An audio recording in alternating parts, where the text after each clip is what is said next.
Hello, everyone. Good morning, and I welcome you all to the International Conference on Science, Engineering, and Technology, ICSET 2021, organized by Institute for Engineering Research and Publication. Institute for Engineering Research and Publication, IFERP, is a multidisciplinary professional organization dedicated to research and development within the field of science, engineering, and technology. IFERP is a preponderant body that has brought technical revolution and development of science and technology. The IFERP Forum consists of professional experts and overseas technical leaders. There is no stone unturned to strengthen the spheres of science, engineering, and technology.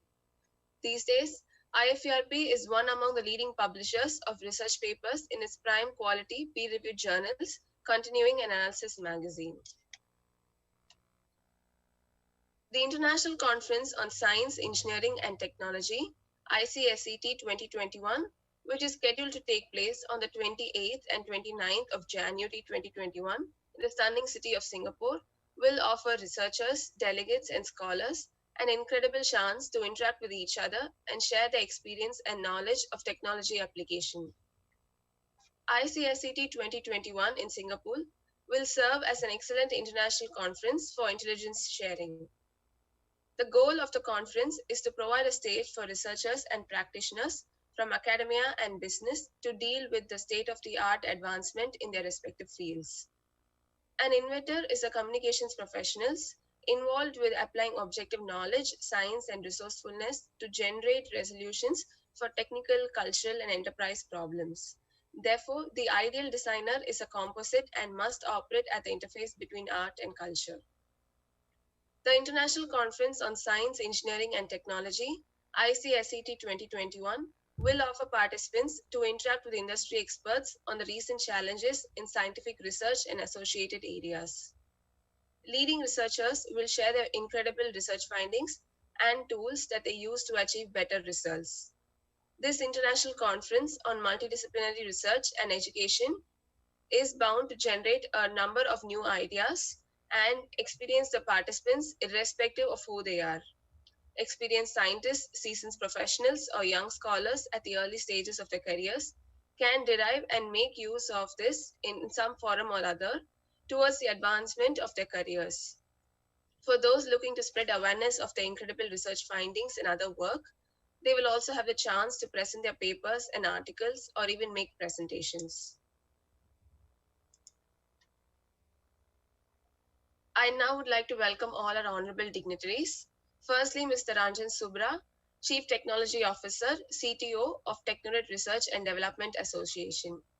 Next, I would like to welcome our eminent keynote speakers, Rolando R. Lansigan, Vice President of Internal Affairs, Philippine Society of Information Technology Educators, PSITE, Philippines.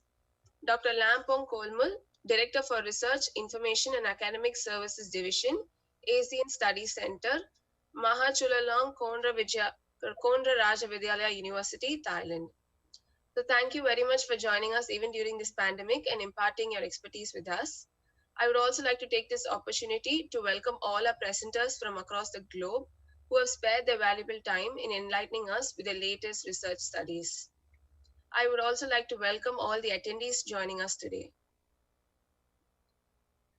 Next, I welcome Mr. Ranjan Subra, Chief Technology Officer of Technored Research and Development Association, to deliver his welcome address.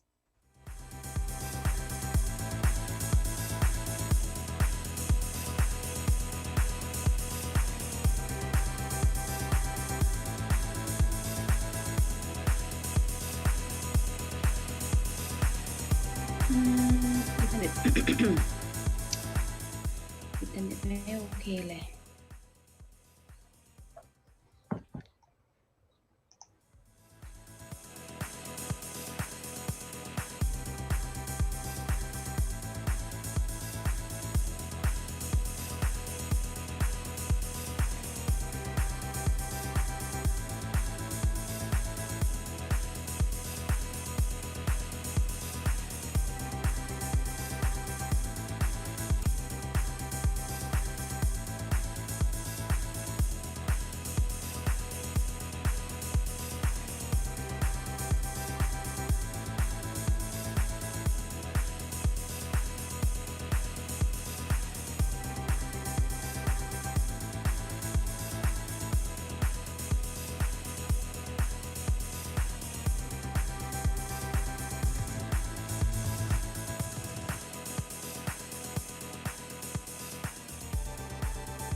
Bel, gusto mo ng ano?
As there's a problem, technical error with Mr. Ranjan's laptop, so kindly hold on for a few minutes. He will join us shortly. Thank you. Problem, technical error with Mr. Ranjan's laptop, so kindly hold on for a few minutes. He will join.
So, I would like to start by wishing you and your families my personal best for your health and safety in these difficult times. Today, we are facing a new crisis triggered by the spread of COVID-19. Some of our most challenging issues have been heightened by the impact of pandemic and its mitigation measures such as lockdowns, school and business closures, and travel bans. Mortality has increased, barriers to access education and jobs are enforced, and the strain on our health institution is intensified.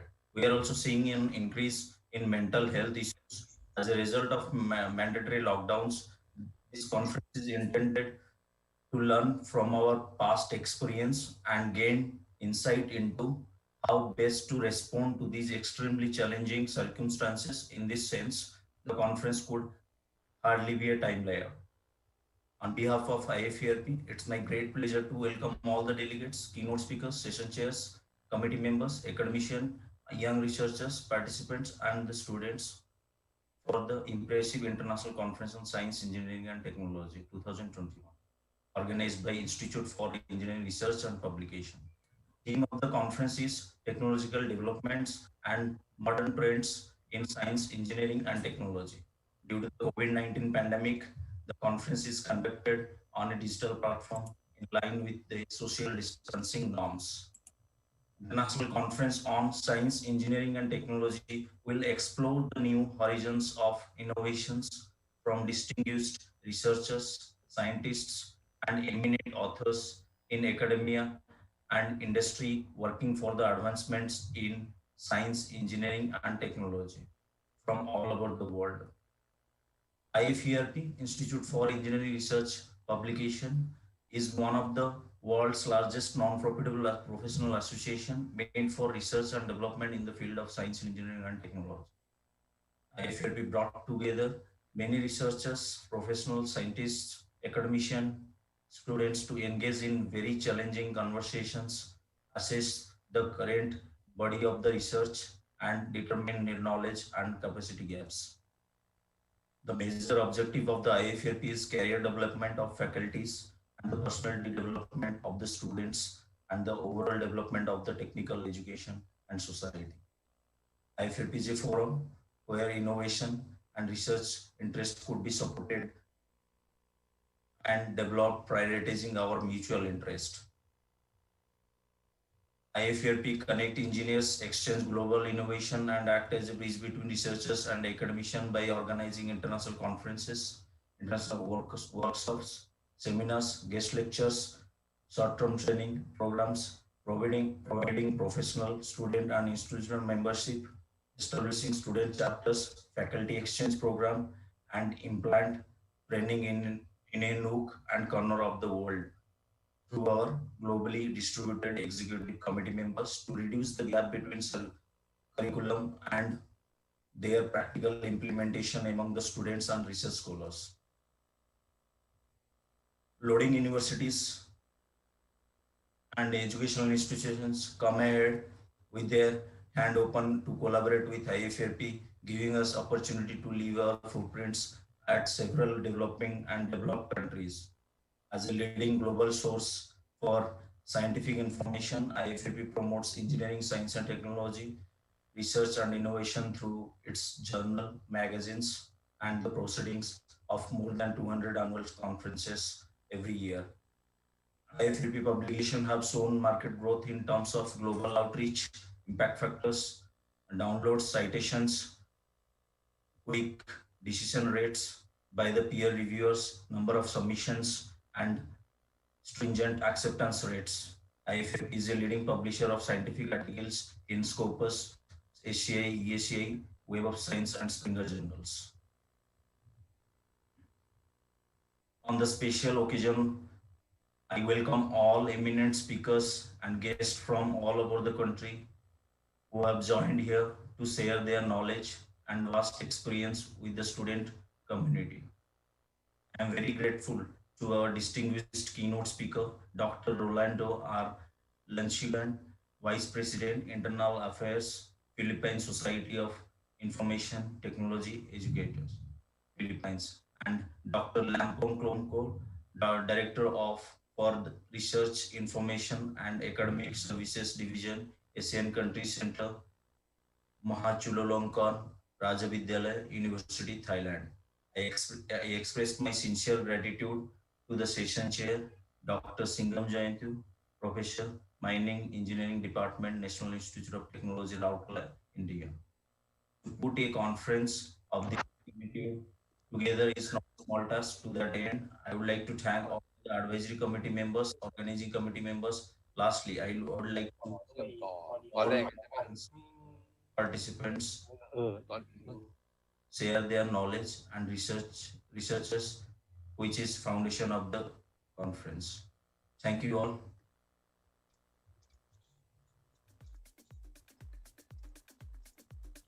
Thank you, Mr. Ranjan Subra, Welcome. yeah, for delivering the welcome address.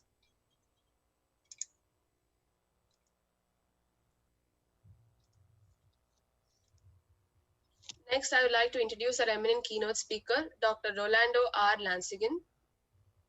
He is currently the Vice President of Internal Affairs at the Philippine Society of Information Technology Educators, PSITE, Philippines. Doc Rowley is a data privacy advocate and most sought after data protection speaker and resource professional. He was the former Chief of Compliance and Monitoring Division of the National Privacy Commission from 2016 to 2018. After his academic and government service, he pursued his private practice as a data privacy consultant, speaker, and educator from 2018 to till present. He also serves as a member of Advisory Council for the Philippine National Police Anti-Cybercrime Group, PNP-ACG, and the Philippine National Police Information Technology Management Services, PNP-ITMS. Before he joined the government service, he served as the Dean of the College of Computer Studies and served as the man behind the program Bachelors of Science in Computer Science with specialization in digital forensic, the first field of specialization in the Philippines and in the Southeast Asian region. Despite his busy schedule, he still serves as PACU COA accreditor for the ITE programs, Regional Quality Assessment Team member of CHED NCR, and Region IV for ITE and a POA assessor. In addition to that, he is the current Vice President for External Affairs of the Philippine Society of IT Educators, the biggest IT educators association in the Philippines. Because of his skills and expertise in the processing of safeguarding important information from corruption and or loss data protection, he used to be connected in the newly created National Privacy Commission as the Chief Compliance and Monitoring Division in charge of monitoring the compliance of all organizations, private companies and government agencies as mandated by Republic Act 10173, otherwise known as the Data Privacy Act of 2012, and also an official ambassador of the GDPR or the General Data Protection Regulation, which is based in Europe. So I now welcome our eminent keynote speaker, Dr. Rolando R. Lansigan, to deliver his keynote address.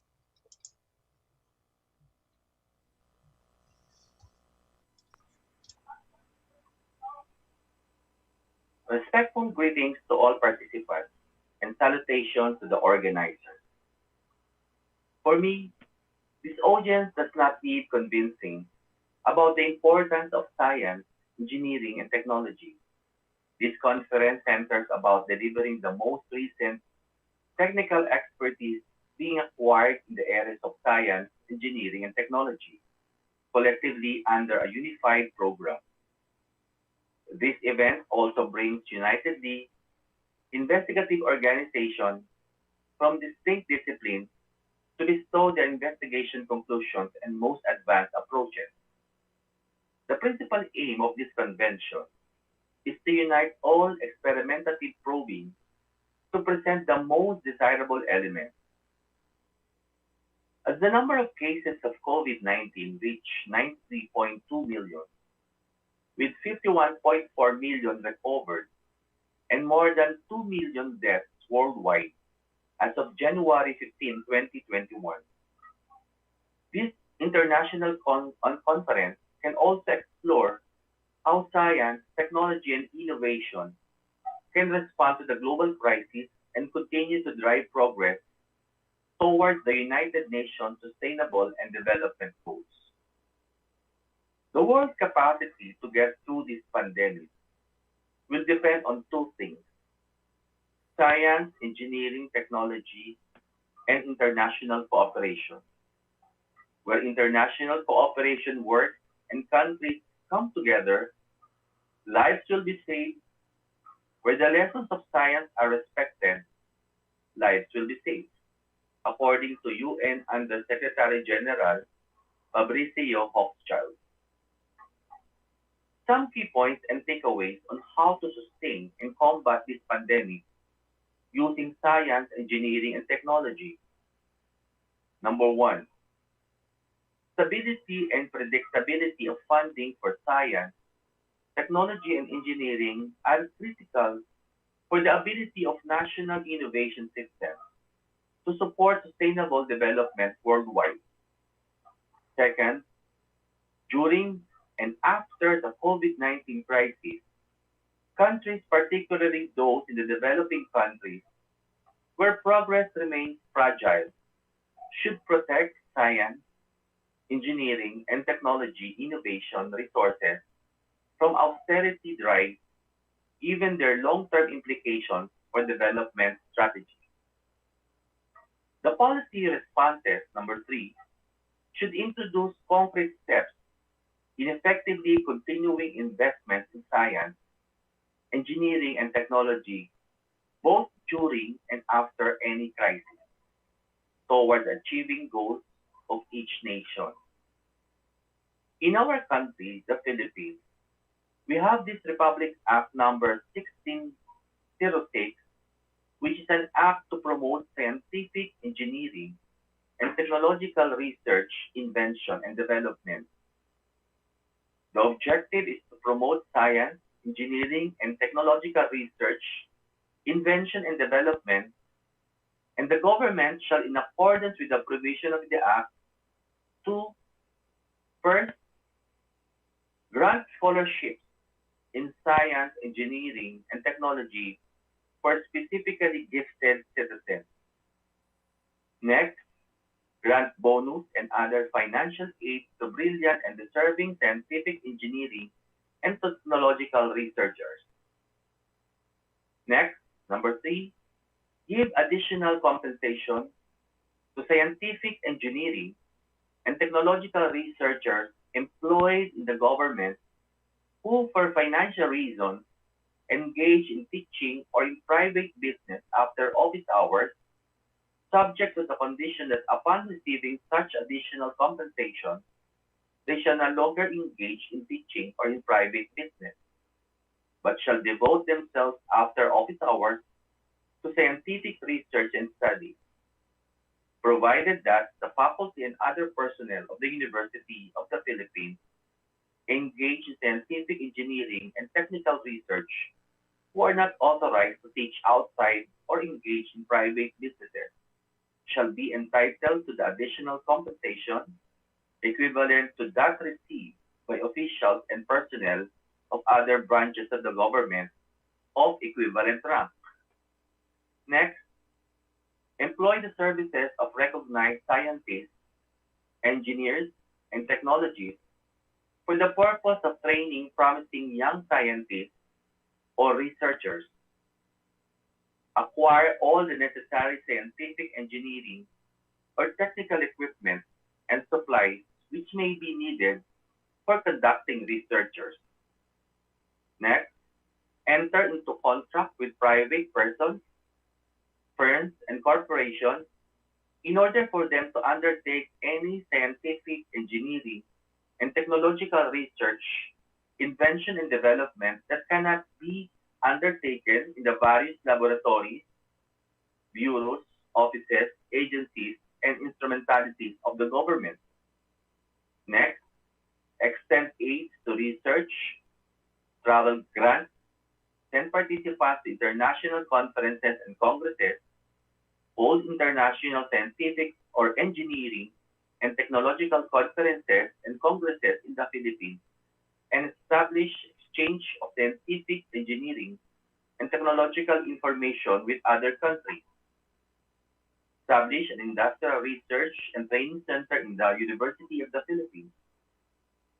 Next, allocate funds provided that in this act or in this law over and above existing funds to all existing and new research institutions of the government for their expansion, improvement, and establishment, and for originating and continuing researches therein, and with the following research agencies designated to undertake special research projects and requirements along the line laid down in the program outlined in the appendices of this Act. Number one, the University of the Philippines Industrial Research Training Center, including textile pilot plants and paper pilot plants, coconut products and byproduct pilot plants, including fuel and industrial research buildings. Number two, the National Scientific and Industrial Research Institute, the formerly Institute of Science and Technology, improvement and expansion of the scientific library and laboratory facilities, equipment, and personnel, electrometallurgy pilot plant, and ceramics pilot plant.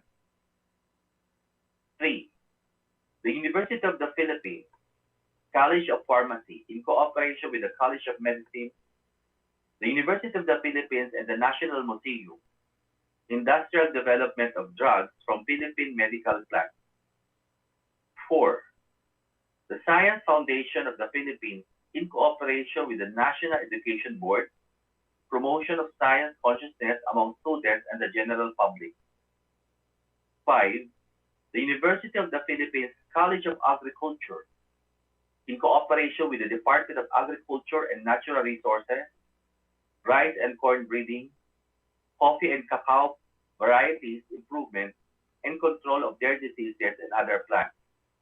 And C, livestock and poultry improvement. 6.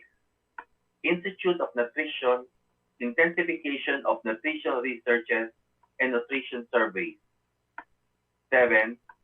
The Department of Health, Public Health Research Laboratories, antibiotics in cooperation with the Bureau of Solid Conservation College of Agriculture and College of Pharmacy, University of the Philippines, tetanus toxoid, human rabies immune plasma, plasma expanders, and preparation of plasma fraction and gamma globulin. And last, other new and necessary research projects.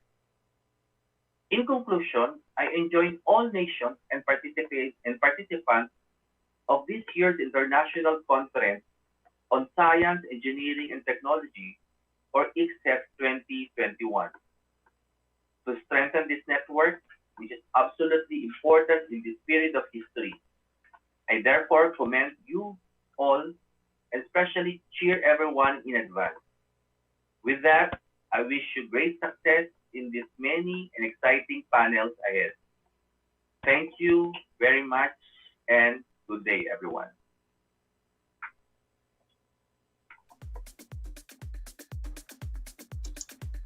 Thank you, Dr. Rolando, for delivering the keynote speech. Next, I would like to introduce our eminent keynote speaker, Dr. Lampong Klomkal. Dr. Lampong is a lecturer from the Faculty of Education, Mahachulalong Kona Rajavidyalaya University. She graduated in Doctor of Philosophy, PhD, in Educational Research Methodology, Faculty of Education, Chulalongkorn University, Thailand. She received an award from National Research Council of Thailand, the Best Dissertation of Year 2013 at Good Level Education Field. Received Graduate Scholar Award from the 19th International Conference on Learning, the Institute of Education University of London, UK, August 14 to 16, 2012. She also received a Golden Jubilee Scholarship to study in Canada for 2 years in bachelor's degree from 1997 to 1999. She is interested in conducting research in education and Asian studies. She has attended many international conferences and published articles in various international journals. I now welcome our eminent keynote speaker, Dr. Lampong Klomkal, to deliver her keynote address.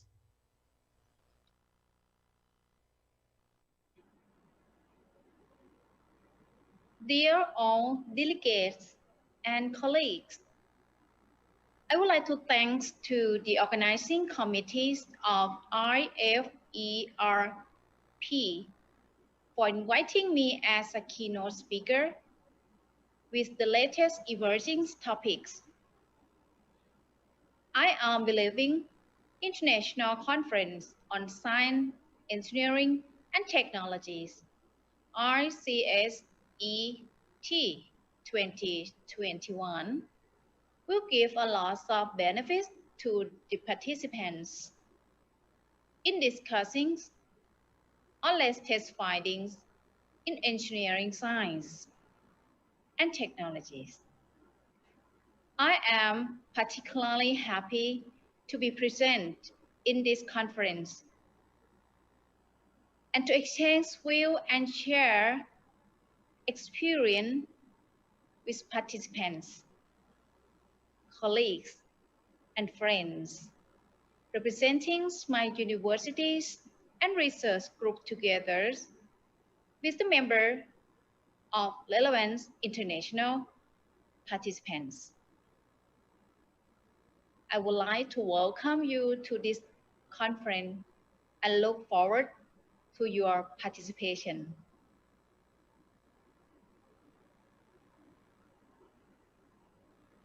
It is a great opportunity to be here to attend the International Science, Engineering and Technologies ICSET 2021.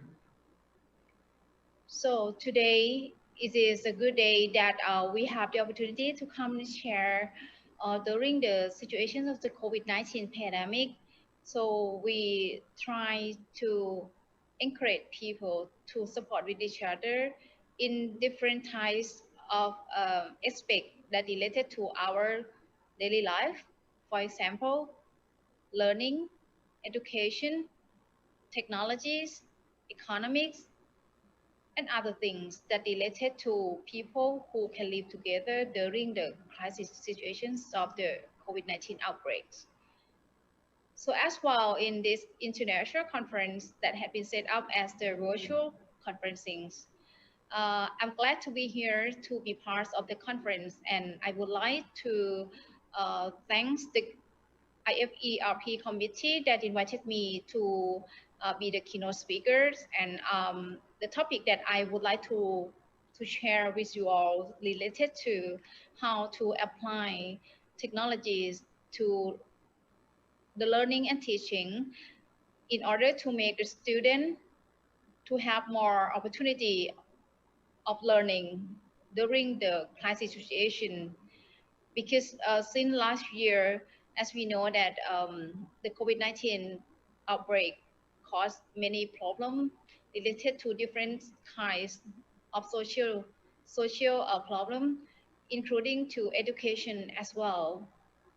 In my country, Thailand, right now, all the institutes, school, universities, uh, the government and the Ministry of Education encourage all the teacher lecturer to use the technologies or the innovative media to support student learning. And as well, for today, I would like to share my experience related to how to apply about technology in to teaching and learning, especially for the teacher training course, because our course cannot stop, even though the COVID-19 situations have been happened in the country or all over the world.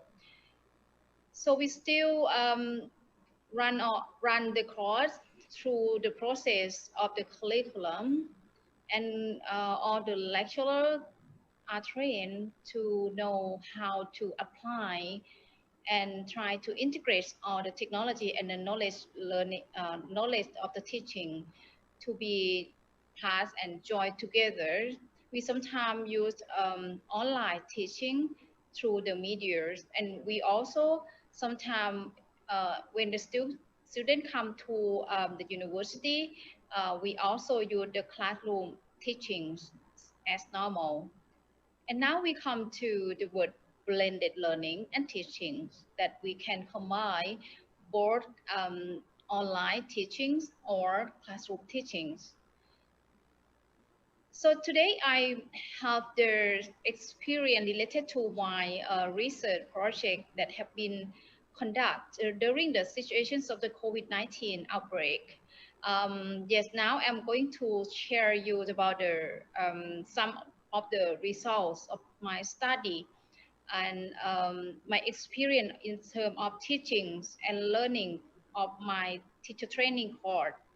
about how to apply online medias or technologies or the online platform into the teaching and activities. So let's see about how it looked like on my research work.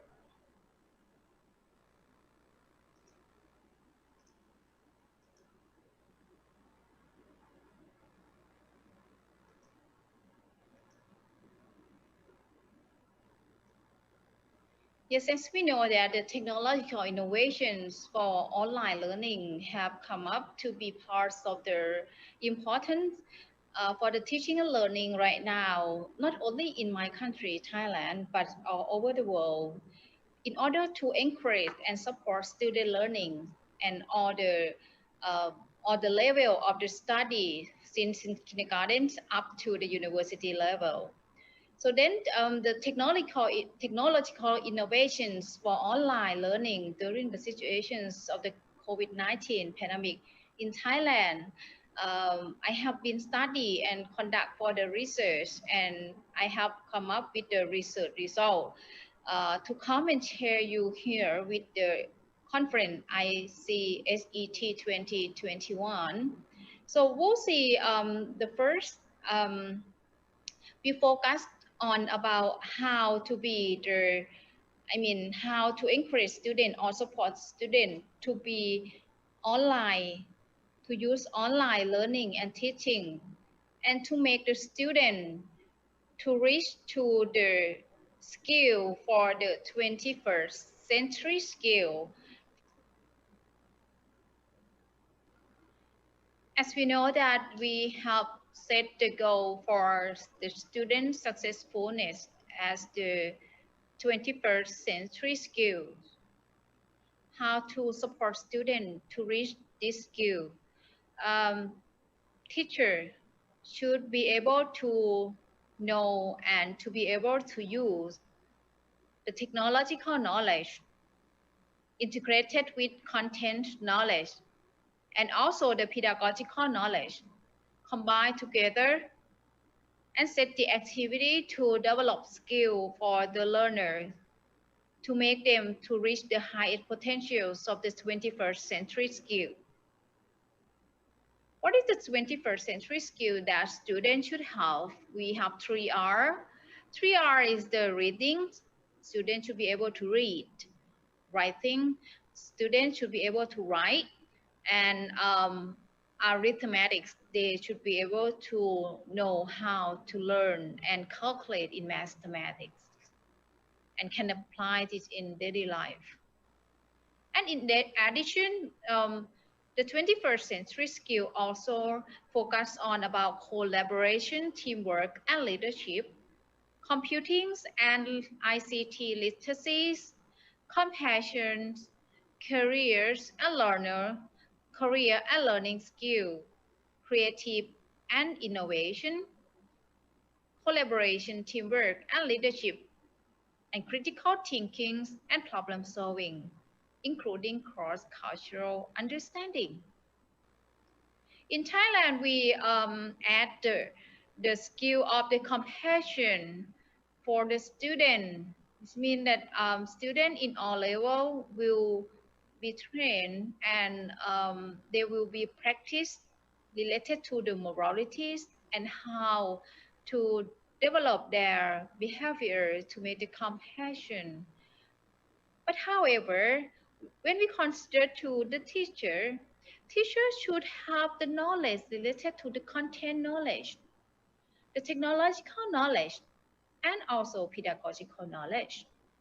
For the content and pedagogical knowledge, the teacher had been training for the teacher training course. But in addition, the thing that related to technological knowledge, this one is now have the, have be have been being the most important things for the teacher. Um, the teacher need to learn how to use the technological knowledge to apply for their teaching, especially in online teaching. So this is the reason that why I study about online learning in Thailand.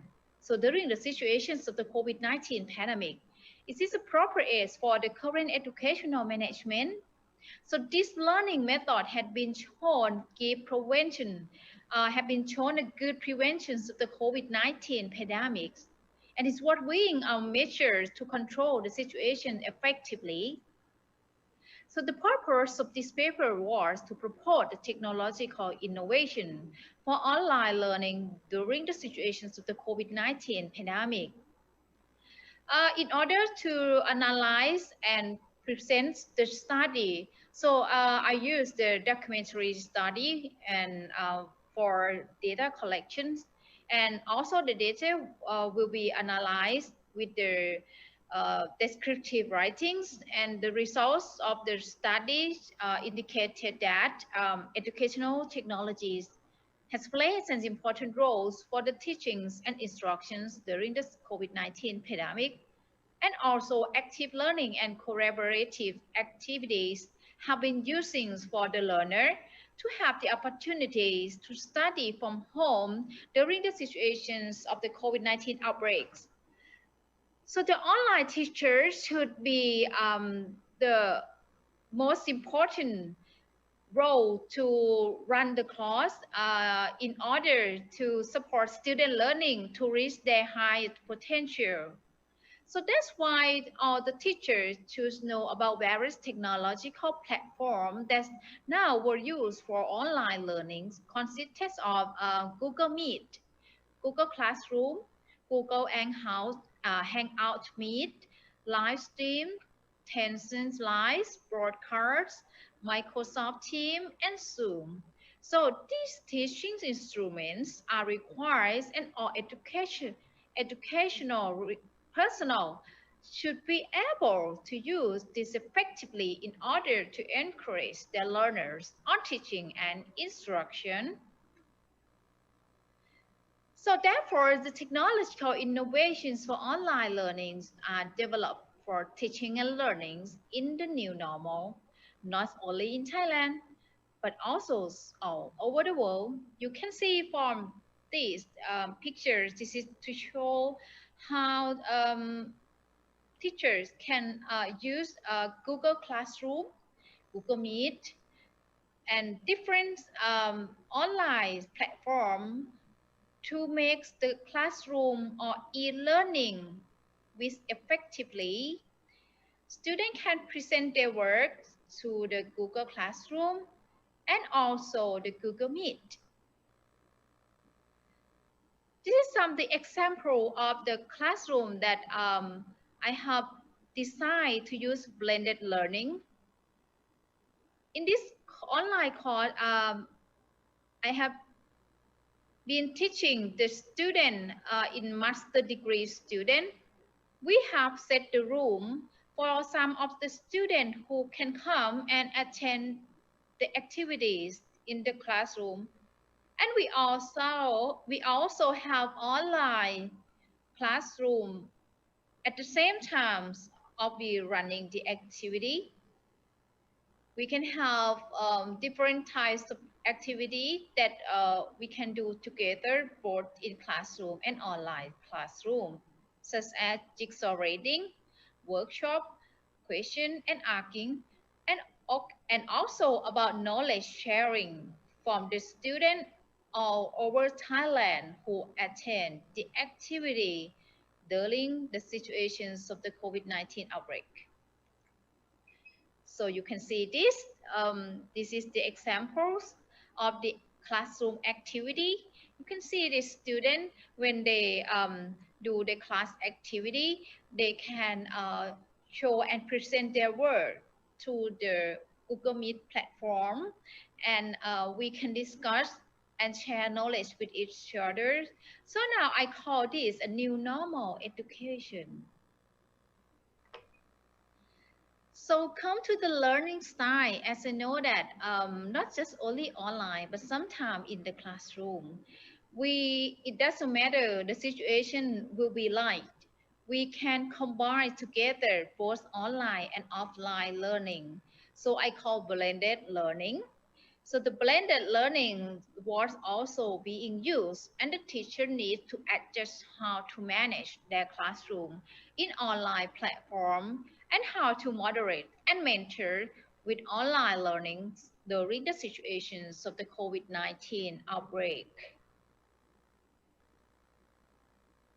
As we know that my university as the Buddhist university, sometimes we have a layman to come and study, and the majorities of the student, especially on bachelor degree, we have venerable or monk to attend or register in the for the bachelor degree level. So you can see this is the normal classroom learning that I can conduct the lesson to encourage students to do different types of activities via group work. So now I would like to come up to the conclusions of my presentation related to the Thai online teachings and learning under the pandemic situations of the coronavirus disease 2019 or COVID-19 is therefore consistent with the current situations of the Thai study. It is also the good preventions of the spread such a viral disease. So this is also another measure to effectively control the disease, and is the study of the world context that apply them to the context of the Thai society. It can be focusing on the curriculums adapted to the COVID-19 situations, and also increase the flexibilities of structures, study term, and diversities of learning style. And lastly is about our focus on responsible assessment. So should we in the assessing the child educational opportunity rather than measuring knowledge with the exam score. So when the situation happened, as we know that everyone try to adapt how to support student learning to be an effective way.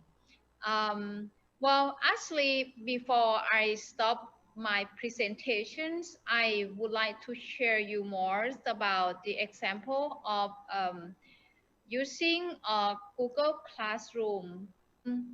As you can see in my slide here, since 2020, during the situations of the COVID-19. The classroom will be set in the name of the subjects in different classroom here. I have the class about bachelor degree, master degree, teacher training program, and also PhD program. If we go inside this, into the classroom. Okay, let me check in here. I'm sorry that is Thai language, but let me explain to you. And this is the top one here. We set up the names of the subject. And also we have the code for the student to attend into the classroom. So inside the classroom, we have the number of the student here who register into the classroom. And this is the teacher, so lecturer, this is myself, Dr. Lampang Komkun. So, and in here, you can see different types of the activity will be set for the main topic. I will have, this is the lesson plan. We have the activities, we have the media or the educational media, we have the contents, and also have the topics of evaluation. You can see this. If I set up the activity related to a workshop, I will post all the activity here. I also give the instructions, and also if I have something like the file for support student learning, I will attract in here, and student will be assigned their works. And then they also this is the part that students, some of them already submit and some is still not submit, and then some of them I already give them the the mark, the score mark from their work already. So this is the Google Classroom that are very useful for the student learning during the situations of the COVID-19 pandemic. So not just only the activity when we do the class, online class, I also records about the lecturer. So and then after I finish the class, I also put the links of the teaching in here, and student can come later and follow my teachings and activities in the Google Classroom later. So it takes time to download. Actually, because it's the clip that is quite long, it record our teaching and learning in online. So student can come up and then I mean they can go over again about the teaching. So is this good? I mean, is this the good opportunity that we use online class, and then everyone will be able to learn and also to share knowledge, and after that we can follow up by posting the clip or the lecture clip in here, and for one who would like to recall or remember or recite their learning, they can come up and then go through later on. So yes, this is the thing that I have shared to you about the example of my teaching course, that I try to integrate about technological knowledge into the teaching and learning activities. Um, yes, we come to now the end of my speak, and I hope my experience and my keynote speech today will be one of the parts of the learning style or the teaching style during the crisis situation right now. And even though that the thing that I have done, um, just only a little, and more people around the world also use it. But I think the most important thing is the teachers and lecturers should know how to integrate your lesson and how to mentor a student to try to encourage them to have the learning communities, I mean the learning environment. Teacher or lecturer should develop yourselves how to teach and apply technological knowledge, technological innovation into the classroom in order to make your classroom more effectively. So that's all of my speak, and I wish everyone be safe with during the situations of the COVID-19 outbreak, and good luck to everyone. Thank you very much.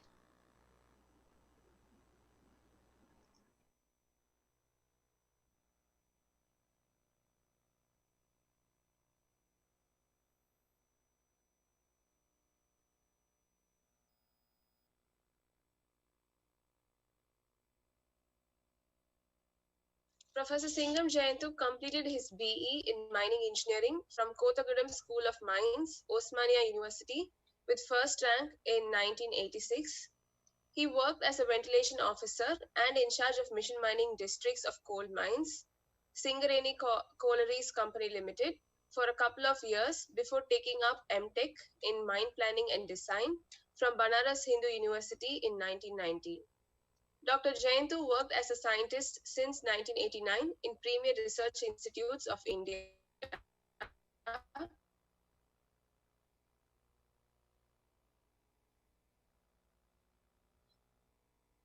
Central Mining Research Institute, Dhanbad, and National from Kuvempu University in 2006. He was conferred with National Mineral Award in 2000 for his distinguished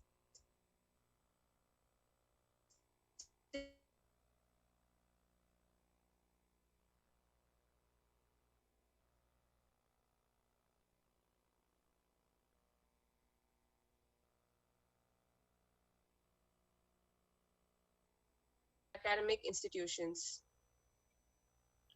He has completed about 100 R&D projects sponsored by various ministries of Government of India and consultancy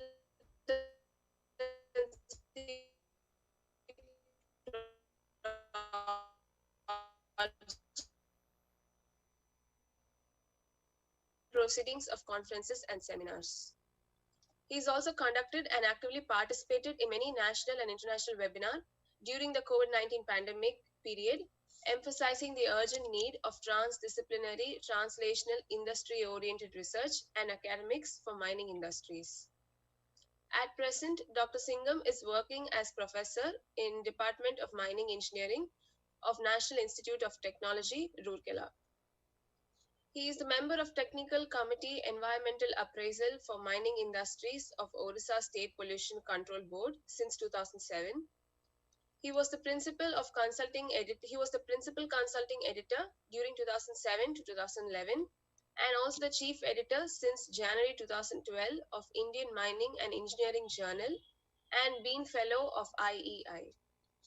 He also extended his survey as honorary secretary of the Institution of Engineers in India, Rourkela, local center, and co-opted council member, Mining Division Board of IEL. He's worked as the head of Department of Mining Engineering of NIT Rourkela for 3 years during 2007 to 2010.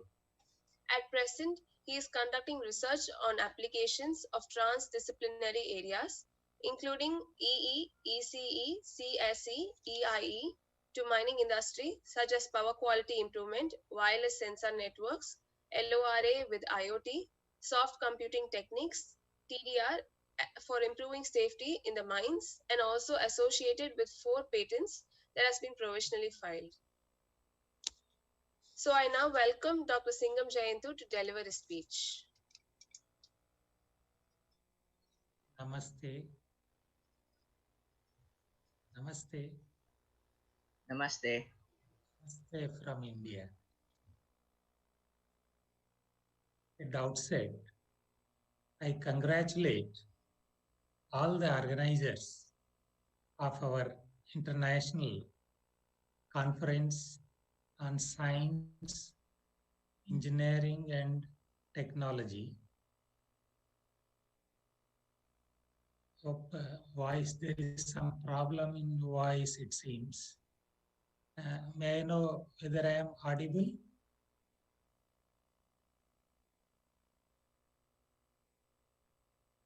Whether I am audible to the audience? Yes, sir, you're audible. Nitya, madam?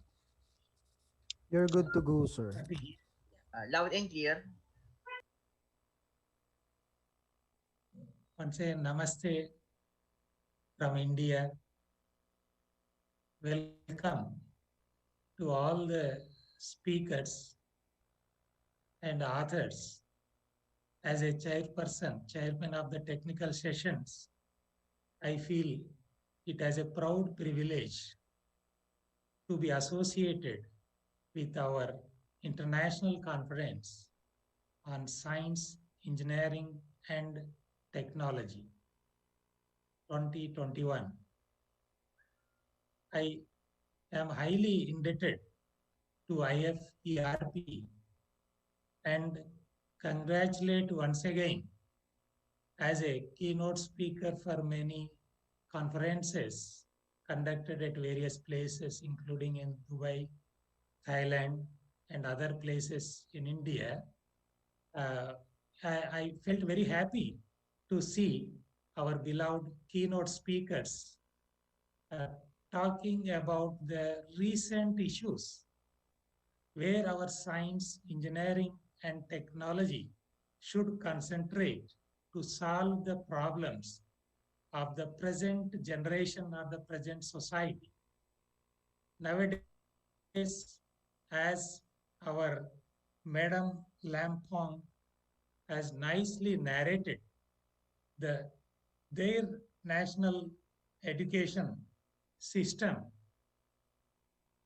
showing the details of unhindered, I should say, the teaching learning process, although it is a very difficult situation for students to participate in any physically to participate in any classes as it was an year before. So we are really thankful to all the disciplines of whether it is a science, I am adding to the humanities also here, whether it is science, engineering, humanities, technologies, management, including everything, working together, and then only we can solve the problems. Here, since this is being conducted just 2 days after our National Republic Day celebrations, uh, with those wishes also, I would like to say few words giving some important points of our national education policy 2020 of our Republic India.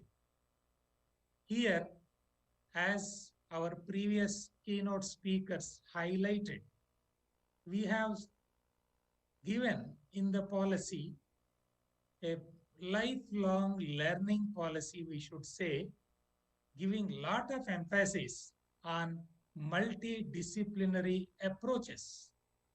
And that is one of our mission and vision of our beloved IFERP, the organizers of our this international conference on science, engineering, and technology. And we have given lot of emphasis in that for combining for such a flexibility in learning in spite of any situations, whether it is a pandemic situation like COVID-19, through online education, and also maintaining, as our keynote speaker rightly pointed out, Dr. Lampong Madam. I hope I visited their institution for a couple of days, staying couple of weeks during 2019 May 10th to 17th, 18th, like that, in another international conference as a keynote speaker and session chairs. We have observed your institution, madam. You have done excellent work in this pandemic period of COVID-19 also. And we want that this knowledge should flow like a river water. It should flow like a river water and should not be stored like a pond water. And that's what we have been emphasizing. And without taking much time, I wish all our delegates, authors, and all the organizing committee a happy, healthy, safe, and pleasant life ahead in spite of this COVID-19 period, as our Madam Lampong Madam also pointed out about our Buddhist some systems where we give lot of emphasis in serving the society. Sarve Jana Sukhino Bhavantu. We have in our Bhagavad Gita also said so many things, and we have given the yoga as an international yoga day from our country, India, Republican India also. This all improves the immunity against our COVID-19. And this is what is supposed to be the lessons learned in the most typical situations like COVID-19 to go ahead with the mission and vision of the life set by the Almighty, and transdisciplinary, translational, industry-oriented research and academics has been our, or it should be our future vision, a step ahead of multidisciplinary research. And with this, I once again congratulate all the team of organizing committee of international conference of science, engineering and technology. Jai Hind, Jai Bharat. We have Jai, Make India, Atmanirbhar Bharat, and New Education Policy 2020. Namaste once again. Dhanyavad for providing me this opportunity. We will be interacting now in the sessions where I would like to give with my little experiences of 3.5 decades with 20 years as a scientist in CSIR and ministries, and about 1.5 decades as a professor, and about a couple of decades as a assistant manager in the mines. Thank you very much for giving me this opportunity. Thank you. Dhanyavad. Jai Hind. Jai Bharat. Thank you, Dr. Singham, for delivering the speech.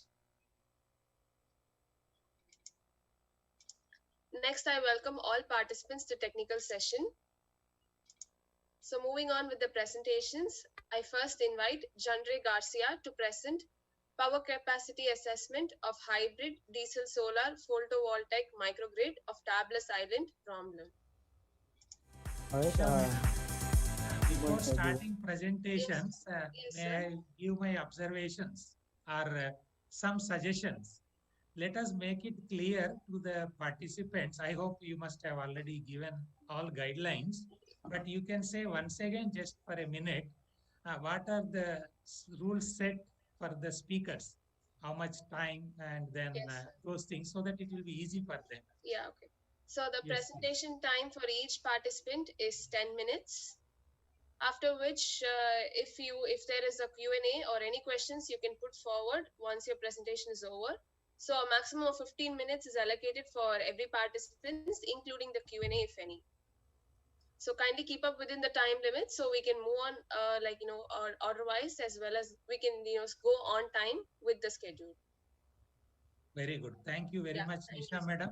I Thank you. hope I will be getting your full cooperation in Yes, sir, sure. conducting our session nicely within the time. Yeah, yeah, And sure, I sir. wish that I would like to take your some more time, not time, your effort. Just you remind our speaker after 8 minutes saying that you have 2 minutes more Okay, to sir, sure. finish your presentation. Okay. So this you can record and rewind also that after within 2 minutes you please complete your presentation Yeah, yeah, so sure, that sir. we I will can do that. nicely complete within the time, madam. All the Okay, sir, best. sure. Yeah. All the best Thank to you, all sir. the speakers. I have gone through all the list of the speakers titles and also the proceedings. I felt very happy uh, to be the chairman of these sessions where I could contribute something in many areas uh, of some of the papers in this. So, of Yes. course, we'll be discussing Sure, sir. as the Yeah. presentations go on. Thank you, Please. sir. Mr. Garcia, you may present now. Okay. Good morning, everyone. Let me first share my screen.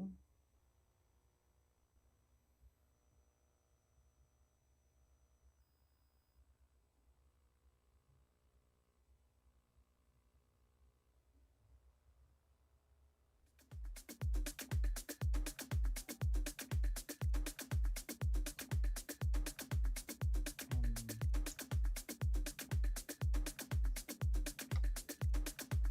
um,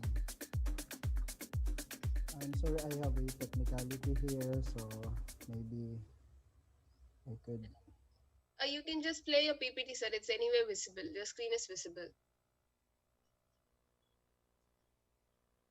Nisha madam, one more Yes, sir. suggestion here.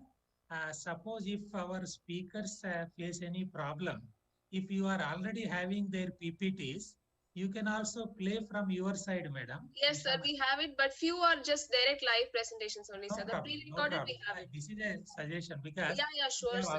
observed many places Yeah, there may be correct. some problem of internet connectivity, Yeah, but yeah. they can give their voice, but they may Yes. not show their slide. In that Yes, case, sir. you can play from our side. Okay, madam. Yeah, sure, sure. Very good. Right. All the best.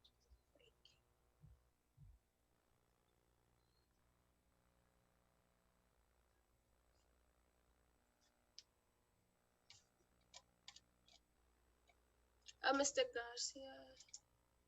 I think you can continue, Mr. Garcia, Dr. can you please turn Garcia, on your audio? It's muted. but he can hear our Okay, voice. okay. Yeah, yeah. Now it's audible. Is it okay now? Yeah, it's okay now. You can Okay. proceed. Uh, Once again, good morning. My research paper is all about power capacity assessment of the hybrid diesel solar photovoltaic microgrid in Tablas Island in Romblon. It is vital for every power system utilities to act as one in order to attain safe and efficient supply of electricity towards communities. Now, the supply and demand characteristics in terms of power and energy transmission were similarly represented by this weighing scale, where the supply and demand must be in an allowable range to maintain its allowable frequency. So what will happen when the demand exceeds the limited amount of supply, considering that we need to maintain the frequency at an average of 60 hertz here in the Philippines? For example, we have this limited amount of supply and we have this huge amount of demand. Of course, we can only supply based on our capacity, and the difference with that would be power outage. Same thing happened in around 2014 where the supply exhibits 4.8 megawatt against 5.9 megawatt demand. That is equal to 1.1 megawatt power insufficiency at that time. In June 28, 2015, the SunWest Water and Electric Company replaced the role of power generation in the island. Now, the plant has 8 units of 1.1 megawatt Cummins modular diesel engine that generates efficient power for Tablas microgrid. The power generation privatization was intended to unravel the worsening power outage in the island.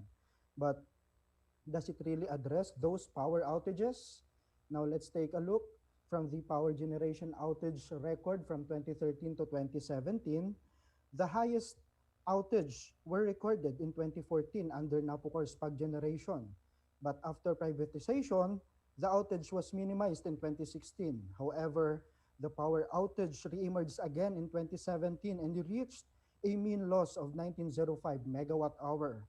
This shows that even privatization took the role in power generation, outages were not avoided due to the increasing demand of power in the microgrid.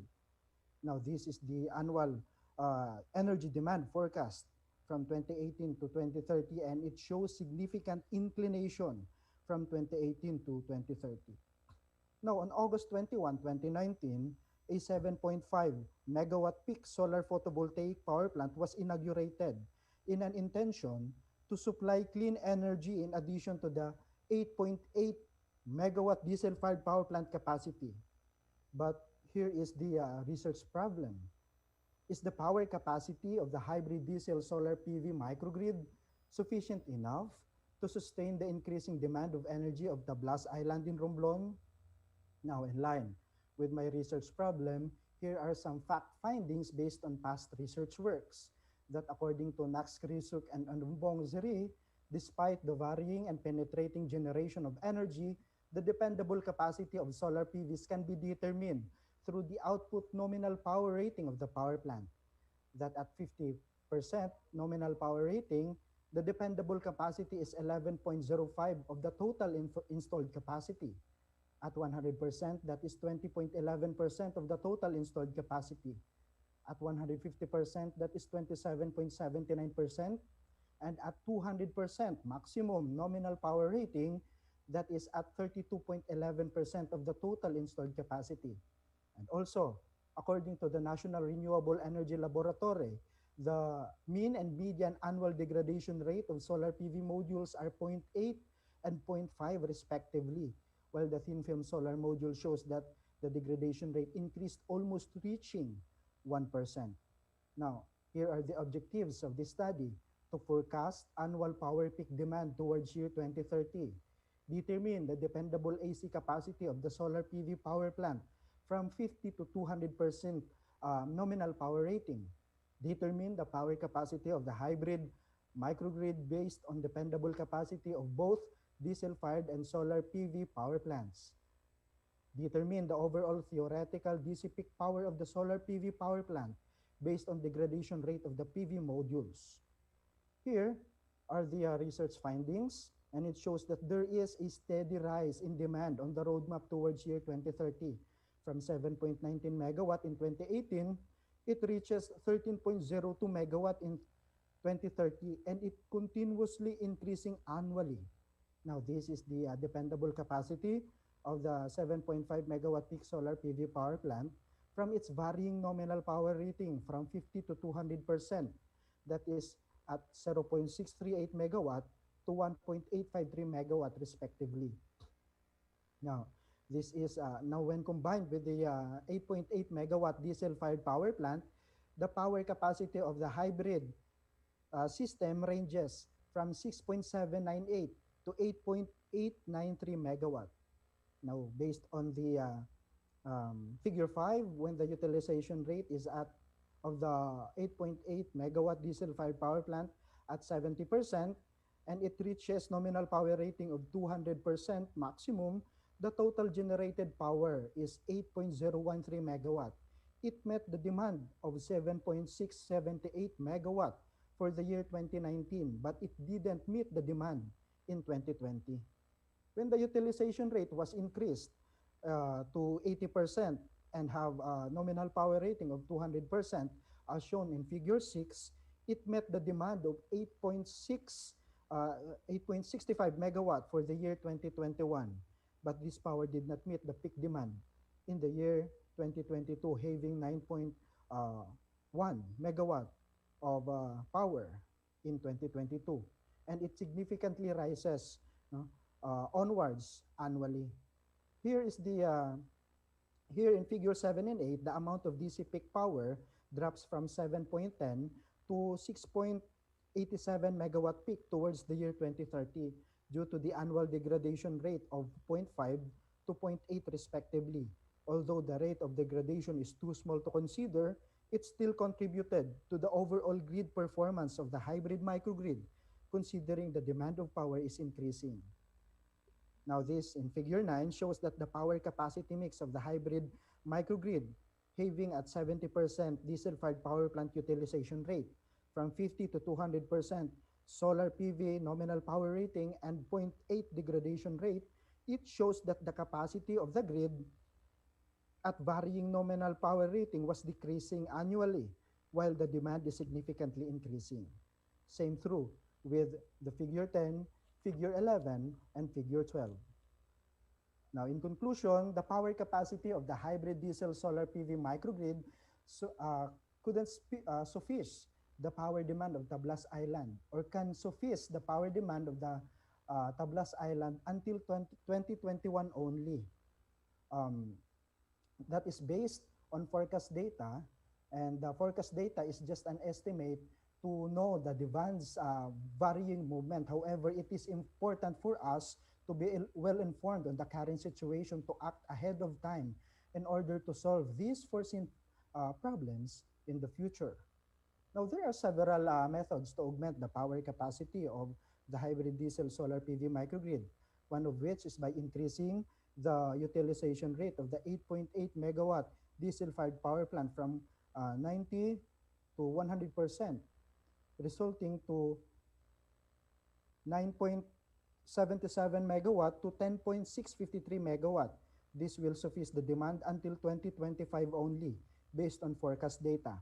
This will result to a more operational activity of the power generators, reducing its resting pace, and machine life expectancy will be shortened. Now, another method is by adding 5 more 1.1 generator sets in the microgrid, resulting to a total of 13.293 megawatt power capacity of the hybrid diesel solar PV microgrid, able to meet the peak demand of 13.023 megawatt in the year 2030. But it gives huge amount of carbon emission in the atmosphere by 87,158 tons of carbon dioxide and 8.57 million gallons of diesel consumption in 2030.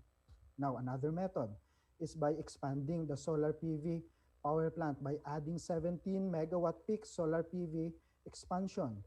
It was almost 2.3 times the size of the existing solar PV power plant. In this rate, the diesel power plant operates at 80% plant utilization with the assumption of 200% nominal power rating dependable capacity of the whole solar PV power plant. When combined, the total AC power generated is 13.09 megawatt, able to suffice the demand in 2030 as projected by the forecast data. The amount of carbon dioxide emission reduction was 40,500 tons, and it saves 3.98 million gallons of diesel fuel. Now, in consideration to the power capacity augmentation, it is highly recommended to conduct power capacity optimization for the hybrid power mix in Tablas Island, Romblon. It is for the purpose of finding suitable amount of conventional and renewable energy resources application as power key players for generation and distribution. Thank you. That is my presentation. Good morning once again.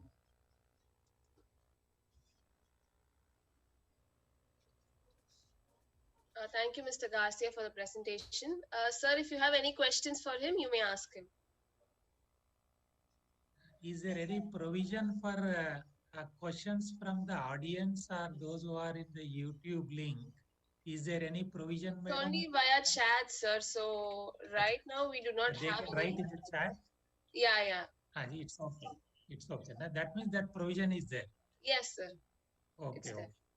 So thank you very much, Dr. Garcia. You have given a excellent informative paper uh, with very good recommendations to meet the power demands of future up to 13 megawatts in your beautiful island. Here, if there are no queries or questions from the audience, I would like to just uh, ask for the interest of all the audience to create more awareness.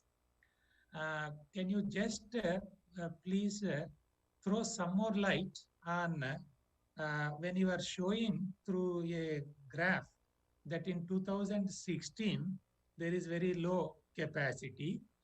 Any reasons for that? And number two is why in your island, beautiful island, there is a decreasing or degradation in the solar power capacity because all the countries, not only in any India or any country for that matter, universally, internationally, we have to give lot of importance during these days of carbon emission and other issues. Uh, what are the reasons for your projections of degradation of solar capacity, and in 2016, what typical issues happened? Why this capacity was very low? Can you Okay, throw some more light on this? okay, sir. In 2016, sir, that was the time when all the generator sets were worn out. It were actually damaged. It's because of the continuous usage, considering that we have to meet the increasing demand of the island. So if we have this limited amount of supply and we have this very high demand of power that is circulating within the area or within the island, the machines were forced to be fully operationalized. no? So that's why at that time, that was the time that those machines were worn out and subject for change. Now, another one for the for your question, sir, regarding the degradation rate of the solar PV modules, the effects of the high temperature. Well, actually, that was um, past studies of some experts, by the way, that um, monocrystalline solar panels, polycrystalline solar panels, and also the thin film solar panels have their specific degradation rate when it comes to temperature rise, uh, temperature changes, and some sort of that, sir. As time passes by, it degrades actually. Yeah. Now, just since we have 1 2 minutes more time, it seems, Nisha madam, Yes, sir. to highlight something more about the talk. Some of my PhD scholars were also from electrical engineering. Just I would like to know, is it a part of a PhD work? Sir, Is it a part of your doctoral work or master's degree work? actually, sir, this is just part of my masteral thesis, Very good. and I Yes, am very nice. pursuing Then my that's what I doctorate want to now. encourage. Very good. I would like to encourage our students, whether they are bachelor's degree, BTech, MTech, or PhD, DSc, to go into the field, understand the present problems, and then give some solutions based on some data collection analysis. So this should be the aim for any of our research or any work. It is not getting a degree on paper, but it should be a contribution as a part of securing the degree we contributed to the society. I felt very happy to have this first paper by our Garcia, who will be getting his master's degree shortly, or already might have got it. And all the best, Garcia. I hope you will look into that, but you have to look into some more aspects of research component in the work. You have done a very good analysis of the data. I appreciate it.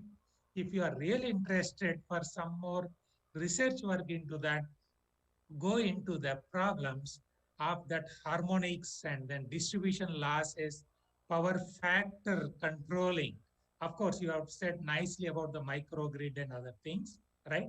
So those are some areas. And you are having 60 heads, but in India, in our Atmanirbhar Bharat, we have 50-50. That is 50 heads we have. Don't worry, it can be any frequency. We can Yes, yes, join sir. together, do a lot of collaborative work in future. All the best for your beautiful island with lot of power and Yes. low carbon generation, right? All the best. Namaste. Thank you, sir. Thank you, sir. Thank you. Thank you, sir, and thank you, Mr. Garcia, for the presentation. Next, I invite CJ Diligros Gordons to present research-based learning applied in on our first semester courses of engineering programs, a preliminary study.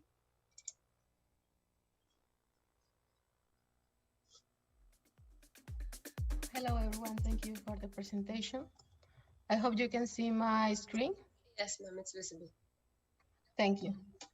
Well, today I'm going to present a work about educational research, and it's titled Research-Based Learning Applied in First Semester Courses of Engineering Programs. So this, first I'm going to present, I'm a young researcher of the School of Engineering Science and Tecnológico de Monterrey in Mexico. So for me today is night, it's 8 at night.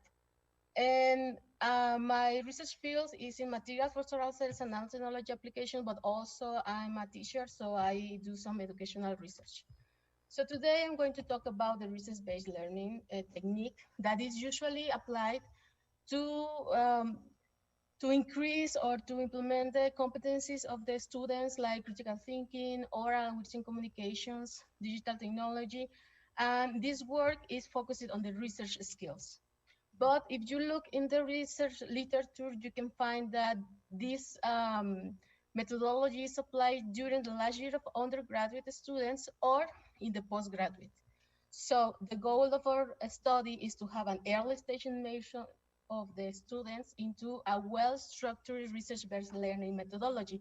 So we are talking about of students of second semester of the engineering field. And the goal is to develop research competencies in the students using this RLB technique. So for this, we use or we help with 98 students of the experimental physics and statistical analysis course from second semester of the engineering field. All the students were focused on different engineering fields like, I don't know, mechanics or civil or bioengineering. And 49 of the students were guided using the RBL technique, and the other 49 didn't have the guidance of this technique. So the methodology is to evaluate the student's perception of the technical and transversal competencies through two online surveys. So we rate the surveys with a Likert scale from strongly disagree to strongly agree. And we analyze the results using two methodologies, two statistic methodology. The first one is to have a percentage difference in both answers, pre and post the methodology applied. And the other one is using a Shapiro-Wilk normality test, and then a pair t-test to evaluate the previous and post evaluation. So the pre and post surveys have in common the question, rate your skill level into the following competencies. And we have two different competencies, the transversal competencies, which are the whole engineering or every student in Tecnológico de Monterrey should have at the end of the career, like critical thinking, innovation, leadership, problem solving, and self-direction. And on the other hand, we have technical competencies that are only focused for engineering field, like scientific methodology in engineering problems, correct use of mathematical tools, and others that are listed here. And the other questions in the pre-survey is that what are the sources of information that you use, like Google, Google Scholar, or Science Direct, Digital Library? They have to rate which one they use more, previous the course and after the course. And the post-survey asks about how much did your interest in research increase after the course. So previously, did you have interest, or how this interest increased after this course, and also the ability to search and choose information relevant to the activity that they are doing in that present moment. So for the methodology, we propose 4 activities leading by the professor. The first one is a guided bibliographical research about the problem to solve during the course. Then a written report about the experimental activities did by groups of students, and they have report that the results of the activities in a structure of a scientific paper. After that, they have to do an advanced bibliographical research about the problem. And finally, they have to do a written and oral final presentations of the solution of the problem proposed for the course. It's important to notice that this course was taken into 5 weeks. It wasn't during a whole semester. If only 5 weeks, the students were taking this course of experimental and statistical physics. And it's really, really important to mention that after each activity, the professor have to give a feedback to the students to have a very good guided activity. I mean, after the bibliographical research at the beginning, we check what the students did and do or give feedback to the students after the first written report, after the advanced biological research. So every time the professor have to do very good feedback to the students. So the results shows that the transversal competencies were improved for both groups, for the control group and the RBL group. This was main due to the structure of the course. I mean, remember that it's experimental physics and statistical analysis. So the critical thinking, the innovation, leadership, we are expected that the students increase their abilities in that competencies. But we have a very clear difference about the problem solving and self-direction competencies. In problem solving, we have like the group feel like loose at the beginning of the course, but at the ending, they feel more confident about how they are going to take advantage of the knowledge to solve a specific problem. And the self-direction also changed a lot between the control group and the research-based learning group.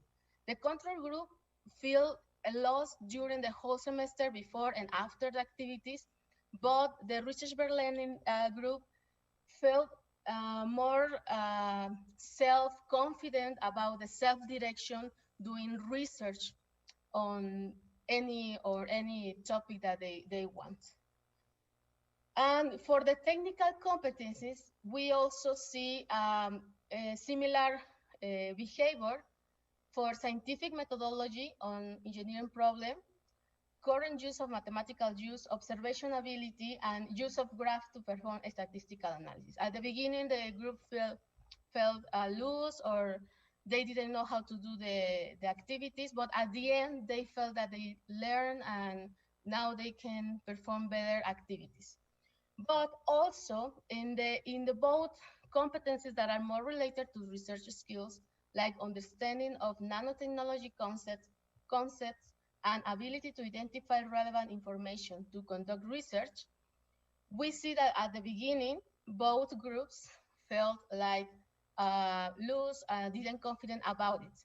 But after the activities, the group that have a real technique felt more confident about how they understand the nanotechnology concepts. And moreover, the ability to identify relevant information changed a lot for both groups after the activities. So The last graph that I'm going to show is about the question, how much your ability to search and choose information relevant to your activity increase?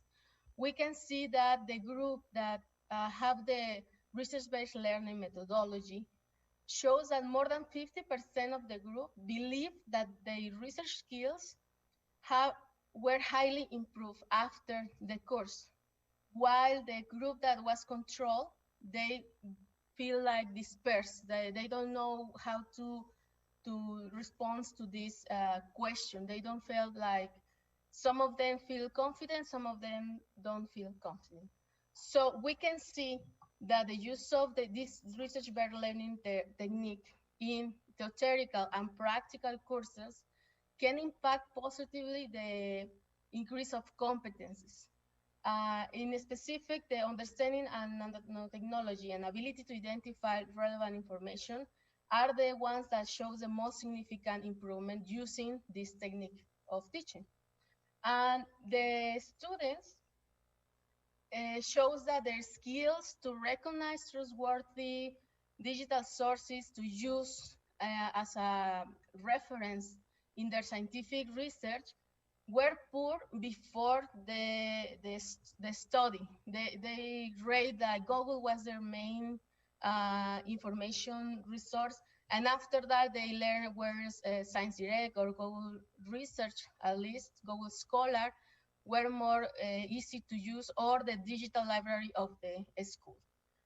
And comparing the students' perception of in this work we compare the student perception of their abilities. But now we have an ongoing student to compare these students' perception with their competencies evaluation. In Tecnológico de Monterrey, the new educational systems is about competencies. So the professors have to evaluate their competencies. So now we would like to compare what are their feelings or perception with the reality of their competencies. And also, we are intending to use the same methodology in another undergraduate engineering courses, and also other fields like business and medicine, but all in early stages of education students. This main goal is due because we think that an early immersion in research skills will improve their whole competencies of the students during their whole career and after in their uh, professional studies. So these are some references about what that we use. Thank you. That's all. Thank you, Ms. Godins, for the presentation.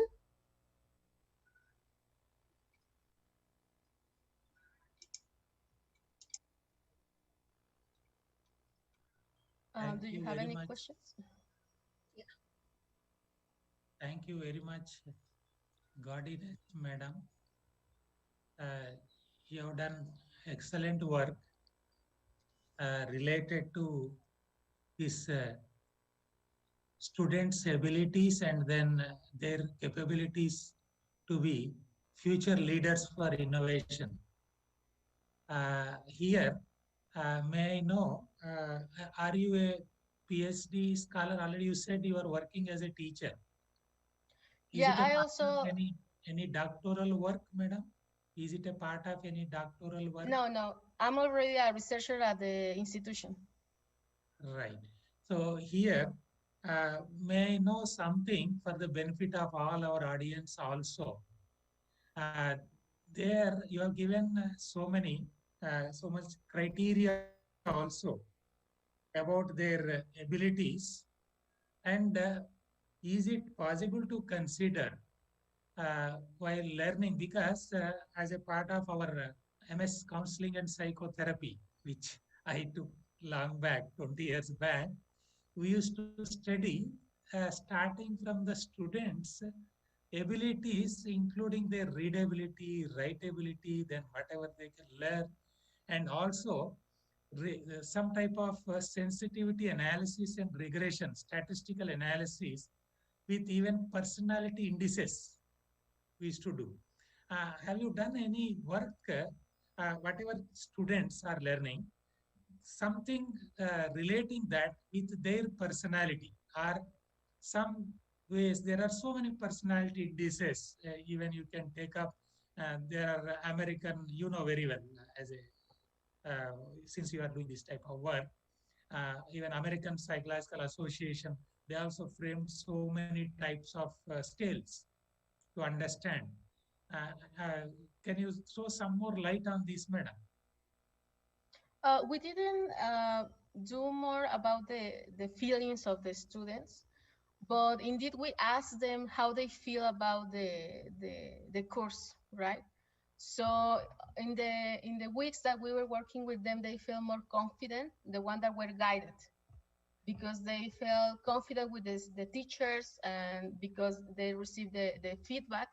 And the other group were like lost. They didn't care about what were they doing. Even it was experimental work in physics. So they were like, oh yes, I'm doing an experiment and I don't care. But the other group felt more confident and asked more questions. And I think they developed more competencies and felt more secure about themselves. And all there were kids of 18, 19 years old. 18 to But we 19 didn't, years old. yeah, we didn't do more like psychological studies. We are more focused on the how they perceive their abilities. And now we are on the work to compare how we rate that abilities, right? Like if they have or no the competence, and compare how they felt. Very good. So here we appreciate your studies, madam. There also the effect of adolescence, as a psychologist or psychotherapist, we can say there is a lot of influence in that adolescent or adolescence, that age. And that is the reason why I told whether this type of uh, skills also can be, even you can try in future. You said it is students of physics. And one more thing is, during this COVID-19 period, are you also collecting data online or virtually, or whatever you collected this data, how you collected this data? Well, this the data Procedure. that I'm presenting, we collected by the presence course, but also we also have It is a physical, that is in the class. yeah, physical Physical in the class, class, right? It was back in February the last year, but acha, we last year, before COVID. yeah we teach again the course during the pandemic. So we also collected the same data for other groups, but also the same kind of students in engineering science and learning physics. We haven't analyzed it yet, but we include a few questions about how they felt during the pandemic, how they felt doing the experimental work at home and not at the school. So we are including that kind of questions to improve this work. Very good, madam. I wish that you will be improving your questionnaire and also sharing your questionnaire with others, those who are really interested to improve our teaching learning process in this COVID-19 period.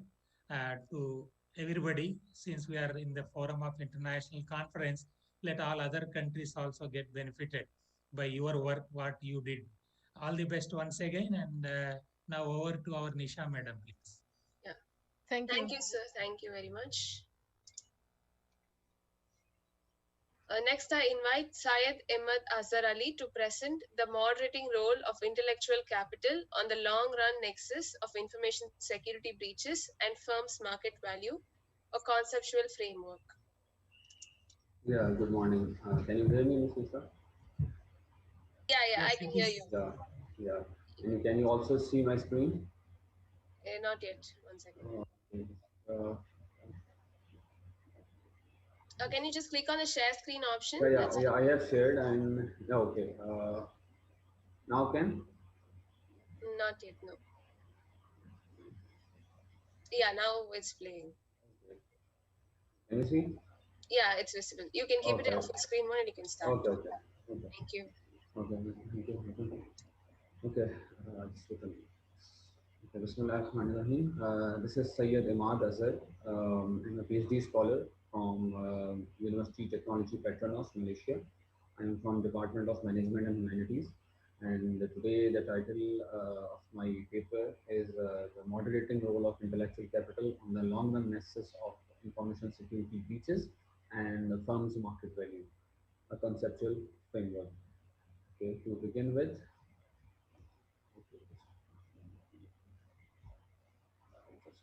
okay. What we have witnessed in the last decade, especially, has been a phenomenal growth of internet and technology, leading to IR4, leading to Internet of Things. Um, Alongside this growth of internet and technology, there comes a risk of theft of data from the dark side of cyber world. That is, I'm in simply, it is about cyber attacks, information security breaches. Every day we are hearing hundreds and thousands of incidents of security breaches being suffered by individuals or by big organizations.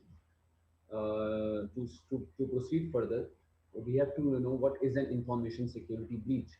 Information security breach is something when some data which is supposed to be protected is viewed, is stolen, or modified by someone who is not authorized to do so. So such incident is basically called information security breach. Poneman, one of the leading institute in cybersecurity, used to issue annual reports. According to their report, the average number of breaches suffered by a firm annually has been increasing gradually. 2018, it was 130 breaches by each firm, each organization. In 2019, it was 145 breaches. So the numbers are continuously increasing for each organization. What is my studies belongs to, it's about the effect of these incidents on the performance of the affected funds, that is the performance of the breach funds. A firm, when a breach, it could have a tangible or could have an intangible effect on the firm. Tangible effect is very straightforward, that is the direct cost, direct consequences of any incident. That is what, for example, the repair cost, the software cost you have to bear, the other litigation cost you have to bear. But the challenging part from the research point of view has been the study of intangible effect of these incidents on the on a particular firm value, on the particular value of the organization. Intangible effect, more specifically, we can say that that how much trust and confidence a business loses due to that particular information security breaches. Trust and confidence of business stakeholders, the customers, and the investors of that particular firm, the investors in the stock market. Considering this challenge, many studies have examined the impact of ISET breaches, that is the information security breaches, on the market value measured by uh, abnormal returns. Uh, by using an underpinning theory of semi-strong efficient market hypothesis, most of the studies have concluded that the incident of information security breaches can have a short-term impact on the firm value. That is, in short term, the stock price, the stock returns will decline. Okay. However, with the development of the theory, that is the modernized form of EMH, that is EMH was the underpinning theory, 1998, stock market reaction could be a could be a slow reaction in response to a particular incident, in response to a particular announcement by a firm, and the stock market price of the particular firm may adjust slowly to new information. Alongside, and once again, Poneman has also releases the time to identify and contain an ISET breach has also been continuously increasing. 2017 to 57 days a firm used to take when the breach is identified and how much time it can contain. Then over the period of time it has been increasing, so it may reflect that the stock price, that the investors perception, investors confidence in the stock market may also change with the passage of time. Here comes a trigger with a motivation to research something new. That is the abnormal effect of ICET breach announcement by a listed firm. Here we are talking about is only a publicly traded listed firm, the firm whose stock is traded on the stock market.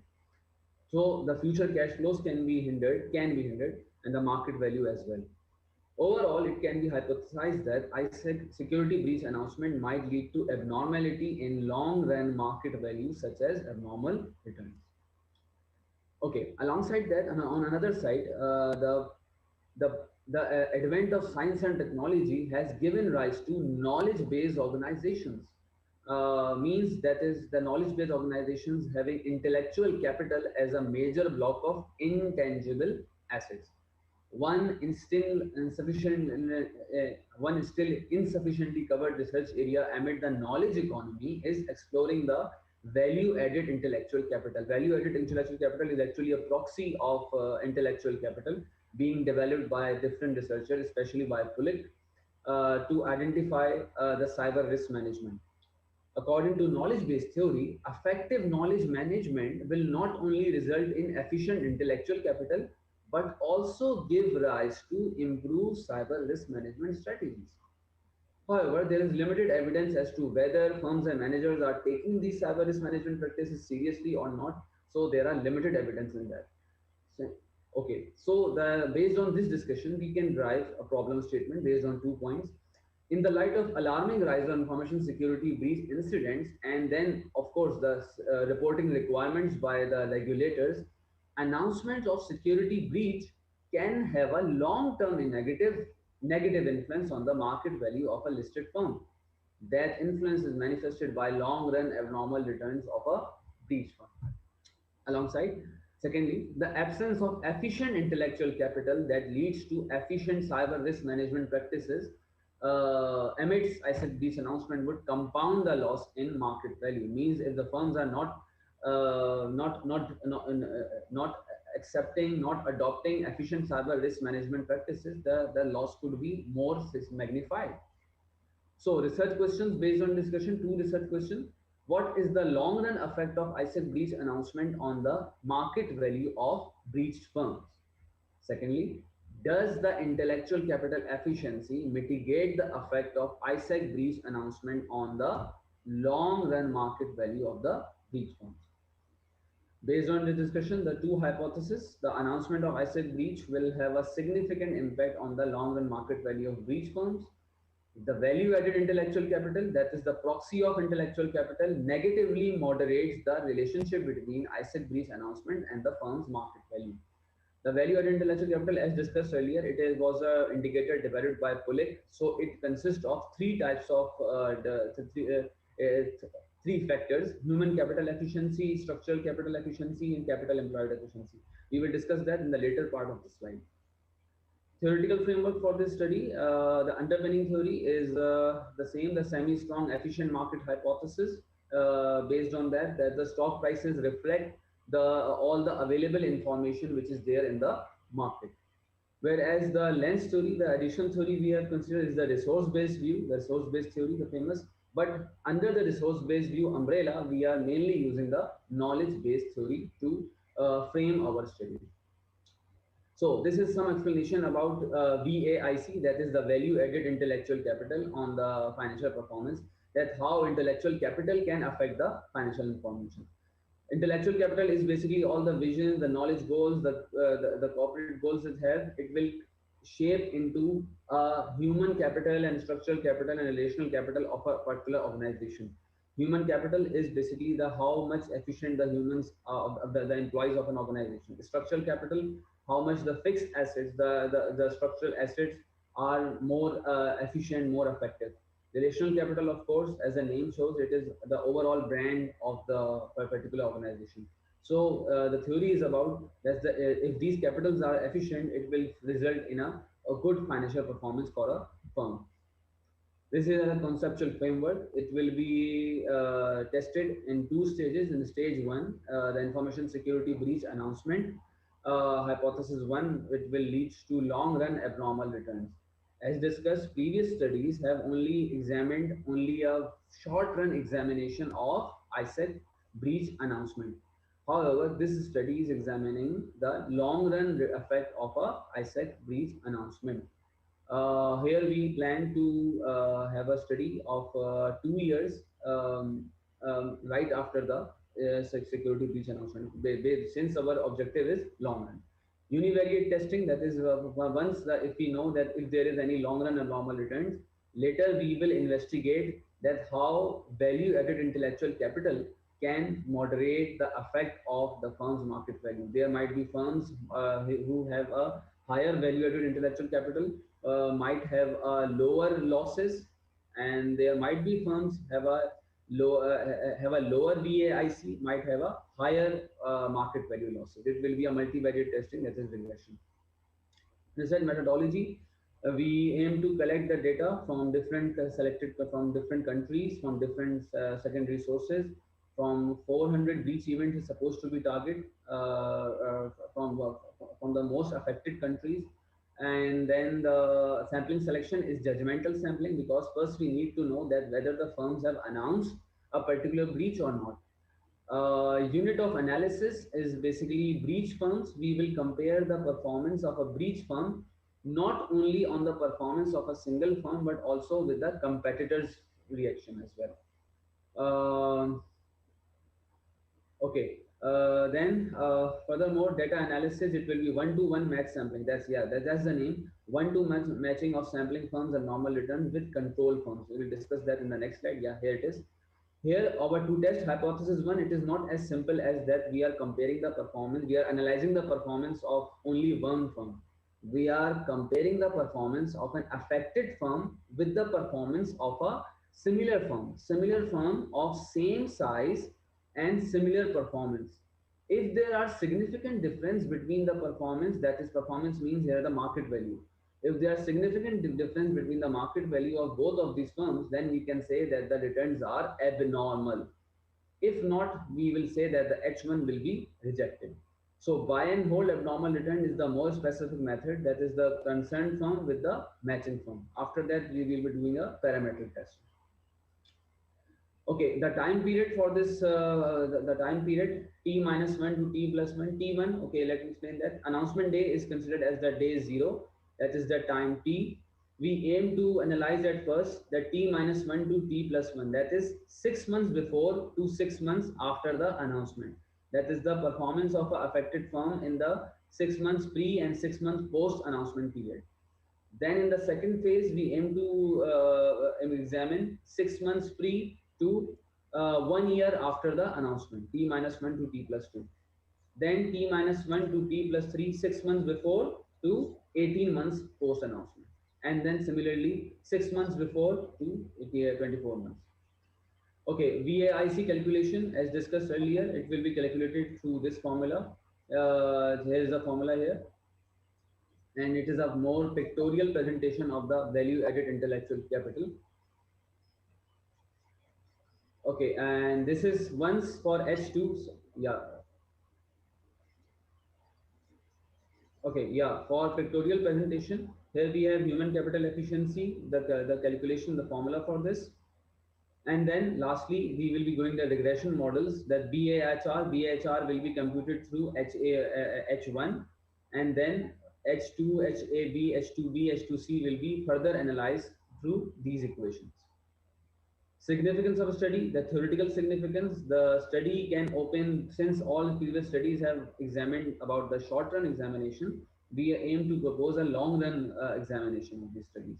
Then secondly, we suppose that that there will be integration of knowledge based theory with the efficient market hypothesis theory. Practical significance, firstly, ISEC information security investors and managers can have a more complete picture concerning the economic implications of a ISEC event.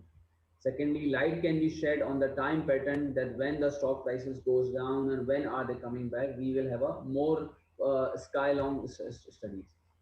Lastly, concluding this, cybercrime today is one of the global threat being faced by every organization, every country. So a very efficient and effective cyber risk management strategies need to be adopted, because it is one of the most growing threat. According to United Nations, after the natural disasters like climate change and other disasters, the cyber security, the cyber attack is one of the most imminent threat we are facing, not we are facing over the years. Although the current and the last 1 year, the pandemic has surpassed any of the other risks, but over the years, from in the last 10 years and after that, cyber security, cyber risk will always be a prolonged risk. Thank you very much.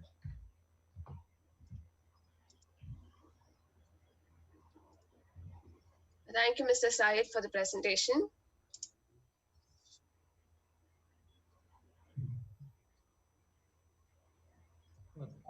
Are you able to hear my voice? Yes, doctor. Yes, Mr. doctor. I Ali? can hear you, doctor. Yes, doctor. I can hear you, doctor. Very nice. So it is a very good topic and very relevant for the present times of whatever digitization Yeah. and everything, and we are relying more on that. And Thank you. when we are relying more, or when you depend on something, there is a more scope of thefts and pilferage. What happens? Yeah, And this cyber crime has been a greatest issue nowadays in almost all the countries, it yeah, seems. In our country, India, also we have a cyber crime separate department for that to take care of these type of issues. Uh, Now you have given a very good, since you are a PhD, you said you are doing your doctoral work yes, on doctor. this. Yes, Then doctor. our aim is, as a part of our IFERP, also to encourage our next generations and innovation. May I know something from you? I could see, I was going through your total paper, all the proceedings, everything of all the papers. I could see your one of the latest reference provided by you is by Wang 2019. Just for the benefit of our audience, can you say something what you learned from our Wang, Dr. Wang, of his reference 2019, which helps you in finding out something more, a very good hypothesis or a very good way of conducting research work. Wang 2019 is a reference provided by you. Can you throw some more light on this, Mr. Ali, please? Yeah, I have to. Can you just give me 5 seconds if I can further scroll down his paper, because No in my problem. paper, because in my overall thesis there are three banks. So if you 2019 allow, yeah, latest. if you would allow, me, I just need to check with that. Sorry, I think just Nisha madam will not object to 30 seconds, I think. okay, Yes, okay. Nisha not madam, Yeah, a problem. I just how need to much check. time you can give for our beloved Ali? Okay, You just can need have, sir, 5 minutes of Q&A, not a problem. So then when. you have not 30 seconds, 5 minutes time. Okay, okay. Mm,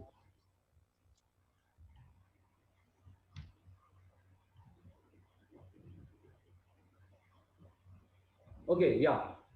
It is about knowledge management for cybersecurity business organization. That's the reference you are quoting, doctor. This Yes, one. yes, yes, Ah, yes. okay.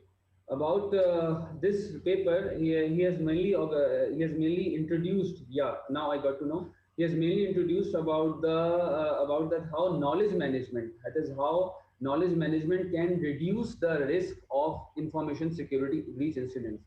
In his paper,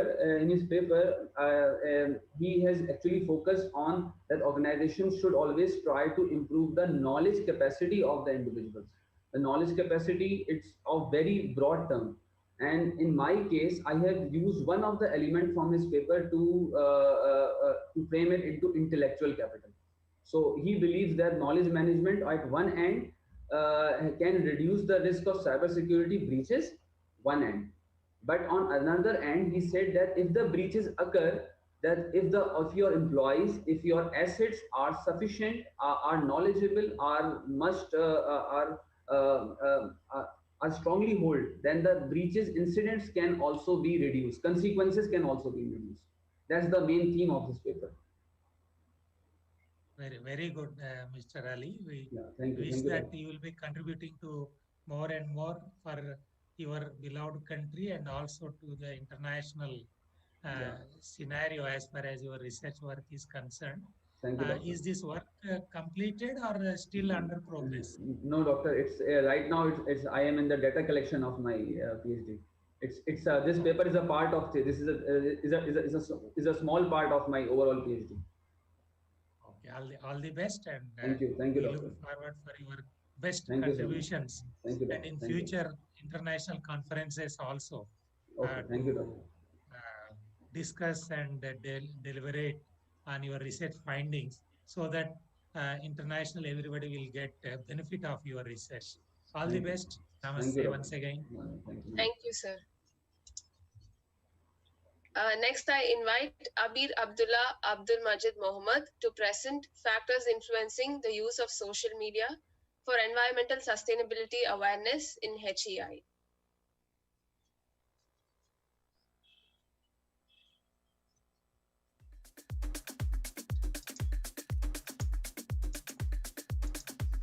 Yes, I'm here. I'm going to share my screen. Okay, ma'am.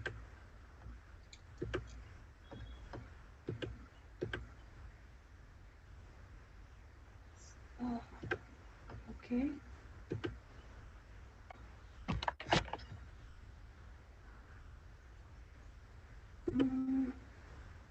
Can you see? Not yet, ma'am. Have you clicked on the share screen option? Yes. Okay, let's just wait.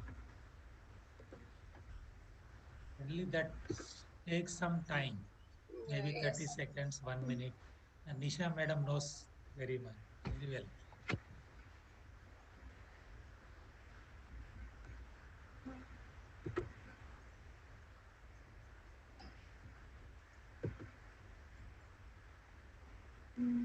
Meanwhile, Ahmad madam, you can say something till your slide gets projected, displayed. You may The say browser something images. about your work. Okay. Cannot. I have no idea.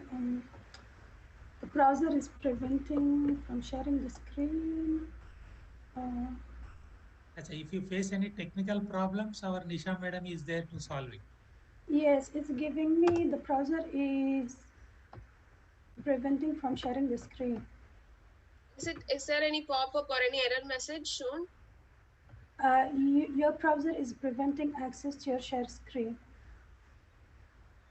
Is the Some the pop-up extents settings, I think there blocked, may be I think. something to do that. What? External permission, like it needs to be given permission, ma'am, for you to allow it. Like, so can you check your screen browser settings also? How to check it? 1 second. Is there any pop-up shown, ma'am?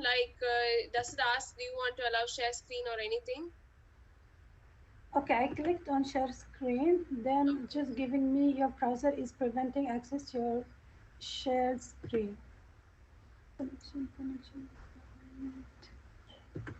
Permissions. Nisha madam, now you can explain something more. On the right side top, there will be some star here and there to settings, so that she can try. There's Nisha madam, actually please. just a common share screen share, so it does not That is have any true. settings in it. No, Maybe for with not regards to the link settings to for her check. laptop or computer, for pop-ups, something like Yes, that. sir, 1 second. That you can explain to her, because you must have seen so many people facing different type of situations.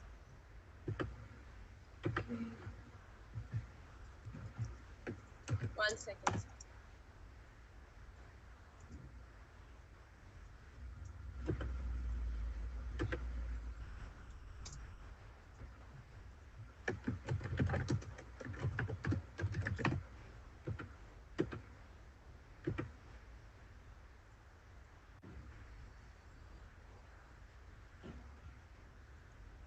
Ma'am, can you turn on your video as well?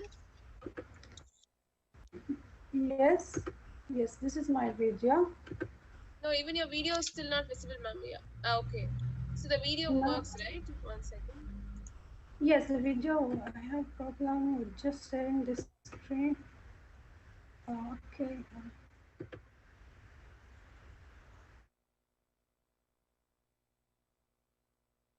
can just voice it out. Okay. I will just 1 minute. Okay.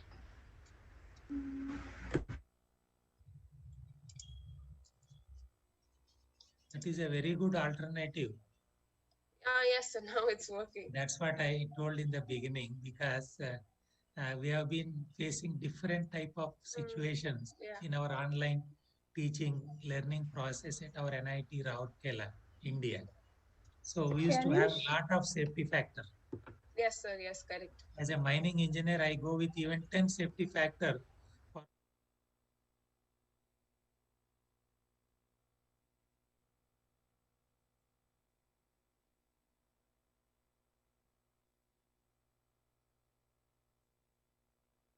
Change.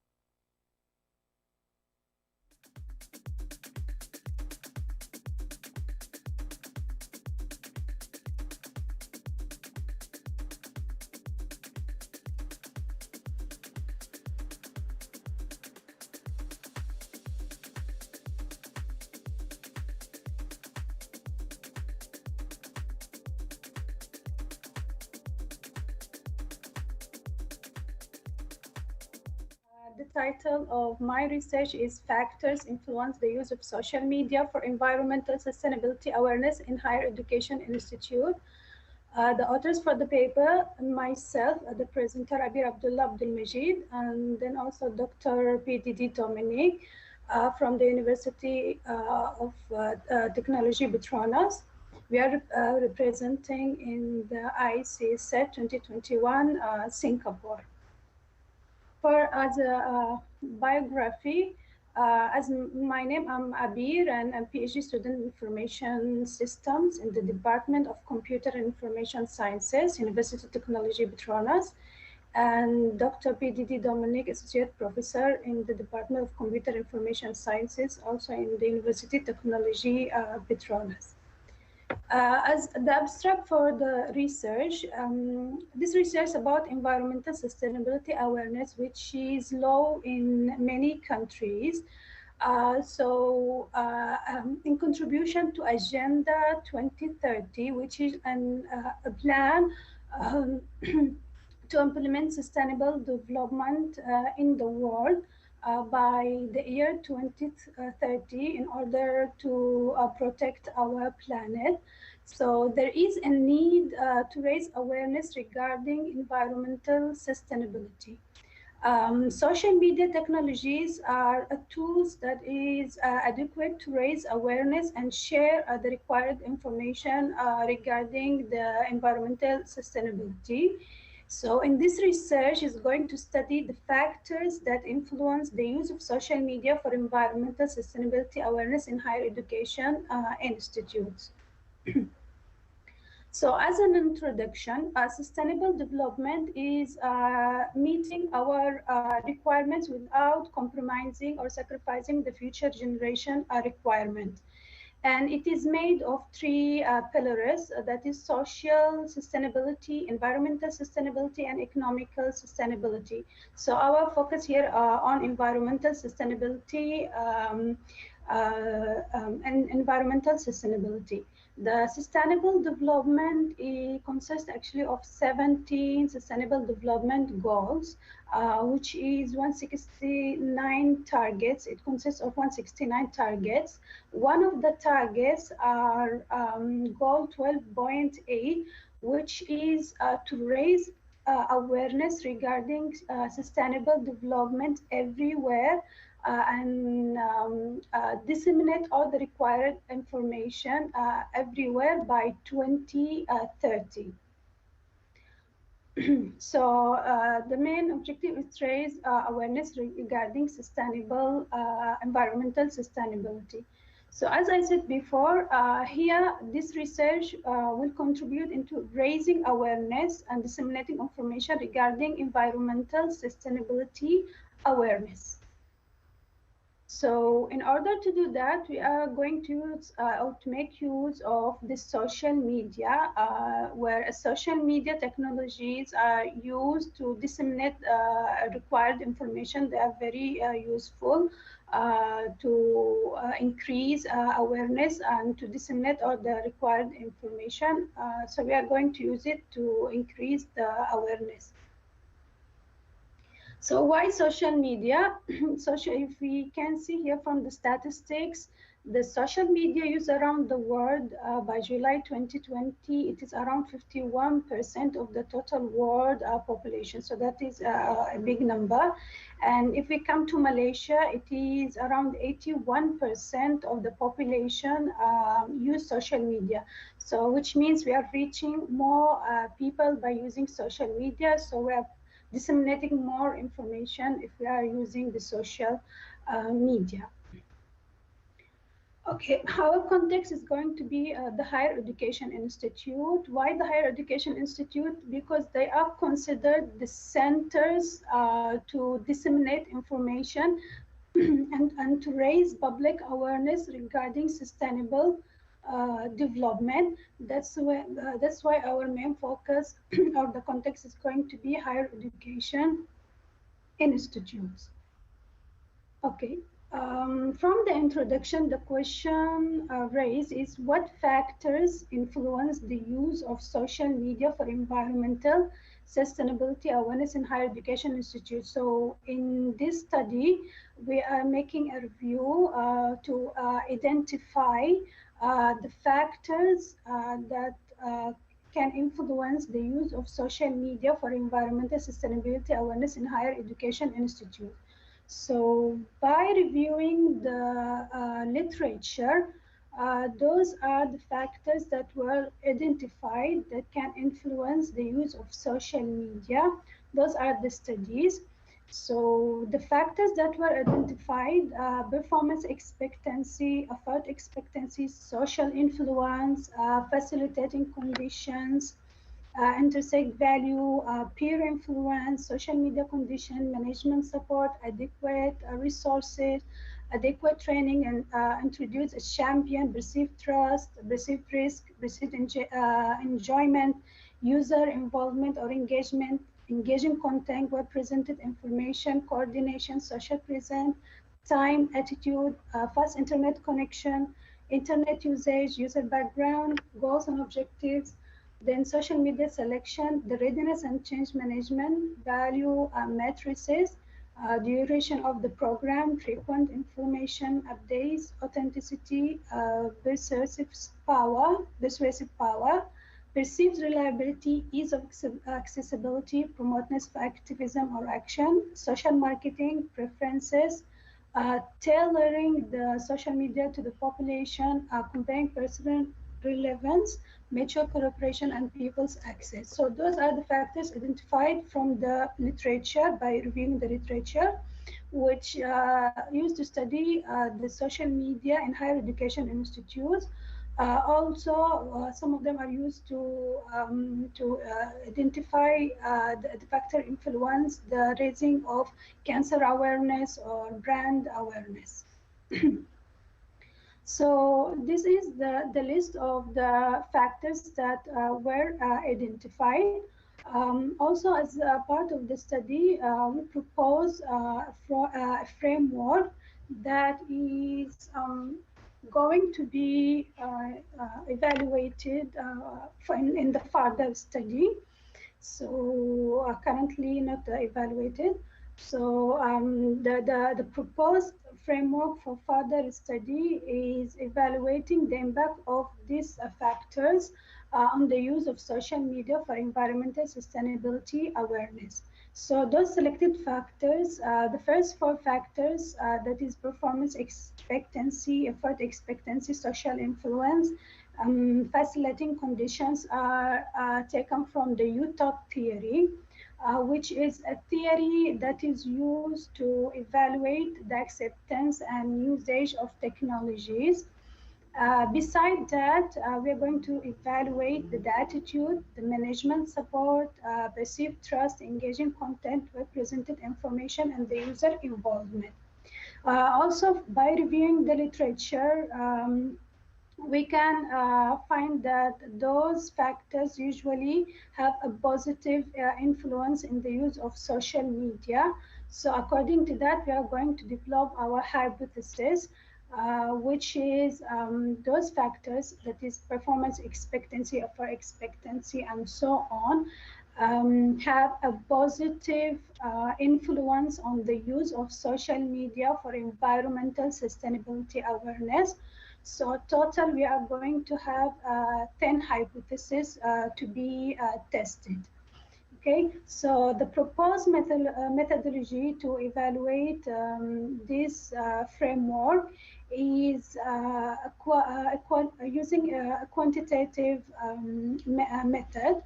The data will be, a questionnaire will be developed, and then data will be collected from the participants from different higher education institute in Malaysia. Then the data is going to be evaluated using some techniques, that is SPSS and structural equation modeling. So a set of analysis is going to be done to identify or to evaluate this proposed framework in the future.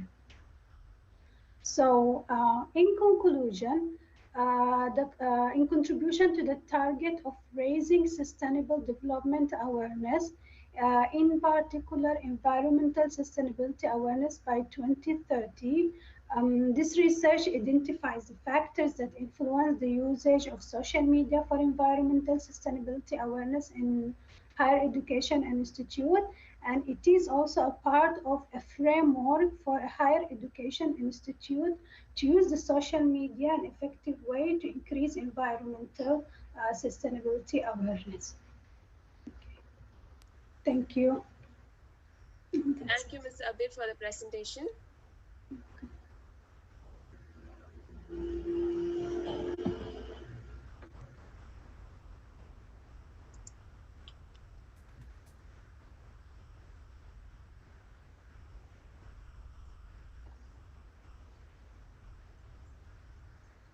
Sir, can you unmute your audio, sir? It's muted. Yeah. Yeah, now it is unmuted. Now it's audible, yes, sir. It is a very nice paper, madam, on sustainability, because this is a very critical issue, not only now, for many decades and decades to come. We have to do a lot of things, and also our World Health Organization or UNESCO, whatever the name, international organizations, they came up with a very good sustainability indices, and lot of studies were done. Of course, I can give a number of examples as far as sustainability of mining industries or these things are concerned. But when it comes to environmental sustainability, um, just for the benefit of our audience, Amadi madam, you can just throw some light within a couple of minutes. Whatever is that sustainable development framework which was framed internationally, can you throw some light on that? What are the issues which were nicely mentioned in that? You mean the goals? You mean the goals? Yes. There are Oh, okay. some factors which were identified, and in the sustainable development framework, as you said, up to 2030, we have to do that. Yes. And what are that factors identified by that international organization? Yes, the sustainable development consists of around 70 goals actually. Exactly, Those that goals goals. is, yeah, okay, let me share my slide again so you can see. Okay, so This, You can highlight some important goals in that. yes. So it's And basically, what yeah. problems are there in collecting the data? Okay, first of all, okay, the goals are there should be no poverty, and then also no hunger, trying to make equality, gender equality, trying to um, make proper health, and develop the education. Then regarding the environmental one is protecting the life underwater, protecting the life on land, also global warming or climate change, providing a clear water or a clean water. Also, some goals was regarding the renewable energy or clean energy. Also, some goals regarding peace, trying to make peace. And one of the goals also a partnership that trying everyone to cooperate to achieve those goals. So these are some of the goals of sustainable development. Very good, madam. And Here, yeah. Next question, just to create more awareness to others, we would like to know through you, since you yeah, collected some data. Is it a part of some uh, PhD work, madam? yes, it is part of my PhD. Your PhD, right? Is it Yes. completed now? No, Completed? I'm still in the. I have to go for data collection. Very good, nice. Yes.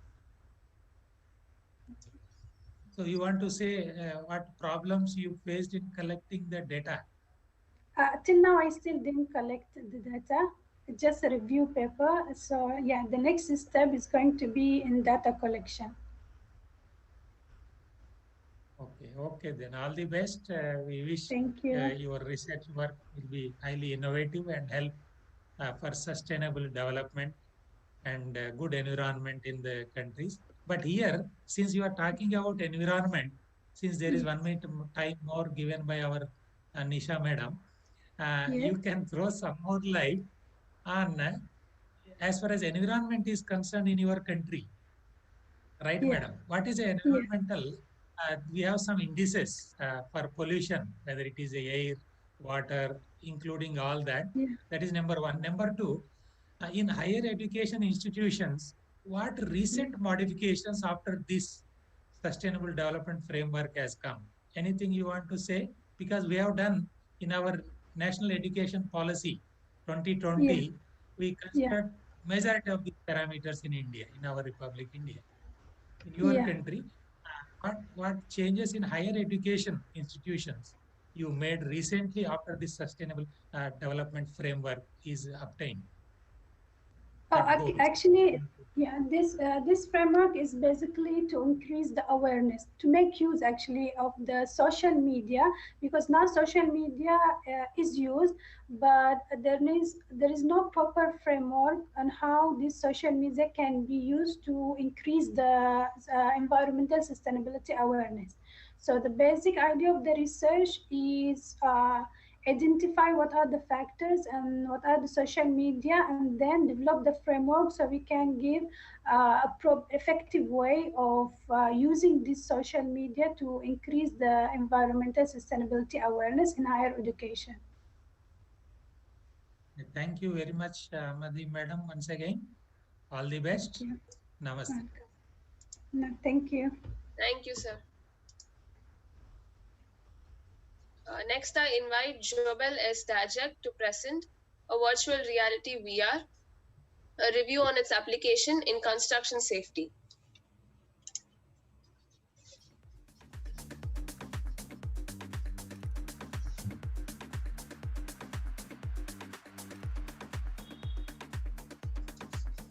Ma'am, can you please unmute your audio?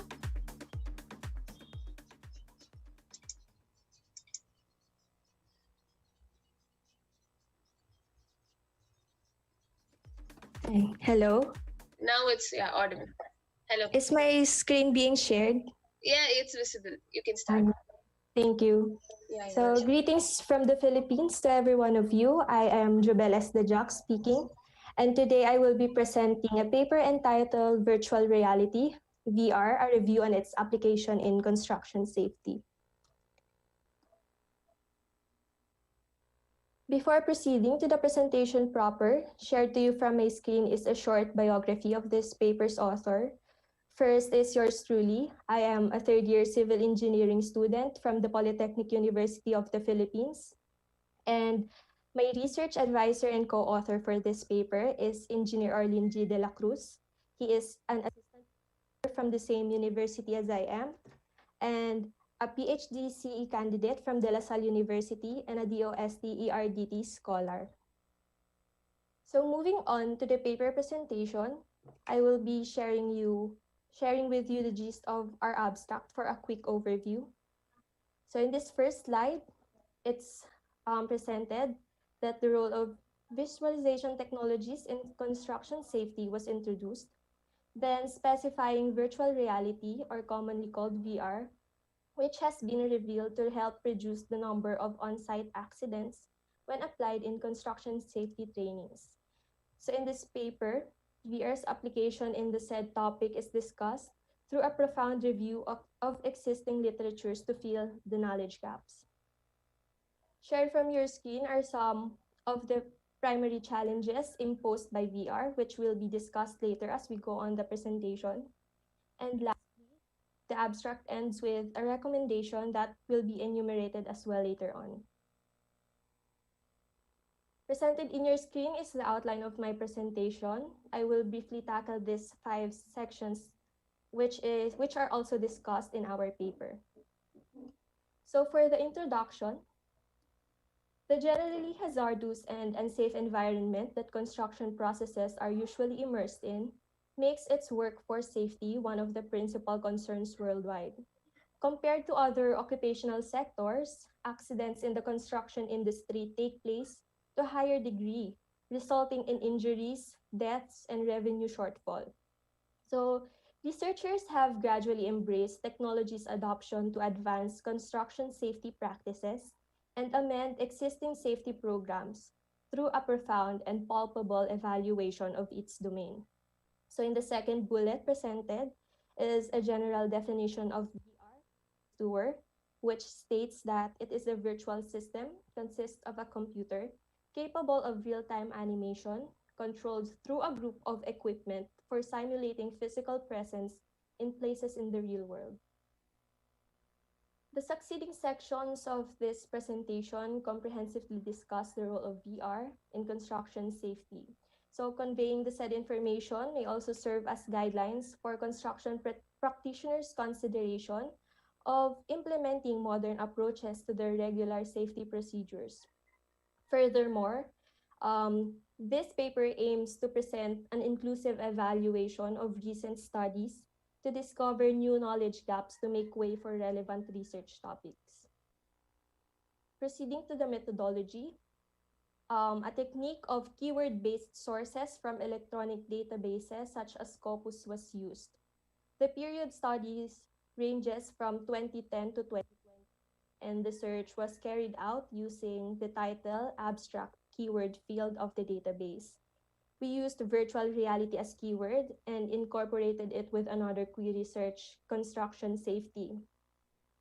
In total, there were 69 documents identified through a database search, and after removing the duplicates and by manually reading the abstract and parts of the entire articles, considering the application of VR as a safety tool in construction safety, the number was reduced to a total of 66 documents. Using the MATLAB text data analytics and applying a latent Dirichlet allocation, or LDA, the abstracts were pre-processed.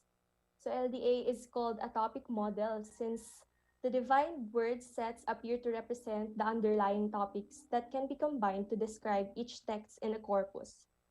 Topic modeling is a system used to model the search text as a mixture of subjects and each subject as a mixture of terms. The summary of the LDA topic results can be seen in Figure 1 that is currently presented from the slide. From the keywords generated, four distinct topics were extracted, three of which are to be discussed in the results and discussion section. As shown in figure 2, the topic mixtures have been created using topics 1 to 4 with a different combination of topics that can be made. So this graph is vital and is used to create new VR related topics and methods as a construction safety tool. Next figure, figure 3, shows the number of publications per year that suggested that the studies related to VR as a construction safety tool has improved and experienced an almost consistent increase since year 2011. Moving on to the results and discussion, I will just briefly present a small portion of the discussions that we wrote because of the limited time. So these topics were extracted again from the text data analytics conducted in MATLAB. And the first topic to be discussed is training and application of virtual environment. Firming up safety training and management is one of the most operative measures to successfully diminish safety accidents in construction sites.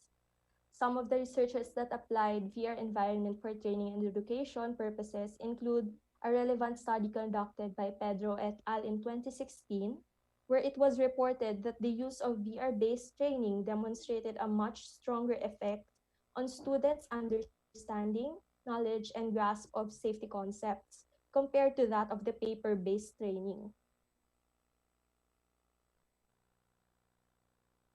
It is further vindicated in 2016 that VR-based training demonstrated that it is a useful platform for tower crane operation, iron laborer safety trainings. Next topic is about the VR's performance for hazard identification. In 2012, Park and Kim reckoned that through virtual reality functions, a worker could deduce the exact risks present in their job site, including those under the construction and engineering practices. In 2020, a study by Lucena and Safaro concluded that the combination of virtual reality technology with the investigation protocol for the virtual world makes the detection of hazards effective. Virtual reality, in addition, technology has been proven valuable in providing construction trainees with visual stimuli, making it easy to intuitively notice dangerous situations. So an essential function of the protocol used was to induce the user to systematically focus on the potential hazards, especially with obvious dangers found in construction or any job sites. In this section, we will be further enumerating some of the many VR application studies that ventured on different aspects encircling construction safety. In 2015, Sachs et al. Made use of VR as a communication tool between designers and builders to provide a forum for learning and proactive change of a design to make a project safer to build. The said study also revealed that consultation and dialogues performed through virtual reality benefits designers' consideration of safety design in construction processes. Later in 2018, she et al. Engaged with a multi-user system installed with motion tracking facilities to enhance iron workers' interpersonal social interaction and communication, simulating their work. So this image is acquired from that particular study. And as you can see from this leftmost image, that is the actual setup of the trainee using the VR technology. And they used a plank to further imitate the real feeling when you are in that exact situation. And the succeeding images are what they see from the device from a first person. This next figure shows the study of Cote and Bilieu in 2019, who have also introduced a VR road and construction site safety conceptual modeling based on hand gestures, where an instinctual road plan VR application based on hand gestures was projected and established. The study demonstrated that the comfortable VR tool applications they have developed presented a natural, easy, and fun to use, and can become a laid-back alternative for complex 3D engineering design software available. A relevant study by Shafik and Afzal in 2020 also concluded that the utilization of VR could reduce the language barriers in communicating job site safety to such a multilingual industry, which can advance the promotion of proper safety performances in the community. This table summarizes the applications of the experimental researches included in this paper, which specified several advantages of using VR technologies. So the category of their applications were found to be, in this column, understanding of workforce well-being and tendencies, hazard identification, identification of the workforce's limitation and preferences, and safety monitoring. After reviewing the experimental research, the challenges imposed by VR specified were discussed in our actual paper. And here you can see the summary of it presented in a table for convenience. Enumerated in here are the general challenges encountered by the researchers when they were working in their paper. And it was revealed that the most common challenge encountered by the researchers was VR's work intensiveness, high setup, implementation, and maintenance cost. However, other challenges shown are still believed to affect the overall performance of VR applications in construction safety and should be considered for future research endeavors. Therefore, bearing these findings in mind, we'll now be proceeding with the conclusions and recommendations section. First, it was observed that most researchers did not consider the financial background of utilizing VR, which is a relatively tool. So, as an industry, construction companies must acknowledge the monetary aspect of implementing new programs. Therefore, as you can see in the first bullet, it is appropriate to discuss this aspect to up the chances of these innovative researches to be considered. Some of the studies also did not use actual construction workers for their experiment proper. Therefore, research that intimately inclines to a realistic construction setup achieved through VR environment and involving people from the industry itself is crucial and is believed to bear more accurate results. Lastly, while recent studies have focused on the workforce behaviors, it is also equally important to give attention to the disposition of higher practitioners, such as engineers and contractors, on the idea of VR as a construction safety training. As we all know, they are the ones who need elaborated convincing on the claim that this innovative medium is worth their time and budget. It is recommended that studies based on their perspectives on VR applications should also be considered for results. This way, other research opportunities intended to meet their expectations and standards may again emerge. So that's the end of my presentation. Thank you so much for listening. Thank you, Ms. Jabal, for the presentation. Sir, you can ask the questions.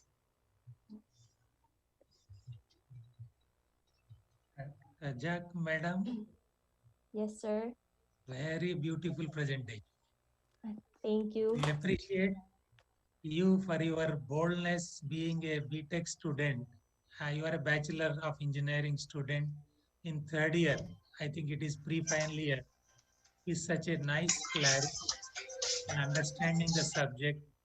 So it's hats off. It is very appreciable by everybody. And congratulations goes to your assistant professor, Dr. Cruz, also in motivating you and training you, whether it is virtual training or training in the classroom, whatever. So now here, just to give some more information to our other audience here, you can just say something in these 3 years of your BTech or the graduation, what type of construction projects you have seen or what type of training you have taken. Can you say something about this? Then my next query or my observation follows. Um, yes, in my 3 years in PUP or the Polytechnic University of the Philippines, I've attended seminars organized by different organizations such as the Philippine Institute of Civil Engineers.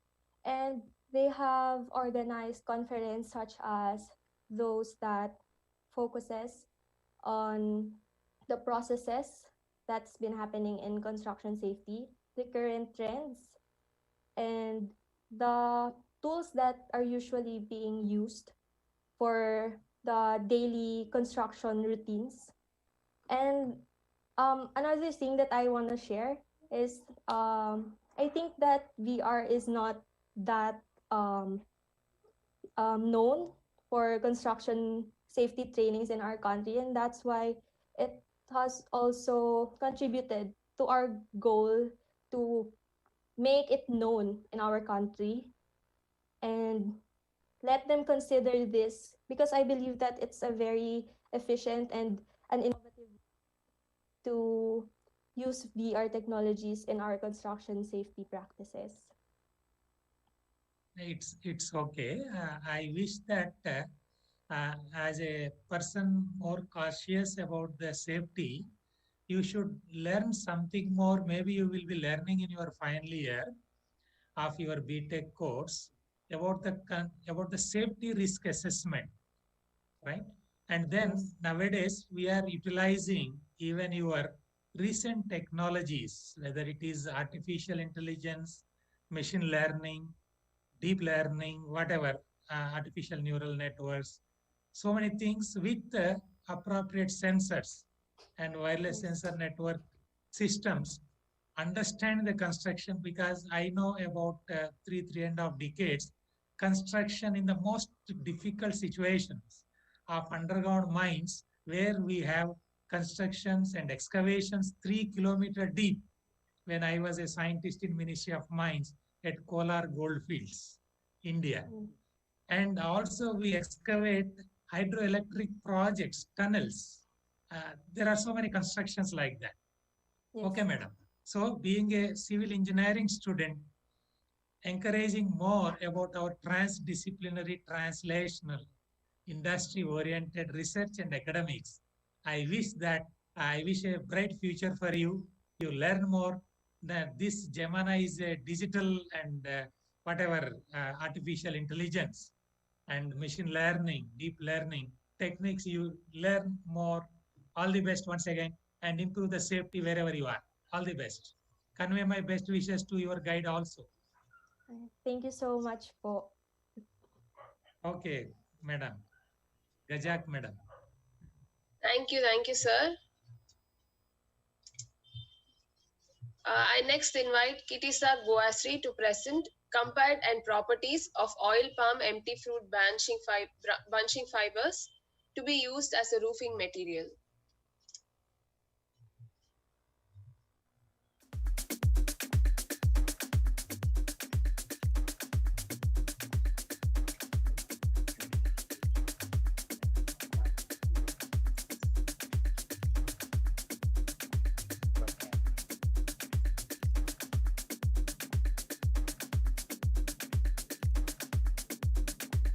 Let me take you all for coming here today.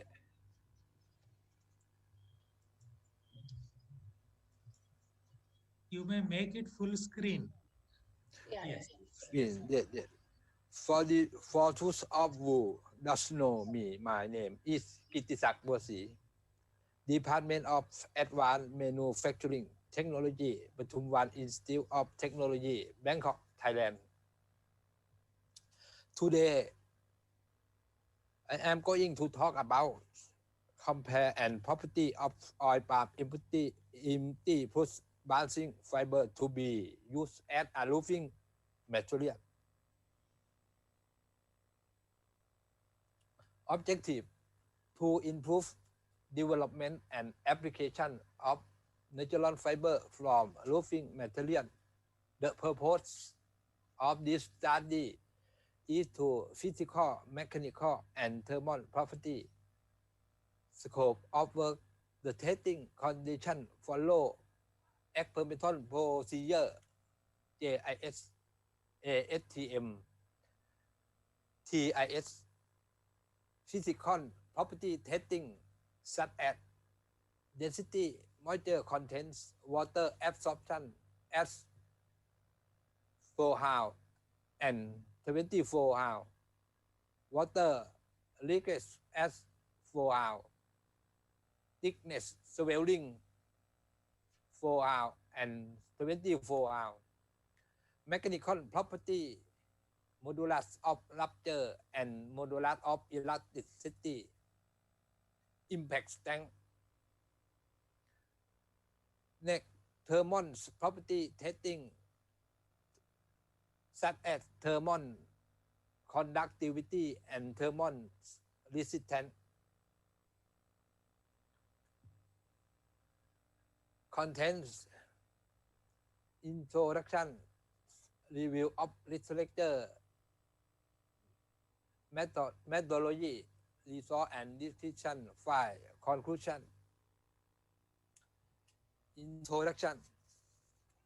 Thailand in forestry and agricultural country. Apart from food, crops, Thai farmer grows a great diversity of industrial crops such as sugarcane, corn, rice, nuts, and oil palm.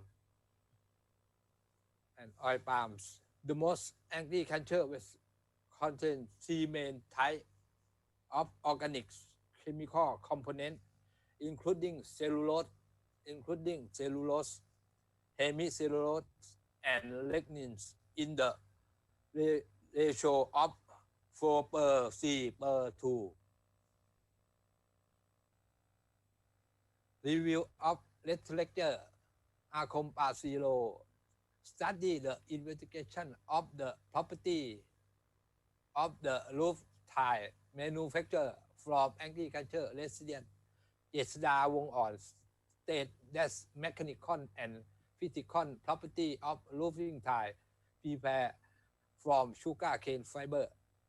Tarkov development of roof sheet material using groundnut shell, particle and epoxy resin and composite material. Next, Dasama this development of core fiber cement composite roofing tile. Next, methodology preparing the roof sheet fiber oil palm. This is from oil palm industrial in Surat Thani province, Thailand, southern. C type of the thermosetting of this isocyanate resin PMDI and urea formaldehyde resin UF and phenol formaldehyde resin. Hot-flash machine was mixer fiber and resin composite material freeform mold. Polymer were used 5% and 10% by-waste dye fiber. Hardener ammonia chloride 2%, paraffin emulsion 1%. Both oil palm impurity balancing fiber were cut into size not bigger than 5 millimeters. The oil palm impurity fiber had to be cleaned to remove the resident oil before fiber processing. The were then dry to often 3 to 5 moisture contents fiber before beginning mix together of adhesive.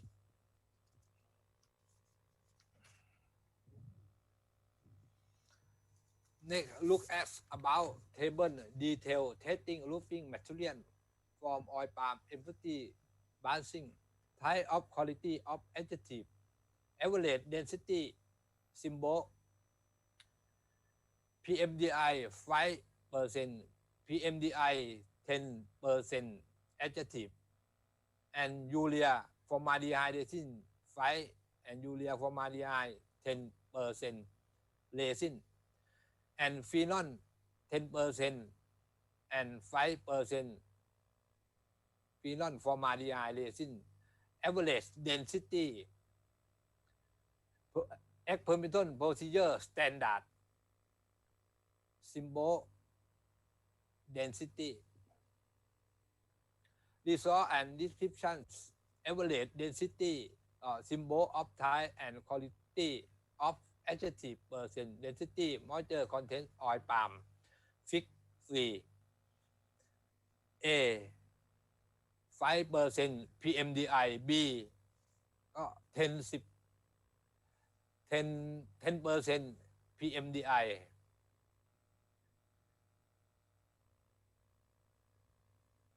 Fig for water absorption and thickness swelling 2 and 24 how oil palm putty water absorption A B C D G standard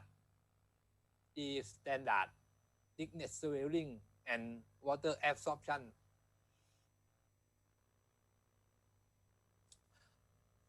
Fig 5 water leakage test as to how from oil palm basing to be used as a roofing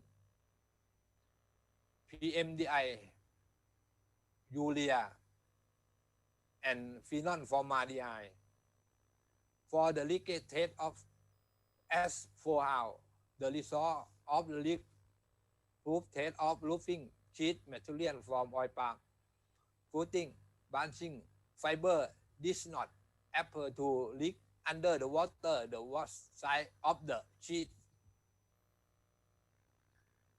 Fig 6 Fig 6 MOR and MOE oil palm average modulus of rupture PMDI urea formaldehyde and phenol formaldehyde is standard modulus of elasticity PMDI AB CD urea formaldehyde EF phenol formaldehyde resin is standard Fig 7 impact strength of oil palm infused AB PMDI CD urea formaldehyde resin and PF CDFG no standard PMDI based roofing sheet also present the higher impact strength than UF and PF system. Next, Fig 8 thermal conductivity and thermal resistance oil palm input basing fiber to use roofing thermal conductivity thermal resistance symbol and type of quality adjective percent AB PMDI thermal conductivity urea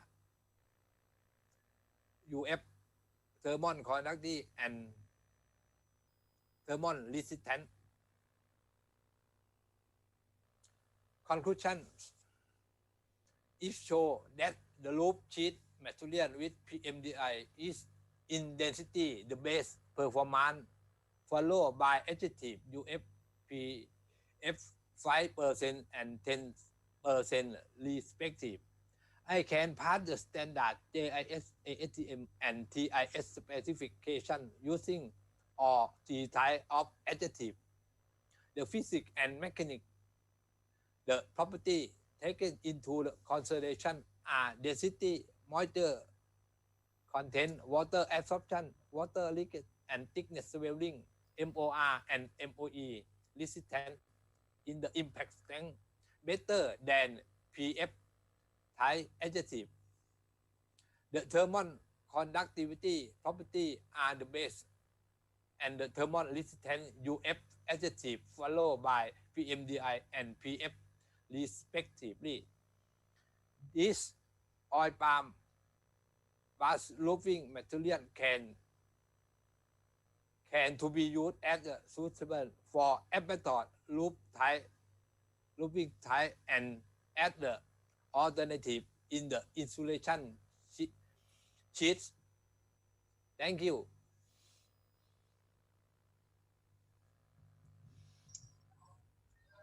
Thank you, Mr. Kitisak, for the presentation. Thank you very much, Dr. Guasri, for your highly informative paper and the results nicely narrated about your fiber material, all the properties. In this regard, for the benefit of your other audience, may you say something about whatever the roofing materials you try to compare? It may be some other materials like plastic or other cementatious materials, what is generally being used as a roofing material. So cost wise, which is more comparable? I mean, I could not see much in details into the paper, your paper. Oh, how this cost parameter.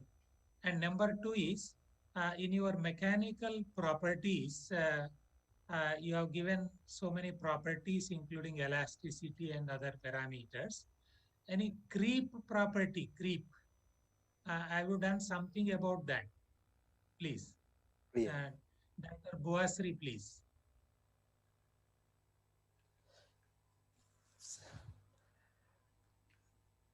The physical density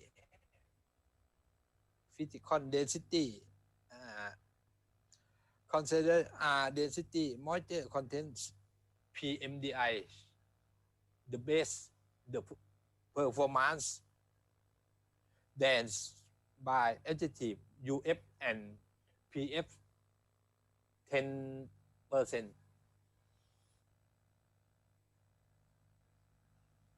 The cost economics wise, what is a general material used for roofing at your place, in your locality? Materials. Natural roofing material, other than this fiber, what you explained, what are the most traditional roofing materials you are using? Dimension.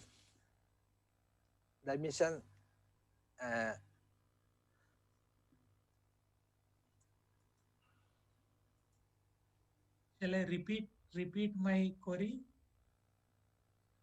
That may give some more awareness to our audience. That's why just I try to inquire about what is the traditional roofing material that you are using at your residences.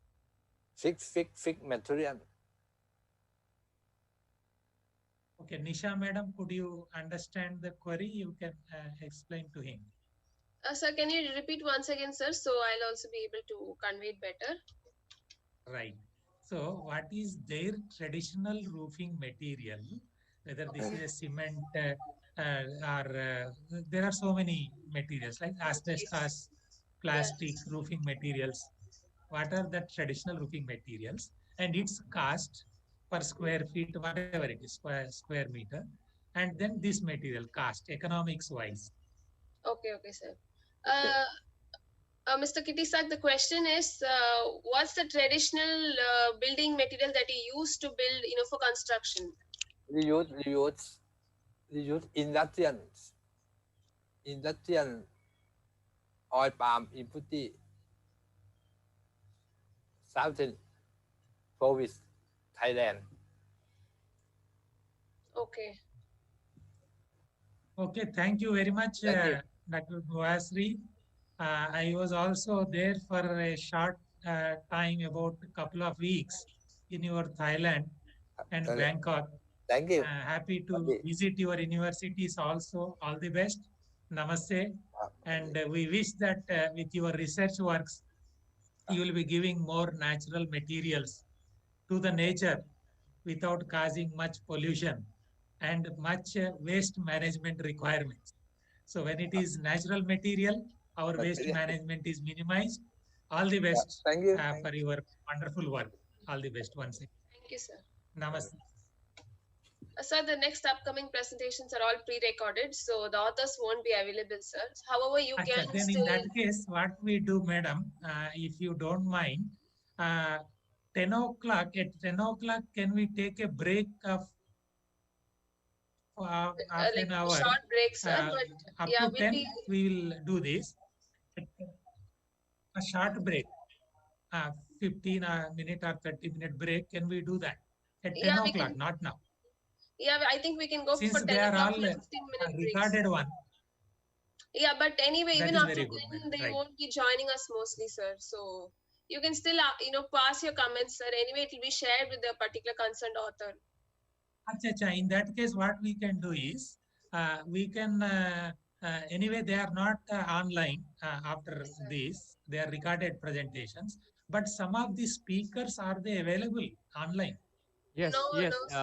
like there are few presenters, live presentations that is still, remain. So they'll be joining later in the evening around 2 o'clock or 3 o'clock. 2 live presentations remaining. So the remaining are, the pre-recorded only. Okay, So no even if problem. we In wait, that case, I don't think they'll be joining us anytime soon. No problem, madam. In that case, what we do is 10 o'clock, I will take a break. You can continue the presentations. Then I will be hearing it. Okay, But sir. I have some other small urgent meeting. That's why 10 to 10:30, I will be seeing this. Yes, sir. But okay.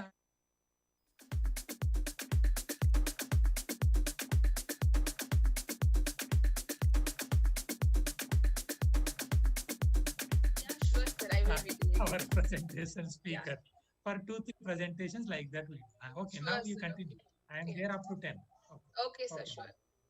So next I invite Puppet Danny Prasetyoadi to present solid waste management strategy as an alternative energy source for the economic driver in Gading Kasri, Malang City.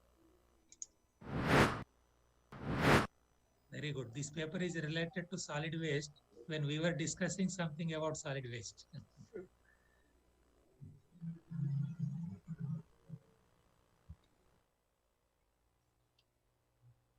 This is pre-recorded. Okay. Thank you very much. Good morning for all. Today I will share about our research with our team.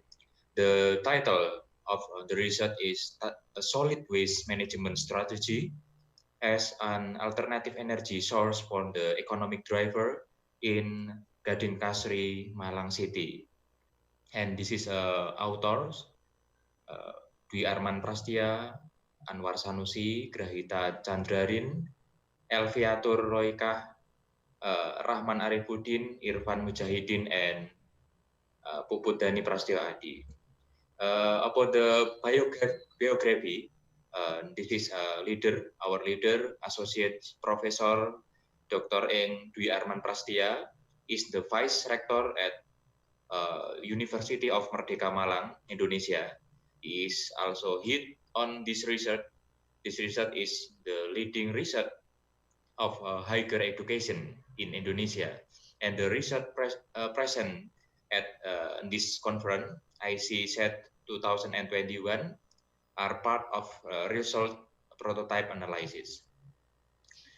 About the abstracts, the economic factor is one of key to an area that can be advanced and independent.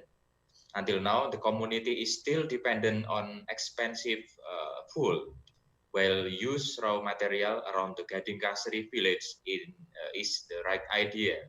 One of the picture to improve the community economic factor in the Gading Kasri village is how to convert waste into the fuel. The benefit obtained are substantial, include helping the community economy reducing plastic waste and return plastic waste into the energy that is useful for cooking, starting motorbike, and other power. In this research, the design of the combustible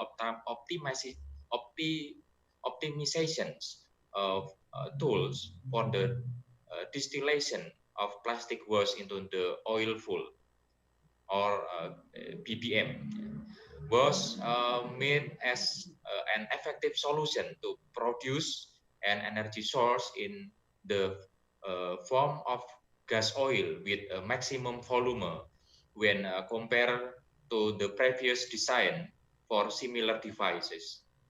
In this design, a plastic was burned cross section is made in the form of the circular crossbar, so that the volume of was and the effectiveness of combustions that is collect can be more in work. Furthermore, this tool will be used by the community in the Gading Kasri village to be more beneficial for the organization or the general public.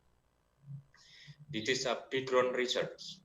The final processing site of or TPA is a place to collect trash from the several temporary shelters or TPS.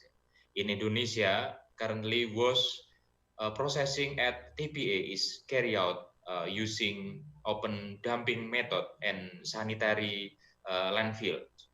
The available dumping method has been prohibited through the law in Indonesia number 18 2008 concerning waste management. With the issuance of this law and to overcome the increasingly urgent waste problem, need research to design friendly waste processing technology environment. For example, biomass technology. This is a clean energy technology. Waste from plastic material is a primary source. This is a research element, the important element on this research. For example, is active carbon and plastic. Active carbon is an amorphous compound produced from the materials containing carbon or charcoals with a special treat to obtain high absorption power. And the plastic was the use of plastic material from years to year has increased and require a large space to accommodate it. The number of plastic products produced in Indonesia consists of polypropylene PP, polyethylenes, polystyrens, polyvinyls, acrylics, acrylonitrile butadiene, styrenes, polyethylenes terephthalates, low density polyethylenes, high density polyethylenes, and styrofoam. And this is a method used on this research. The name is a structure equation model or SEM. The analyze method use a mixed method which combine the analysis of descriptive, qualitative, and quantitative analysis. Descriptive qualitative research was used to explain the relationship between the variable based on the respondent's opinion or idea to explore the potential of the region and society. This is a figure about the structure equation model and the design model and specifications like this picture. This is a prototype design to convert plastic into the full. Number one is combustion room one. Number two is distribution pipe one. This is between combustion room one and filter room one. And number three is filter room one. Number four is condenser one. This is between filter one and combustion room two. Number five is combustion temperature indicator in combustion room one. Number six is drainage residual combustions. Number seven is combustion temperature indicator in combustion room two. Number eight is combustion room two. Number 9 in condenser 2. This is between combustion room 2 and storage room. And number 10 is combustion smoke exhaust pipe. Number 11 is burning flame exhaust pipe to smoke minimizing rooms. And number 12 is smoke minimization room or filled with water to minimize combustion smoke. Number 13 is shelter room or there is also a filter. And number 14, the last is faucets. And step by step the process is like this step by step.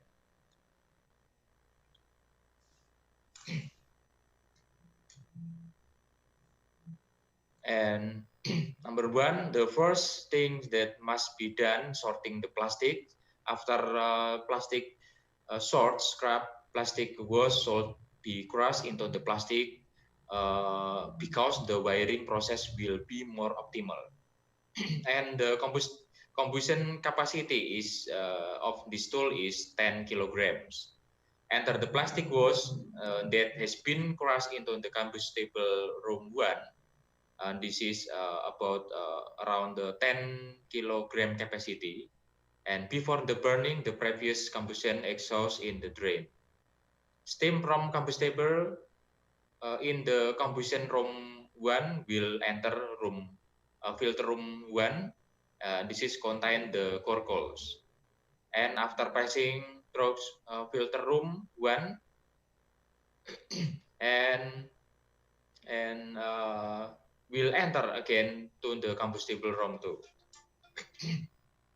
From the storage room, there is a channel to channel the smoke from the combustible reduce to the smoke minimize room to minimize combustible smoke. And cooling pipe reduce the heat from the combustion oil before its distribution to the storage room. And the last is there is 2 faucets in this storage room to channel oil from the storage room to the next reservoir. This is our prototype. In this section, a trial will be carried out by entering the raw material for plastic wash. This section, the plastic will be smelt to the produce pool. The amount of plastic will determine how many liters of energy will produce. And this is analyzed from the experiment from the recycle of clear plastic wash from the mineral water bottles. And this is we have 15 experiment, and full have 3 types: full A, full B, and full C on the milliliters.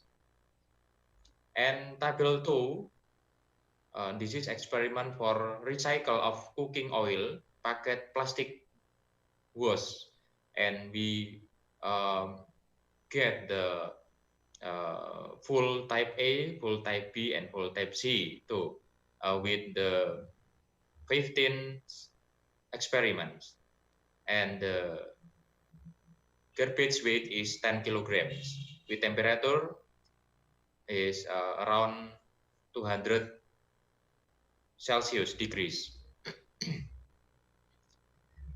And table C is experiment on the recycle various type of plastic. And this is a graph from the comparisons of output result in milliliter of 3 different type of fuel. On this graph, type B on milliliters is most high, yeah, on the produced milliliter. This is around 700 milliliters full. And type B and type C around 100 to 250 milliliters. On the experiment 10 kilogram of cooking oil plastic wash, type B, this is more high than type A and type C. And type A and C. This is around 100 to 200 milliliters, and type B, this is more than 300 milliliter to 700 more milliliters. And experiment with various 10 kilogram plastic waste. This is tape A, and tape C. This is almost same. This is around 100 to 200 milliliter, and type B is more than 300 milliliters. On the conclusions, produce an energy source in the form of gas oil with a maximum volume compared to previous design in similar device. The fuel produced by this tool can be used to fuel lawnmowers and to strokes motorcycle engines. It is essential to pay attention to sorting plastic before burning. The base is plastic waste from mineral water bottles. The main component consisting of combustion room 1, filter room 1, combustion room 2, filter room 2, and storage room, smoke minimizing room. And furthermore, the fuel produced by the toolmates in this research is successful. The fuel produced need a further refining process to deliver maximum filtering result to be used in the car and the similar vehicles.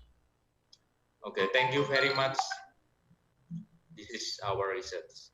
Thank you. Good morning.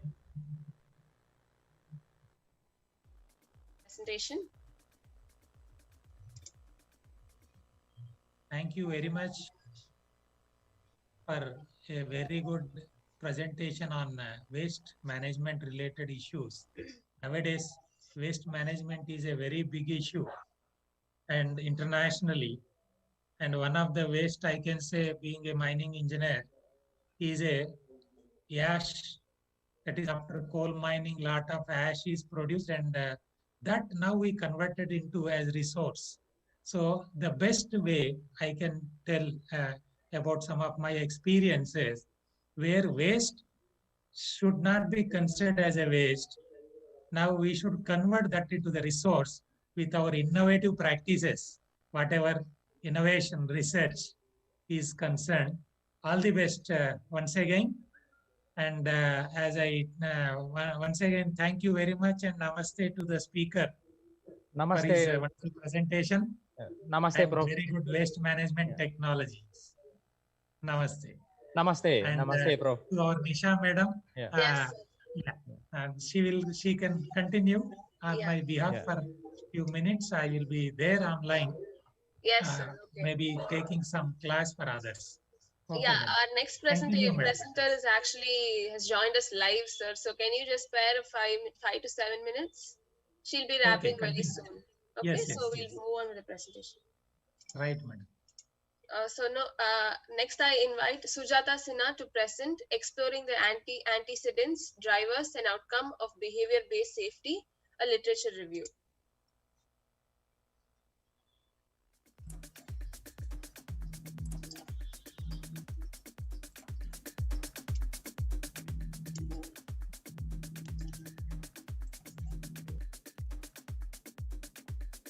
Good afternoon, everyone.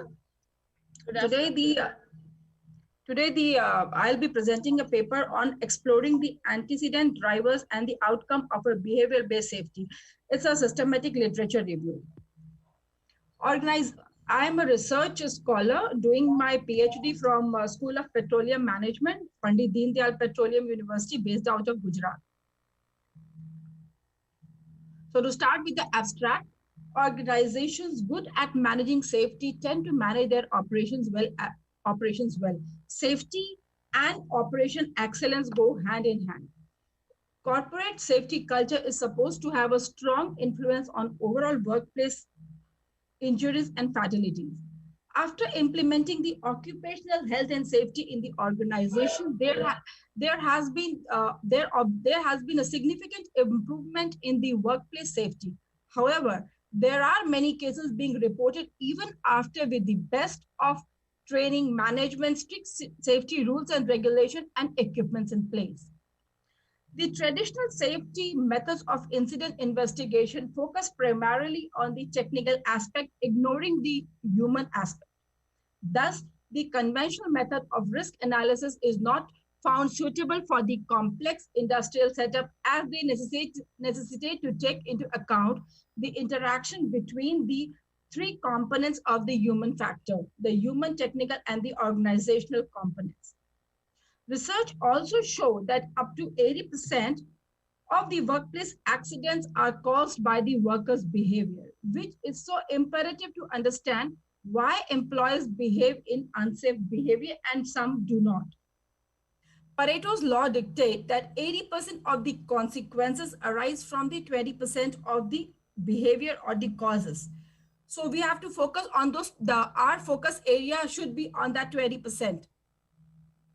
The evidence is direct towards so to conduct this literature review, I have followed a systematic methodology to identify, analyze, and draw inference from the available literature to identify the most important antecedents and antecedents of the workplace safety. I have conducted a rigorous literature review of a sample of approximately 20 to 25 published papers selected through the judgmental sampling from 2000 to 2019 related in the books and articles published in the corresponding field journals. Upon the review, I have found that they did most of the literature directs towards the safety culture and the leadership as a very prominent precursor to worker safety behavior. Now coming to the safety culture, why it is the most important antecedents for the worker safety behavior. During 1980s, there was no empirical evidences discovered to this construct. In fact, this construct was not discovered. Many process safety catastrophes resulting in hundreds and thousands of accidents, industrial workers killed, injured every week directed towards an unknown, unidentified and underlying contributors, which was still to be identified. And if identified, could have helped to an extent to control the situation. The term safety culture first made its appearance in 1987 after the 1986 Chernobyl nuclear disaster. It is also theoretically it is a subset of the organizational culture, and it is the observable degree of effort with which all the organizational members exert their effort and action towards safety. There are many definitions to this construct which differs from industry to industry, but overall safety culture is thinking about safety, managing safety, and behaving safely. So this, after around 2000, Dr. Dominic Cooper came up with a model of reciprocal safety culture, which was most suited and accepted by many industries and various countries and sectors. This says that people neither deterministically controlled by their environment or neither they are self-determinant. They are in a state of reciprocal determinism within their behavior. It means that their behavior influence and are influenced by the external factors like the psychological factors and the situational factor, which happens to be the existing safety management system of the organization. In continuation to this model, Dr. Cooper came up in 2002 with the revised version, which is supposed to be business process model of safety culture. This improved model, it introduced a term called leadership, which helps the three elements of which he discussed in the 2000 model, the psychological factor, the situational and the behavioral factor. They undergo a transformation process. That is the transformation process of the company goals, expectation, management practices to give a shape of the construct known as safety culture. This approach of safety culture, the 2002 approach of safety culture, has been officially accepted by the American Petroleum Association and has also been considered a standard by the American Standard Institute.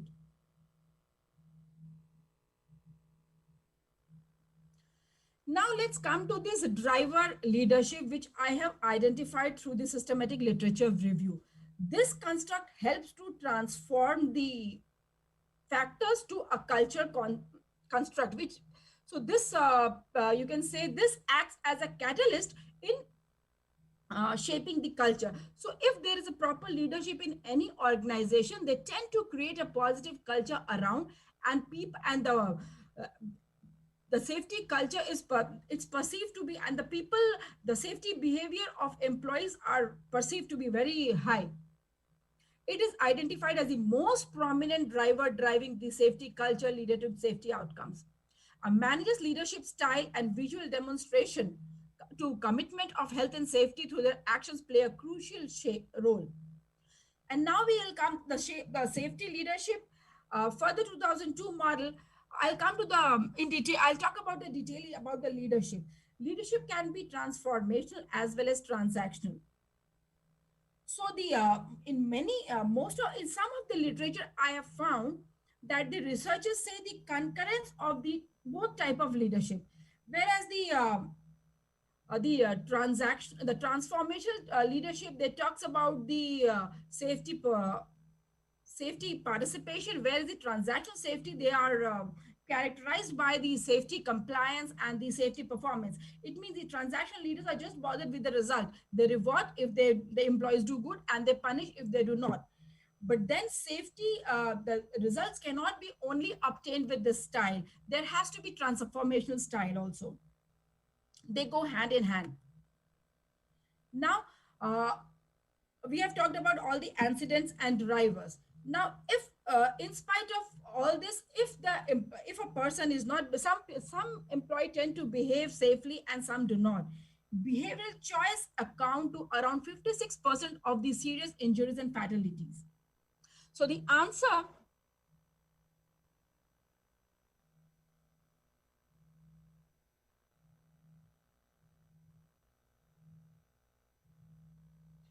now we'll try to we'll try to find out why the employees engage themselves in the unsafe act and how do we fix them. People's behavioral choices account for, as I told you, 50% of the serious injuries. Workers may participate in the risk-taking behavior that might have the life-altering consequences. Under everyday situation, they may have the ability, knowledge to perform that particular task, but the motivation is missing. The answer to this is behavior-based safety. The purpose of this is to reduce the number of unwanted incidents caused by the poor management control hazard present in the working environment, or when they are triggered with exclusively by unwanted behavior or triggered by an interaction between the poor management control, the hazard, and the behavior.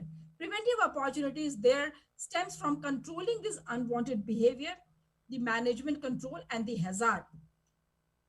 Behavioral safety helps to identify and fix all this issue. Now we'll come to the conclusion.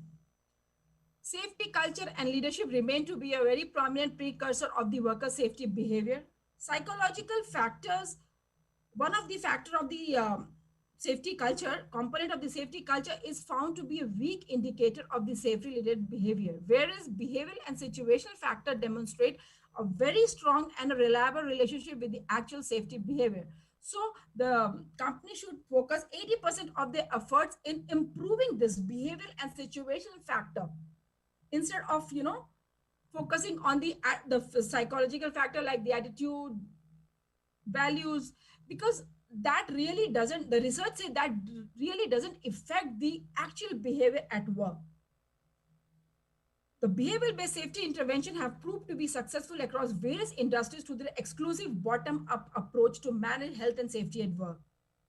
Behavioral safety techniques work best when physical environment, workplace are well maintained and procedures are in place. It means everything should be just right before we implement. Otherwise, we may continue putting our effort in improving the behavior, whereas the technical and the procedures are not in place. So in that case, it would not fetch the desired result. Thank you.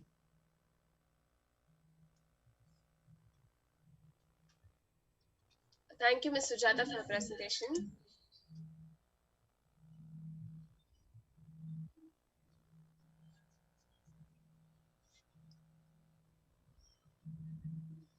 Our session chair is currently attending a different meeting, so I think he'll get back to you with the comments or questions later. Yeah, thank you so much. Thanks. Moving on to the next presentation, I invite Rowan A.D. Jesus to present challenges and opportunities in the field of information and communication technology, ICT, due to COVID-19 pandemic and migration towards the new normal.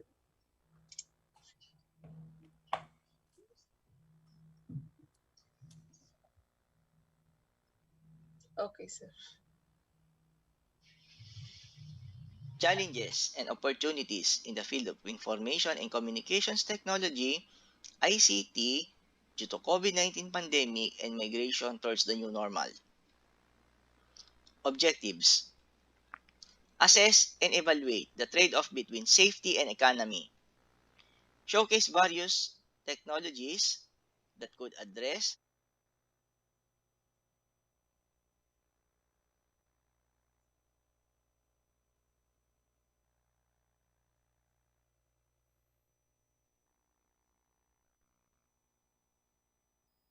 Madam, Nisha, madam. Yes, sir. Yeah. Sir, your audio is muted, sir. Hi, good day, everyone. Okay. I have submitted the pre-recorded presentation, but if there are difficulties in playing the video, I can press it live. No, it's ready. It can be played now. Okay, go ahead. Thank you, Nisha. Yeah, thank you. challenges and opportunities in the field of information and communications technology,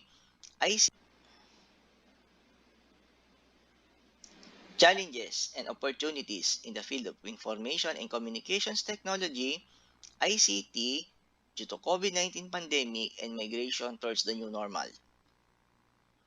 Objectives: assess and evaluate the trade-off between safety and economy. Showcase various technologies that could address the challenges discussed in this presentation. Compare the industry setup before, during, and after the pandemic. Background: the Philippine scenario dated 2016, representing the provincial poverty incidence.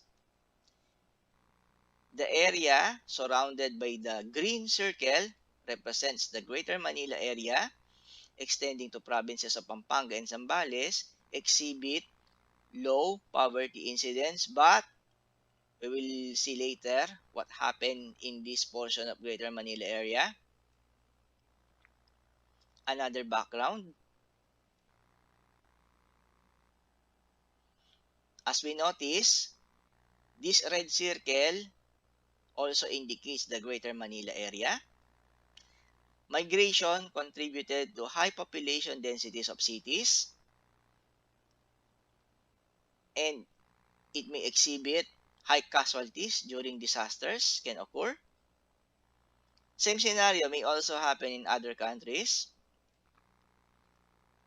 On the other hand, this area surrounded by the green enclosure represents the Philippine section of BIM Iaga. So the BIM Iaga is limited topic in this paper. So background: why people migrate to cities?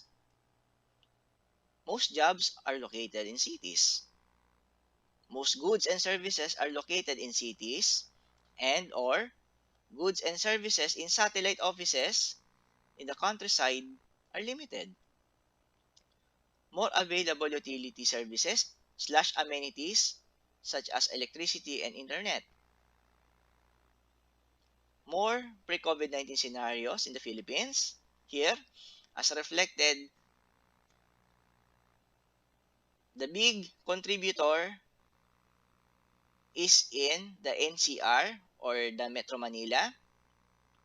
Opportunities, amenities, and utilities are readily available in NCR. Consequently, regions 3 and 4 are sometimes dubbed as part of the Mega Manila or the Greater Manila area. However, If we look at the holistic scenario, 82% without internet access. Only 18% have internet access as reflected in the National ICT Household Survey conducted in 2019. So the challenges to provide equitable utility services, tantamount to career opportunities for ICT practitioners.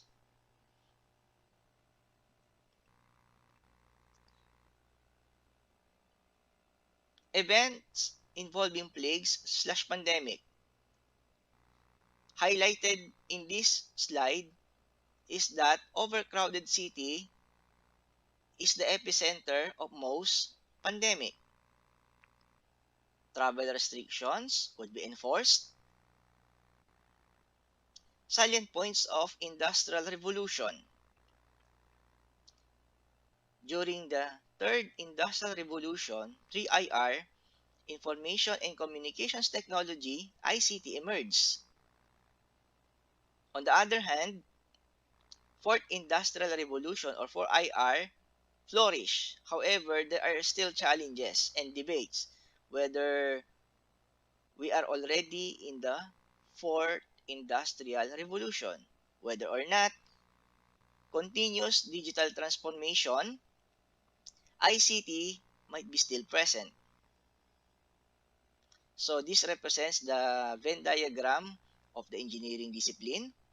So engineering is a synergy, both natural and social sciences. The recent pandemic, challenge or opportunity? Global economy was affected. Retool for workforce is necessary in order to mitigate the detrimental economic impacts. Transformation observed today is not only the first transformation happened in history. As well, there are several industrial revolutions happened before. Referring to Philippine scenario, large number of COVID-19 cases are in urban areas, while low cases in rural areas. Prior to COVID-19, people from rural areas have difficulties in availing equitable services as they have to travel to cities. When travel restrictions were enforced, there are cases that enrollment in state universities and colleges located in provinces increased significantly. That's the catch or the, the glitch of the scenario. So discussion of selected ICT projects. So in Philippines, we have the Rapid Emergency Telecommunication Team that utilizes ICT in order to handle critical information. And its handbook is submitted in the ASEAN Federation of Engineering Organizations. We also have the Philippine National Public Key Infrastructure. This PKI promotes paperless transaction in the manner that it manages digital certificates of the applicant. Business transaction can still be done even parties are constrained by either calamity or disaster or even travel restriction. We also have rural impact sourcing. So it brings opportunities on the countryside, creating jobs, and might decongest urban areas in a manner that migrations to cities would be mitigated. So to continue the discussion, whether opportunities or challenges, improve access for ICT infrastructure and services, these could be opportunities for engineers and technicians. Disaster resilient livelihood and business, as we have discussed, we have the rural impact sourcing, an ICT enabled capacity building project was selected as finalist in the World Summit on Information Society Prize of the ITU. This RIS was rebranded into Digital Jobs PH in order to accommodate not only in the provinces but as well as in the cities. We target the sector belonging from displaced workforce. RIS has been conducted since before pandemic. Another opportunities or challenges. So affected communities are provided with gender and conflict sensitive basic necessities. So this is one of the challenge rule before. Senior citizens, pregnant, person with medical conditions, and persons below 21 years, despite that 18 years is the legal age in the Philippines, are considered vulnerable sector during the quarantine. Many people challenge this rule and later revise because at the age of 18, you can already work, but you are restricted by quarantine rules. Improve ICT infra and capacity building for citizens. People can secure ICT jobs regardless of gender and age. Miscellany. So, blended learning scenario. Obtained permission from the admin of a Facebook page. So, this is the current scenario. So, one of the partnership fostered with our stakeholder from conventional door-to-door modules, we attempt to provide connectivity. We launched ICT Council in order to strengthen partnership with various stakeholders.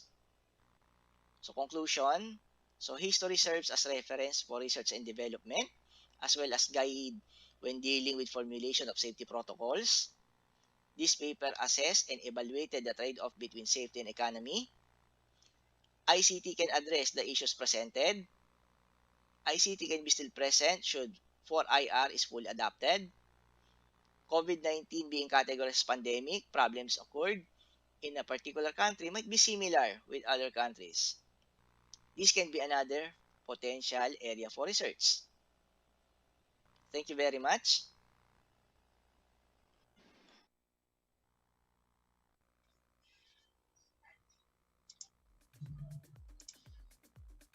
Thank you, Mr. Ravanel, for the presentation. Thank you, Miss Nika.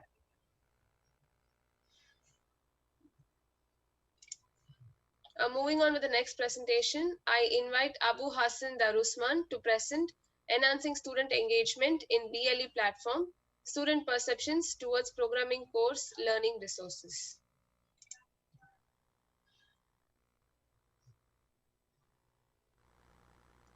Hello, good morning to all. I am Abu Hassan Darusman from University Kuala Lumpur, Malaysia France Institute. I will be presenting the paper Enhancing Student Engagement in BLE Platform, Student Perception Towards Programming Course Learning Resources. My presentation will go through this 7 chapter: first introduction, second background, third Hello everyone there. fourth Thank you very contributions, much for giving fifth me the chance methodology, sixth to. results, and lastly is the conclusions. For the introduction, for many years, e-learning is one of the topics of interest among academia. The increase of wireless devices and smartphone usage as the current technology and platform to access internet services plays an important role in e-learning to be used in teaching and learning activities. Virtual Learning Environment (VLE) is a web-based system designed to facilitate e-learning with various elements in it. The issue and challenge, however, is the lack of motivation and student engagement in using it continuously. The objective of this morning we'll go through this 7 chapter: first introduction, second background, third objective, fourth contributions, fifth methodology, sixth results, and lastly is the conclusions. For the introduction, for many years, e-learning is one of the topics of interest among academia. The increase of wireless devices and smartphone usage as the current technology and platform to access internet services plays an important role in e-learning to be used in teaching and learning activities. Virtual Learning Environment (VLE) is a web-based system designed to facilitate e-learning with various elements in it. The issue and challenge, however, is the lack of motivation and student engagement in using it continuously.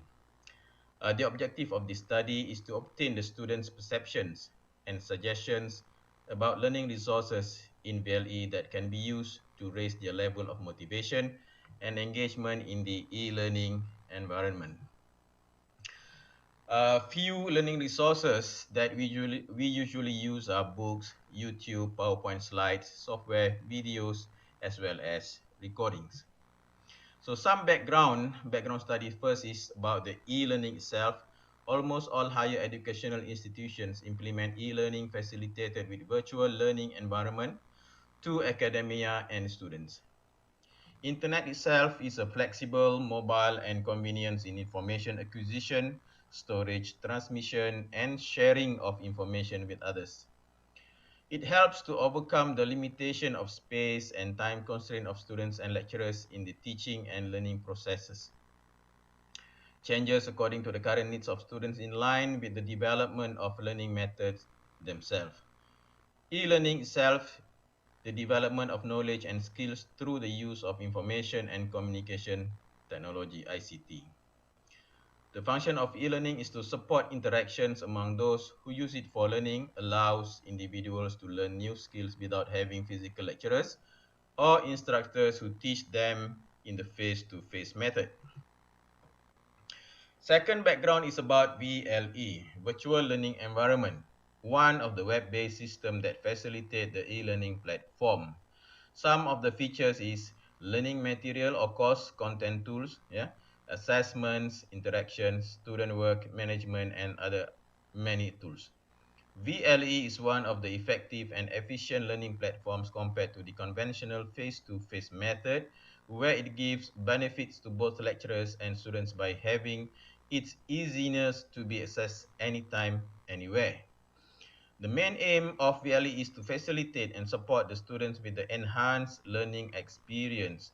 E-learning tool is one of the great motivations for university students. One of the biggest issues or challenges, however, is the lack of motivation and student engagement towards using the VLE consistently, especially for learning resources for their learning process. Second background, I will talk about the programming course itself. The learning resources including software, skill sharing platform, videos, recordings, and some additional reading materials and textbooks. The existing implementation, we are using videos or PowerPoint slides as a medium to deliver the course contents. Some of the students feedback the slides are less attractive, less interactive, and lifeless, or in the form of plain standard video without elements that can motivate the student to follow the learning session. So there is a need to update the learning resources where it is crucial because students must be provided with the latest information and knowledge.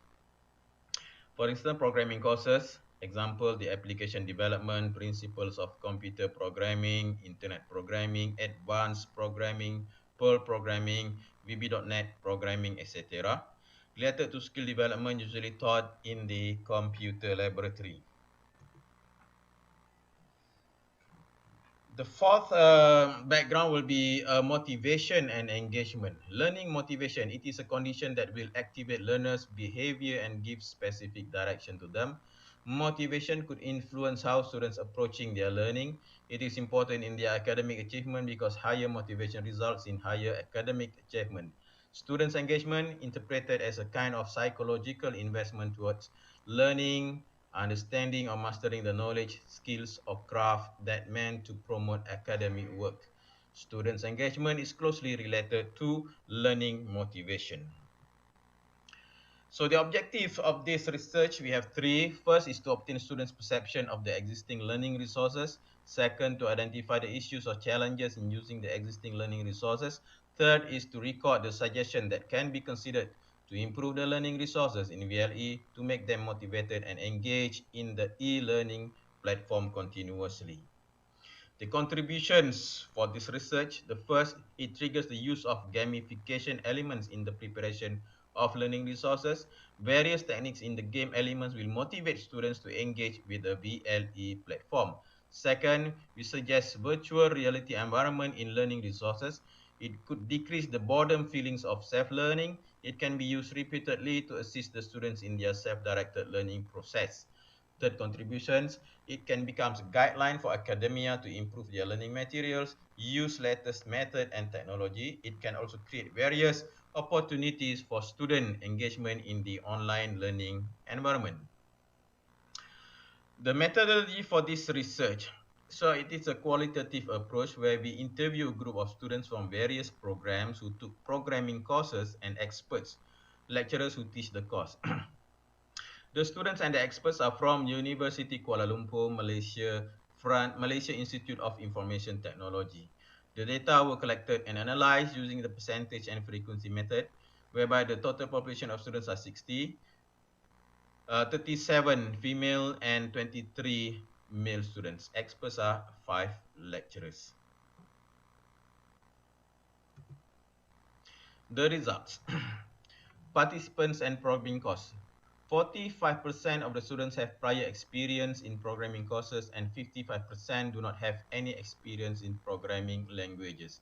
This is because 27 students are from diploma level and they have learned Java and PHP in their previous university during their diploma level of study. So the first question, the first item is number of students who attended the programming course IEB 2014-8, ISB 10103 PCP, Java 23, ISB 42503, IP PHP is 29. Question number 2 is about prior programming experience. Yes, we have 27. No, we have 33.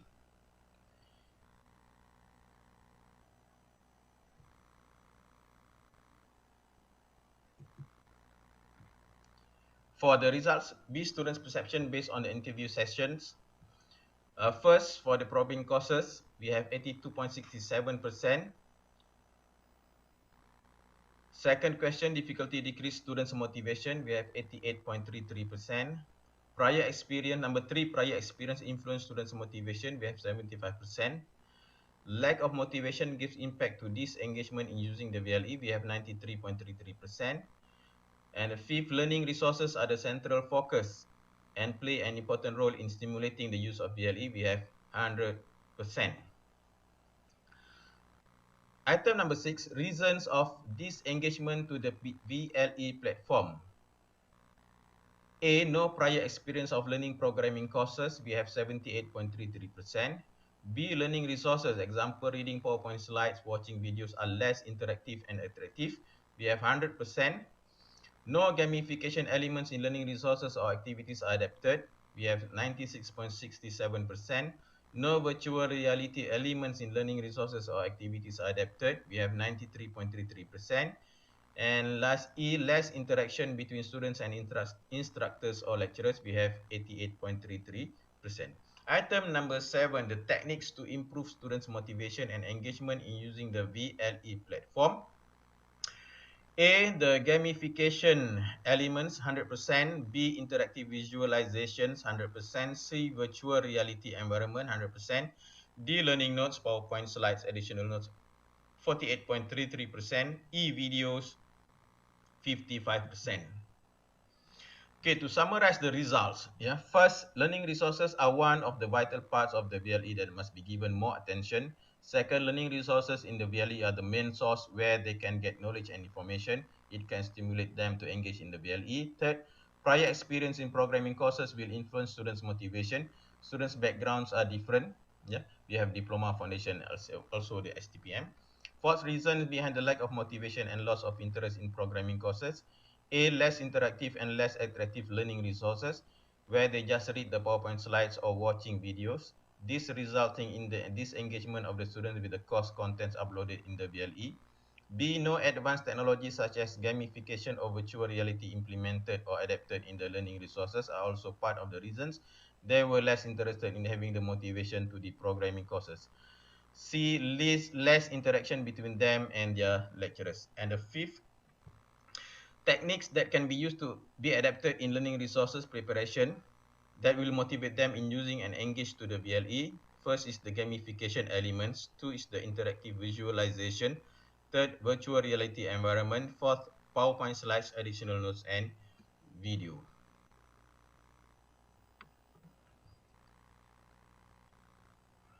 The expert reacted positively to the gamification elements. The expert suggested that the gamification concept will be more interesting if the learning resources can be connected to the assessment part of the course. The assignment questions can be created based on the level of assessment in the course learning plan. They have suggested the criteria of the games, the marks which is in the form of reward the students collected from the game assessment level, competition and collaboration among students in the game for their group project, progress bar to show the progress of their learning and assessment completion, level of the game or level of the assessment, scoreboard, feedback from the lecturers who teach and monitor them in programming courses. Second, reaction towards virtual reality environment for learning resources. The development of the virtual reality environment itself involves many phases and needs a certain duration of time. Second, it is indeed interesting to use the virtual reality concept, but the detail and precision of every single topic in the course must be given specific attention. Third, agreed that virtual reality can enhance student engagement in using the VLE platform for learning resources and at the same time motivate the students to learn the course that they considered as a difficult subject. Third, the expert disagreed with the opinion of less interaction between students and lecturers because in the VLE itself, there is a feature of online discussion. The students can actively participate in online discussion with their peers and lecturers. In conclusion, first, students who have a high interest in the programming courses will use their initiative to give extra effort in searching for additional learning resources. Second, lecturers need to improve their learning materials by using current or latest technologies. Third, the issues also give big impact to web-based platform and mobile learning. Fourth, motivational part in the learning process is very important. Fifth, student motivation and engagement to VLE platform is closely related. Thank you. That's all for my presentation. Assignment. Yes, Nisha madam. Sir? Am I audible to you? Yes, sir. Yes, you're audible. And our audience of International Conference of Science, Engineering and Technology 2021. Yeah. So these are wonderful papers, and this paper is a recorded version, or now our author is already there here. No, sir, he's so not. We need online. not ask any queries. Yeah, if it you is can a post recorded it, version. Sir. We'll share it with them.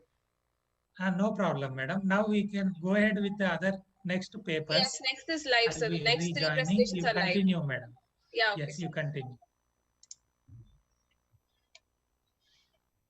Next, I invite Dr. C. Stella Pacquiam to present corrosion studies of carbon steel using inhibitor of citrus X sinuses and Punica granatum peel extract in phosphoric acid medium.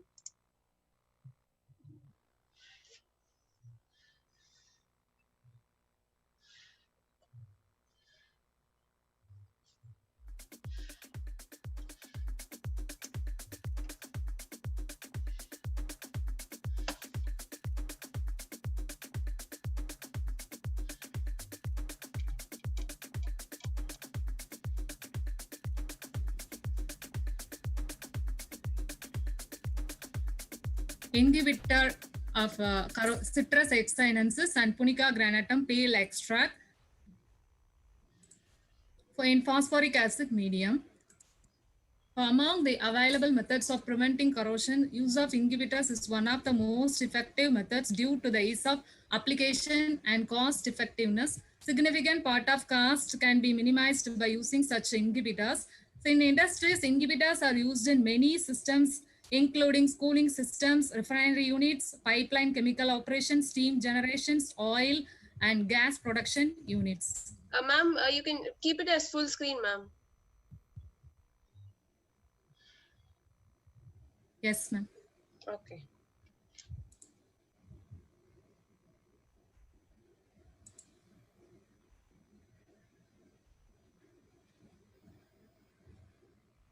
The aim of this research are to discover the inhibition efficiency of different concentration of citrus X sinuses and Punica granatum pils extract to determine the maximum pils extract concentration as corrosion inhibitor of mild steel in phosphoric acid environment. The introduction, environmental issues and their solutions became a priority all over the world.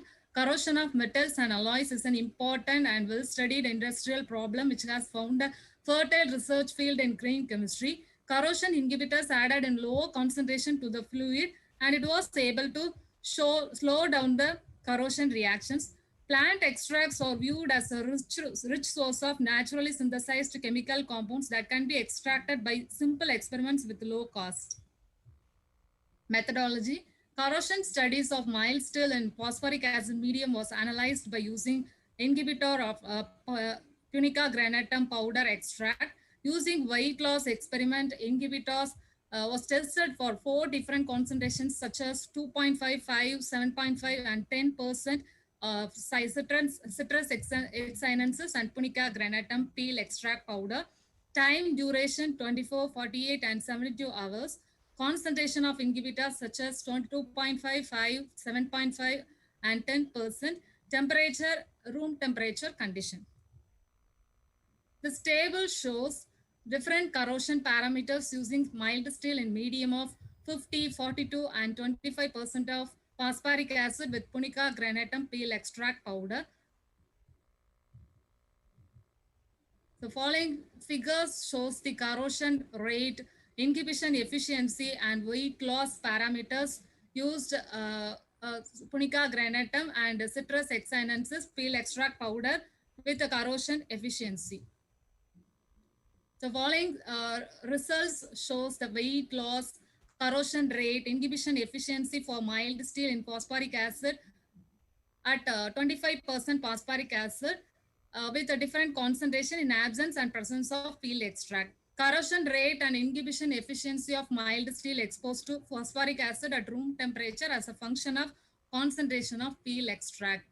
So corrosion rate was decreased, mild steel strip decreased with the increasing inhibitors concentration.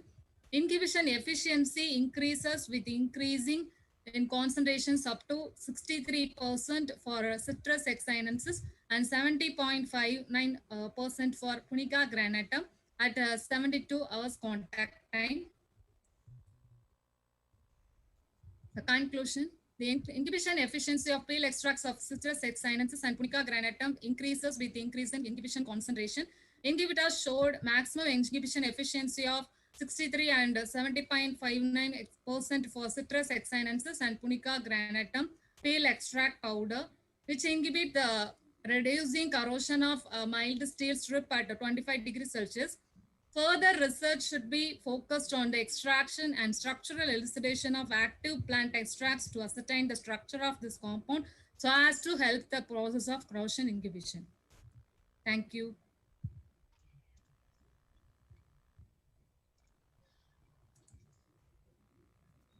Thank you, Dr. Stella, for the presentation. Yes, ma'am.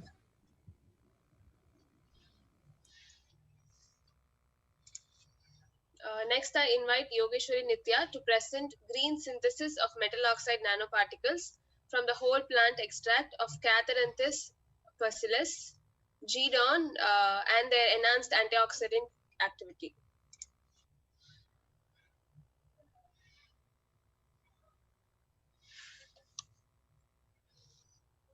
Good morning, ma'am. Good morning, all. Good morning, ma'am. Shall I start the presentation? Yes, ma'am, you can start. Okay.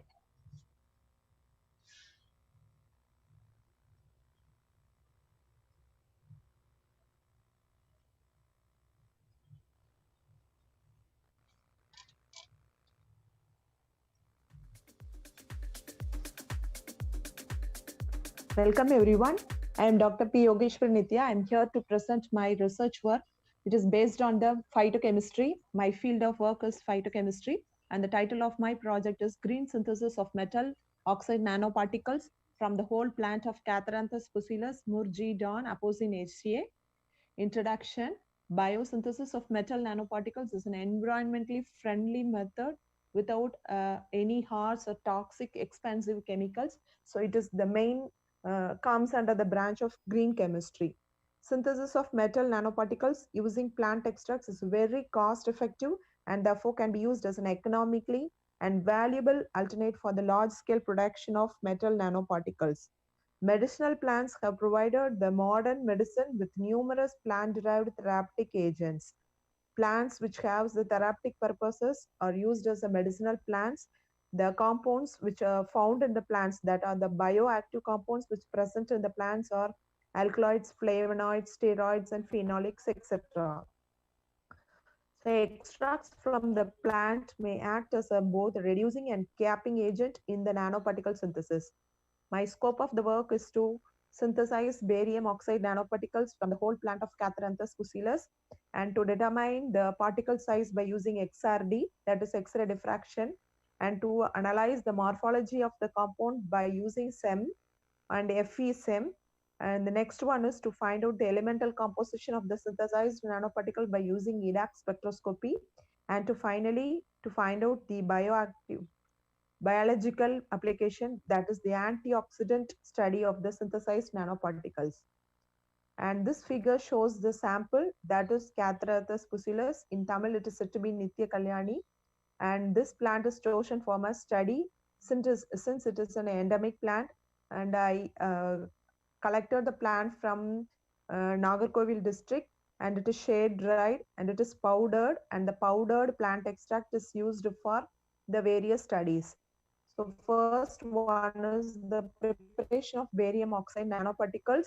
The plant extract, to the 5 ml of plant extract, 0.647 grams of sodium carbonate and barium 10 ml of barium chloride is added, and it is stirred magnetically in room temperature. As soon as the solution turns yellow color, it indicates the formation of barium oxide nanoparticles. Then it is dried under a muffled furnace at a temperature of 150 degrees Celsius. Then comes the results and discussion. I have prepared barium oxide nanoparticles. To confirm that the prepared nanoparticle is barium oxide, we have gone through some technologies. The first one is FESEM.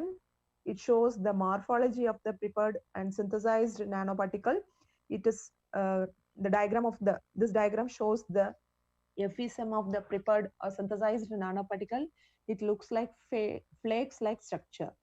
Next comes the XRD analysis. So XRD analysis is the main tool to find out the crystalline nature of the synthesized nanoparticle.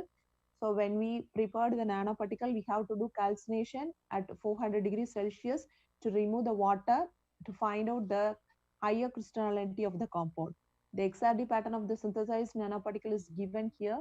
From this pattern, we have confirmed that the synthesized nanoparticle is below 100 nanometer. Next comes the energy dispersive X-ray spectroscopy, that is EDAX. It tells about the composition of the synthesized nanoparticle. It shows the presence of a barium and oxygen and some meager amount of impurities to be present here, and it shows the major presence of barium and oxygen. Next comes the antioxidant activity. It is a biological activity. So antioxidant means it helps to remove the formation of free radicals in our body. So it will controls the formation of free radicals in our body. So free radicals are mainly responsible for many diseases which are occurring in our body, that is aging, cancer, and many things occurs due to the production of free radicals in our body. So this plant extract mainly controls the formation of free radicals in our body, and it is used as a good antioxidant. So antioxidant is calculated here by DPPH radical method, and the formula is given here. A0 is the absorbance and A1 is the presence of all extract samples and references. Here is the table showing the antioxidant values of barium oxide nanoparticles and the standard ascorbic acid. As soon as the concentration get increased, the values also get increased. So concentration, if you increase the concentration of barium oxide, it will enhance the activity, antioxidant activity of that particular sample. So finally, conclusion, synthesized barium oxide nanoparticles are characterized by FeSem XRD, and it reveals the presence of barium and oxygen nano oxides bonding is there.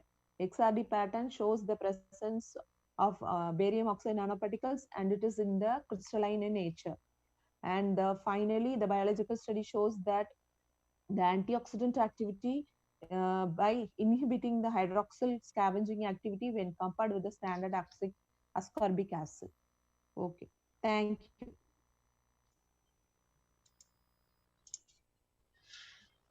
Thank you, Ms. Yogeshwari, for the presentation. Next, I invite N. Ratna to present studies on mechanical, thermal, and third order NLO properties of potassium magnesium sulfate crystals. Good morning, ma'am. Shall I share my screen? Yeah, yes, ma'am, you can start.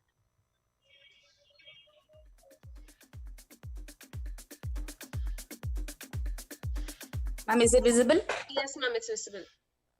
Okay, thank you. So, good morning, everybody. This is Dr. N. Ratna, Assistant Professor of Physics, APC Mahalakshmi College for Women, Tuticorin, Tamil Nadu, India. So, my presentation is studies on mechanical, thermal, and third order NLO properties of potassium magnesium sulfate crystal. Before going to my presentation, just I tell about what is the summary of my presentation. First, I start introduction under the experimental part, crystal growth, single crystal XRD, mechanical studies, and thermal studies, and Z scan. At last, I conclude. So this is just intro of my crystal. So before that we go, what are solids? So solids are basically classified into two categories, and crystalline and amorphous. We know that if the atoms are arranged in a regular pattern, that is called crystal, and if it is arranged in a irregular pattern, that is called amorphous. And the single crystals and polycrystalline materials. The crystals are further classified into two categories, single crystal and polycrystal. If the entire solid consists of only one crystal, that is without any grain boundaries, means that is single crystal. And if it consists of many small crystals there and they are separated by the well-defined grain boundaries, means that is called polycrystalline. And in my presentation, I give the importance for non-linear optics. So before going to that non-linear, just we see what is linear optics and what is non-linear. So if all the optical properties, for example, a refractive index, absorption coefficient, for all the optical properties, if independent of light intensity, means that is under the category of linear optics. That means the frequency of the light cannot be altered when we pass through the particular medium. In the case of non-linear optic, means the refractive index, the speed of the light of any medium does change with the light intensity. For example, if the light can alter its frequency as it passes through a NLO material, here the light can control the light and photons do interact with the material. And my crystal is a non-linear optical device. That is potassium magnesium sulfate crystal growth. And here, this is an inorganic material. That means the potassium sulfate and the magnesium sulfate are weighed in an equimolecular ratio. That means a 1:1 ratio, and mixed in a double distilled water and stirred well by using a hard plate magnetic stirrer. And nearly we stirred it for about 5 hours, and we can get a clear solution. After that, we can filter it, and we can keep in an undisturbed position. After 24 days, we can harvest a crystal, that is inorganic crystal, potassium magnesium sulfate. To find the unit cell parameters of my crystal, we carried out the single crystal XRD data analysis. From the data result, we can obtain that the unit cell dimensions are A is equal to 9.046 Armstrong, and B is 12.217 Armstrong unit, and C is equal to 6.098 Armstrong unit. And the lattice parameters alpha, beta, gamma is varies. That is alpha and gamma is 90 degree and beta is 104 degree. So from the unit cell dimension, we found out that my crystal belongs to the category of monoclinic, and it has the space group of P21 bar C, and the volume of the unit cell is 653.91 cubic Armstrong. And to find out the mechanical properties or strength of the crystal, we carried out the mechanical studies also. And for the different loads, for here we plot a graph between load and the hardness number, and log of D versus log of P. That means when the load is increases, the hardness of the crystal is also increases. It shows the crystal belongs to the reverse excitation size effect.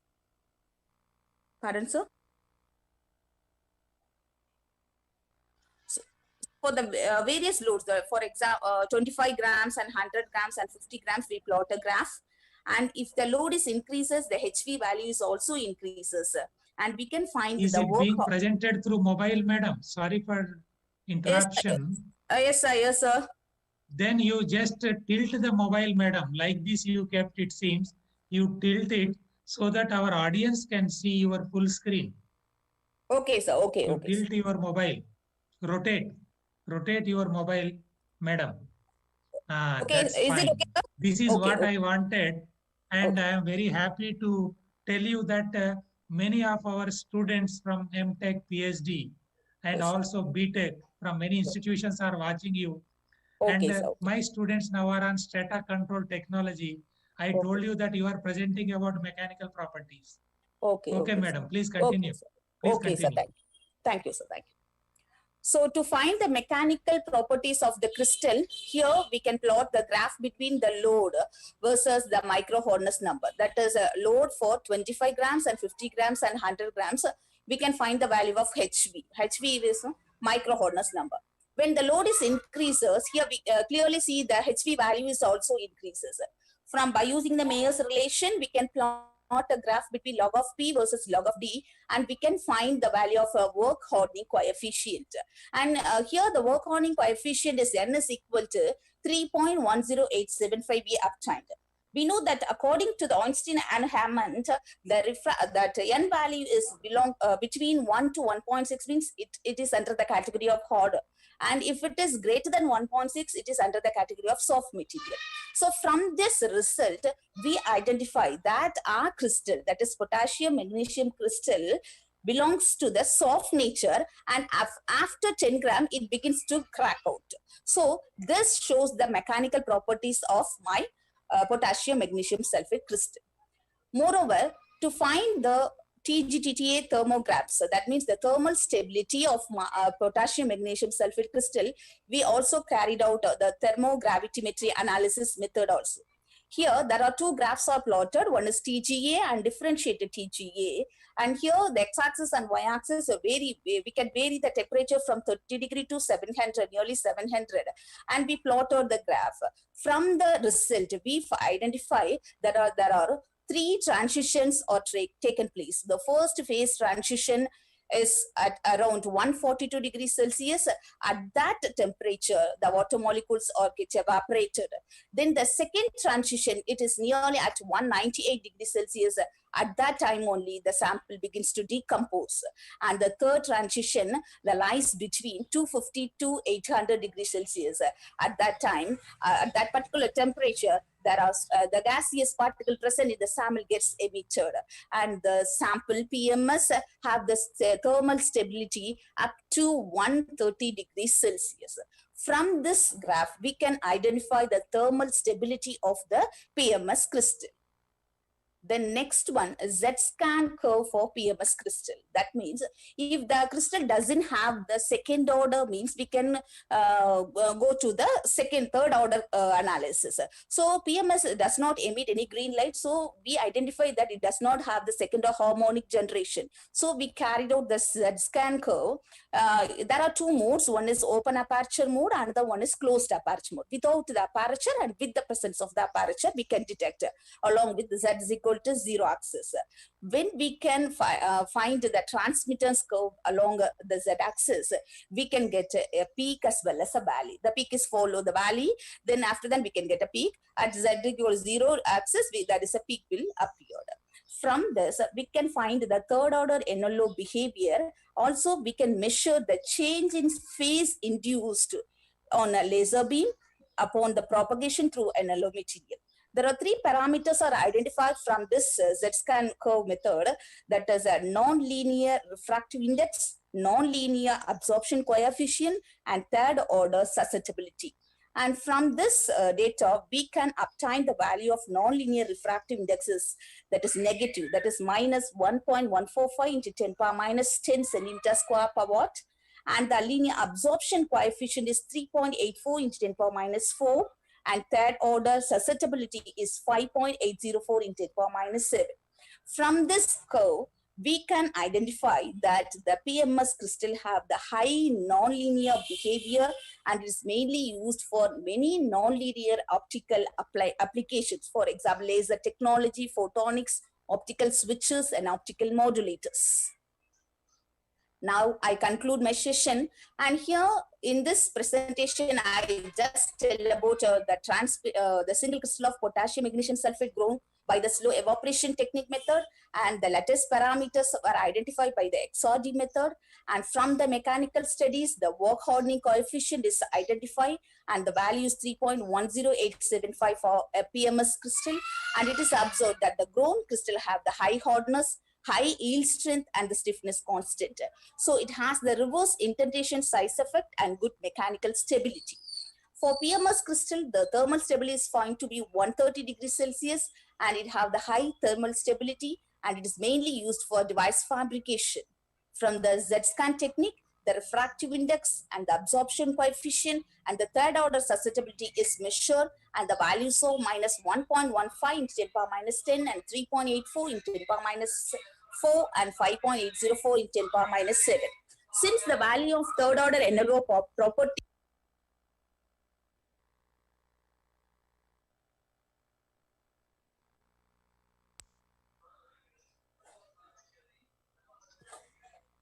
so this is my presentation. Thank you for my presentation. Thank you, Ms. Ratna, for the presentation. Thank you, ma'am.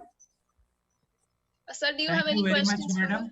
Thank you very much, madam. Now I am back from our many students also watched in India from different IITs, NITs, and other institutions, including my own PhD scholars, about 20 PhD scholars from mechanical, electrical, electronics, computer science, with all these backgrounds. That's where we encourage our transdisciplinary, translational, industry-oriented research, a step ahead of multidisciplinary research, which I have been telling for many years, madam.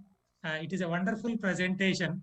Can you throw some more light to our audience, madam, about the recent work done by other investigators in the area what you explained? Some recent reference. That is for the benefit of our audience who are there here. Okay, sir. So recently there are FTR Raman spectroscopy and fourth generation of optical modulation is going on. Here we just discuss about the previous year PhD. So just we discuss about the second order and third order. Now there are so many techniques, that is impedance methods are also there to find the electrical modulation methods. And FTI or Raman spectro or Alice methods, and there are so many methods are used to find the optical modulation device oriented, fabrication oriented. So this is photonic crystals are also going on in the research field. In these aspects, madam, nowadays this is a jamana, we should say, of digital, and then going with artificial intelligence, machine learning, then deep learning, artificial neural networks. You did so much of work, generated a lot of data. And then how without testing, but with some similar characteristics or some materials, you want to give its behavior, then how this artificial intelligence or machine learning can help you? Can you say something? Throw some more light on these aspects for our next generation. Very good. Now, because nowadays the trend is not, I don't say that not working and conducting tests, but utilizing whatever previous data is there to give some more better results and some more better interpretation, and I should say prediction about the other materials, in which maybe this may be the content of the material, in that how it can behave. Using this artificial intelligence, machine learning, deep learning, ANN, whatever. Nowadays, this is a wonderful area. Smart people are working, our smart next generations. We promote the Smart India, Digital India also. All the best, madam. Nice project. Okay. Thank you, sir. Thank you. Thank you. Namaste. Thank you, sir. Thank you. Namaste, sir. Namaste. Next, I invite Dr. Abdullah M. Al Ansi to present ICT-based learning and latest trends during the COVID-19.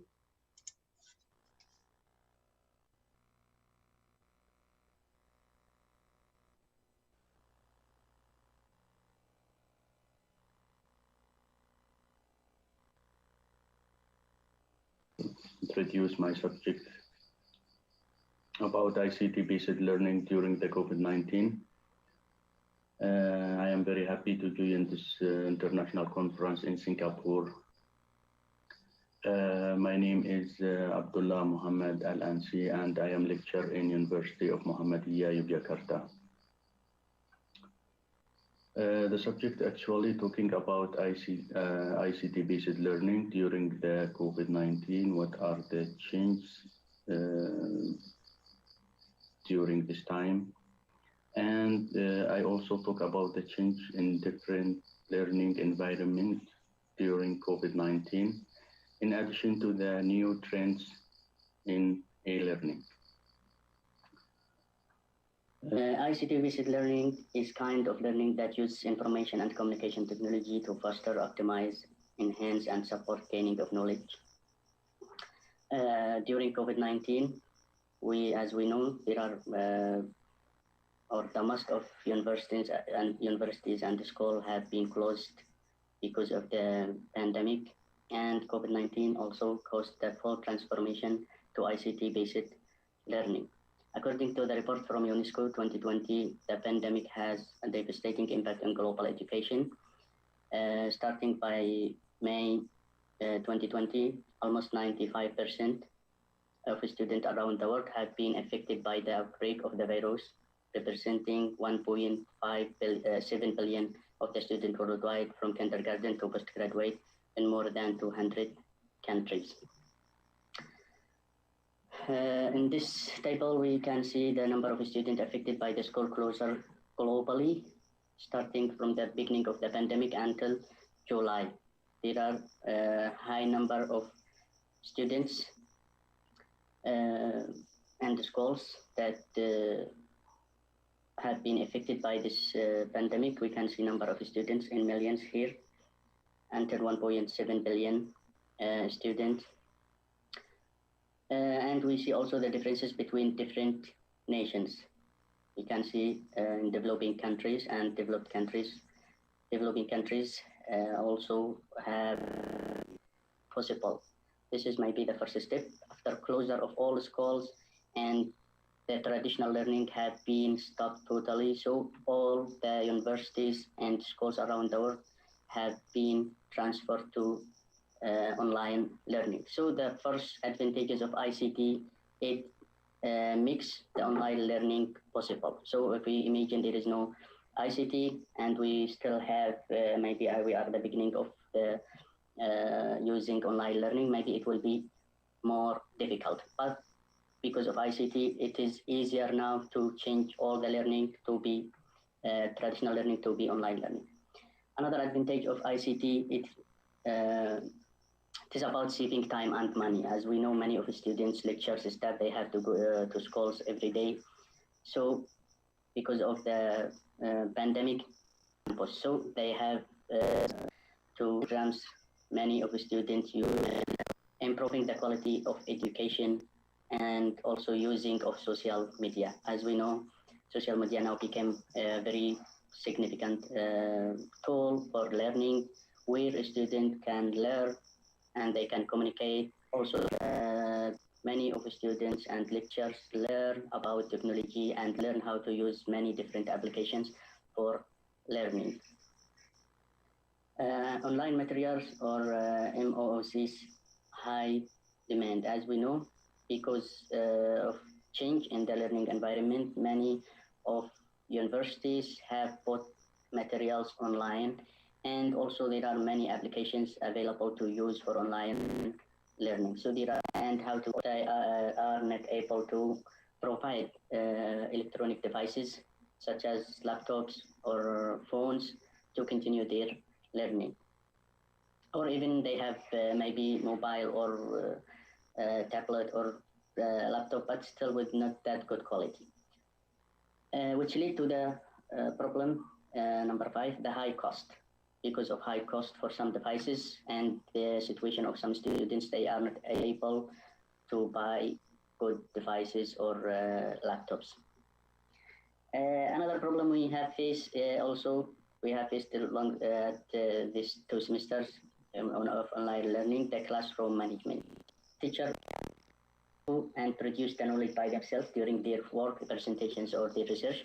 So change life to be student-centered learning and online learning. And in the social learning, it is ICT-based or task-based learning. So we can determine what is the task, and everyone can join this task, and they can do their homework based in, actually even classes they can do based on the task. And the role of lecturer here is only facilitator for learning. Creative and Google Meet, Facebook groups, Microsoft Teams, and many other applications synchronously. So we see this, maybe these applications was not that famous before the pandemic, but after the pandemic, we have seen these very important applications that used around the world. Number 2, of the, and they can use it for learning. Ability to process information quickly. Also, this is one important feature in batch users. They can also teach and acting like open universities. There are some also critics about MOOCs. It is about dropping out of completing courses, such as difficulty of use. Many of the students who follow these courses online, maybe they can drop out of learning to different reasons: difficulty of use, workload, no motivation, inequality, and other reasons. Also, the trend number 4 here, we can see it is open educational resources and open educational practice, OER and OEP. Open educational resources and open educational practice are new approaches of learning. OER is about the content based, while OEP is practice-based learning approach. OER and OEP are set of learning and teaching materials that enable pedagogy and define its characteristics. Many of these materials are available online for public use with no cost access. This is the maybe the most important feature about OER and OEP. Users are able to reuse, repurpose, adapt, and redistribute these materials anytime based on their needs. OER is content-based, while OEP is practice-based learning approach, and applying OEP requires many steps, such as open lesson and open learning and teaching, open collaboration and communication, available assessment, and enabling technologies. Number 5, and the last of the strengths in learning during the pandemic, it is about social network applications.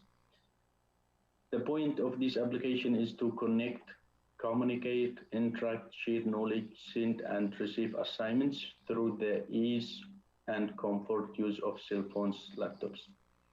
Social media applications enhance learning and create professional connections. In online learning, such as the social media may be more we use for social life, but it also become an important role for learning, such as Facebook, Twitter, LinkedIn, blogs, and YouTube. It is about searching information and learning more than communicating with lectures or with school. Communication applications such as WhatsApp, Telegram, Skype, Line, Emo, and Messenger, they could be effective also for organizing classes, connecting with the teachers, with the classmates and students, with each other, with their families, and with everything. They can use them for learning and for communicating.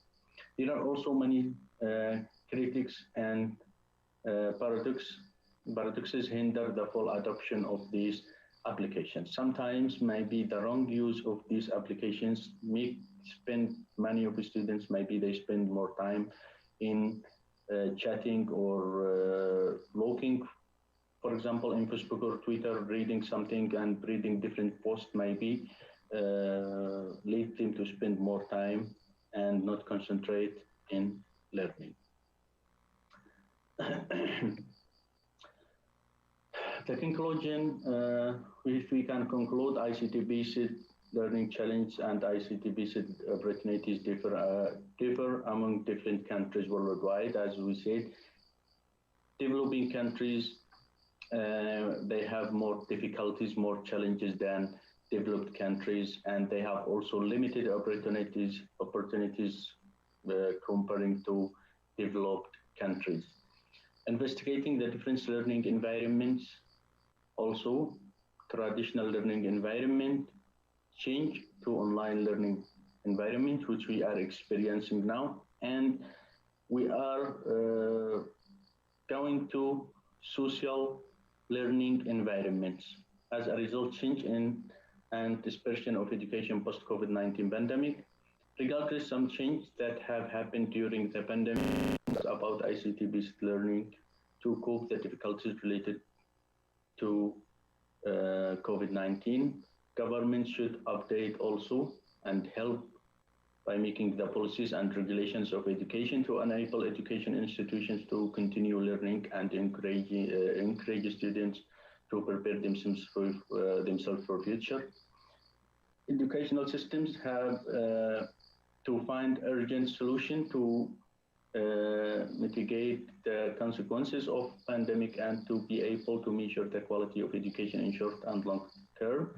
It is important to have international framework for cooperation and collaboration to reshape and restrict the regulations and policies of education system and exchange the skills and lessons gained of facing this pandemic.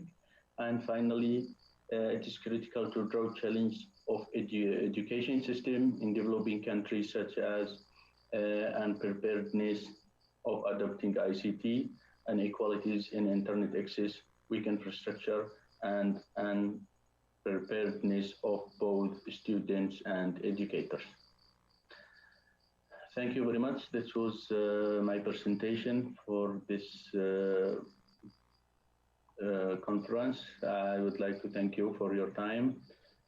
And I would like to thank the organizer of this international conference, IFERP.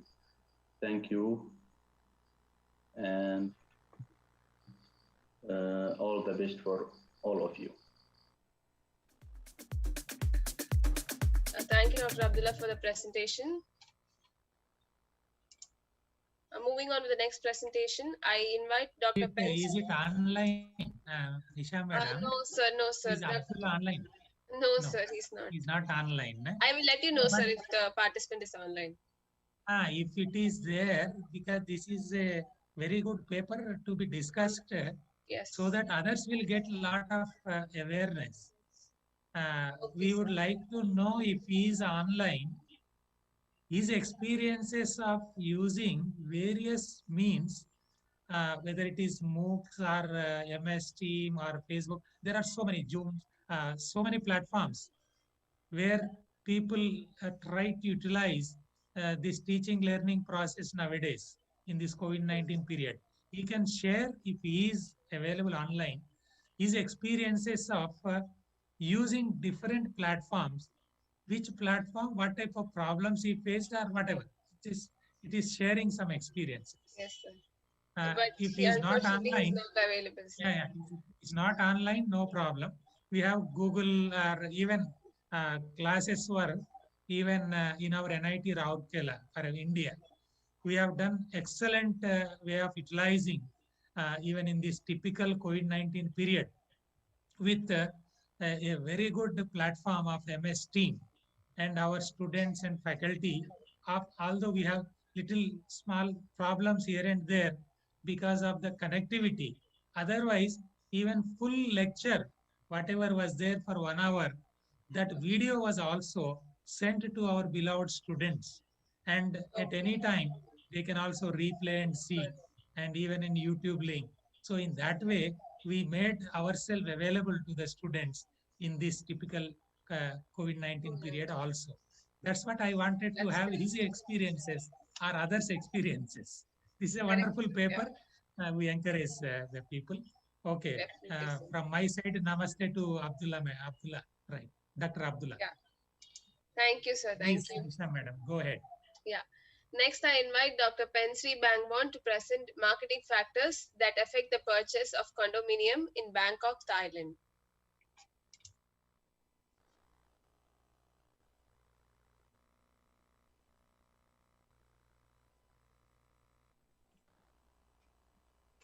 สวัสดีครับ Hello everyone.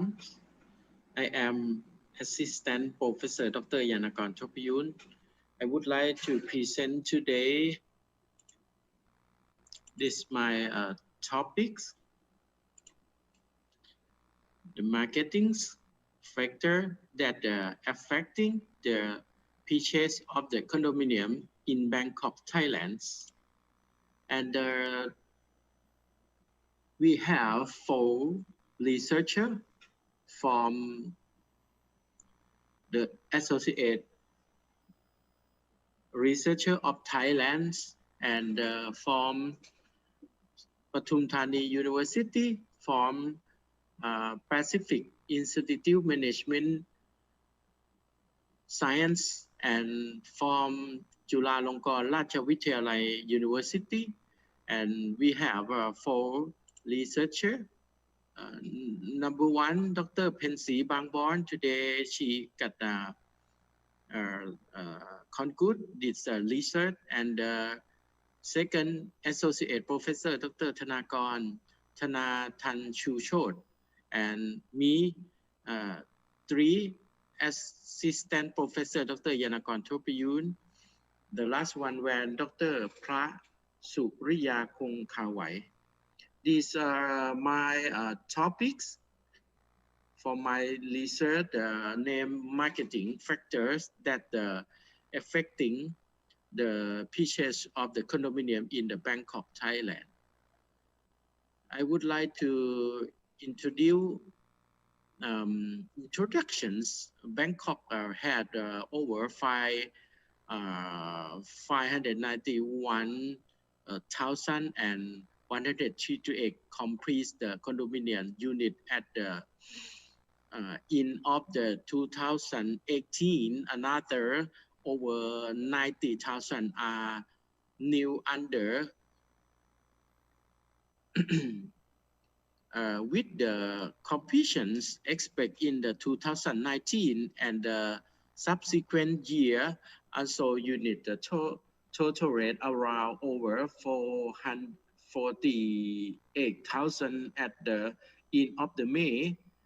I mean the year from 2009, and the number is likely to indicate at the more building are the complete overall score on the marketing mix. I mean the customer want and need consumers caught and certify convenient to buy, and marketing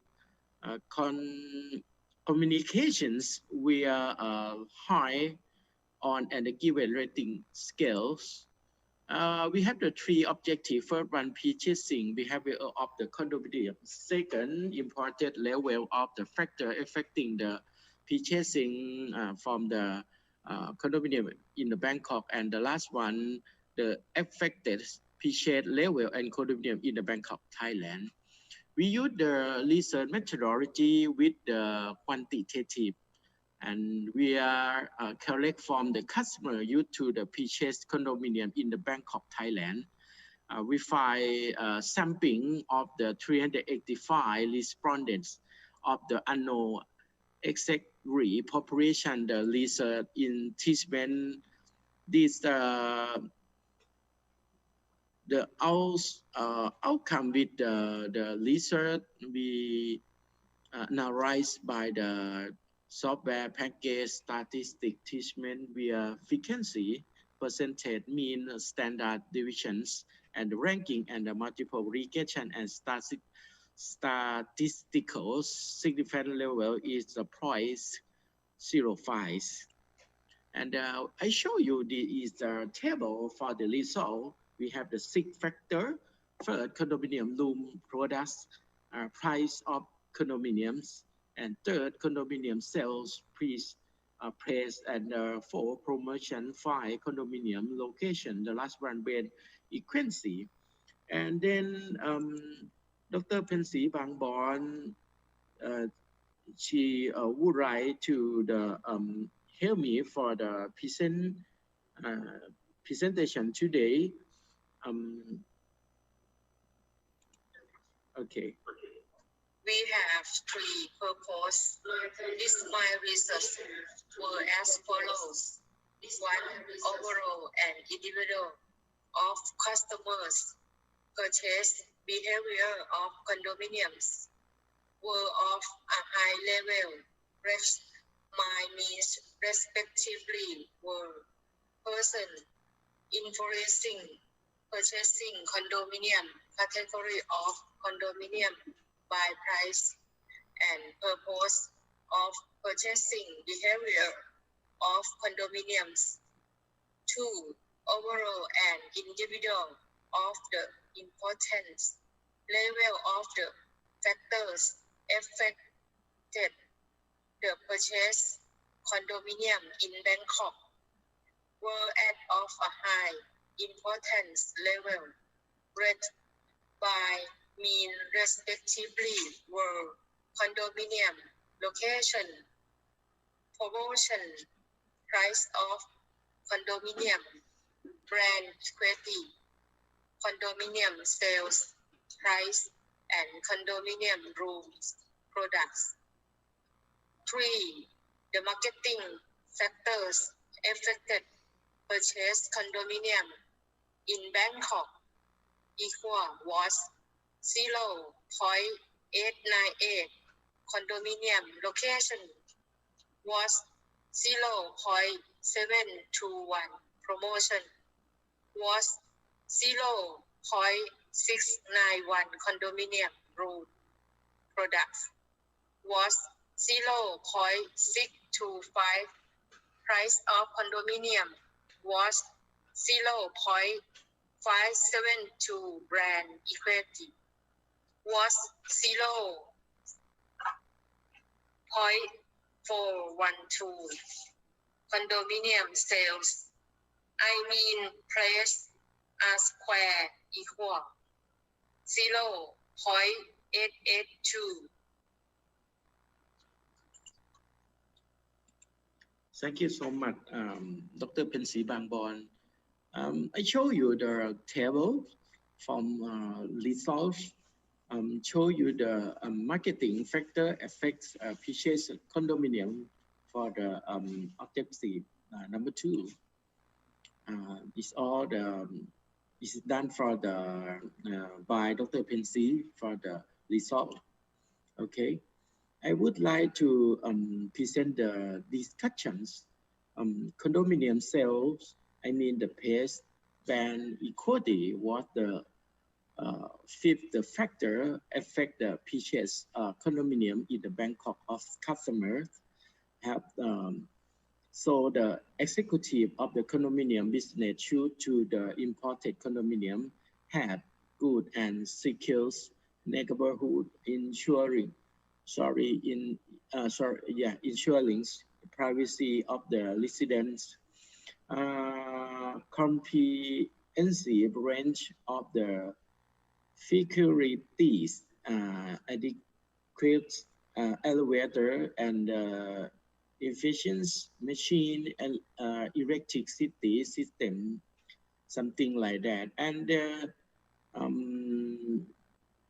we discussion the follow for the marketing mix 7P and brand equity and the consumer behavior of the high end with the significantly influence choice decision in the buying high-end condominium in the Bangkok, Thailand. And recommendation, I want to show you some like, okay, number 3, condominium room. I talk about the products.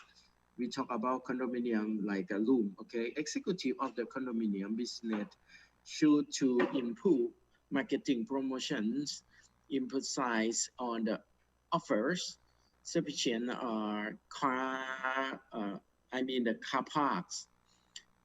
In the European, in some country in European, America, some area, we cannot find a car parking lot, something like that. Like in San Francisco, when you want the parking, you can pay too much, okay?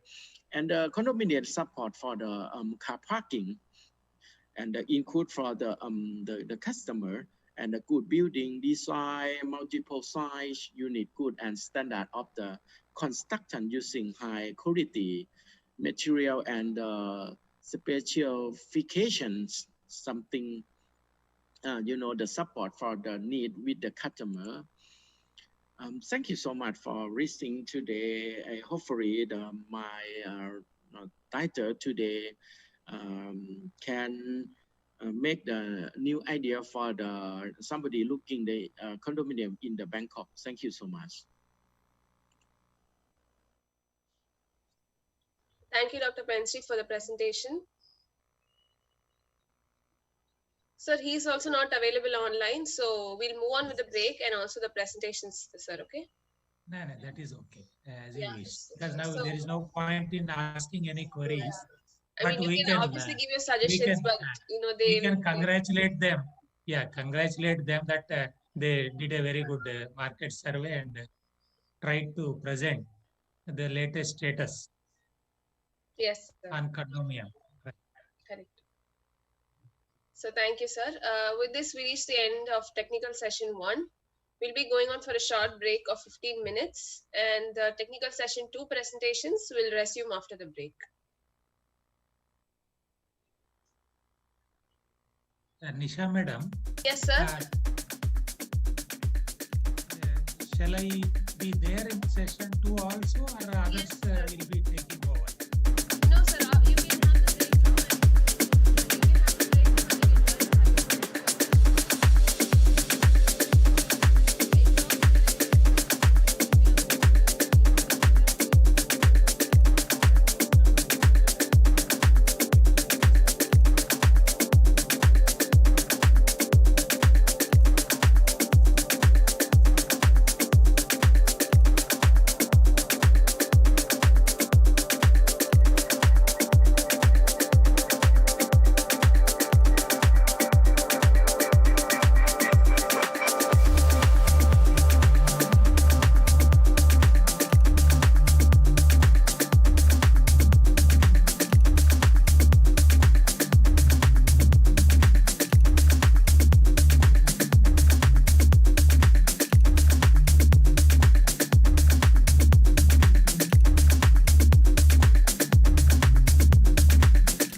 all to the technical session 2.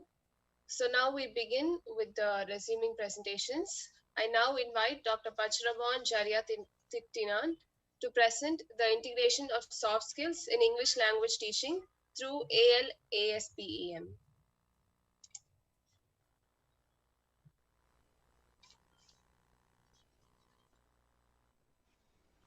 Good morning, ladies and gentlemen, the organizers and the audience who stay with me for my briefly research presentations. The title of this journal is The Integration of Soft Skills in English Language Teachings and Learning through ALASPEM. My name is Dr. Pacharobon Jariathitinan. I'm from the University of Payao, Thailand. Before we start, I would like to inform you about the term definitions. There are three significant words which were ALASPEM as the integrated teachings and learning in English courses, those MIT or the soft skills or the 21st century competency.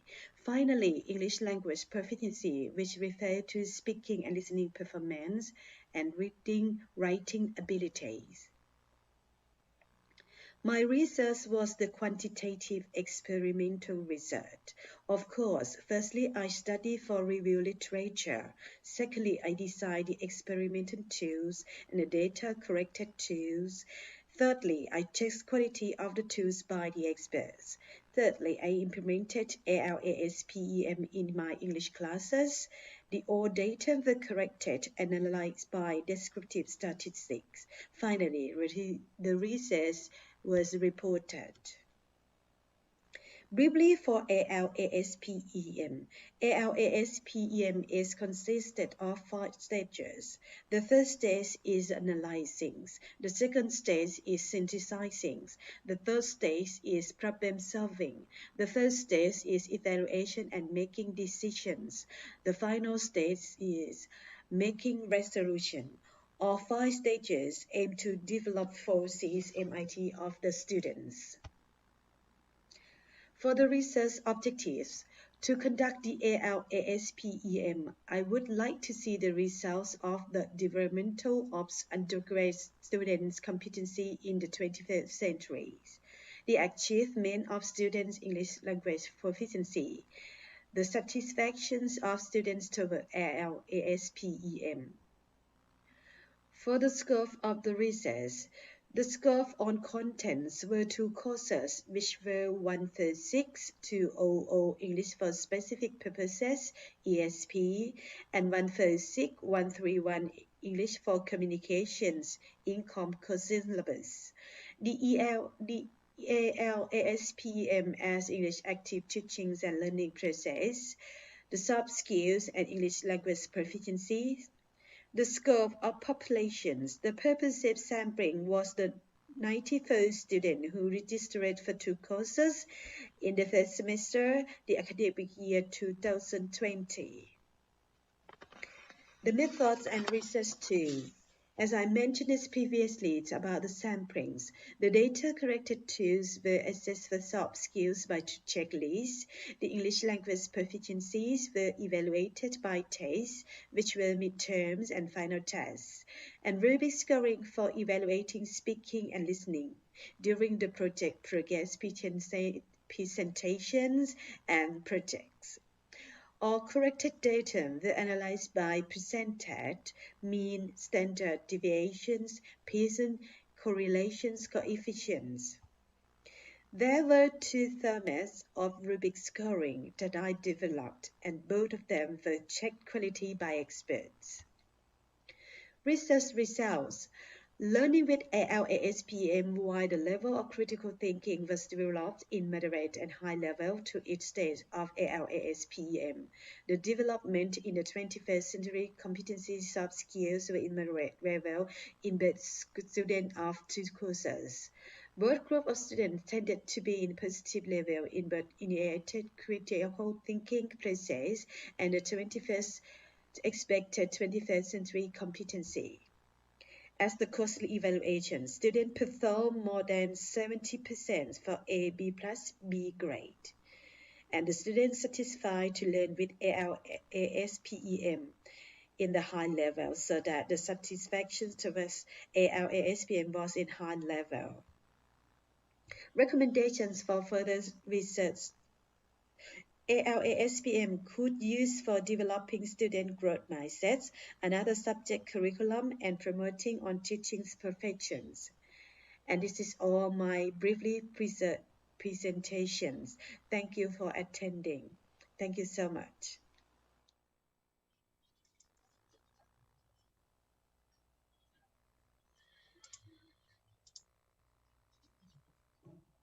Thank you, Dr. Pacharabon, for the presentation.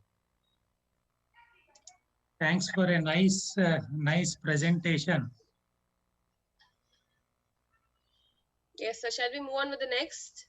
I think now we can move to the next because we cannot ask any queries to our speakers.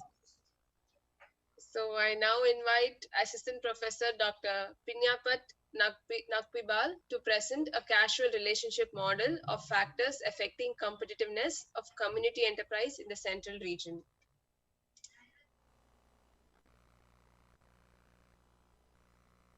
Hello, I would like to present a research article on a causal leadership model of affecting competitiveness of community enterprise in the Central Regions. The research team consists of Assist Professor Dr. Pinyapat Nakpibal, SCOS, ละเอียดขจรภัย Mrs. Pichayani Chemkili-Chaya, and SCOS Professor Dr. Phornpen Trainpong. Guidelines. The Dr. Lampong Komkun's works as volunteer. To start with, I will describe the objective of the research article, where want to study factors to transformation, leadership, knowledge management, and human capital development affecting the competitiveness of community enterprise in the Central Regions to take for consistency of transformational leadership, the chain of knowledge management and human capital development affecting the competitiveness of community enterprise in the Central Regions, and to find patterns of transformation, leadership, knowledge management, and human capital development affecting the competitiveness of community enterprise in Central Regions. Research method, action research, and quantitative research were used, and researchers were interviewed from and questionnaire data were collected from in-depth interview, focus group discussion, and quasi-experimental design. Qualitative data from 30K informants was analyzed by using constraints and analysis, whereas quantitative data collected from 320 samples was analyzed by using this kind of statistics. Result inclusion the findings from the analysis of both quantitative and qualitative show that a causal relationship model of factor affecting competitiveness of community enterprise in the Central Regions. The research found one, the overall competitiveness of community enterprise was in a high level. The competitiveness of community enterprise empirical data has statistical agreements. 3. The competitiveness of community enterprise was directly influenced by 3 factors. knowledge management, transformational leadership, and human capital development, whereas indirect effects came from a transformational leadership by knowledge management and human capital development. Therefore, the model development was acceptable and good to use for forest the competitiveness of community enterprise in the central regions. The form of the key factor that affects to the competitiveness was TL model for SME competitiveness based on the developing of member ability, support, knowledge, upgrade skill. The head of community enterprise must emphasize on mission and goal setting, kindness, participation of members, motivation, employees, competitiveness, advantage of products, different age, niche markets, and cost leadership.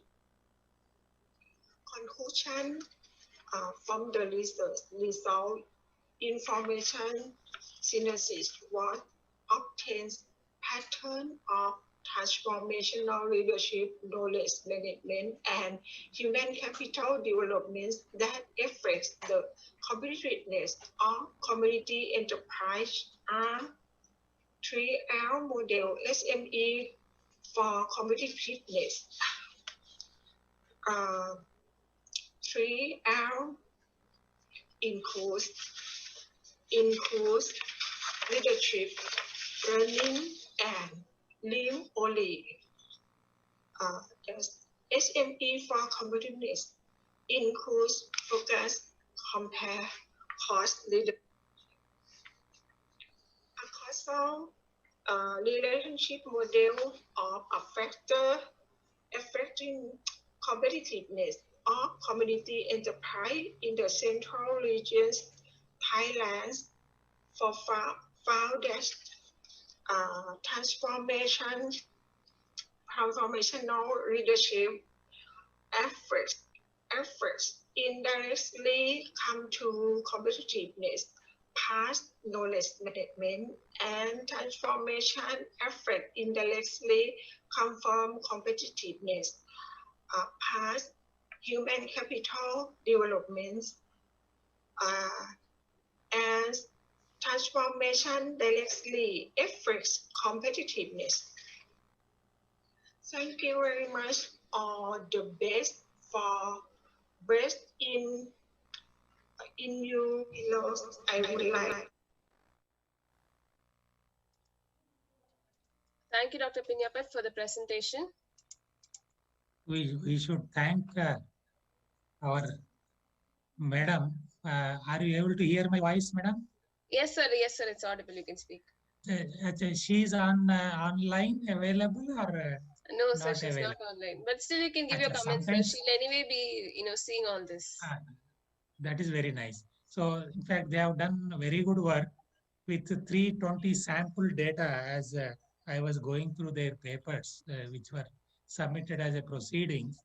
So this is a wonderful work and showing that competitiveness in the community enterprises. This model, they said it is applicable for the Thailand and central regions. And now they can work on even its further development so that in other countries also, what type of factors may be affecting or how these models can be modified to suit in the international scenario. That means for other countries with specific set of conditions, so how it is going to be modified.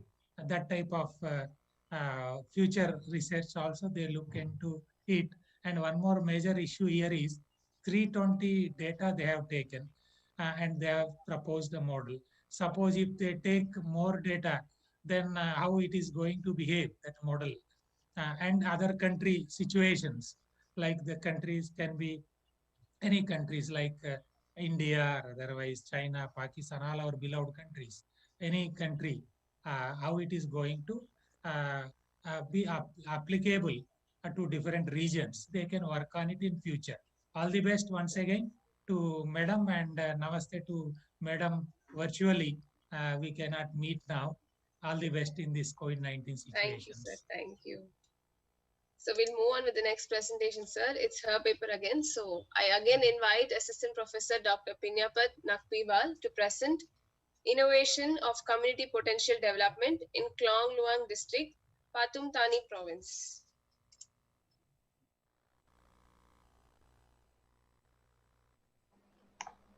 Hello, I would like to present a research article on innovations of community potential development in Khong Luang District, Pathum Thani Province.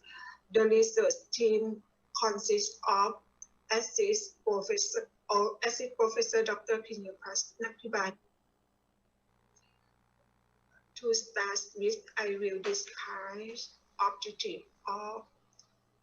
objectives of this research article was to study the participatory community potential to search from innovation of community potential development and to study impacts of innovation on community in Khong Luang District, Pathum Thani Province. Results used to improve research methods.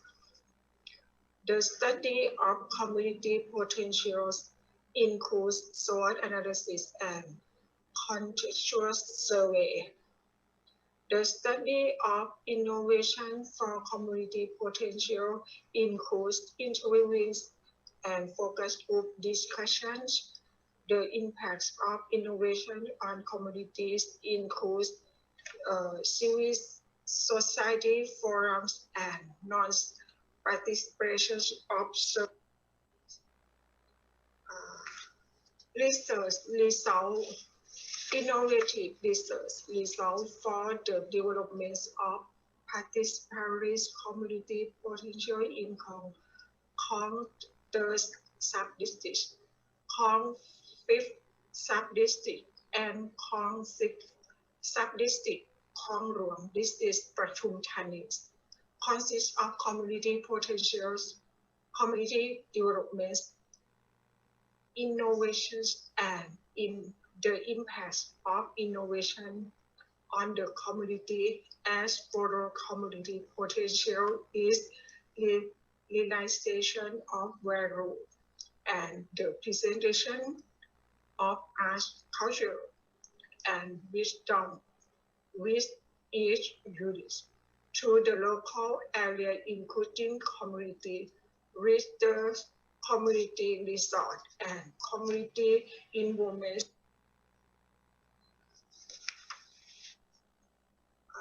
Research result, community development innovations includes products and service innovations, creating value to increase the productivities of the community includes through the use of wisdom to create community products is disguised innovative technologies to process innovations. The village, health, mass, and the people coverage to develop the sufficiency economy physical learning center. The process of well-being rematch. Next, people jointly determines how to maintain natural resource and the environment in the communities. Demonstrations activity of the tourist sites and the developments of Khop Nong Nam models.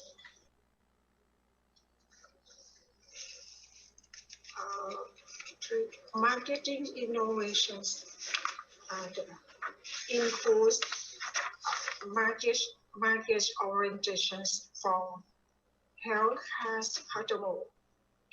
The varieties of the products as and the acceptance of community products to be certified as stylish for packaging, including having and brands.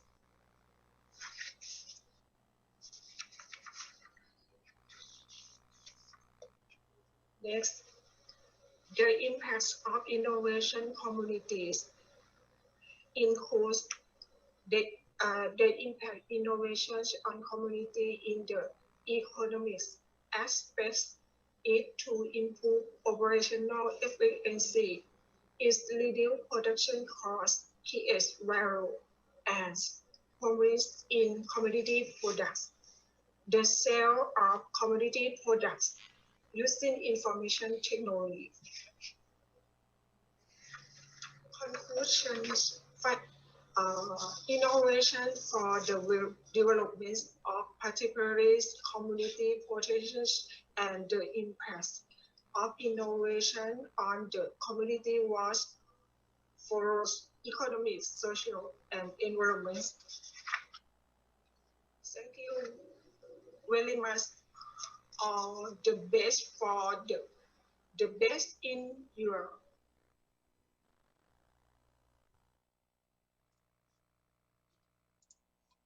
Thank you, Dr. Pinyapat, again for the presentation.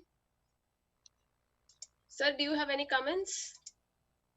We congratulate our Dr. Pinyapat Nakpibal, Madam, for such a wonderful presentation. Basically, the title itself is Innovation of Community Potential Development. So this is time where a lot of importance is given to the innovations, and that is this is the requirement of disruptive technologies that we have to explore. And I hope Madam must have considered a lot of data, and in future these innovations, because this is inspiration to the next generations to innovate and develop and excel with exemplary success. I hope this paper will inspire our next generations for more and more innovations. Dr. Pinya Pani, Madam, all the best, and namaste from the organizer's side and from the chairman side of the session. Thank you, sir. Thank you very much. Next, I invite Sika Demirova to present Study of the Readiness for Digitalization of the Industrial Enterprises in the Northeastern region.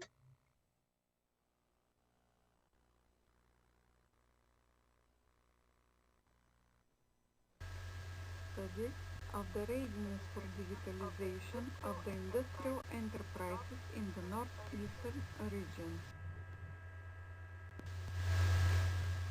Associate Professor Sika Dimitrova Demirova, PhD, is a teaching professional for the past 9 years. She has taught a variety of business courses in universities in Bulgaria, Lithuania, and Latvia.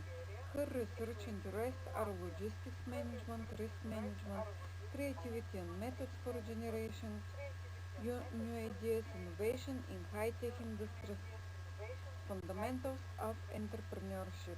She is expert in engineering management. Associate Professor Demirova is currently the mentor of the Student Club of Entrepreneurship and Innovation at the Technical University of Varna, Bulgaria, Department Industrial Management. Abstract. Digital transformation is a strategic process in which business organizations use digital tools in their business activities. In this regard, it is crucial to determine the extent to which business organizations, industrial enterprises, are ready to digitize their processes. Therefore, the purpose of this publication is to examine the readiness for digitalization.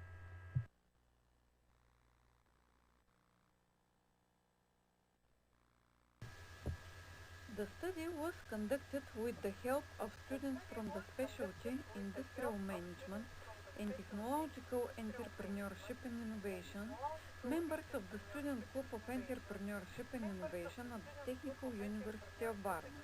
According to the survey, 51% of the surveyed industrial enterprises are not familiar with the concept of digital transformation of Bulgarian industry.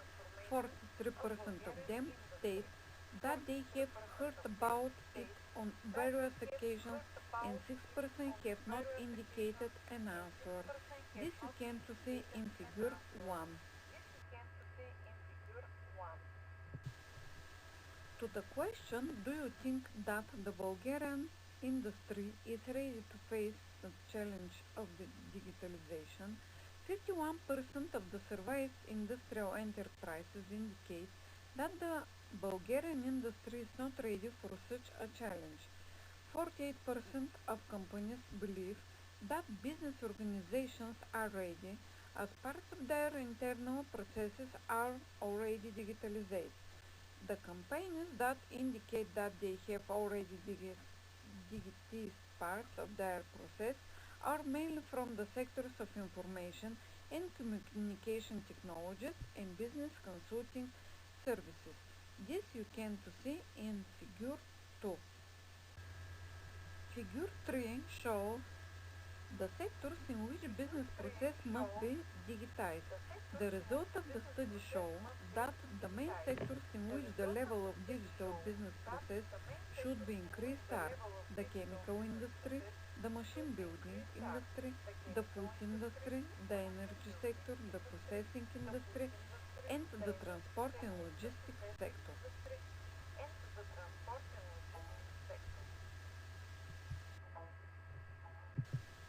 The survey of the readiness for digitalization of the internal company processes in the industrial enterprises in there shows that according to 48% of the respondents, they are not ready to digitalize their internal company processes.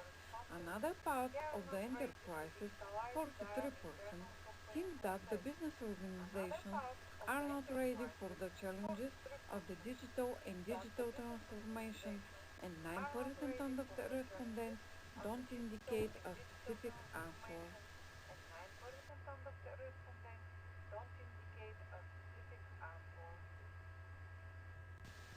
Figure 5 summarizes the results of the impact of digital technologies on the labor market. The survey shows that 30% of respondents believe that this will have a negative impact of the labor market, 13% positively, and 9% said that there will be both positive and negative impact. 4% of the respondents state that they don't know how digital technologies will affect the labor market, and 44% didn't indicate an answer.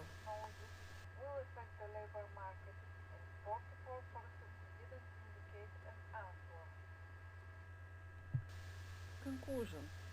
The digitalization of this industry is a process that takes place no matter how prepared companies are for it. Those that fail to transform become uncompetitive and don't make market requirements. Based on the survey, the following conclusion can be drawn. First, a large percentage of these survived industrial enterprises indicate that Bulgarian industry is not ready for such a challenge. Second, more than half of the industrial enterprises in there are ready to digitalize their business processes. Third, almost half of the survived companies are ready to digitize their internal process. Fourth, almost half of the companies didn't answer the impact of digitalization on the labor market. This may be due to the fact that the management in the enterprise still doesn't think about digitalization of the business processes, which is confirmed by the survey that the Bulgarian industry is not ready for such a challenge. A huge challenge for digitalization of business processes will be the layoffs on the necessary significant investment for digitalization.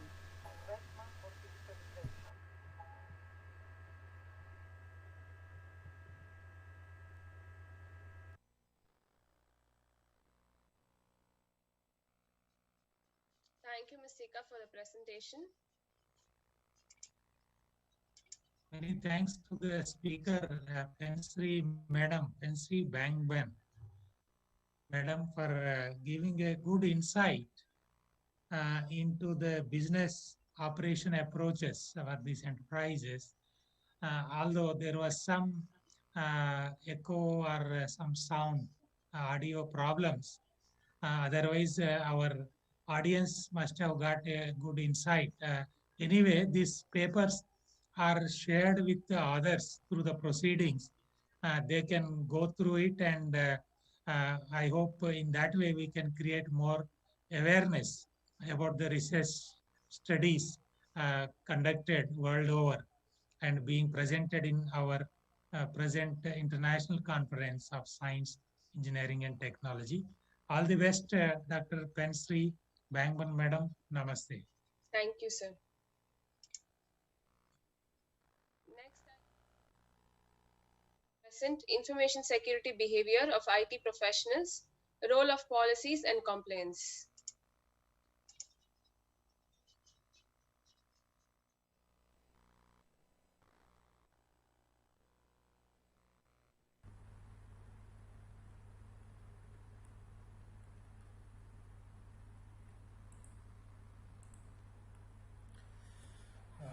Good morning. My name is Rauf Fezan Ali, and I am here to present my paper about information security policy and compliance by IT professionals. So paper title is Information Security Behavior of IT Professionals, Role of Policies and Compliance in ICSET 2021.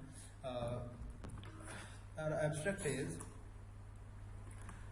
information security have two aspects, technical and behavioral. Information security policy compliance, specifically in behavioral problems we are dealing. Information organization investing on technical security issues rather than behavioral issues. Research problem is organizations facing behavioral security issues. So organizations are investing in technical security issues, and research shows that most of the breaches occur because of the behavioral problems of internal employees. So few organizations following information security policy, absence of effective information security policy compliance framework. So research shows that most of the organizations, except from the very large and very established organizations, most of the organizations do not follow the policy. Some organizations even don't have the information security policy, and if have the information security policy, that nobody knows what is the policy, how to compliance, and because of the lack of the compliance, the security breaches occur. So how to overcome these problems? Investigation of information security management, that if security management is good in an organization, that there must be a policy and the compliance framework for there to improve protection motivation of IT employees. So the problem for this paper, we are discussing that there are a lot of research available for different kind of employees, that they are complying with policy or not, but there is very few research available that IT professionals of any organizations are following the security policy or not. So this is the major focus of this paper. So our research direction is information systems, and in the information systems, information security. And in information security have two aspects, technical and behavioral. So we are not dealing technical aspects, we are going to the human resource and procedures, and specifically in procedures, information security policy and compliance in sector is IT employees, only IT employees. So this is a pilot study, so we will only go for short data, small data sets to establish our problem and our hypothesis. So for IT employees, So information security and attack types. There are many types of attacks, ethical, behavioral, and most easy way to attack an organization is attack ethically. Means you can attack by sending a false email or sending a phishing attack through some web page. And if somebody is not know the information security policy of an organization, he or she may react to the email and involve in a bad behavior or bad attack from the attacker.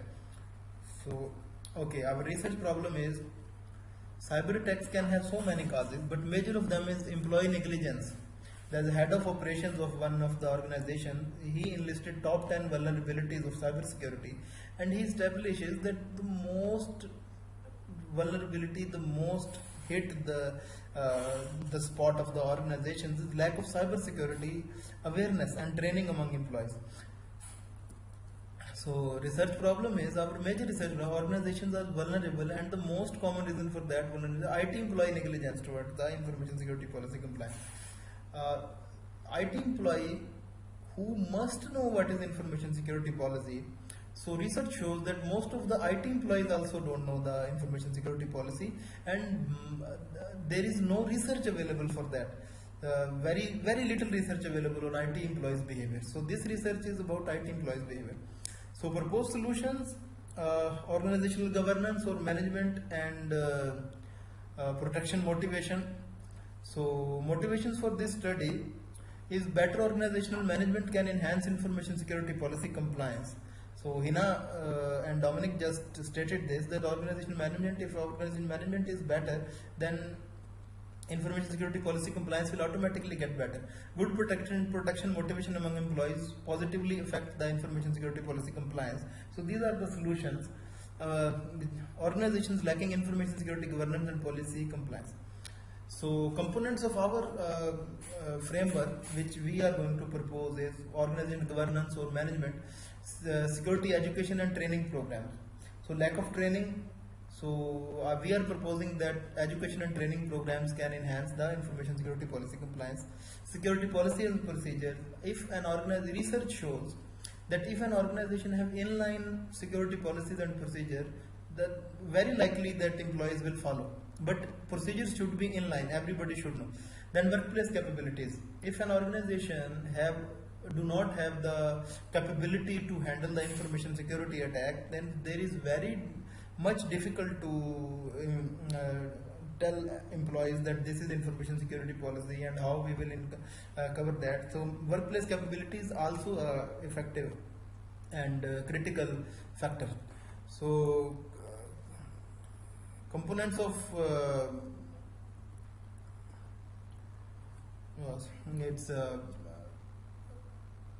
components of protection motivation theory. Actually this is written wrong, social bond. So protection motivation theory is perceived vulnerability. If an employee knows that what are the threats coming from the environment, this is perceived vulnerability. If we can somehow we successfully increase perceived vulnerability of an employee, he or she may be comply with the or likely to comply with the information security policy. Perceived severity means how much a threat is severe. Response efficacy, how can I respond this threat? Self efficacy, do I have sufficient tools to deal with it? Okay, theory of planned behavior. The third theory we are incorporating in this research, attitude and perceived behavioral control. Attitude is the action of any specific, what we say, simply positive and negative feeling for someone or something. Perceived behavioral control, Safa et al. Tell us that what is perceived behavioral control? The ability to cope with recommended behavior. Means in some situation how you will behave. It is perceived behavioral control, or what you have learned from the trainings or something. Research methodology. So this is a survey based research. So self-administrated questionnaire is the best type of for this type of study. So we are using a questionnaire. Questionnaire items are adopted from different authentic studies. The survey was conducted in an organization's IT department. The survey was conducted online through Google Forms because of COVID-19. So this sampling is a pilot study assessment of organization governance effects of employees, social bonding, perceived motivation, and information security policy compliance. Sample method used for this research was convenience sampling due to its usefulness in pilot studies. 41 respondents, after screening the data, 39 responses were used. This is a pilot study, so 39 responses are good enough. So convenience sampling, that's why we use convenience sampling, because its usefulness, and random sampling, we cannot sample randomly of 41 respondents. Hypothesis: organization management can improve social bonding, and social bonding among employees can improve protection motivation, and protection motivation can improve the compliance and planned behavior of employees. These are our hypotheses. So analysis and results. So we have tests: data normality, factor analysis, reliability, correlation, and SPSS 23 was used to analyze the data. So data normality, Hierarchy tell us that if skewness and kurtosis are less than or equal to plus minus 2.58, then it will be data normal. Data is your normal form. Data analysis in this paper met the normality criteria, and no further modification in data were required. So factor analysis. Why we do factor analysis? To reduce the dimensions. If a construct have 5 questions or 5 items, and one of them is not measuring correctly, so we use factor analysis. Factor analysis tell us that this item is not exactly measured, so we remove that question. So it will so factor loadings tell us that this factor is actually loaded correctly or not. For in this paper, we correctly loaded except 2 items. Total 43 items and 11 factors were kept for the main research. So reliability analysis. Reliability analysis means the internal consistency between the measurement elements. That if a person, internal consistency means for an item, for a construct, if there are 4 questions, they must be consistent, and user must understand them. If user is giving answers, first question like not agree, and the last question fully agree, so this is not consistent. So we measure the consistency or reliability with Kornberg alpha. So Hierarchy tell us that the Kornberg alpha lower than 0.7 is considered as low reliability. So all the constructs in this paper have above 0.8, so this is good for reliability analysis. Correlation analysis. So coefficient of correlation we have used is Pearson's bivariate correlations. Hierarchy standardized that the range of R is between -1 to +1, and the weak relationship is near to 0, and the strong relation is near to 1. The correlation coefficient R was translated as R less than 0.5 is considered as weak relationship. R between 0.3 and 0.5 shows moderate relationship, and R greater than 0.5 considered as strong relationship among the factors. So correlation analysis, we can see the correlation analysis. All the constructs have good relationship, good results, and some of them are not good, so we rejected those hypotheses and considered not to proceed further with our main study. So conclusion for this study is all the PMT protection motivation constructs have demonstrated a good correlation with information security policy and compliance. So if a person knows that what is the threat, how I can deal with the threat, and do I have the good self-efficacy to control this threat, he or she may have good behavior towards the information security policy. So effective organizational management or governance can increase perceived vulnerability, perceived severity, response efficacy, and self-efficacy of an individual. So, and moreover, the CETA programs and provision of policy and workplace capability, all organizational management constructs can improve the perceived vulnerability, perceived severity, response efficacy, and self-efficacy of an individual, and can have better results for compliance toward information security policy compliance. Like if this research of ours are suggesting that if an organization is proposing, arranging the programs, training and awareness programs for security, their employees must gain perceived vulnerability, perceived security, response efficacy, and self-efficacy, which is very good for information security policy and compliance. So Our paper shows that security policy compliance can be improved with the effectiveness of governance towards security education training and awareness, security policy and procedure, physical security monitoring, and risk assessment also. So thank you for the listening my presentation. If you have any question, you can post by on this email ID. These are my email IDs. Thank you so much. These are the references used for the things. Thank you so much. Thank you, Mr. Rao, for the presentation. Next, I invite Dian Ahmed Sasmito to present Nanjuk.hits, Innovation of 360-degree based tourism. Nisha madam, one minute. Nisha Yeah, madam, yeah, this is a really a good paper, which is supposed to be known to many people as far as software engineering professionals are concerned. Being our Dr. Rao Faizan Ali is from Computer Science and Engineering Department from Malaysia. Later, when he see this video recording, he can also respond to the people uh, with his results of 39, whatever the data he could collect. Although this is very less data to give any conclusive remarks or conclusions for the software professionals. Nowadays, there are so many scales, like including the personality scales. Already he has given some information about these scales. Uh, but now we used to conduct some type of a SWOT analysis and other things. Being a MS counseling and psychotherapy from Kuempu University long back, I used to do a lot of works on this ISO as an internal auditor also on this SWOT analysis, and of course working on software professional nowadays is very much required, because we have seen so many problems being faced on these information security issues. All the best, Dr. Rao Faizan Ali. Name appears to be from South Indian. All the best once again. Namaste, namaste, and namaste. Thank you, sir. Thank you very much. Next, I invite Dian Ahmed Sasmito to present Nanjuk.hits, Innovation of 360-degree based tourism information system, development destination in Nanjuk.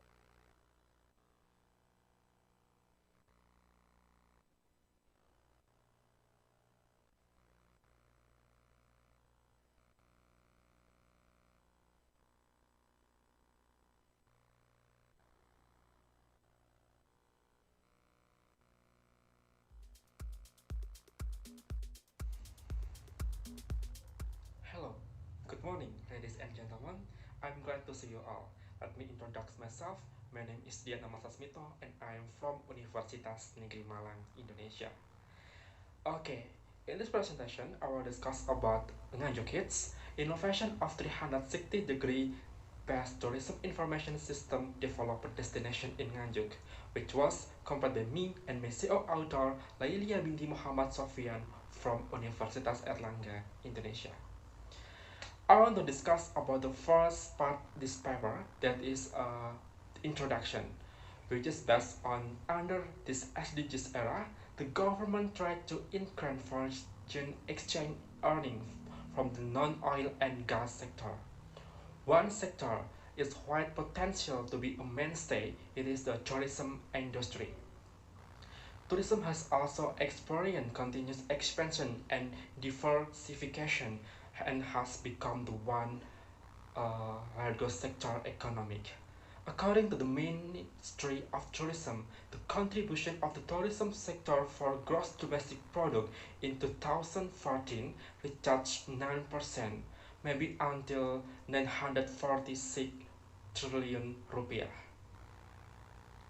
Nganjuk Regency is one the region in East Java province, Indonesia, with very promising tourism potential.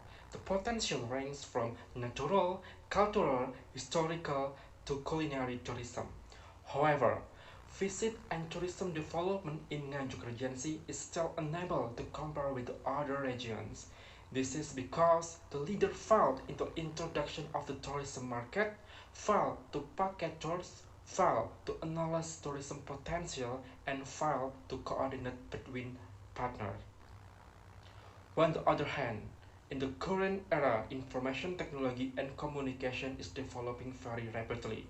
As much as 50% of the total population in Indonesia as internet and social media user. Third, this opportunity turned the internet and social media into promoting tourism marketing media. One way to overcome this problem is developing tourism in information processing in the form of tourism information system in Nganjuk. Hence, we are proud present to Nganjuk Kids as a tourism information system based on 360-degree tourism web. This is a creative concept of the tourism web is equipped with photo 360-degree view features with photos and seamless technique so that you can see around a tourism destination. From this, the user can look around 360 degree and feel the experience of having been an tourist destination and interesting in visiting. The second part of this paper, this is a method. Research model. This research model is the research and development or R&D. This research uses the ID model development method because it is a more rational and has systematic step in developing this product. While the data collection technique will use a questionnaire to test product, documentation to take 360-degree photos and video, observation for the condition, the tourism object and its management, and literature study to be a data collection technique from book, magazine, journal, and the other researchers. Well, data analyze technique use the descriptive analyze, which aim to provide the description of the research subject. Track the following steps. The first, changing data from qualitative to quantitative. The second, calculate the average score with the formula. And the third, enter the average score with the assessment criteria. And the third part of this paper, that is a research and discussion. On this part have the three discussion. The first discussion, this is a designing of the tourism information system based on 360-degree tourism web in Nganjuk. This study classifies tourism in Nganjuk Regency according to characteristic, namely natural and cultural tourism. This tourism destination consists of Srudo Waterfall, Singokromo Waterfall, Watu Lawang, Bukit Batu Songgong, Ngetas Temple, Kertabuana Temple, and others. And then city tourism. This is tourism destination consists of Anjuk Ladang Recreation Park, Pandan Village City Park, Nganjuk Square, Anjuk Ladang Museum, and the Legend Water Park. And then our performance. This tourism destination is from of the Sedudo Waterfalls, Cultural Parade, Leisure Purpose Show, and the others. The tourism information system serves as one-stop platform is serving tourism needs with the name Nganjuk Kids. Nganjuk Kids is designed to have technology called 360-degree cinematic view. This technique is able to visualize tourism destination in 360 with the help of VR glasses, so the tourism for interesting in visiting. And the second discussion of this part, this is a form of tourism information system service based on 360-degree tourism web in Nganjuk. In this discussion have the three service. This first service, this is a tourism information service. Nganjuk Kids Tourism Information Service has an information system divided into four parts, namely natural tourism information, city tours, arts and cultural performance, and main highlight. The second service, it is accommodation service. Nganjuk Kids accommodation service is divided into three accommodation, namely tour package, hotel and restaurant, transportation, and gift service. The third service, it is 360-degree tourism destination visualization service. This feature is the main service of the Nganjuk Kids tourism information system, where there is 360-degree visualization feature of the tourism destination so that potential tourists and predict even is as if they are in the tourist location and give a lifting to first impression. And the third discussion of this part, that is implementation of this information system based on 360-degree tourism web in Nganjuk. On this discussion have two testing. The first testing, it is from web browser. The test result with a web browser so that of the three types web browser like Firefox, Chrome, Internet Explorer version are successfully. The success of the test can be identified by the accessibility of the tourism information system Nganjuk Kids on all web browser. And the second testing, we use usability tourism information system testing result. The result of the usability test involved 30 respondents using simple random sampling technique. The test results that the respondents strongly agree if the tourism information system is attractive, easy to understand, according to needs, easy and comfortable use, and interesting to visiting. On average score 4.6 until 4.76.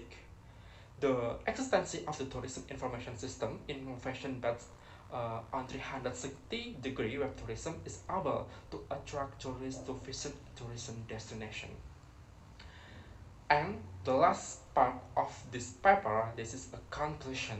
The conclusion for this research is Nganjuk Kids to be platform capable of promoting tourism in Nganjuk Regency through digital with a tourism information system based on 360-degree tourism web, which emphasizes digital aspect and conversation for user, so that it can develop tourism destination and improve community welfare. And finally, thank you for your listening. My all that we have shall be beneficial for all us. See you.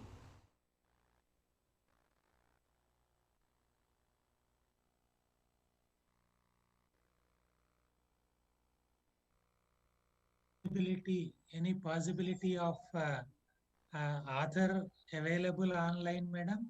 No, sir, no one at the moment. But No problem.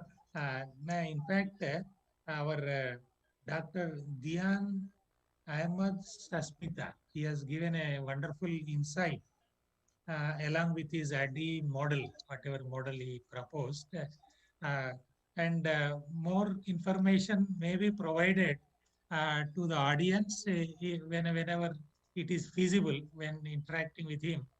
So as per his opinion, he must have studied so many information systems uh, uh, by the tourism companies, corporations. So in which place, which company he, in his opinion, is the best information system so that others will learn something more from there. All the best once again for his D model, whatever he has given a nice presentation. Dr. Dayan Ahmad Sasmita, thank you once again. Namaste. thank you, sir. Next, I invite Alberto Costanillo to present the determinants of the innovation-friendly environment in Europe in the period 2000 to 2019.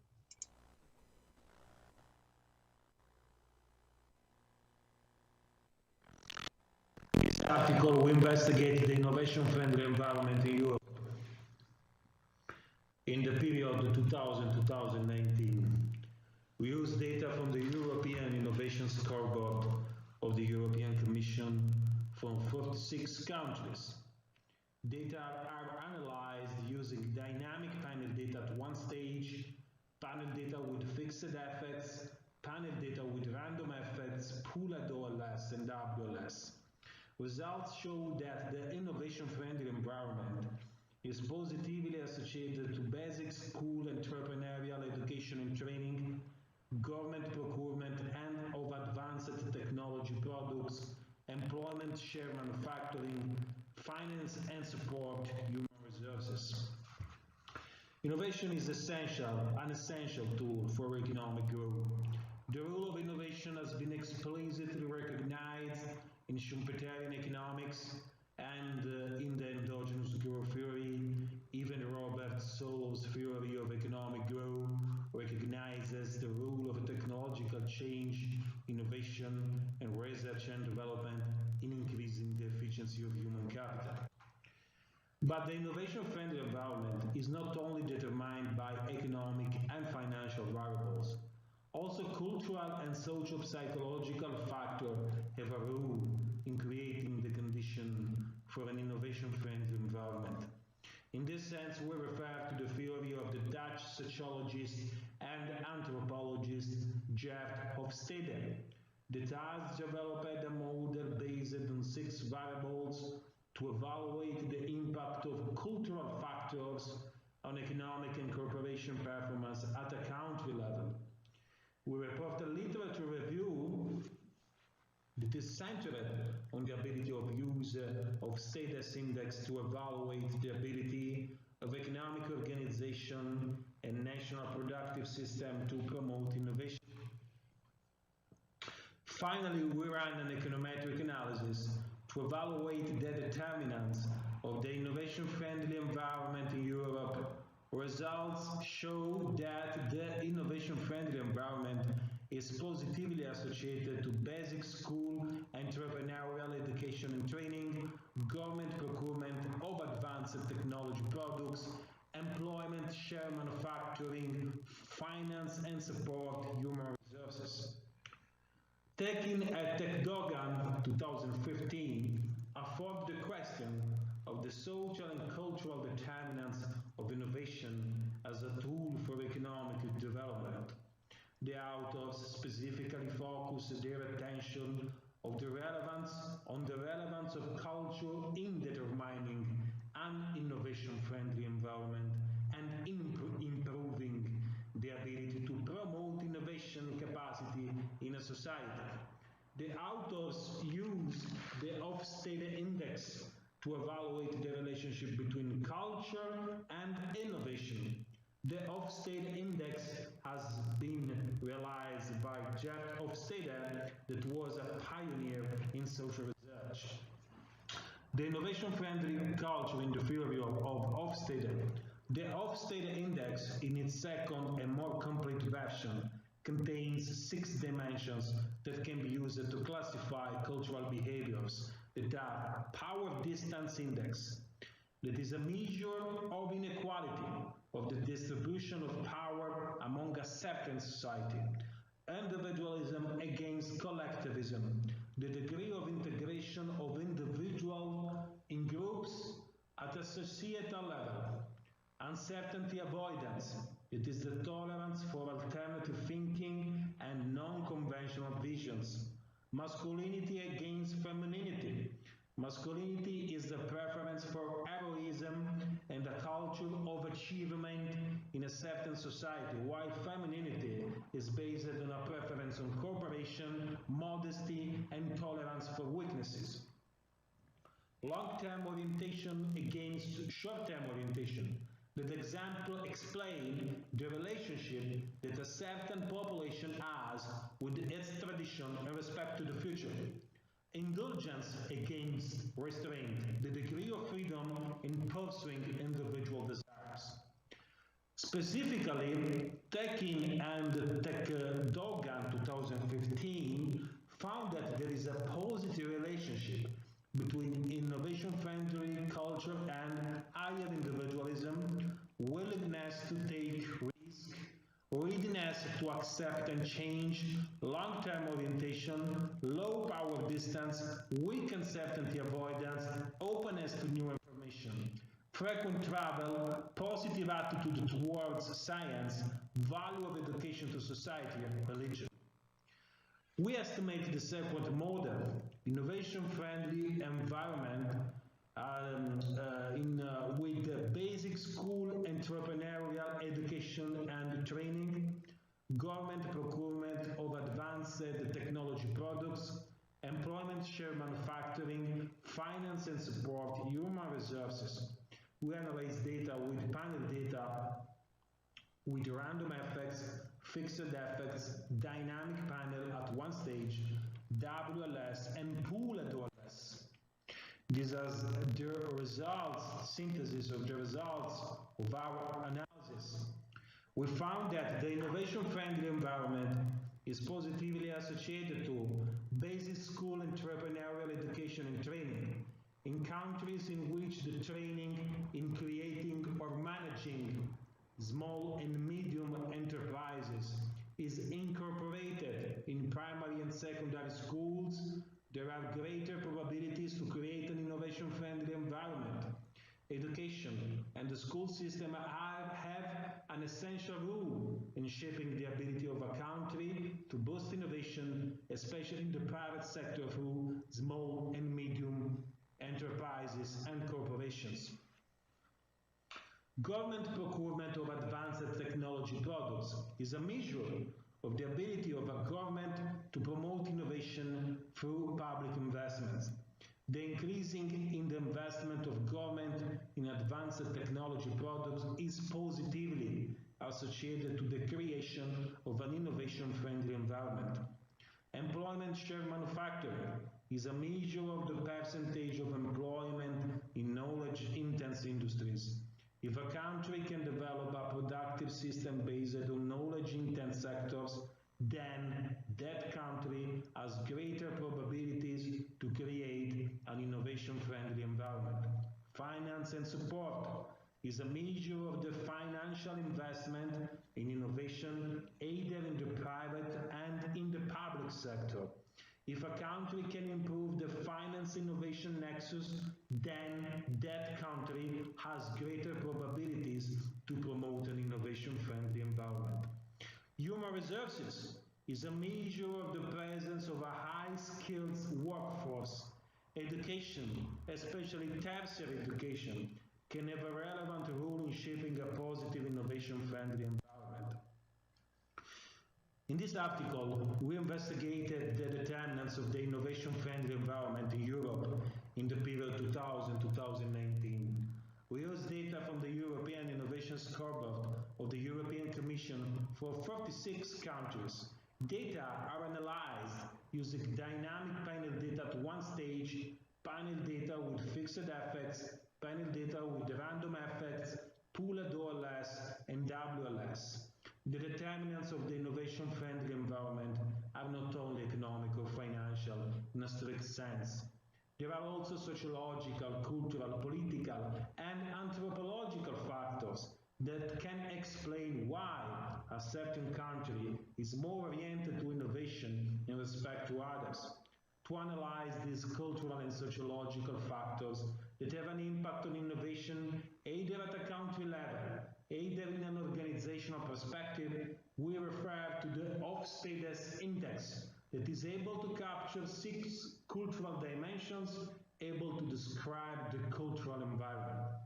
We discuss literature that connect the Hofstadter's Index to innovation. Finally, we present our econometric model. Our results show that the innovation-friendly environment is positively associated to basic school entrepreneurial education and training, government procurement of advanced technology products, employment share manufacturing, finance support, human resources. Finally, were recommendation policies. If politicians are interested in promoting an innovation-friendly environment, then they should not all invest directly on innovation. But, at the contrary, they must invest in the creation of a cultural, social, institutional environment able to promote innovation. A relevant aspect of the innovation-friendly and political economies is in the empowering of human resources, in the promoting education and learning among the population, and in creating the conditions for a deeper cooperation between public and private organizations in the sense of innovation.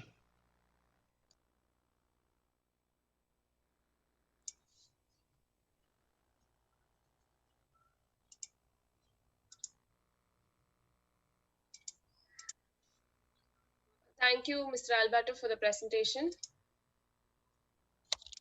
It is a very nice presentation we appreciate the efforts of our authors, Dr. Alberto Costancielo, Lucio Laretti, Dr. Angelo Liugrande. My apologies if it is not pronounced properly, their names. This is really a very good paper on the innovation friendly environment, because nowadays this is eco-friendly and sustainable, and all these are the buzzwords nowadays. And this university, LUM University of Italy from Casamassima, has done excellent work, and we hope this type of information where they provided innovation friendly environment related information will be highly useful for many of our audience, and others to take up some more further research work also. All the best once again, Dr. Alberto Costancio and others. Namaste. Thank you, sir.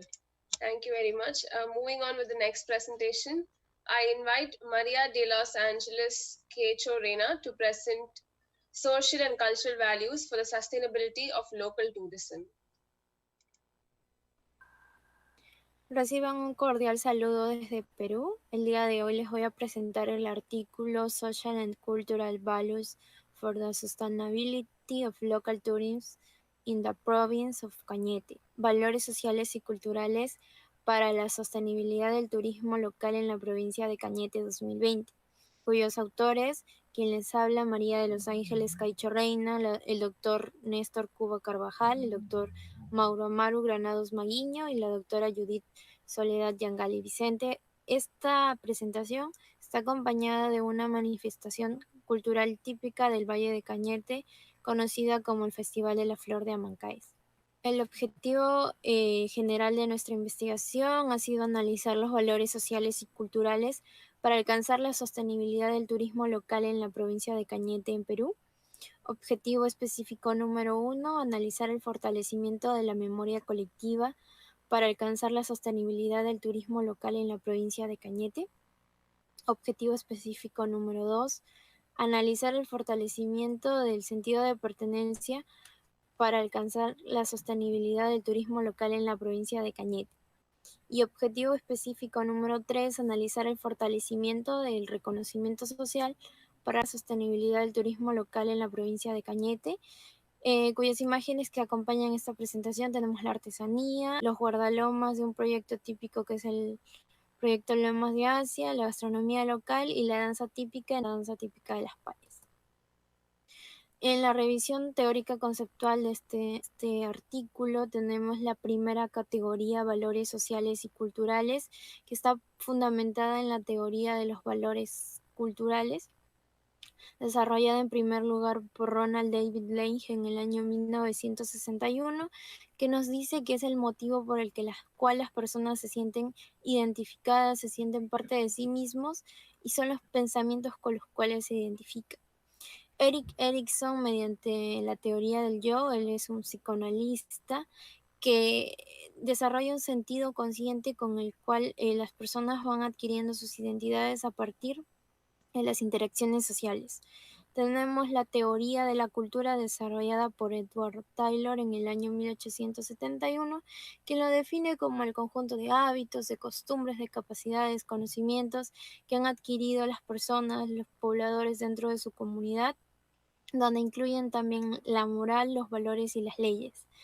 Y luego la teoría de los valores sociales y culturales desarrollada por Stuart Hall en el año 1990, que logra incluir este término en el campo de las ciencias sociales, en un aporte al decir que las identidades están sujetas al cambio, se van adquiriendo a través del tiempo. Tiene dos maneras de ver la identidad: a través de una cultura definida, donde comprende la historia y códigos ancestrales, y una identidad incompleta y relacional.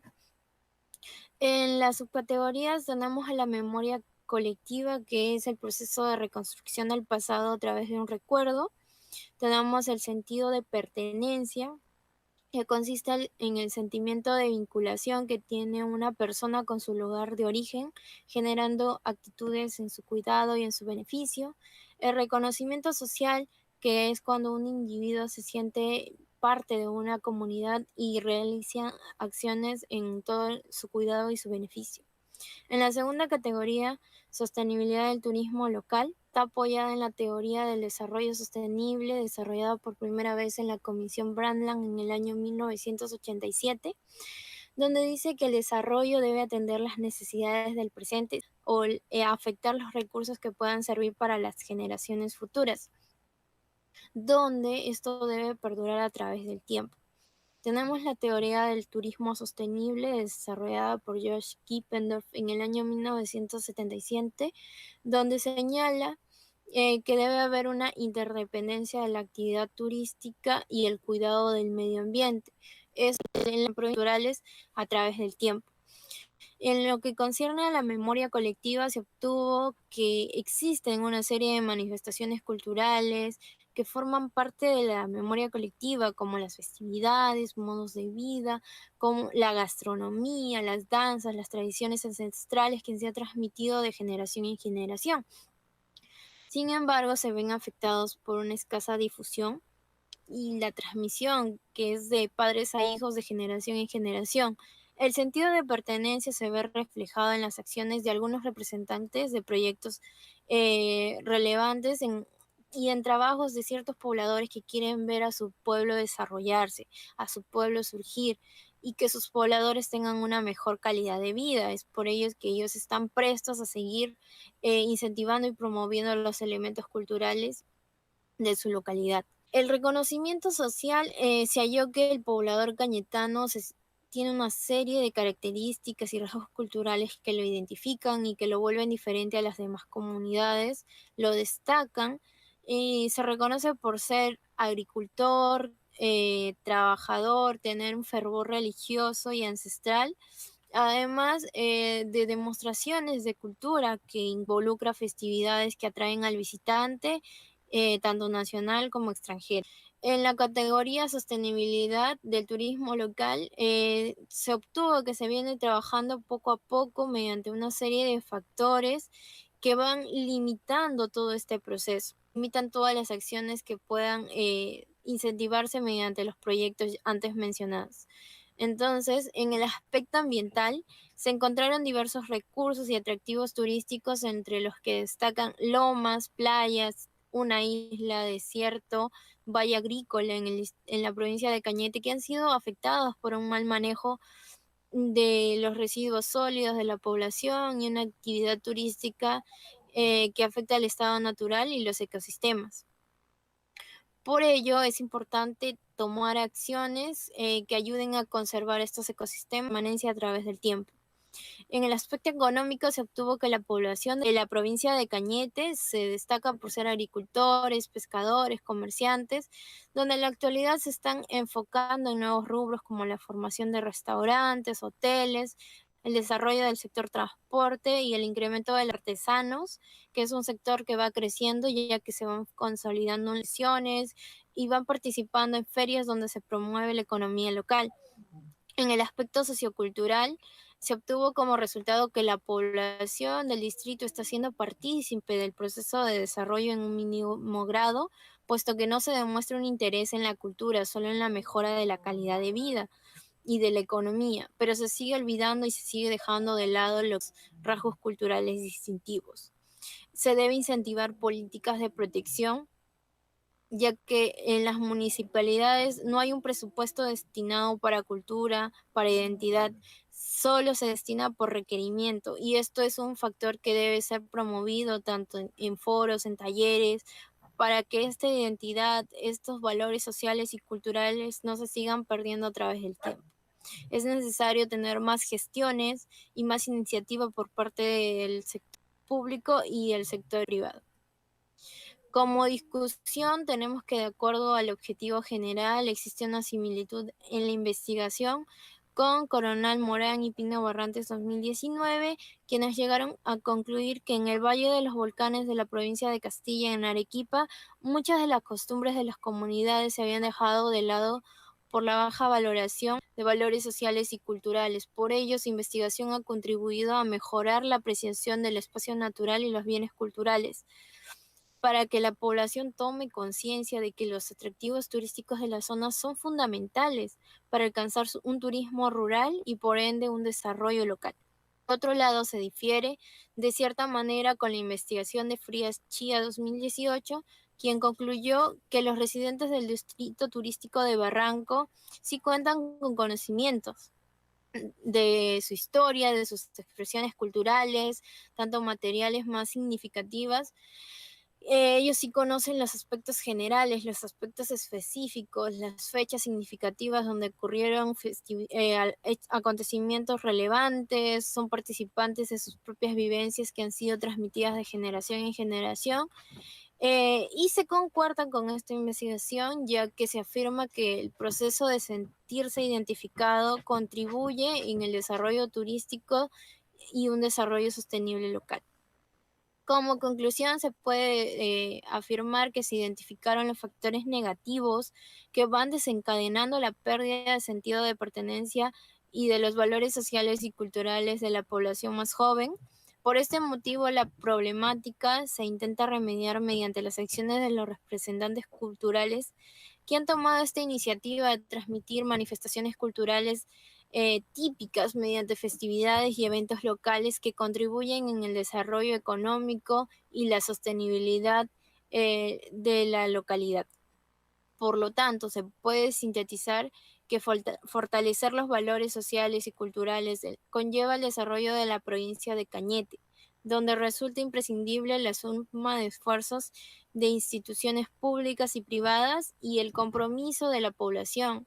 Es necesario que se repotencien, se revaloren y se profundicen las manifestaciones culturales de Cañete, siendo un factor decisivo que el poblador cañetano cambie su forma de pensar para que sea capaz de proteger, de fomentar el turismo en su localidad.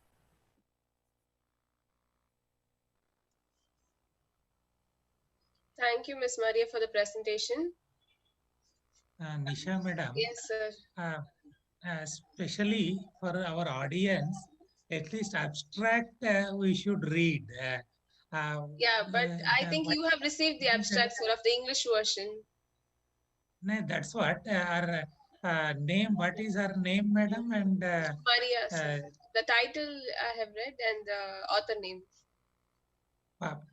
What is that? Just let me note down so that if time permits, Sure, after these presentations, I can at least read it so that other people and read and tell something about that, so that our audience will get benefited. Her name is Paria. Maria, yes, M-A-R-I-A, sir, Maria. Maria, M-A-R-I-A. Yeah. Maria, from which country? Spain, sir, Spanish. From Spain, Spanish. Yeah. Okay, madam. I will look into that.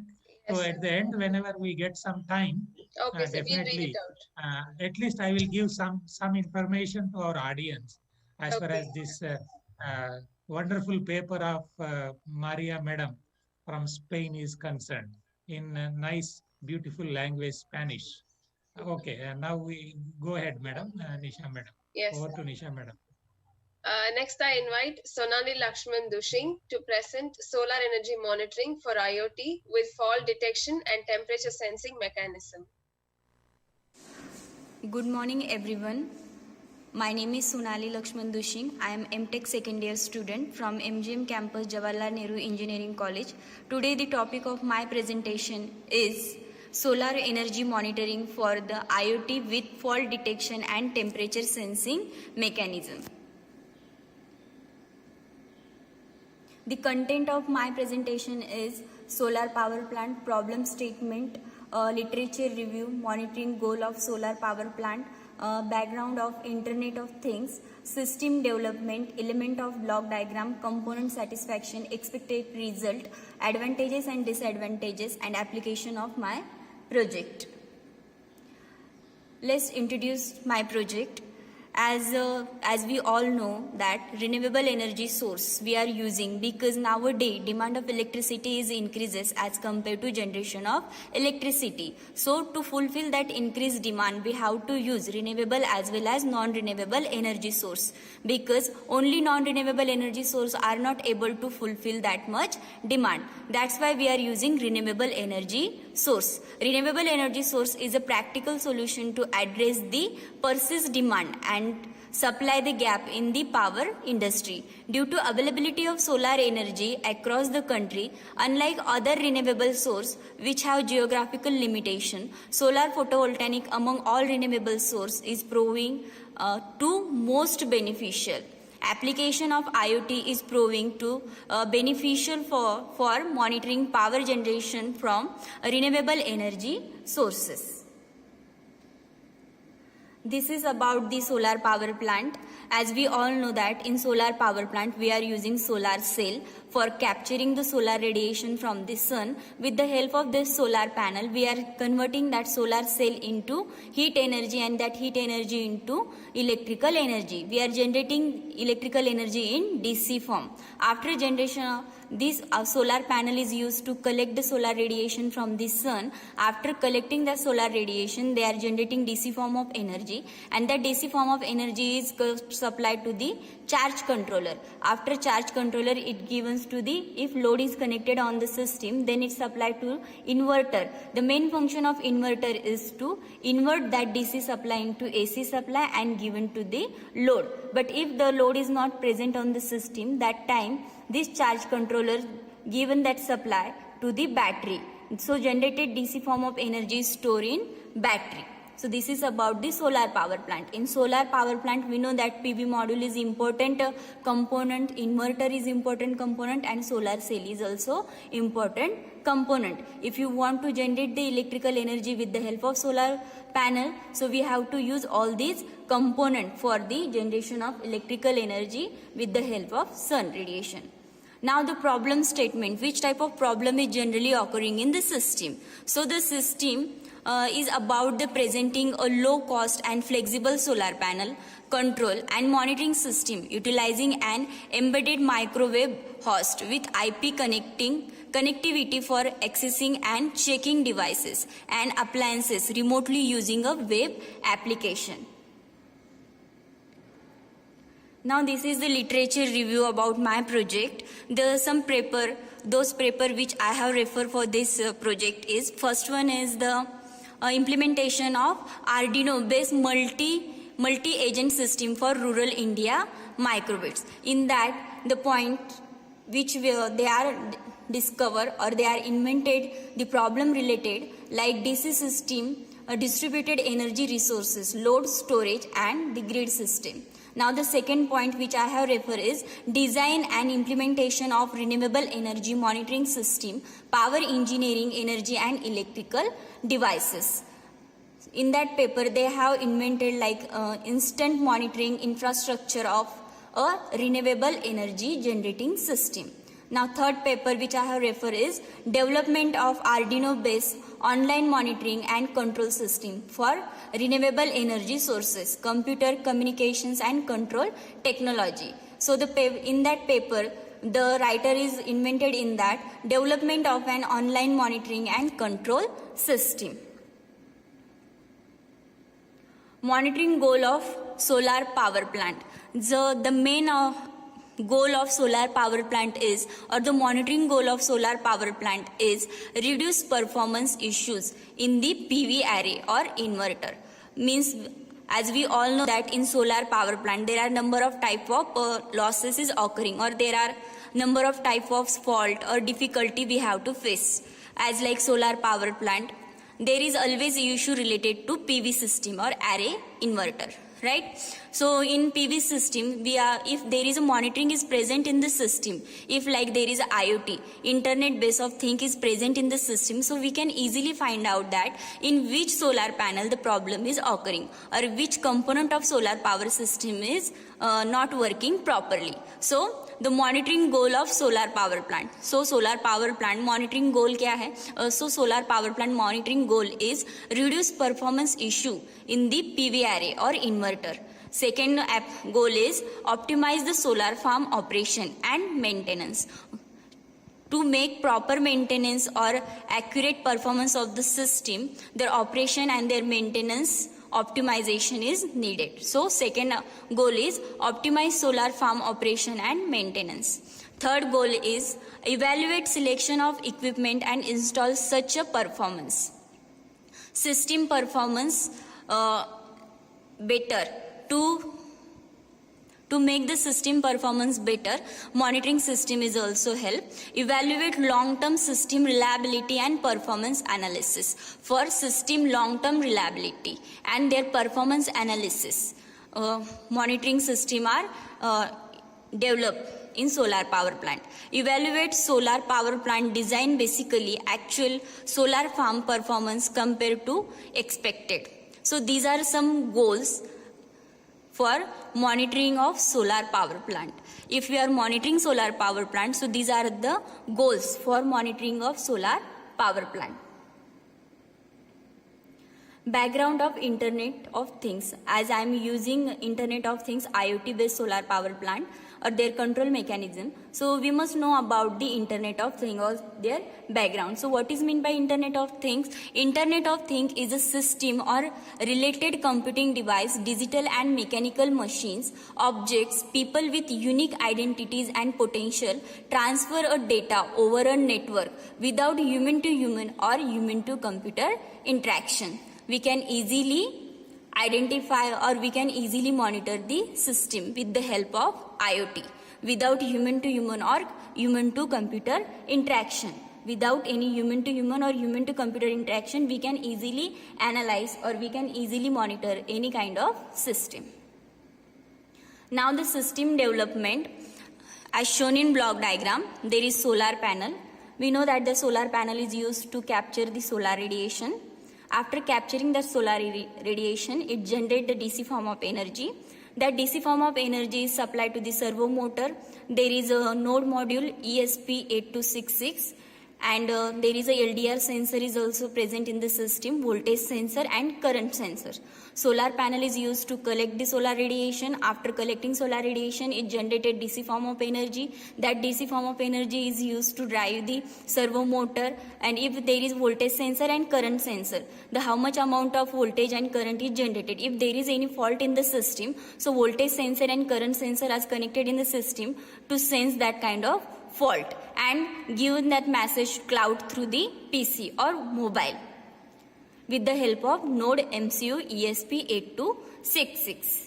So voltage sensor, when the voltage is below than rated value or above than rated value, the voltage which I have set in the system, if the voltage value is below than rated value or above than rated value, then it will sense. When current value is below or more than rated value, or if there is any kind of fault in the system, so this voltage sensor and current sensor will immediately send that kind of fault and given supply to the node MCU ESP8266. With the help of this, we can transmit that supply to the cloud, and cloud through we can immediately get the message on our ESP. We can immediately get the message, or we can monitor that fault on our system PC or on phone.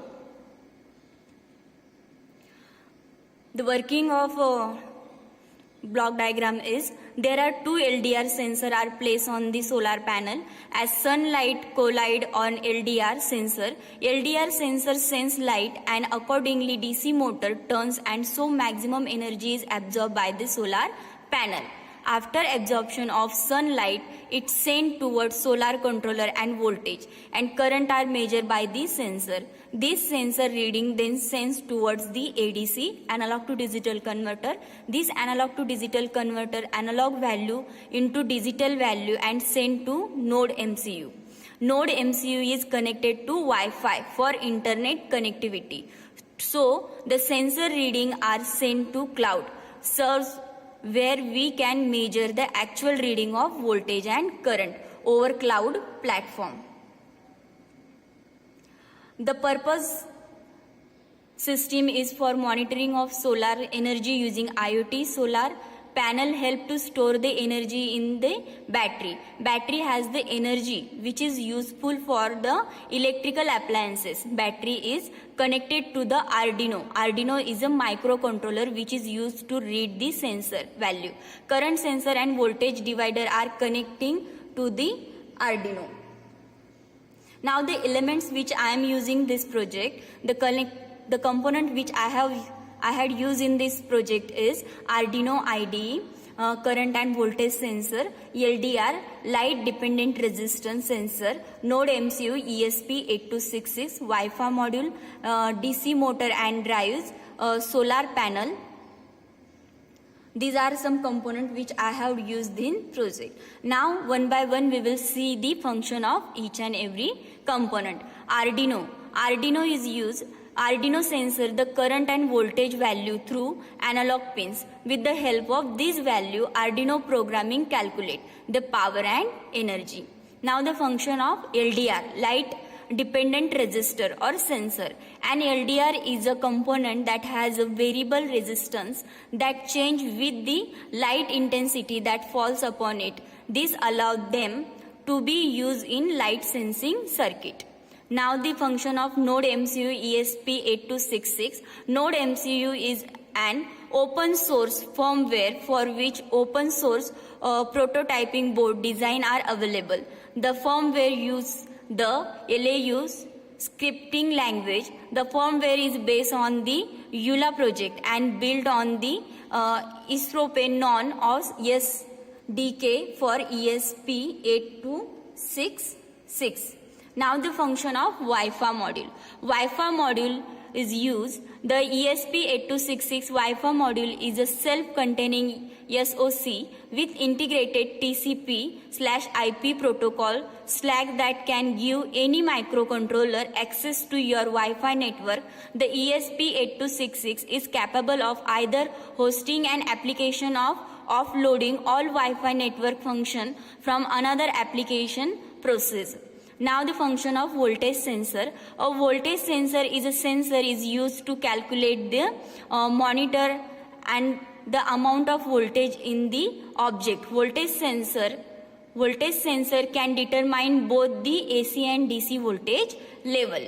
Now the function of current sensor. Current sensor also commonly referred to as current transformer or CTs are device that measure the current running through a wire by using the magnetic field to detect the current and generate a proportional output. They are used with both AC and DC current. So simply voltage sensor and current sensor are used to sense the current value or voltage value. Now the function of solar panel. Solar panel work by allowing the photons or particles of light to known electrons free from the atom, generating a flow of electricity. Solar panel actually comprises many smaller units called photovoltaic cells. Convert sunlight into electricity. Now the function of motor drive. Act as a interface between the motor and the control circuit. So the function of motor drives is to take a low current control signal and then turn it into higher current signal that can rise the motor. Now the some component which I have used in my project, solar panel, which is specified as 12 volt motor drives. The motor drive which I have used is L293D microcontroller Arduino, current sensor ACS71230 up to 30 ampere. The hardware setup of my project, as all you can see in this, there is a solar panel, there is a DC drive, there is a Arduino, there is a voltage sensor, there is a current sensor, all are placed. These are the expected results which I am expecting from this project output. Like there is a solar energy monitoring systems, current value, current graph, voltage graph, power graph, energy graph. These are the expected results. Temperature graph. Now the advantages of this system. First advantages is the communication network with IoT help in monitoring of solar panel. in a large areas. Second advantage is improve efficiency accuracy. Third one is user get alert when the output falls below specific limits. Fourth one is access and control the panel easily. So these are the advantages of this project. Now the disadvantages of this project is complicated for design. It is a little complicated for design. Second one is depend on the environment condition. Obviously solar power plant performance or their working is totally depend on the environment condition.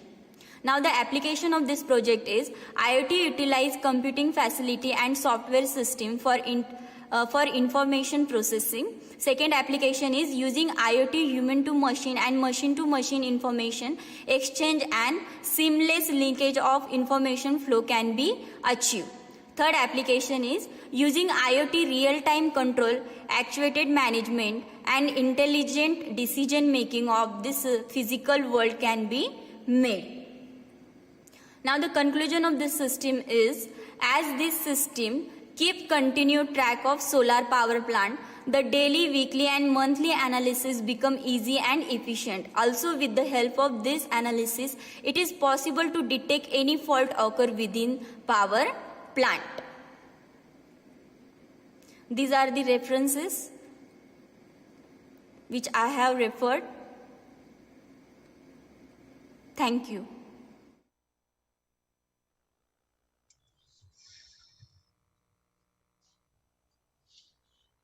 Sonali madam, are you online now? Or it is a recorded It's presentation? recorded, sir, but she is also online, but don't know if she'll be able to reply. Very good. If she is able to hear us, in fact, we would like to appreciate the Department of Electrical, Electronics and Power from Jawaharlal Nehru Engineering College, Aurangabad. Really, they did a very good smart work. I should say this is what is a smart generation. This is very much required, where they try to integrate this IoT and all these sensors. Nowadays, we are going with artificial intelligence and analyzing the data through machine learning, artificial neural networks, deep learning, all those things, and mobile computing. That is also very important, where that data is supposed to be made available for online interpretation.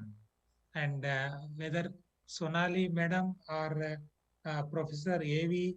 Nayak, we appreciate the efforts of her guide, our MTech guide, Assistant Professor Dr. A.V. Nayak, also for nicely guiding and making this research results uh, more fruitful in future. I think, but their beginning is very good. We could appreciate the presentation, one of the best presentations, I can say, giving all the details in a nice manner. All the best once again, Sonali madam. If you are there online, I can ask some questions so that you can create more awareness to others also. Yeah, she's available, sir. Very nice. Sonali Lakshman Dushing madam, our congratulations for your nice work. Now, what is the cost of that prototype? What you have shown just now? How much it is, madam? That will help our next generation, other students of our BTech, MTech, and PhD also. What is the total cost of all the components you have shown? IDE, Arduino, all the system, including the panel. You can say in Indian rupees or Thailand or whatever the dollars, euros, whatever. Sir, it is sir. I am videable, sir. Up. Yes. Hello. Yes, madam. Sorry, Your yes, voice ma'am. is very clear. Yeah, you're audible, ma'am. 15,000. It is around 15,000, sir. Very good, nice. So this 15,000 you could get it through your university, Jawaharlal Nehru University. No, sir. You will get it, right? So it's okay. And what is your future work that already you have given? This is where you are doing it. So what is your future work you propose? Sir, I'm Utilizing, there are so many new gadgets. Why I'm telling this is, my PhD scholar Sukant, he may be already, he's from electrical and electronics, microelectronics, and completed his PhD, and other microgrids and so many things people are using it nowadays. What is your future that you are looking at? This is a motivation for our audience, those who are students of BTech, MTech, and interested in some transdisciplinary, translational, industry-oriented research and academic. Please, madam, you can throw some light. Meanwhile, I take up the call. I am in a...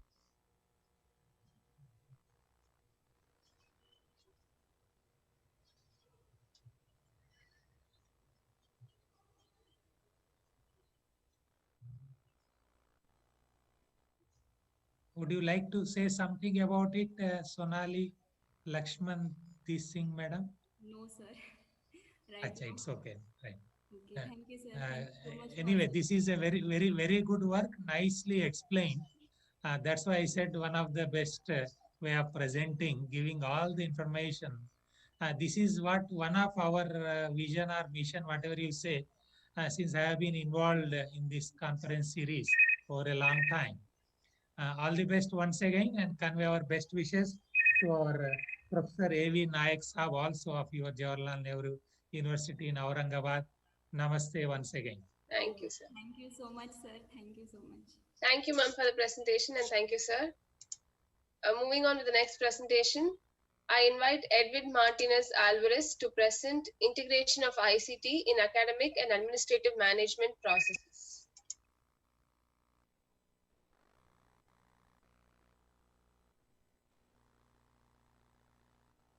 En gestión de la tecnología educativa y aspirante a doctor en educación en la Universidad Norbert Wiener. En el día de hoy tengo el placer de presentar la investigación titulada Integración de las TIC y su relación con los procesos de gestión académica y gestión administrativa. Como coautoras están la magíster María del Carmen Rosa Coronado y la doctora Judith Yancali Vicente. Para contextualizar el estudio les comento que se desarrolló en Turbo, un distrito de Colombia, el cual está localizado en la subregión de Urabá, en el departamento de Antioquia. Los habitantes del municipio subsisten principalmente de la explotación agrícola, de plantaciones de banano y de plátano, y el 60% de su población se encuentra en un área rural. Cuenta además con 36 planteles educativos, 31 oficiales y 5 privados, con una tasa de matrícula en instituciones educativas oficiales alrededor de 34.000 estudiantes. La investigación tiene como propósito el análisis de la relación entre la integración de las TIC con los procesos de gestión académica y administrativa en instituciones educativas. A su vez, que cada institución educativa tiende o debe tender a mejorar el aprendizaje de sus estudiantes, implementando de manera armónica las TIC y realizando importantes gestiones en la consecución y mejoramiento de una infraestructura tecnológica, en la capacitación de sus docentes, de los discentes y de los directivos sobre los usos pedagógicos que tienen las TIC.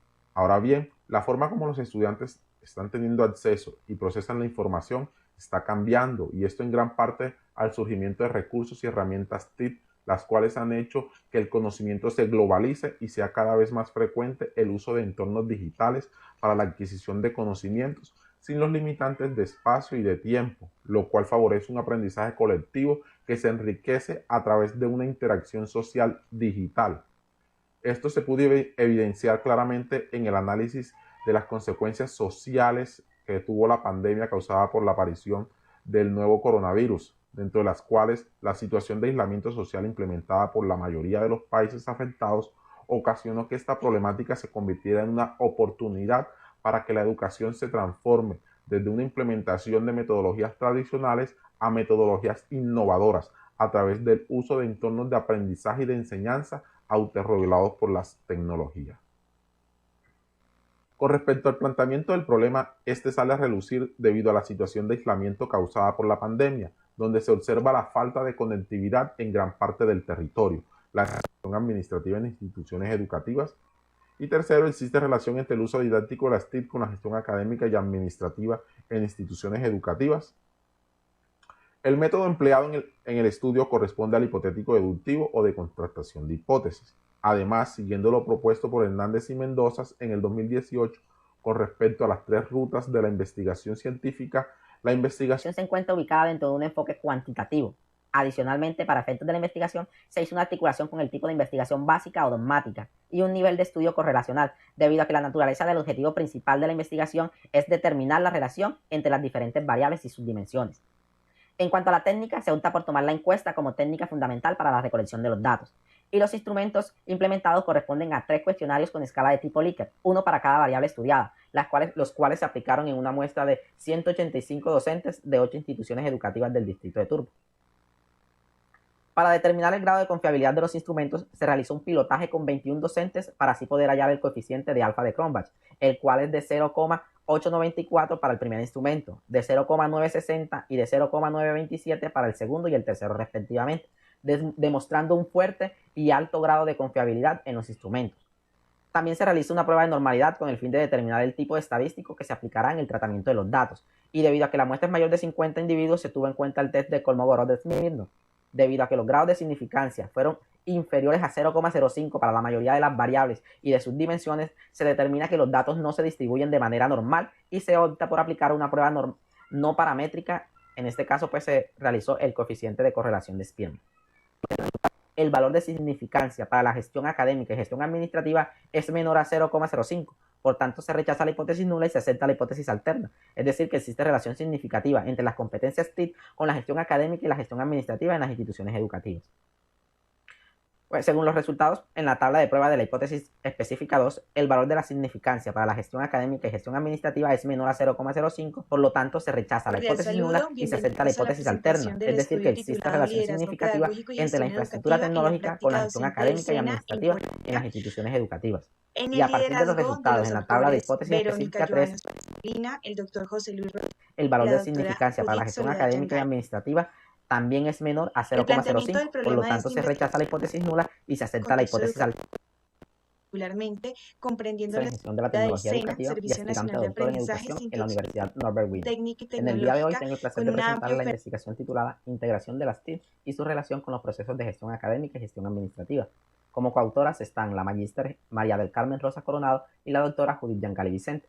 Cordial saludo, bienvenidos Para a la contextualizar el estudio, les comento que estudio. se desarrolló en Turbo, un distrito de Colombia, el cual está localizado en la subregión de Urabá, en el departamento de Antioquia.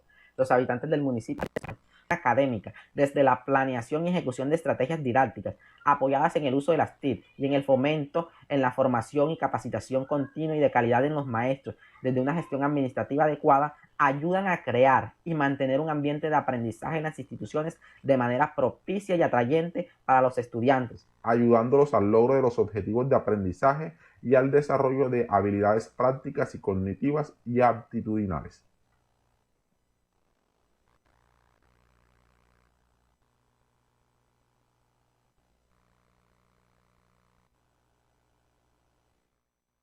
We should thank. Are you able to hear my voice, Nisha Yes, madam? sir. Yes, sir. Here, just for the benefit of our audience, I would like to, this title is Integration of ICT in Academic and Administrative Management Process by Dr. Edwin Martinez and Dr. Judith Sol. Sorry if proper pronouncement is not there. And is it right, madam? This is a paper Yes, sir. Correct, sir. So it's paper presented, number, but because of language constraint, many people could not understand. That's why just I would like to just not reading everything, but their main emphasis, the main purpose of this research, what they explain. Here, as a chairman of these technical sessions, I think that it is my moral responsibility to bring in a language where majority can understand. Their main purpose or the aim of this research which they presented is to determine the direct relationship that exists between the integration of ICT with the academic management and administrative management in, they consider the Colombian educational institutions in their paper, in this present paper, what they explain.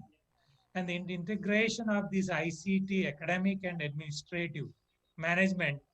There are so many factors they try to consider for the improvement of the quality in the teaching learning process in any educational institutions. And then they have given in that the importance of the curriculum design, pedagogical uh, practices, and the management, uh, all those issues they try to explain in this. And I need not go into the details of their findings, but just I would like to say, for the benefit of our audience, their Pearson correlation coefficient, whatever the 0.05, this was used for the data analysis method by them. And at the end, their last concluding remark is the concluding that there is a significant relationship between the integration of ICT and academic and administrative management in educational institutions in the district of Turbo, Antioquia, Colombia. All the best. I tried to just bring to the knowledge of our audience as a chairperson of these technical sessions. I hope some essence of this, which was not explained in the language many people could understand, I tried to say something. I hope this is useful for many. All the best once again to the others, Dr. Edwin and then Dr. Judy from Colombia. Namaste for your efforts. Take care of COVID-19. All the best. Thank you, sir. And thank you, Mr. Edwin, for the presentation. The next presentation is also Spanish, sir. So we'll finish this and then we can continue with the English presentations. But you say, you tell first the title so that audience Yeah, will... yeah, I am. Yeah, yeah. So the next presentation is also Spanish. You can make a note of it, sir. Yes. So next I invite Veronica Johanna Suarez Molina to present pedagogical leadership and educational management in the teaching practice of SENA in Colombia.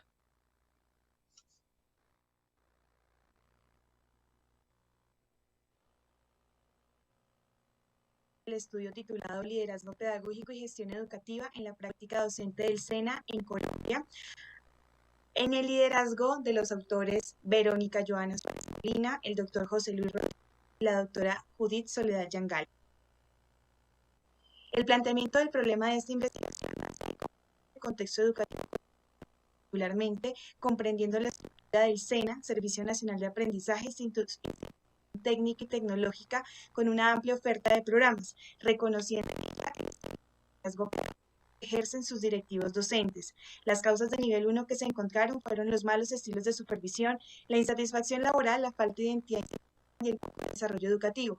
Asimismo, se reconocieron causas de segundo nivel, como es la escasa formación en procesos de gestión administrativa, estratégica y liderazgo, debilidades frente a procesos de la ejecución misma del liderazgo pedagógico y algunas escasas acciones para fortalecer el desarrollo profesoral y con él en la práctica docente el SENA en el año 2020.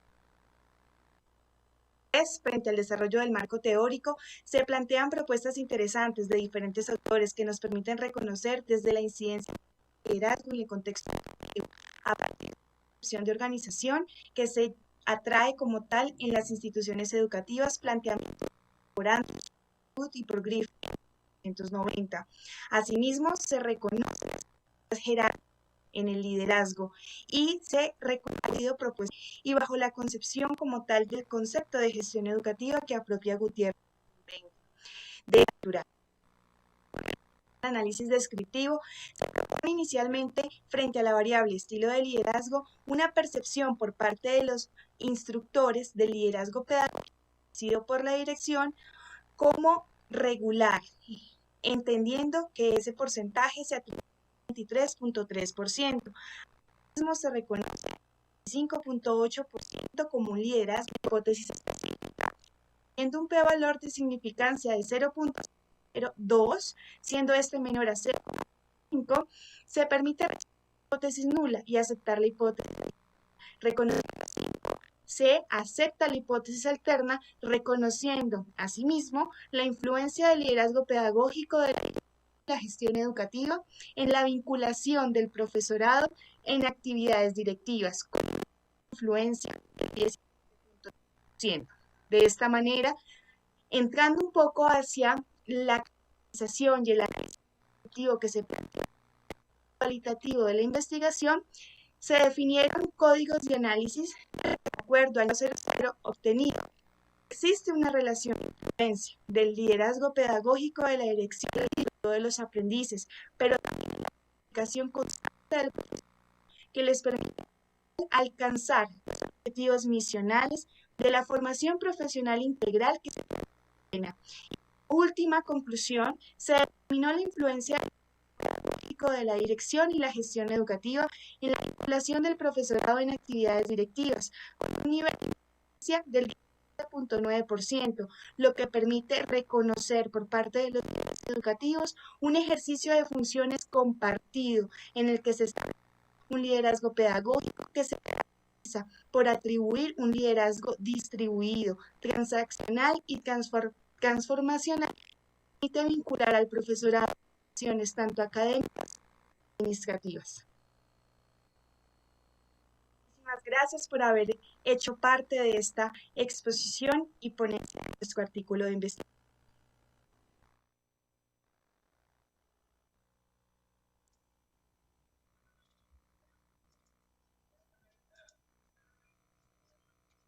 Thank you, Ms. Veronica, for the presentation. Now, are you able to hear me, Nisha madam? Yes, sir, you're audible. Yeah, very good.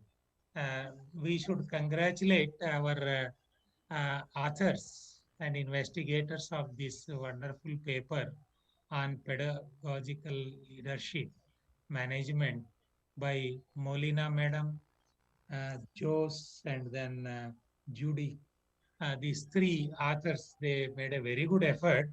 And for the benefit of all our audience and the delegates, especially of this very important international conference of science, engineering, and technology, because unless there is a proper teaching learning process, we cannot develop our next generations. So in this way, just 2-3 minutes I will take to explain what they wanted to say in their own language. In English, just I am saying something from their abstract and their paper. Full paper I have gone through, and it is a wonderful paper, nicely prepared. And their main aim, whatever they have mentioned in the paper, is they have one SENAS, SENAS. I don't know what is the total details of that SENAS technical and technological training centers they have in Colombia. And as a part of that, they are conducting different studies on influence of pedagogical leadership and educational management. And this really we appreciate in the teaching practice. This is being done, and they have given nicely on different approaches they have given. For the quantitative study, the population they conducted, they could get is about 201 professional instructors located in 33 regions. We should really appreciate. This is a commendable job they have done in Colombia, where this SENA is presented. This is, and for the quantitative study, 8 teaching directors also. They have done excellent work here in this. We should appreciate. And then application of these instruments, whatever they are showing here, were a questionnaire they developed and a semi-structured interview guide also they used. And in the conclusion, they concluded that there is a relationship between the influence of the pedagogical leadership. That leadership is very important, whether you may name as a director of the institutions or vice chancellors of the institutions. And that is very much required, and that's what they have given when you go through the paper. Their total proceedings, you will be knowing, I am reading their sentence only, that the pedagogical leadership of the direction and the educational management in the uh, teaching practice of the SENA training centers in Colombia, they have done with a lot of database, and then they could find, they could prove some type of hypothesis. So on this we should appreciate, and that's where I would also give you something more. As an International Yoga Day which has come, it is a new education policy 2020 also is coming up in different countries, and I am proud from India we have National Education Policy 2020 giving a lot of importance to this pedagogy and this leadership, and I am sure madam, whatever you explained will be highly beneficial for the future leaders, whether they may be called as a vice chancellors or the directors or whatever the name you give, and to the governors of the system of education in different states or centers in India, or whether in any countries for that matter. All the best once again, Madam Molina, Madam, and others, two other co-authors. Namaste, namaste, and namaste. Take care of COVID-19. Now over. Thank you, sir. Yeah, the Spanish presentations are over, so it's all English only. So welcoming the next participant, I now invite LSLK Fernando to present conceptualization of chemical kinetics using a visually enhanced teaching technique, a developed MS Excel worksheet system.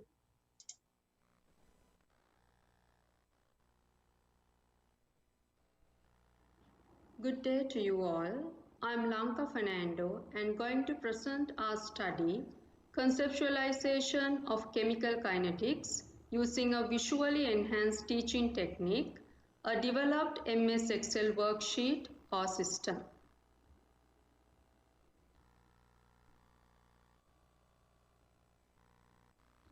First, let me move on to the background of the study. The approach of using audiovisual aids to stimulate learning that persists and enabling learning through indirect experience by using audiovisual materials were two research areas which were prominently addressed by an exceptional educationist, Edgar Dale. Although he published the concept of cone of experience in 1960s, his effort remains to inspire educational technologists in the 21st century as well. It is a model that combines several theories related to instructional design and learning processes. Nowadays, this learning by doing has become accredited as experiential learning. In moving towards the peak of the cone from the direct experiences to verbal symbols, the degree of abstraction gradually increases.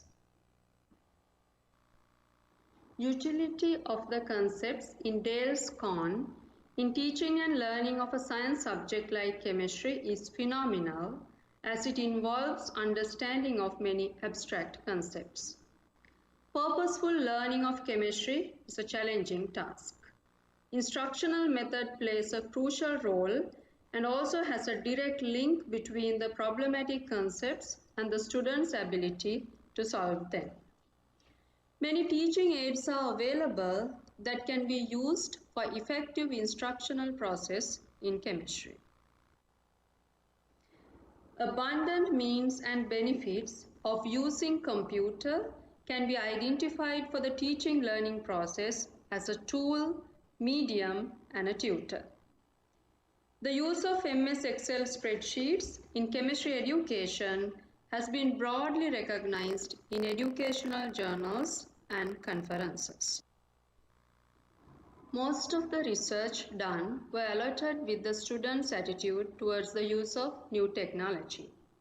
Sain, Raman and Chin in their research developed MS Excel worksheets to teach few chemistry lessons selected from physical and inorganic chemistry in the high school and first or second year university syllabi.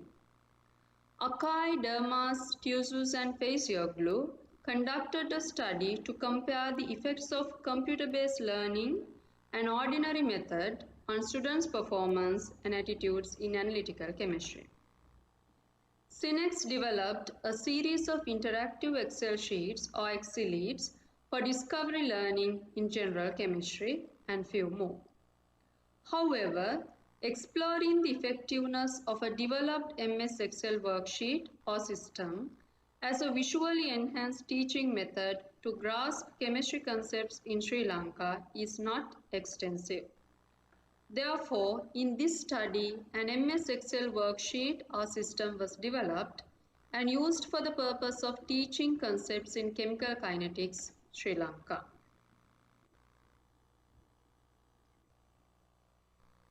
Objectives of the study include to develop a teaching aid using the inbuilt functions of MS Excel to explain theories in chemical kinetics, to upgrade the standard of chemistry education by combining it with visually enhanced teaching, and to introduce the created template to chemistry students and teachers and evaluate their acceptance, and finally to statistically analyze the effectiveness of the system. Next, let me move on to the methodology. This involved 2 stages, and the first step was developing the MS Excel worksheet or system. This was achieved using the inbuilt MS Excel functions with minor usage of Visual Basic in MS Excel. And the second step was teaching chemistry in a classroom setting using the created template. The experimental design used was a proxy pre-test post-test design. A set of 30 students, each who follow chemistry as a subject in grade 13, were chosen as a sample and randomly divided into 2 groups, namely Group 1 and Group 2. Students' t-test at 95% confidence level was used to assess the similarity of the 2 groups before starting the lessons, taking their final term test chemistry performances into consideration. Since the students did not have any previous knowledge or experience with the related chemical kinetics concepts before the study, the immediate previous term test was used as the pretest. Then, the purpose of the study was explained clearly to the 2 groups and obtained their consent and commitment to support the study. Then the chemistry lessons were conducted to give the theoretical understanding regarding the rate law, order of the reaction, zero-order reactions, first-order reactions, and second-order reactions, associated graphs, and the other areas, for both groups by the same teacher. Students in Group 1 learned using the adapted MS Excel worksheet approach in addition to the ordinary chalk and board method, while the students in Group 2 experienced the same lessons using only the ordinary chalk and board method. At the end of the learning session, same question paper at the competency level similar to that of GCE A level was given to both the groups as the post-test. Answer scripts were assessed by the same examiner and the performances were evaluated by the means of statistical test, which is students' t-test. Let's have a look at the results. A user-friendly application was developed. Guidelines are given so that a user who is working with this approach for the first time even can operate it smoothly. The definition of the rate constant and basis of changing it are given as a note. Students can observe the changes to the graphs instantaneously when the parameter set, which is the rate constant, is being changed.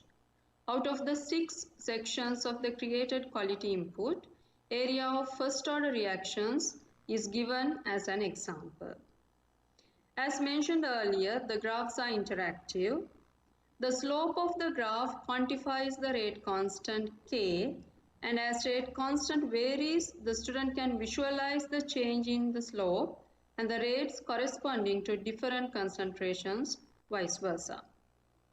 The units of the rate constants are also introduced.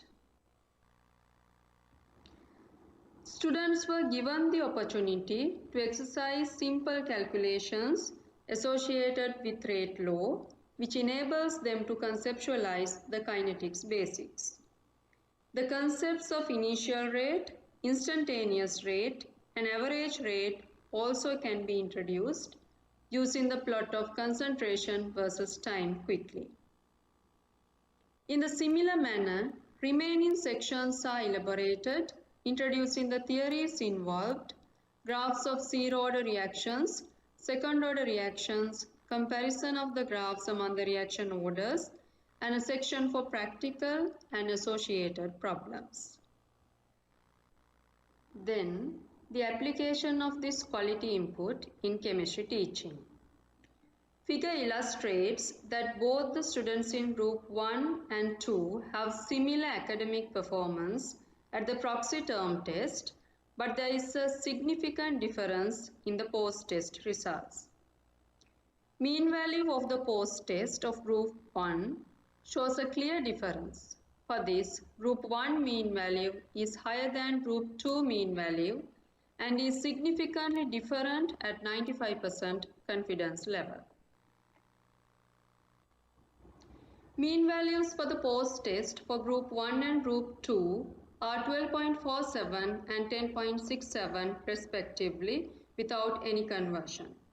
The T calculated for the mean values 10.372 is greater than the T tabulated 2.048, implying a significant difference of the two teaching methods according to students' t-test at 95% confidence level. Thus, it clearly demonstrated that the developed MS Excel-based teaching tools for conceptualizing the teaching of chemical kinetics is very effective compared to traditional method. These results can be combined with the explanation of Dale's Con.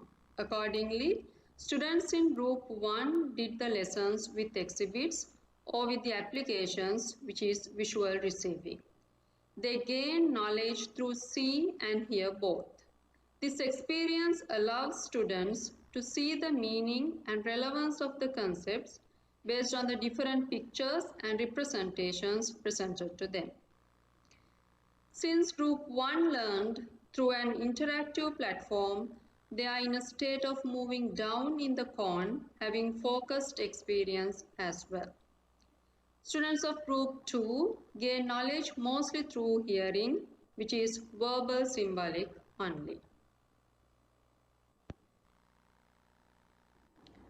As the conclusion of our study can state that a novel computer-assisted MS Excel application has been designed to teach chemical kinetics concepts, allowing the students to gain better understanding of the lesson visually.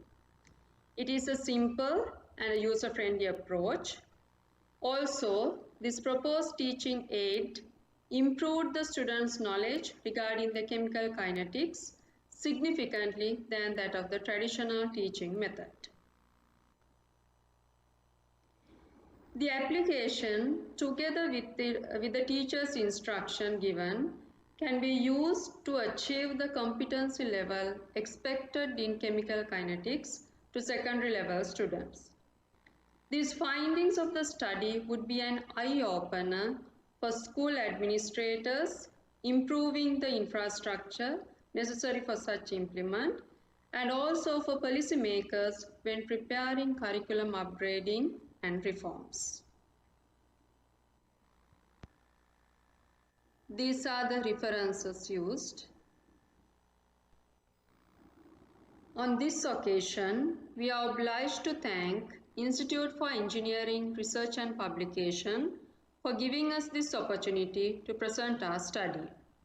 We would also thankfully remember Faculty of Graduate Studies and Chemistry Department, Faculty of Science, University of Colombo, Sri Lanka. We extend our sincere gratitude to administrators, chemistry teachers and students who gave us an immense support. Thank you very much. Have a great day.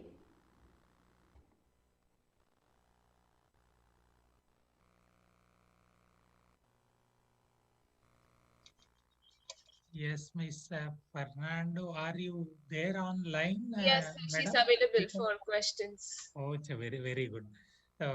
We appreciate your nice presentation, madam. Thank you very This much. is really definitely an eye opener for the administrations or for those who are dealing with pedagogical studies, and whether it is in the board of studies or not only for schools or universities, whatever, at all levels.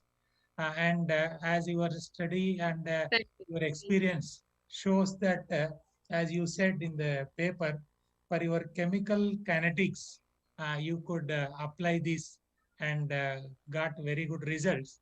And I am sure you may also will get definitely very good results with other subjects also. We wish you must have already made some efforts along with other teachers that I don't know.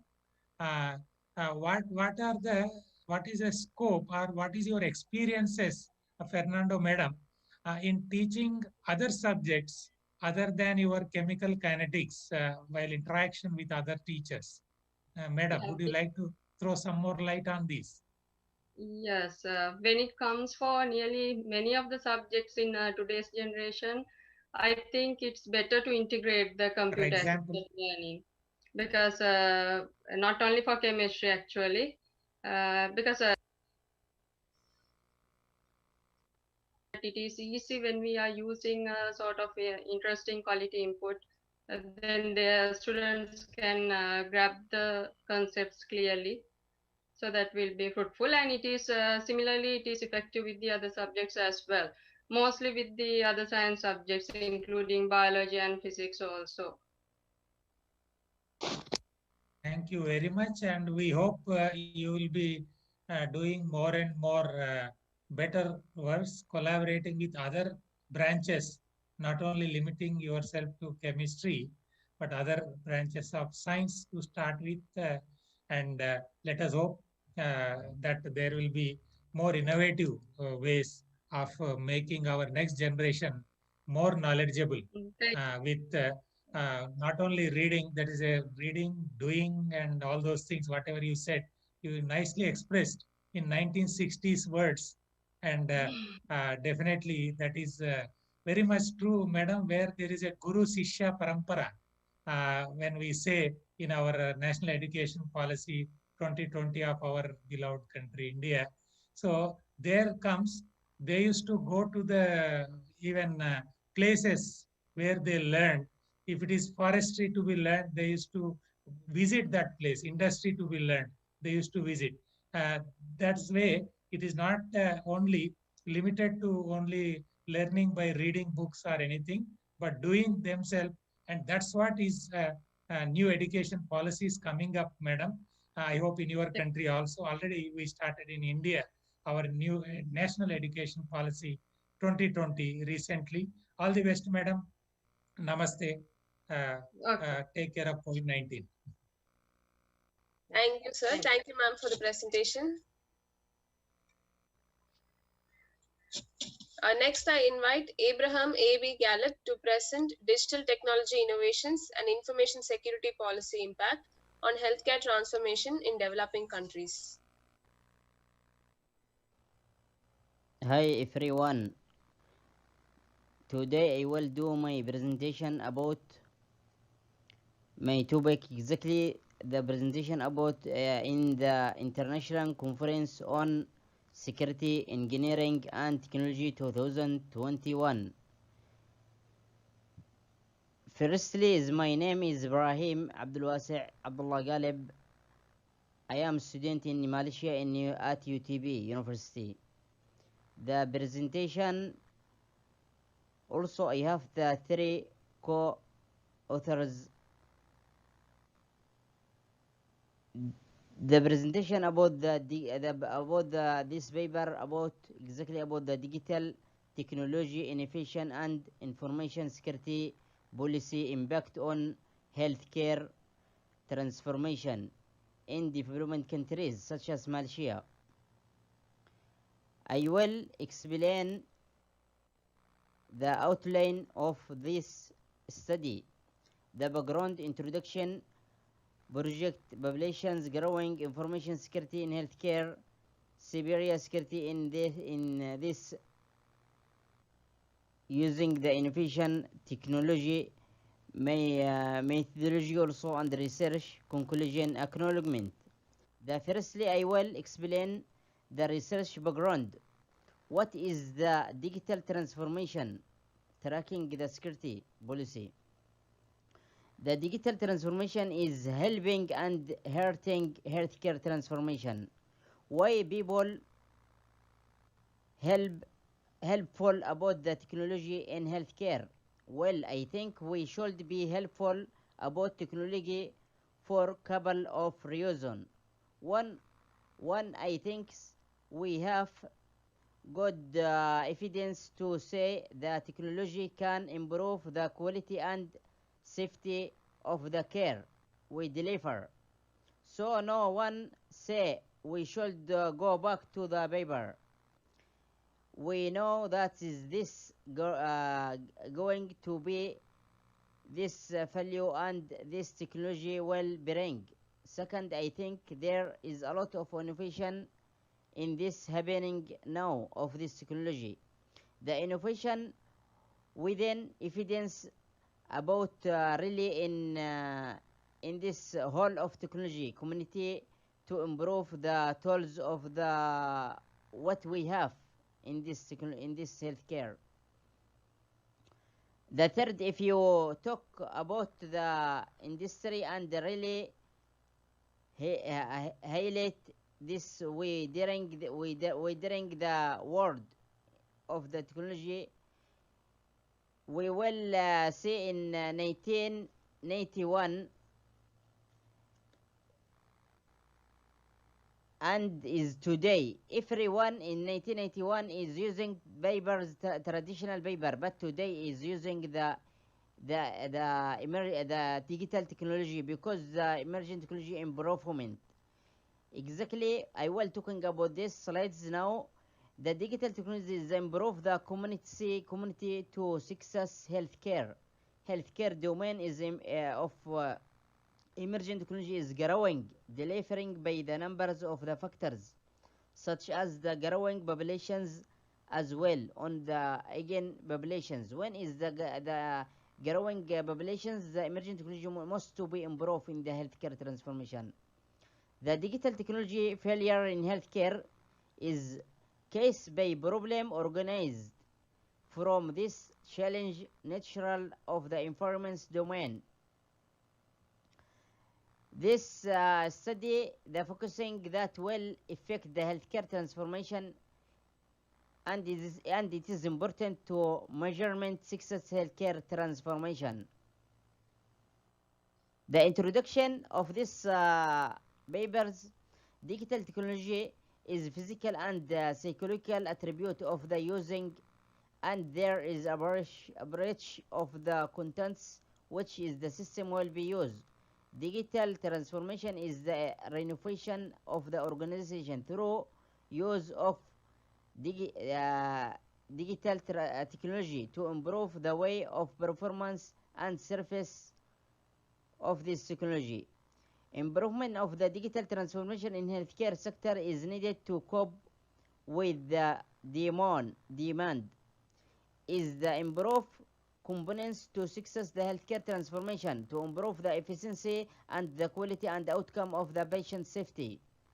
The success system can be achieved by the understanding the healthcare transformation performance or healthcare transformation digital transformation.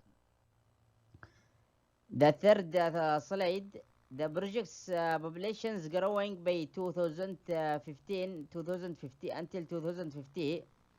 The healthcare one is the population is growing must to improve the emerging digital transformations. That meaning is like Chinese, Japan, India, and Malaysia. Malaysia is some example. The population is now is 50, like example,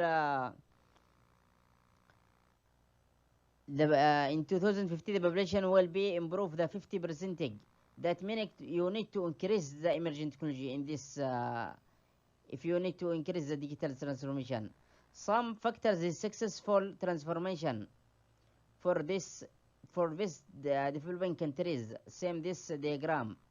You can see the rates is if you population is going is must to be improve the digital transformation that will be improve everything for safety and the quality and of healthcare. This is the information security behavior in healthcare. I have explained before about the tracking security. Information security is have many factors and sub-factors. The providers and access, central and the organization and the public policy. Every factor is under the information security. You must be. This is if you digital transformation is success, that the security will be more secret of information. That is what the meaning is tracking healthcare transformation. Digital technology beside information security policy. The digital technology beside information security policy are unlikely to adopt the traditional digital healthcare models. Digital technology and cyber risk is the healthcare sector. Digital technology such as the artificial intelligence or the another technology from business application to IT information technology support the artificial intelligence has improved the king of industry and the quality of the healthcare.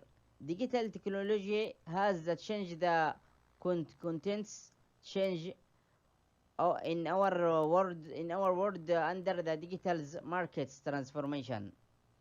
If you emerging technology is increasing the digital transformations and healthcare in the world will be increased. The cyber security and the third of tracking using the information technology. This is some example in 1960 will be used electronic health record and some technology, but now today is using the information, the Internet of Things, big data, cloud computing, and artificial intelligence. And every years is if you the population increasing, must to be increase the digital transformation will be is safety for security for data for patients for everyone in the organization such as the healthcare. The methodology of research method in this papers this papers will be or research is using the quantitative approach research design collected primary data and also using the random samples. The questionnaires will be using in the future for this research is SPSS and the mouse for developing the analysis of this research. This is the research approach of my in the my papers of about my research. Is firstly is the process research process. Second is lecture review, research problem, and the objectives. After that, the questionnaire, conceptual framework. After conceptual framework is the safety design. After safety design, after I finish safety design, I will do the questionnaire assessments, then the pilot study.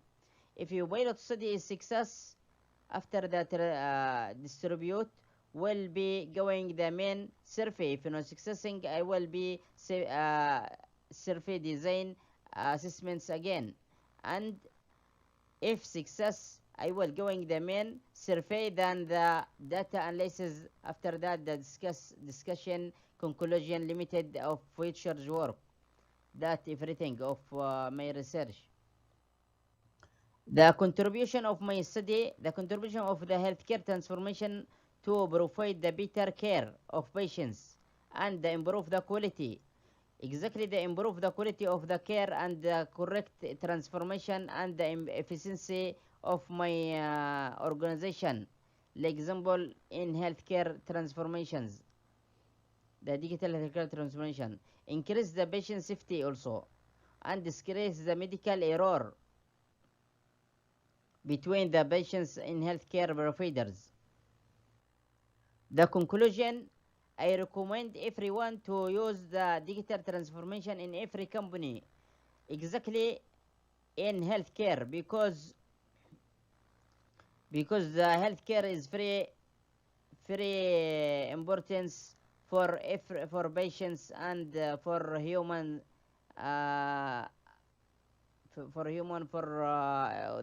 the quality of the patients. The aim of this study was to investigate the impact of emerging technology factors in healthcare transformation in Malaysia, to investigate the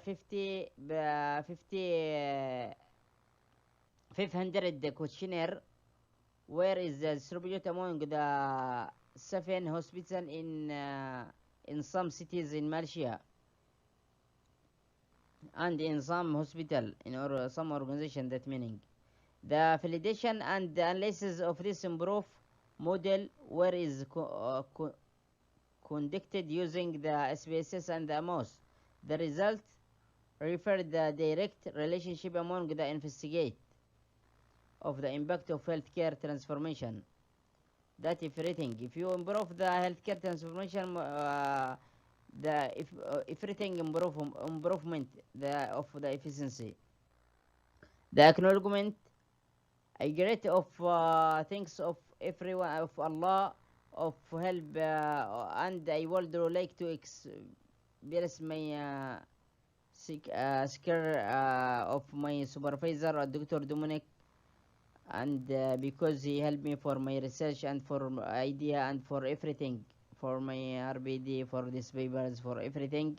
And I think of after goals, I think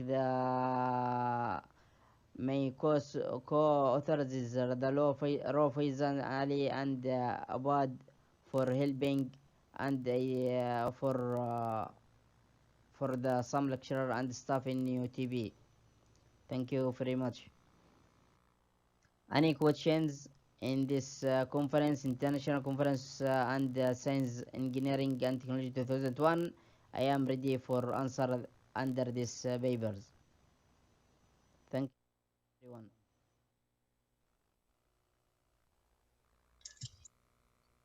Thank you, Mr. Abraham, for the presentation. Madam, is he available online He's to not available. respond to any queries or further information? No, Because sir. his topic is a very good topic of nowadays. That's where we also say in our beloved country, India, the digital India, we say, right?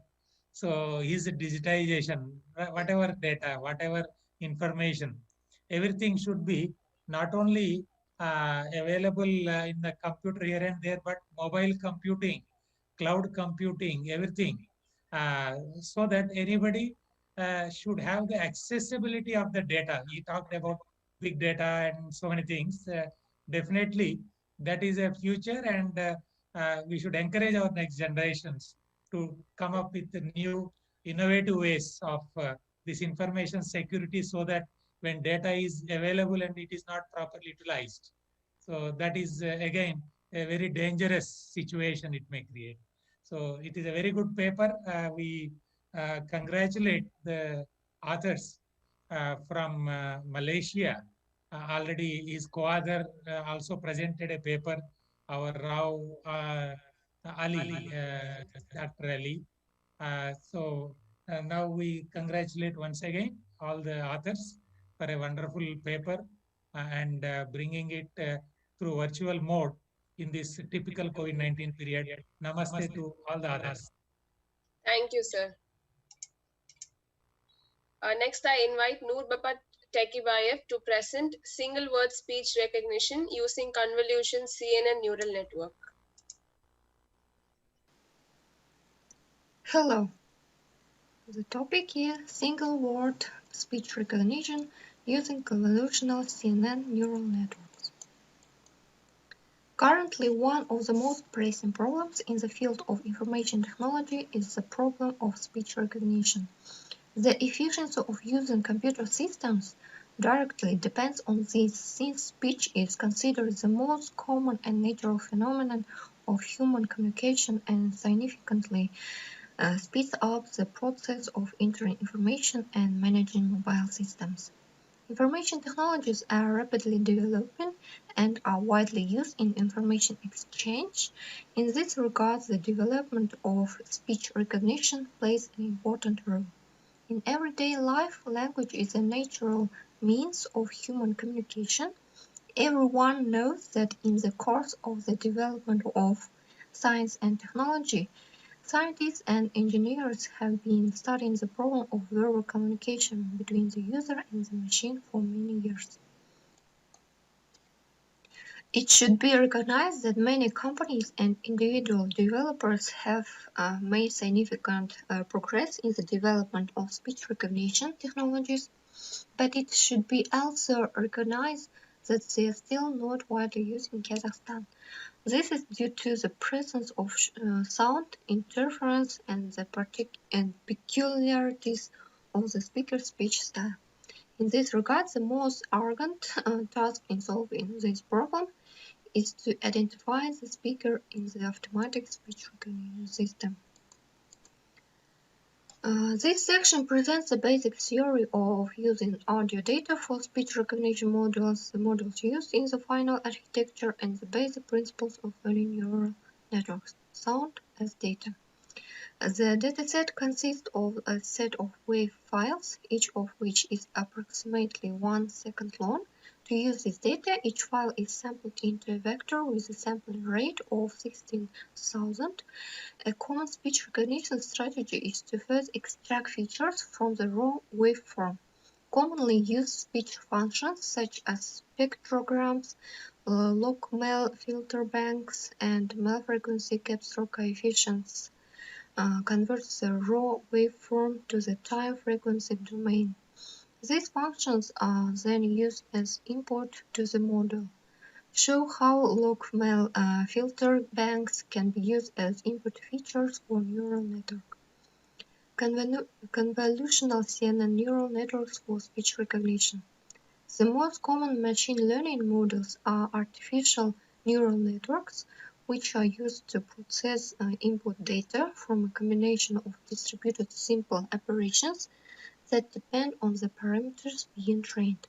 Modern neural networks are used in forecasting, task image and speech recognition, text generation, and many others. The most optimal types are convolutional networks and recurrent neural networks.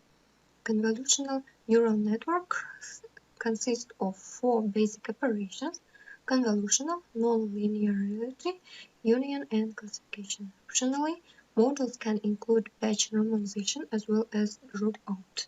These operations are usually added together so that convolutions are followed by nonlinearity such as ReLU.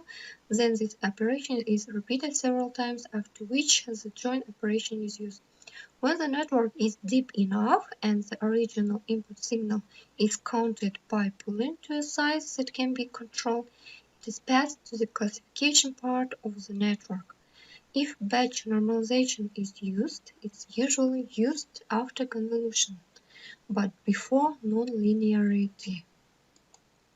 Convolutional layer. While classical linear layer is standard MLP except a fixed size input vector, it's assumed that the convolution layer is fed by a sequence of T vectors, frames X. The convolutional layer applies the same linear transformation over each successive or overlapping GR frames, window of KR frames. For example, the transformation in frame T is formally written as follows. where n is the out multiplied the in matrix of parameters. In other words, the out filters are applied to the input sequence. Max Boolean layer. These kinds of layers perform local time maximum operations on the input sequence. More formally, the transformation in frame T is written as follows, with x being the input and kr the kernel width and d the dimension. Data set consists of 68,001 second utterances of 25 short words such as kel, bar, ayak, and kol. This dataset is designed to help build voice interfaces for applications with a definition of keywords that can be useful on mobile devices and microcontrollers. The goal is to classify the following words: kel, бар, жүгір, сақтан, аяқ-қол, орман, тоғай, алыс, and жақын. All other words are marked as unknown and are used to help the model learn a representation for all words that are not included in the 10th words to be classified. The last class is silence, which is samples without words. Data augmentation is a way to increase the amount of training data by modifying the available data so that it can still be identified with the same label. Increasing the amount of data shows that this is a simple and effective way to reduce overvoltage and thereby improve the performance of the model. Increasing the data can also help the model learn a wider range of features, since the extended samples can be very different from the original training samples, but they can still be identified as the same. Three methods of data augmentation were used: time shifting the sound, scaling, and amplitude, and adding noise. The first step, time offset, is applied with a probability of 49.8% to each sample. Enlarged samples are shifted forward and or backward in time up 19.6% of the original length of the samples. Sometimes this results in a partial excision of the iterants in the sample, but the probability of this is negligible. This augmentation method should help the model learn a more time-invariant representation of statements, since they can appear anywhere in the sample. Results. The evaluation of results is divided into three sets: a validation set and two sets of tests. The validation set contains approximately 10% of the samples in the dataset. These two test suites are based on two test leaderboards, public and private, which contain 30% and 70% of the test data, respectively. For clarity, they will be designated as a public test suite and a private test suite. Accuracy, recall, and F1 scores are reported for validation data, but since we don't have access to the correct labels for test suites, only accuracy scores will be reported for them. Some analysis of manual validated predictions on the test set will be discussed, as the test sets contain words and speakers that are missing from the training data, and analyzing the predictions will provide a deeper understanding of the strengths and weaknesses of the model. Before using pseudo-tags in the training process, the model achieves 96.5% accuracy on the validation set, 86.6% accuracy on the public test set, and 87.8% accuracy on the private test set. After including pseudo-labels in the training process, the model achieves 96.7% accuracy on the validation set and 87.8% accuracy on the public test set and 88.6% accuracy on the private test sets. Table 1 for each class the accuracy, recall, and F1 scores for the validation set are shown in. The last one is a conclusion. This work showed that a model that uses one-dimensional motions along with reasonable learning methods can be used effectively to recognize monosyllabic speech, but a lot of work needs to be done to generalize to invisible samples and work with extremely noisy samples. Thank you for your attention. Bye.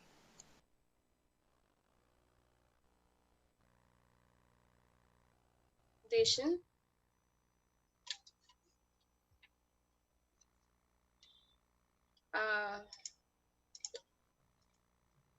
Sir, can you turn your mic on and speak, sir? It's muted. Yeah. Thank you very much for a wonderful paper on this speech recognition, which is a subject of nowadays a step ahead.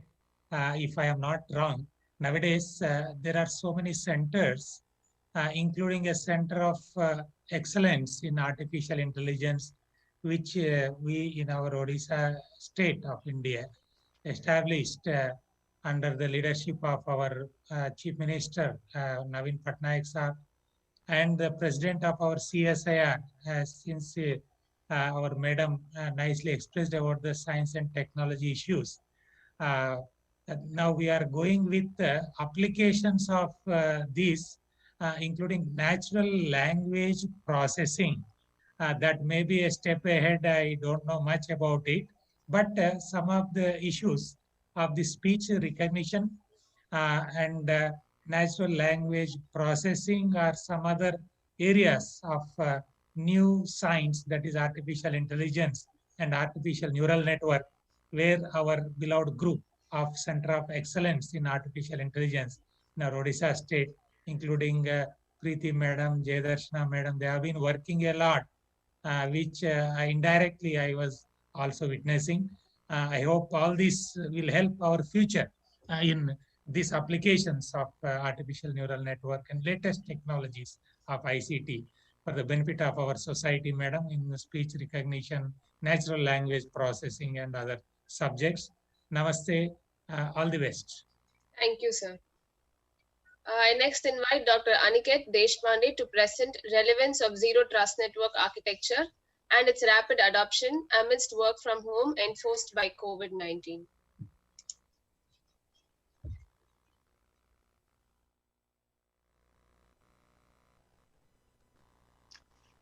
Hello, everyone. My name is Dr. Aniket Deshpande. I'm a researcher with Mewar University, India, and also a senior sales engineering professional with Zscaler. Today, I'm going to talk about the relevance of Zero Trust network architecture and its rapid adoption amidst work from home enforced by COVID-19.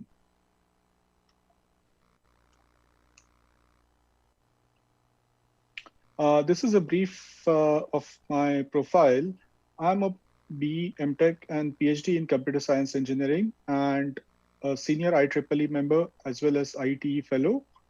Multiple certifications in the domain of network security, privacy, cloud security, governance, IT infrastructure, etc. And also have more than 20 publications in different indexed journals as well as national and international conferences. So moving on to the topic today. So as we all know, COVID-19 pandemic was like a completely unexpected event that kind of changed the perspective for all the organizations, rather everybody for that matter, not just organizations. And by default, everybody was really forced to work from home. And in most cases, even the situation was like the employees didn't even have laptops or any kind of desktop that could allow them to connect back to the office network. And so they were kind of virtually unproductive for the organizations. So a few weeks or probably a month or so was what most organizations could absorb. But then eventually they had to get their workforce back to the work. And how was that possible? That can only be possible by allowing the users to work from home using any possible connectivity or devices. That kind of was the only option they had. And now, but when the organizations want to allow the users to work from home with whatever possible corporate or non-corporate BYOD devices with connecting via the local home broadband or internet dongle or whatever, the security for such connectivity was obviously not to the grade of enterprise networks, which is true for all of us, right? Whenever we have, our home networks are never as secure, or we really do not have that level of infrastructure like firewalls, IDS, IPS, sandbox, etc. at home, like what we have in our office or corporate networks.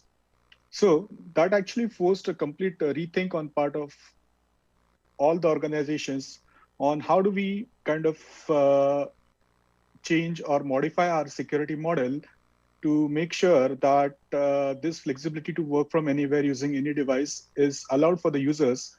At the same time, we still get the required flexibility and we still are kind of compliant to all the necessary security compliances that may be required as part of our corporate governance. So zero trust by default became a security model that was basically designed on the principle of maintaining strict access controls and not trusting anyone by default, even those who are like on-prem or off-prem. Basically, it actually kind of allowed explicit access to the users to access those resources which they really, really required. And thereby they kind of using role-based access controls, etc., thereby preventing the users from doing a lateral access. Logically or conceptually to talk about it, it was more like a user accessing a specific application that he needs rather than accessing the network which is hosting that application. To give an example, let's say I'm accessing an SAP server that is there in my corporate network, or I'm accessing, let's say, my file server in my college. Now that is compliances, data leakage, all these challenges come into picture. And that is where zero trust made sure that user gets access to only what he's entitled to.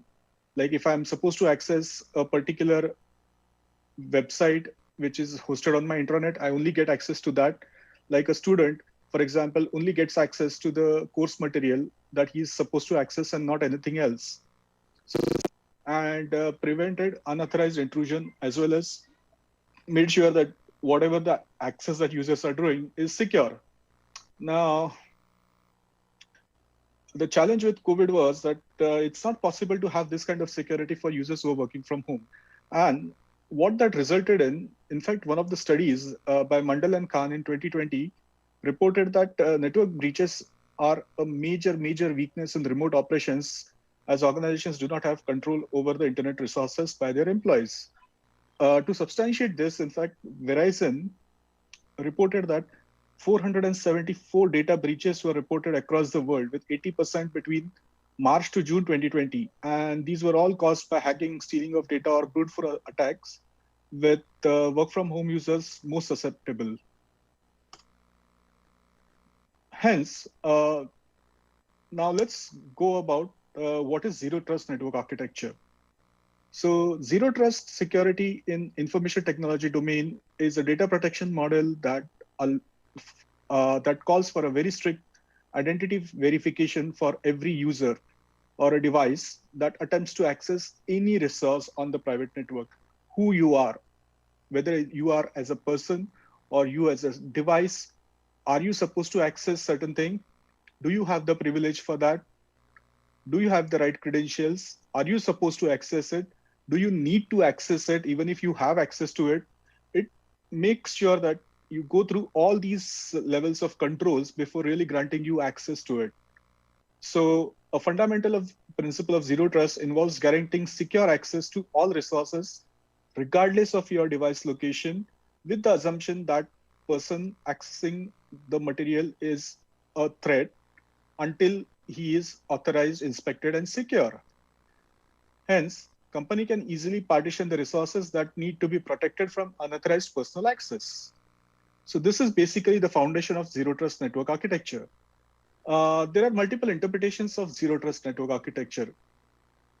Firstly, the model requires a multi-factor authentication to confirm identity and improve the user's network security. What if my password is hacked, or what if I use a very common password such as my date of birth or my combination of my name and last name? Probably that's not so secure. So I need something beyond that. Let's say a combination of OTP, one-time password, which could be sent by SMS or which could be sent to me by email along with a password. Next, least privilege access is another interpretation that is used to reinforce cybersecurity using zero trust. So least privilege is like, what is the bare minimum that I need to access based on my job role or based on my requirement? And last but not least is the microsegmentation technique that will basically kind of creates the small segments out of the whole network and infrastructure piece, and then grant access to the specific area or specific part of the network that the user is required to access. So a combination of all these three things together is essential to provide a reliable security system. And zero trust makes sure that all these three things work together in unison to provide that kind of a reliable security system. This is a brief description of what NIST framework for ZTNA is. And it talks about guidelines around 5 key functionalities such as identification of user, detection of who the user is, protecting the assets, making sure that there is a response if there is any threat, and making sure that in case of a threat, in case of a compromise, there is a recovery. In adherence to this particular framework, Zero Trust is designed to specifically focus on resource and data protection in cases where this material requires any form of identity. And how to achieve this? This is where the policy engine comes into picture in terms of permitting the users to access those resources. And policy administrators can then limit the communication between the user resource using some policy enforcements, and also do some kind of a logging, monitoring, etc., to make sure what they are doing is all kind of documented. Now, based on certain kind of logic, this engine essentially performs different functions to ensure the best security standards are upheld, which includes the request to the assets, the subject database, the history, asset database, resource policy requirements, threat intelligence, etc. So all these inputs combined together to the policy engine forms the NIST framework guidelines for zero trust. Zero Trust Network Architecture also follows NIST SP 800-63-3 Digital Identity Guidelines and integrates the agency's ICAM policy, making it one of the best security protocols, not just for the remote users, but also for users within the specific organizations. So effectively, implementing ZTNA as per the NIST guidelines not just ensures data privacy, risks, and mitigation factors, but also it makes this implementation effective for the users, for the users who are not just work from home, but also from anywhere, even within the organization. So effectively, NIST framework allows the zero trust architecture to be implemented both for users on-prem and off-prem. Beyond NIST framework, there are other reference architectures also that are there in the market.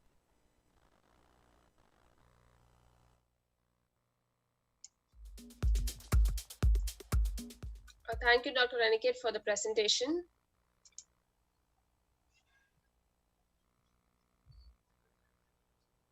Madam, Dr. Aniket is online now, or it is a recorded?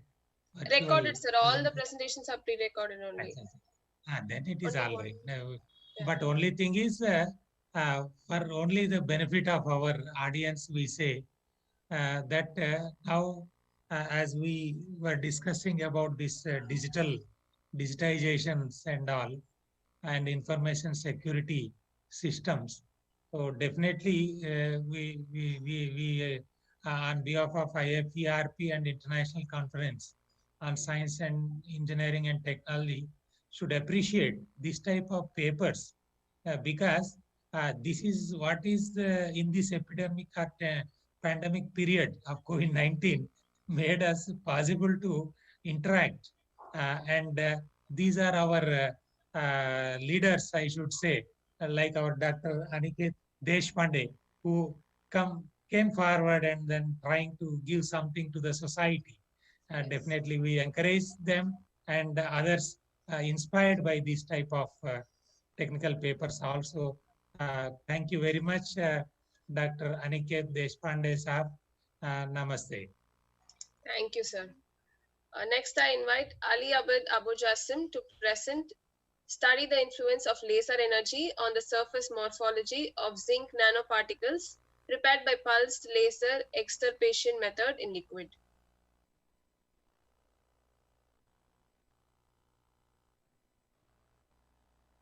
Study the influence of laser energy on surface morphology of zinc nanoparticle prepared by pulsed laser extirpation method by Dr. Fabs and Yasin, another researcher, Department of Physics, Faculty of Science, University of Kufa, Iraq. And obstacle.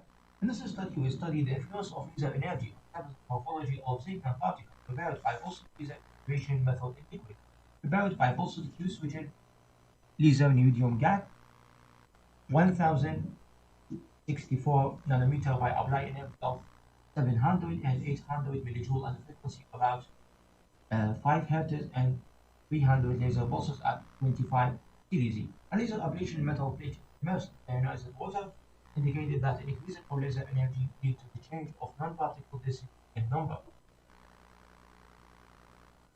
Experimental details. A metal plate of zinc with high fluorescence supplied from the British Dark House's lithium laboratory critical group with about 99.88% that the zinc plate has a smooth surface and was first in ultrasonically ethanol and distilled water. Thus, consecutively then rising with water for 15 minutes before the experiment to remove all contaminants. Zinc colloidal nanoparticles were synthesized by pulsed laser expiration and liquid PLAL technique using laser medium yak. The conservative energy has 700 and 800 millijoule. The laser wavelength is 1064 nanometer and the number of the applied pulses is 150 pulses. The figure 1 illustrates the scattering diaphragm of the ablated nanoparticle by PLAL technique. The target high purity zinc plate was placed on bottom open Pyrex container removed of ultra pure deionized water and therefore the distance among the targeted of laser and source is 12 centimeter of the room. Figure 1 laser ablation system. FESCM is normally carried out to administration the surface morphology of the particle. The FESCM system employed for this study can produce other characterization work like energy dispersive analysis. Figure 2 and Figure 3 show FESM of zinc-fiber nanoparticles are produced by laser expiration in deionized water. The surface morphology of laser expiration prepared zinc nanoparticle is very helpful to study both mechanism, the shape, and the size of the grain by FESM technique. Figure 2 show FESM micrograph of zinc nanoparticles, wherein it related to the entire surfaces of silicon substrate colored uniformly by non-luster, that the non-luster are completely grown and have their diameter was around 48.6 to 97.7 nanometer, and they were oriented in random direction to the angular shaping and dense uniform and continuous steps. Now, Figure 3 show FESCM micrograph of nanoparticles wherein relieved that is entire set of silicon substrate covered uniformly by nanoparticle. The nanoparticle are completely grown and have their diameter was around 38.15 to 75.73 nanometer, and they were oriented in random direction as including in dense uniform and homogeneous surface ensemble. Conclusion: laser excavation method is fast and clean with extended period of stability and cheap. It is better method to provide metallic oxide and metallic non-particle within solution. We noted when energy increases, the non-particle diameter are decreased. Thanks for listening. Thank you, Mr. Ali, for the presentation.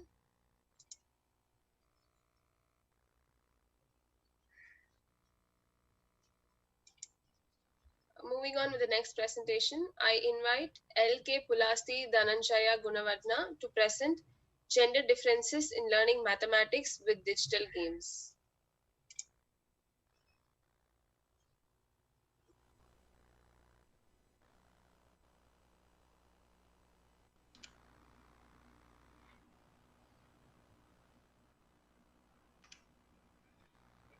Hello, I'm Pulasti Gunavardhana from University of Sri Lanka. So today I'm going to discuss about the topic on the gender differences in learning mathematics with digital games. So this is the topic I have discussed through the paper which I have presented.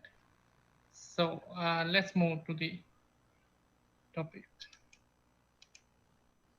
So when I discuss about the background of my research, I have highlighted the facts that how to make multimedia application or games beneficial for student and other contributory factors which are conveniencing in using for educational purposes when and where appropriate.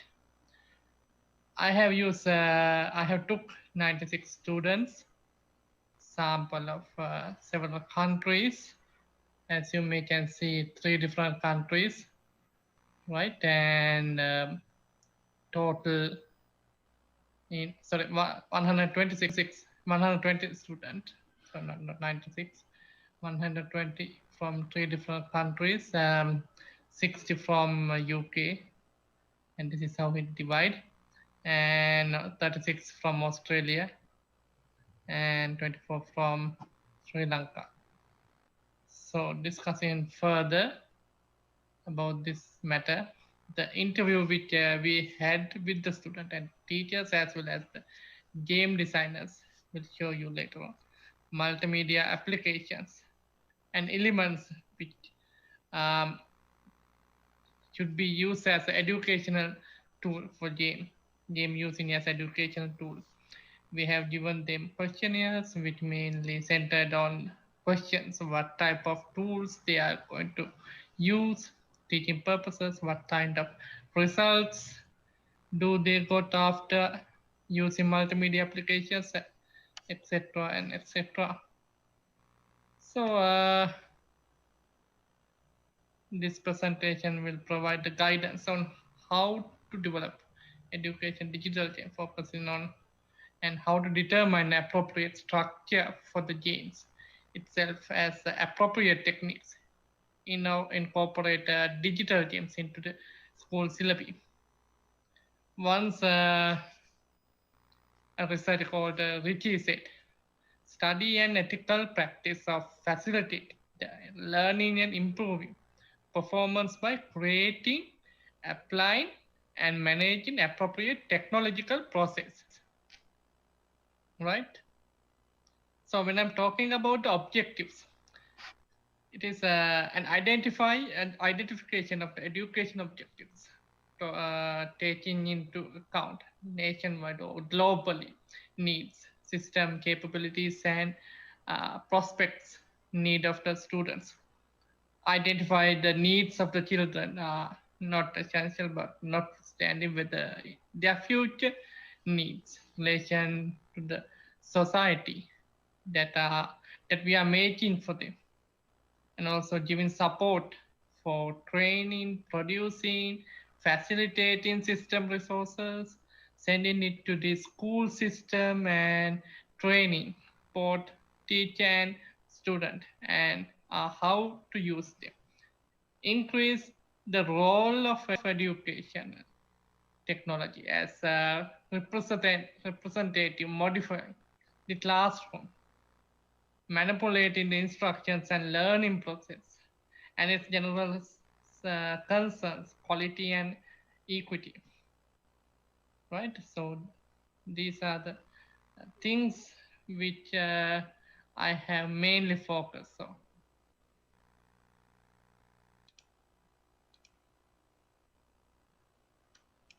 But now, as the second slide, which I'm focusing on the research method. So I have used that both qualitative and quantitative research method. It's a mixed research method consists of both qualitative and as I said, qualitative and quantitative. Some of these methods are descriptive questionnaires, conducting interviews. On the other hand, analyzing techniques which we may use very expressive because these could analyze with statistical data. Our study was focused on grade 7 student, which involving with the digital games. The survey have highlighted that all the students are motivated toward achieving certain goal by playing digital games, but not at all the type of digital games which they would like to play. And also the gender wise, what kind of games boys do like to play and what type of games girls would like to play. This aspect was integrated into the planning and evaluation of the games. The survey provided information in relation to sustained participation with digital games, where the challenges and completions have consistently been the cost to move. The motivation for using digital games is to teach that such game representation, comprehensive educational ethics, and to process the potential to build empirical and cooperative memories and engaging problem.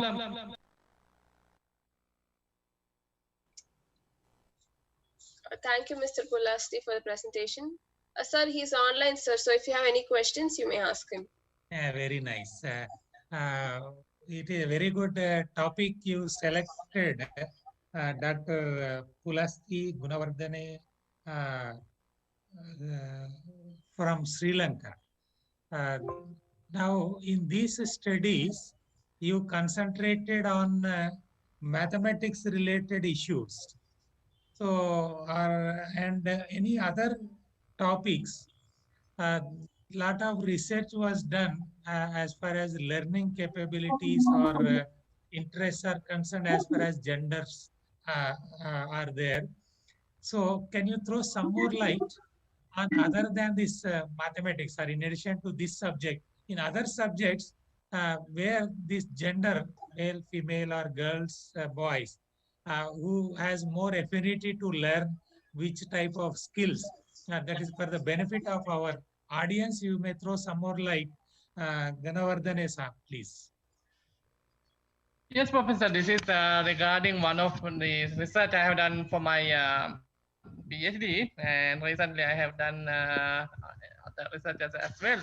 But regarding this matter, this is I have selected only mathematics, but we can apply these matters to other subjects as well, such as like science and other, say computer generated subjects.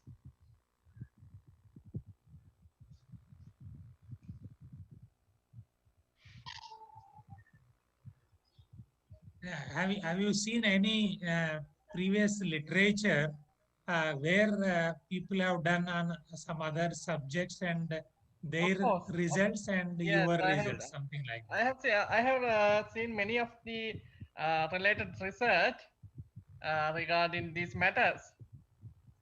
But and yeah, actually most of the researchers are successive, especially this one as well, and hope to do more research regarding this matter in future. We wish that you can bring out very good points or for the factors which are responsible for selection gender wise so that we can guide our next generations uh, where they can excel in the topics of their interest, so that it is easy for us for selecting the right person for right job, something like that. I hope. Thank you very much, Ganavardhane Saab. Namaste. Namaste. For wonderful Thank you, sir. presentation. Thank you. Thank you, sir. Next, I invite Associate Professor Dr. Karamphon Vivantamongkon to present application of the King's philosophy in the professional learning community to develop classroom learning promotion network in schools in Kanchanaburi province. Hello everybody. Today I will present my research. Is the title Application of the King Philosophy in the Professional Learning Community to develop classroom learning promotion network in school in Kanchanaburi province. The research is support from CCF. My name is Kalanpon Viwantamongkon. Is a lecturer from. Hello, everyone. Hello, everybody.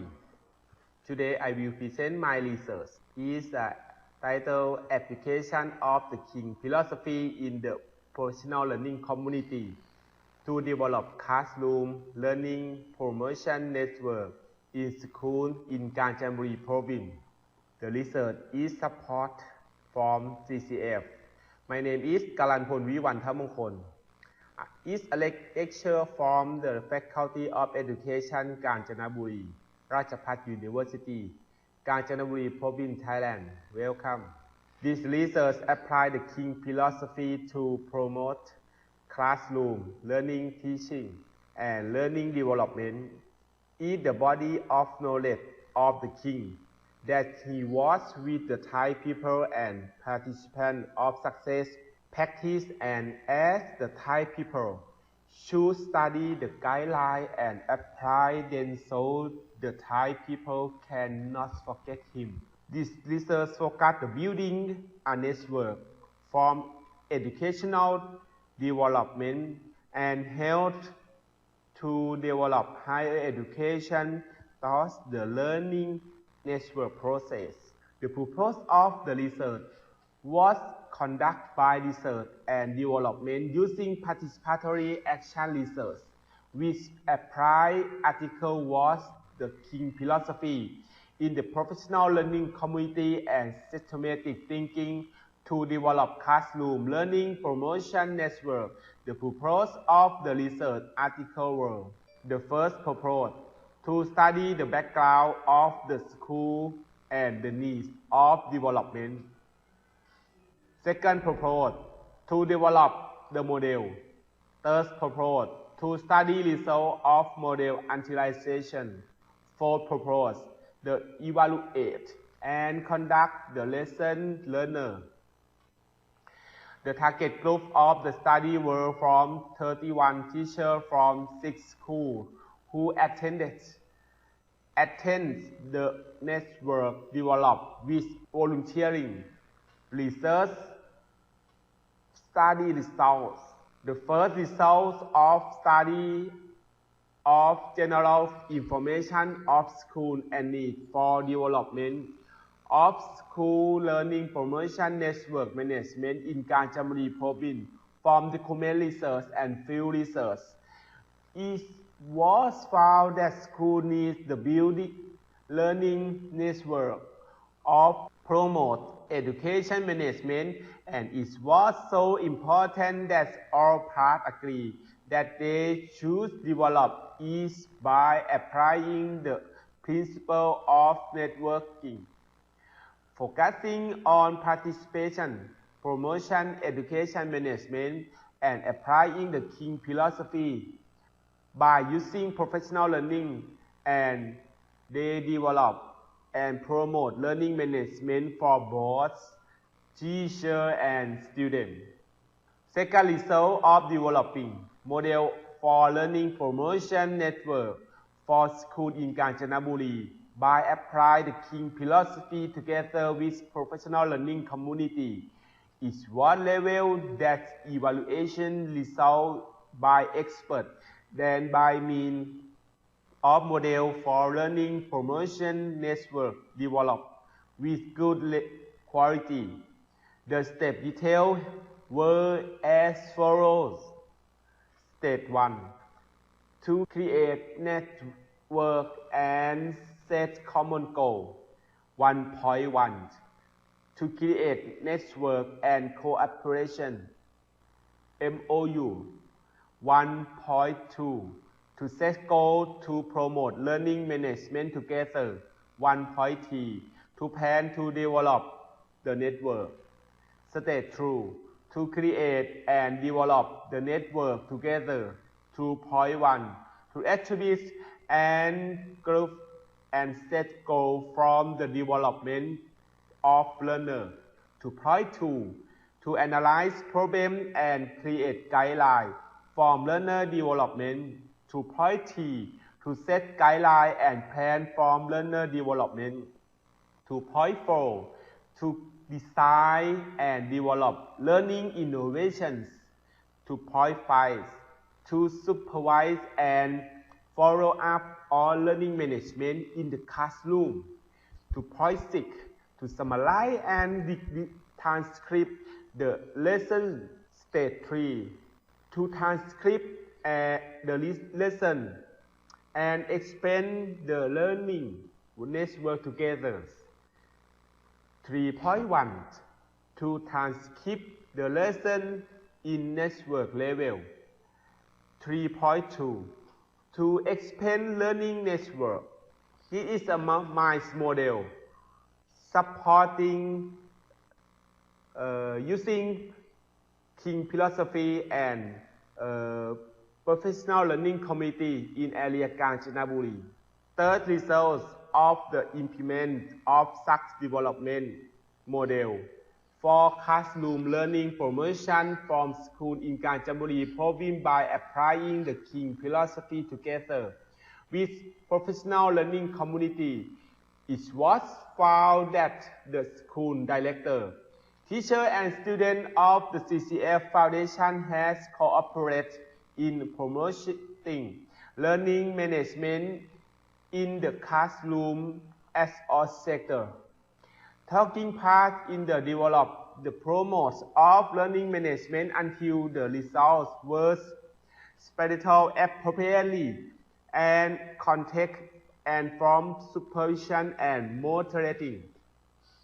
And educational management and classroom learning management of the network school found the network school able to perform the work according to the proposed. The process has an overall average of 92.59.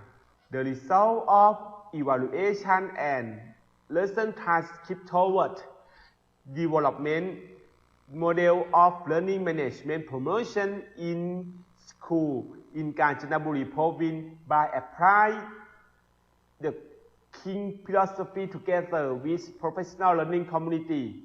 One overall result of using the network to promote learning management, teacher has better level after development knowledge than before development, in which the knowledge was at a moderate level. 3. The learning management of teacher after development were at a good level, higher than before development, in which is at the moderate level. And 4. Learning knowledge after development was at a high level, higher than before participating in the project, in which learner had moderate behavior and knowledge.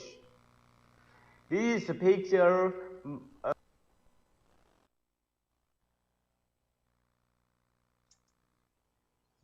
Thank you, Mr. Karan Fon, for the presentation.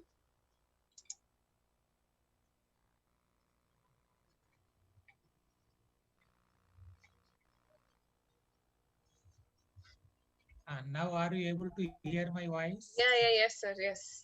Our speaker is he online? Can we discuss with him anything, or it is No, sir. pre-recorded He's virtual? not online. It's virtual only, like recorded. Acha, no problem, but still we should congratulate them. They have taken a keen interest. And Yes, in sir. Yeah. fact, Dr. Karan Fan Vivant Monkon, he has done a very good work, I should say, but he should have explained little bit more for the benefit of our audience. What is that King's philosophy basically is, and then he said about the development of the model from 31 teachers and then from 6 schools they targeted it. The ultimate result, of course, they have told, and whatever they were talking about in the paper, CCF Foundation. Uh, of course, in future deliberations in other international forums, we can discuss. But this type of studies we should encourage, uh, so that this is a first priority we give to the education. That education starts from the classroom learning and then from the schools, and later it goes to the professional learning. So that is the foundation where he has given a very good paper. We should appreciate Dr. Karan Phone Vivanta Monkon. All the best, Dr. Karan Phone. Namaste. Thank you, sir. Next, I invite Dr. Pensri Bangbon to present business operation approach of small and medium enterprise in Pathumthani province.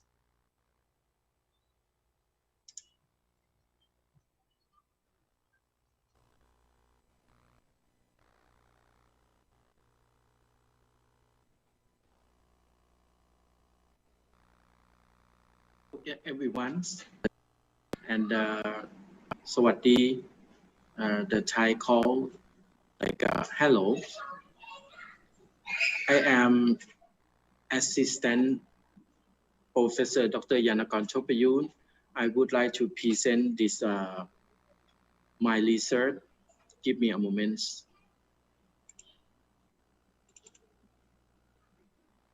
Let's show you.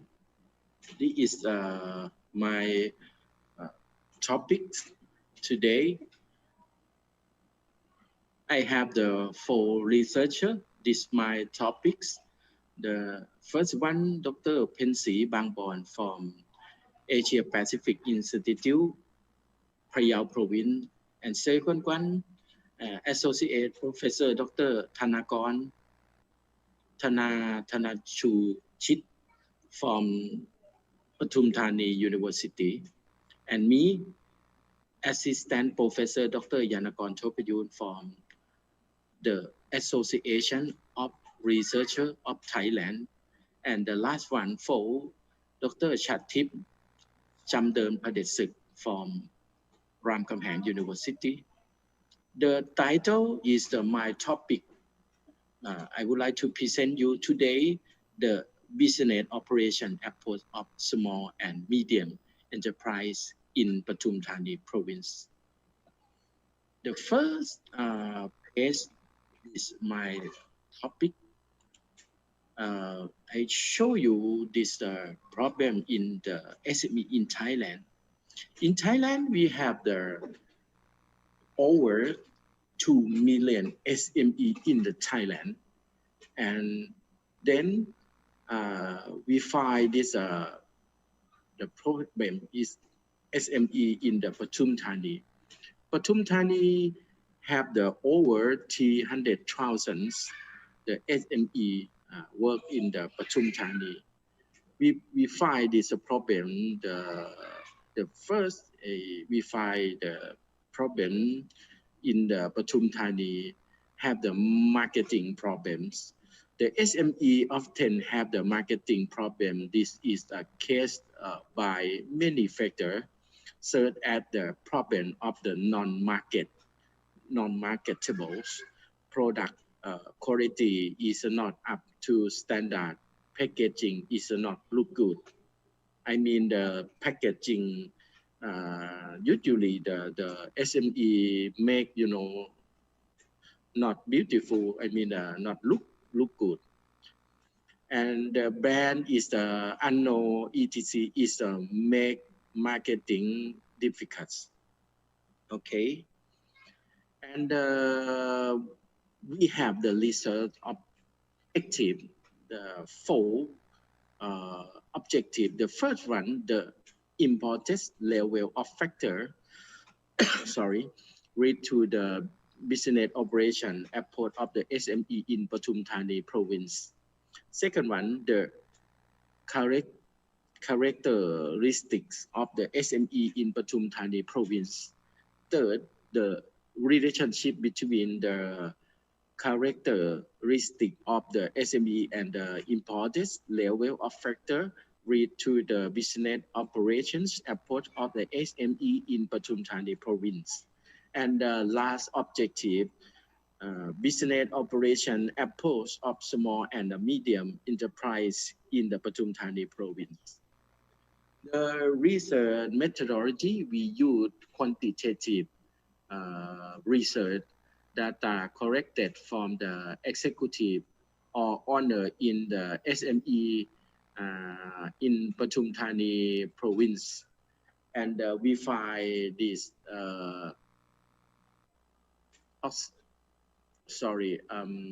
we find the sampling of the 385 respondents by accidental of the unknown, the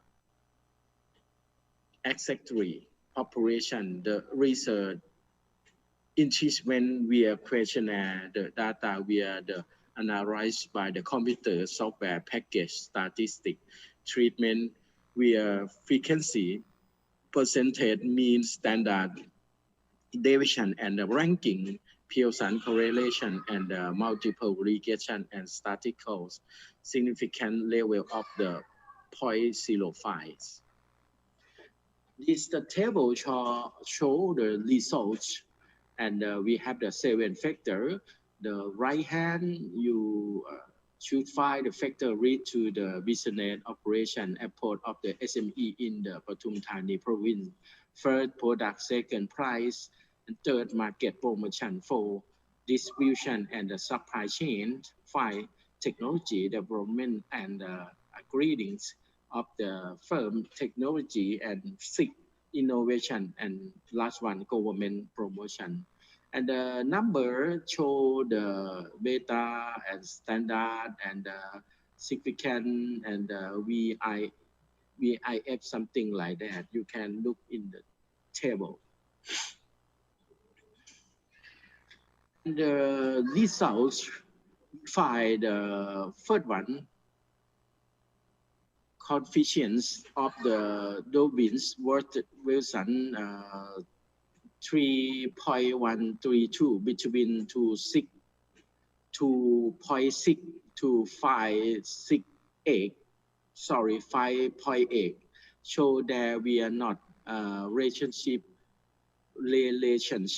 between standard error of the market factor.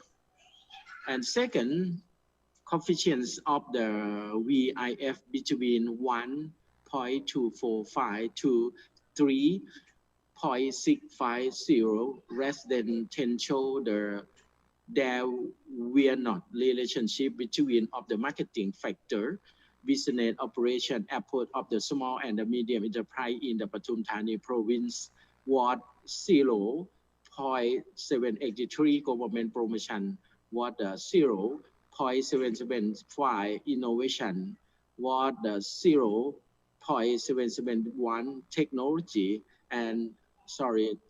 development and upgradings of the firm technology was 0.702 distribution and supply chain was 0.681 products was 0.641 price was 0.421 market promotions.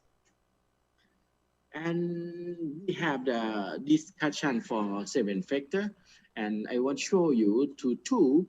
The first one, government promotion, was the first factor effect. So government should improve the concentrate on the government promotion via easy access to the government promotion, find new market, financial promotions. I mean the low interest rate for SME, increasing productivity and trainings and development. The entrepreneur is via help business operation of SME better. 0.783 unit and is consistent with the research of the Sumali, Suwong, and other.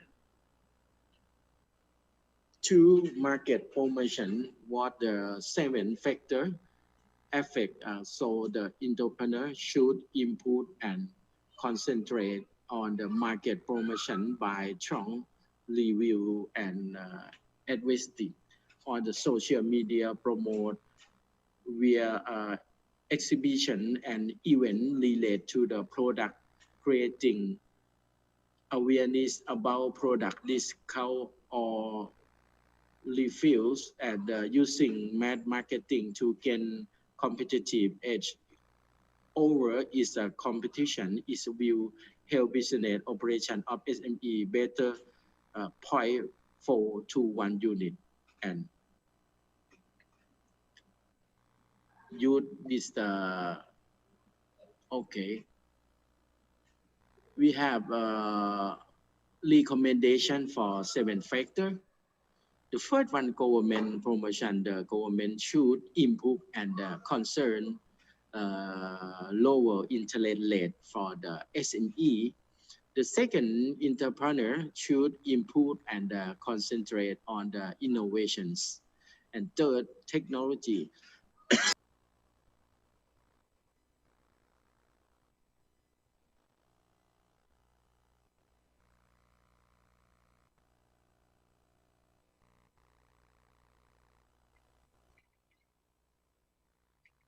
Sir, he's available online for questions, sir.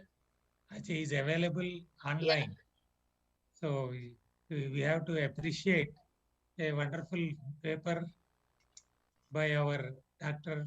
Pensri about this business operation approach of small and medium enterprise in Patantani province.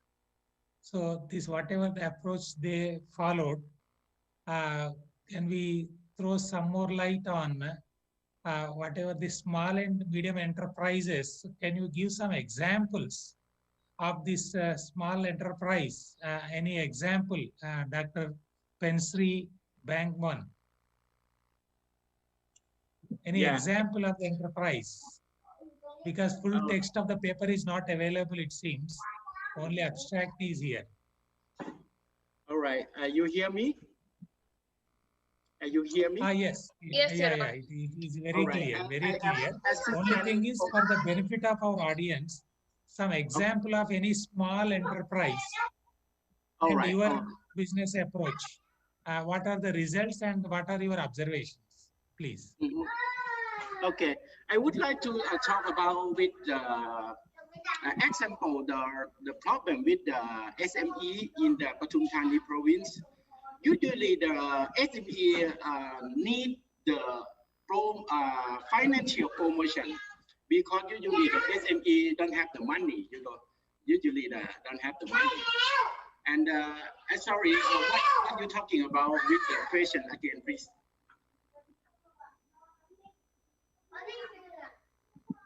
Hello. Are you able to hear me, Dr. Pensri? Are you able to hear me? I present the Dr. Pensri. I am Dr. Yanakon Thopayut. Oh, I see. I thought you were the first author. The lady. Pensri Bangkok, the lady. Yeah. It's okay. My intention of asking this query is to create some more awareness to our audience, some example of the small enterprise because you talked about the small and medium enterprises. So giving any example of one enterprise, that can be any company, any industry, whatever it is, any institution or whatever. All right. You mean Any example? I thought you can quote some examples. All right. I want to talk is a short for the show you the SME.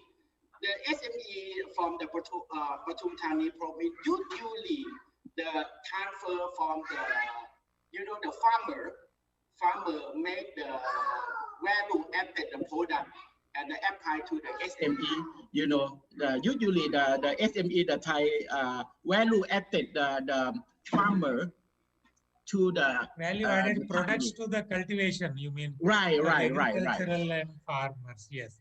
Now, that is a wonderful subject, and we all appreciate the efforts of our three others. Once again, thank you very much on behalf of our IFERP and International Conference. Namaste. Thank you, sir, and thank you, Miss. Thank you, sir, for the presentation. Next, I invite Dhananajay Kumar to present non-dimensional number analysis of a grain dryer.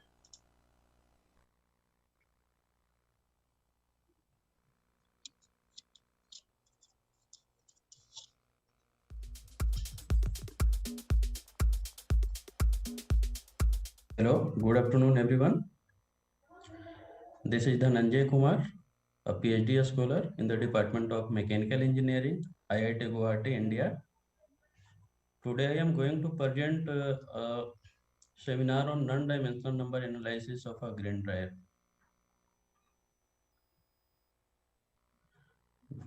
These are my content. Abstract. In the project, a study non-dimensional numbers such as Grashof number, Rayleigh number, and Nusselt number variations have been performed for the outer surface of a rectangular chamber in a natural convection grain dryer.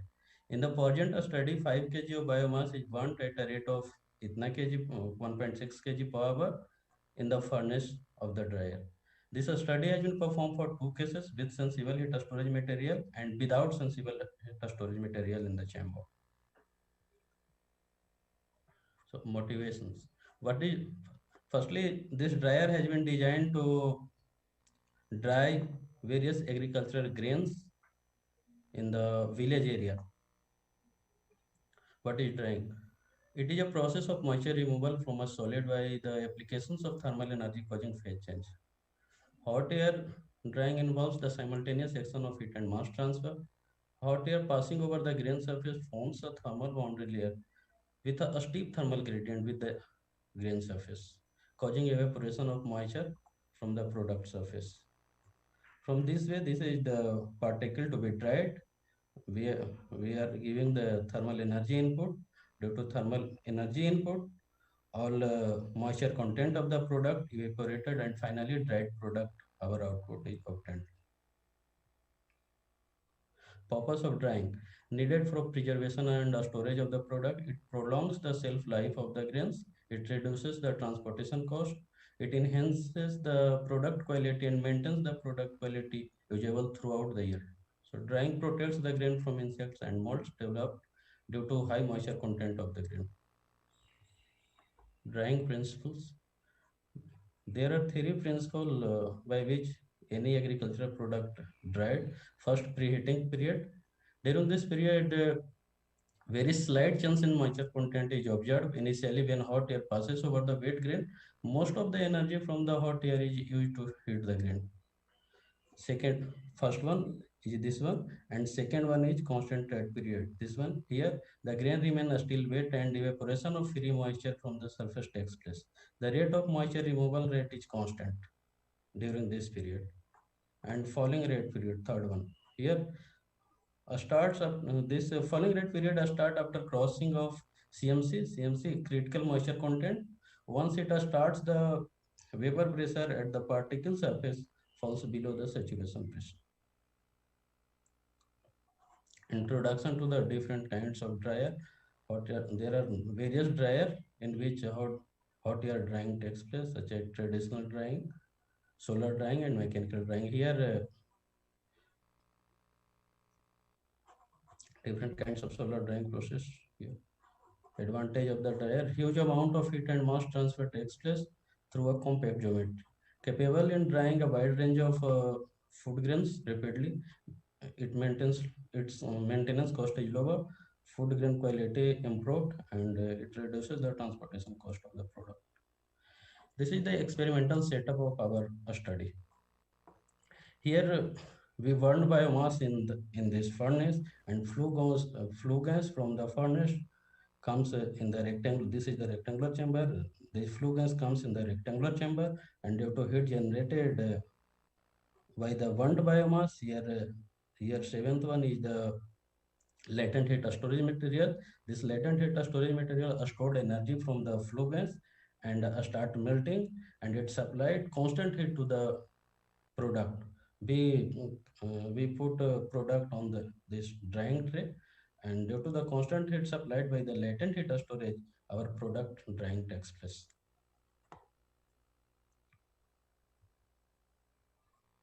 Here we have analyzed the in the present study we have analyzed the non-dimensional number for the outer surface of this rectangular chamber. For two cases, first one is for without sensible heat storage material, and second one is with sensible heat storage material. And the result obtained are presented here. Here we this is the Grashopp's number variations with time. The obtained Grashopp's number values were higher for the case 1, and its value is lower as compared to case 1 in the case 2. The lower value obtained in the case 2, reason for the lower value obtained in the case 2 is firstly when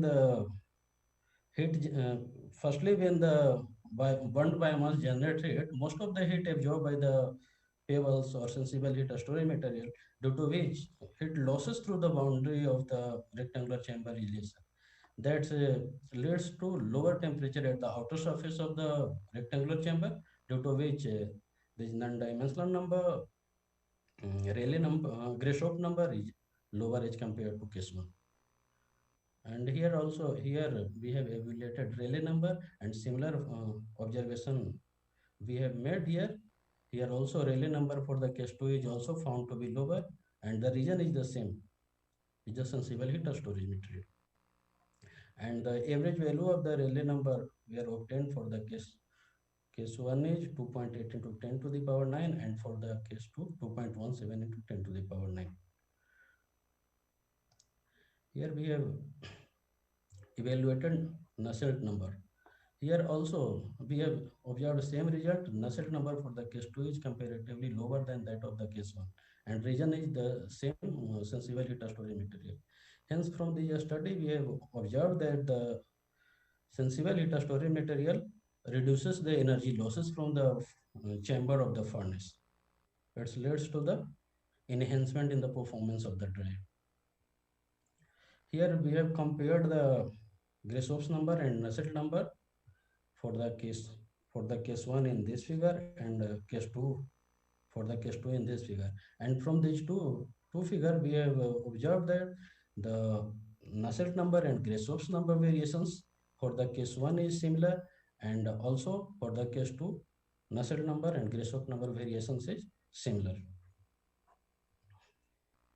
Here are the conclusions. From the study, it was observed that all the three non-dimensional numbers value is higher for the case 1. Hence, it leads to a relatively high losses of energy and exergy through the brick wall of the chamber, brick wall of the dryer. This indicates that the energy lost through the brick wall of the rectangular chamber is lower for the case 2. Case 2 when the sensible heat storage material is present in the chamber. Hence, the use of sensible heat storage material in the rectangular chamber of the dryer is promising for the applications. These are the reference. Thank you. Thank you, Dr. Dhananjay Kumar. Thank you.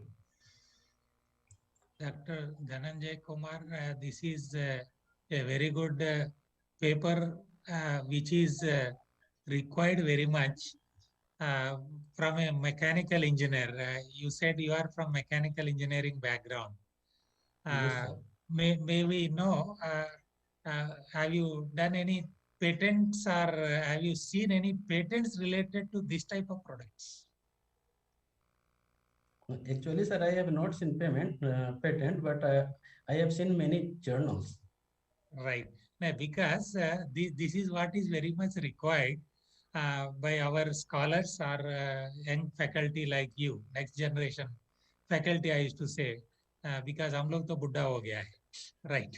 So we wish that sir, I am our PhD next scholar. generations should take up whatever they develop, whether it is an idea or whether it is analysis of some previous data or some new way of analyzing other than what is there traditionally. All these things also should be patented so that internationally that knowledge or whatever is available, people will get more awareness on that.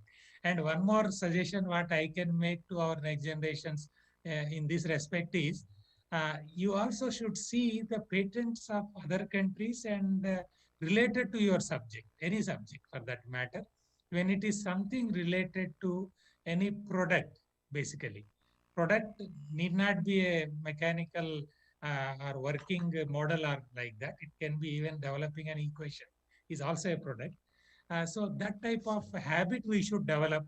And that's what from the forum of our international conference of science, engineering and technology, with the inspiration from our president of CSIR, our beloved Prime Minister of India, I would like to reiterate again that let us develop that habit of lifelong learning. And that's what we made in our India also as a part of new education policy 2020, National Education Policy 2020. All the best, Dhananjay Kumar, for your wonderful presentation. And we hope, we want to see that Kumar 2020 not only as a reference, but maybe a reference for a patent in future. All the best. Namaste. Thank you. Thank you, sir. Thank you, sir. Namaste. Thank you, sir. Next, I invite Somkon Shaivarakon to present analysis of physical properties of the HATP 12th planetary system.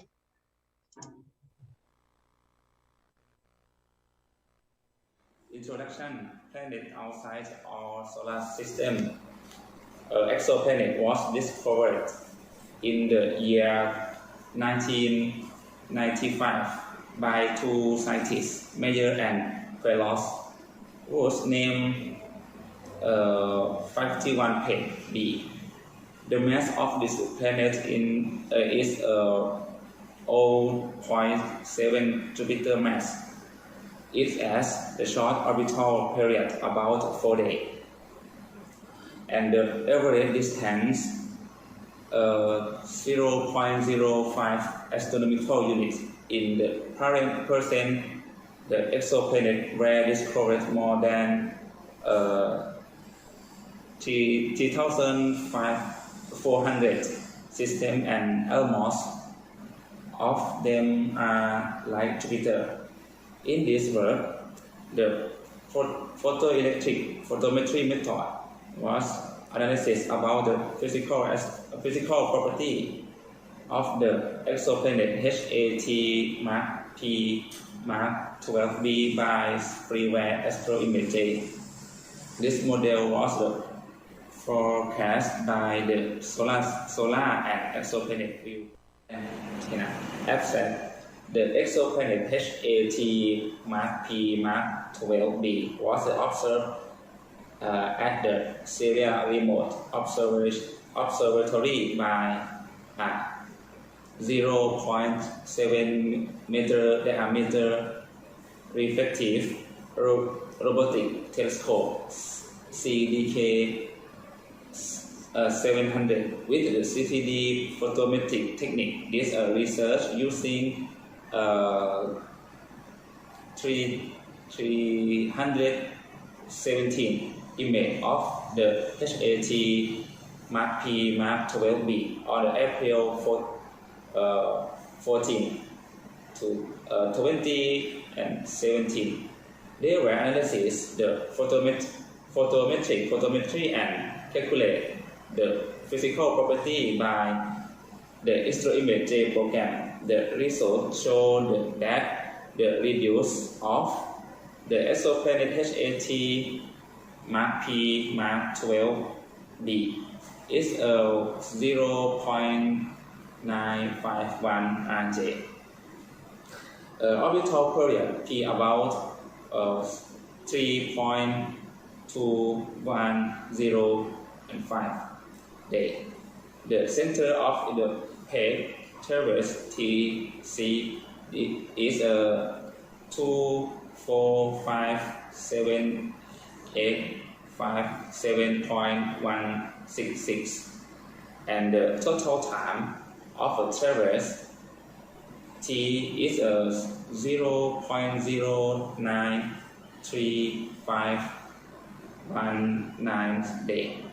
The star and exoplanet view program was created. The HAT Mark P Mark 12b model that the decreasing brightness with 1.4864% the average distance between the exoplanet HAT Mark P Mark 12b and the center is 0.0388 astronomical units. To experimental, the exoplanet HAT Mark P Mark 12b in the HAT Mark P Mark 12 system in the Canis Venatici constellation. It was observed by a 0.7 meters diameter reflective robotic telescope with the CCD and filter in UVV system at a Sierra Remote Observatory, the National Astronomical Research Institute. The position the observatory is the Sierra Nevada mountain, Grand California. Respectively, in the it is 1,405 meter high from mean sea level. The observation in Pittsburgh was on April 14, 2017. The sample of the HATP 12b as the shown in the figure. 3. Result and the discussion. The photometry technique was used to analyze the exoplanet HAT Mark P Mark 12b observation image. The syntactic light curve string line was adjusted and corresponding to the data point or for conclusion, this research analyzed 317 images of the exoplanet HAT Mark P Mark 12b on April 14, 20 and 17 from the Sierra Remote Observatory, the National Astronomical Research Institute of the Thailand.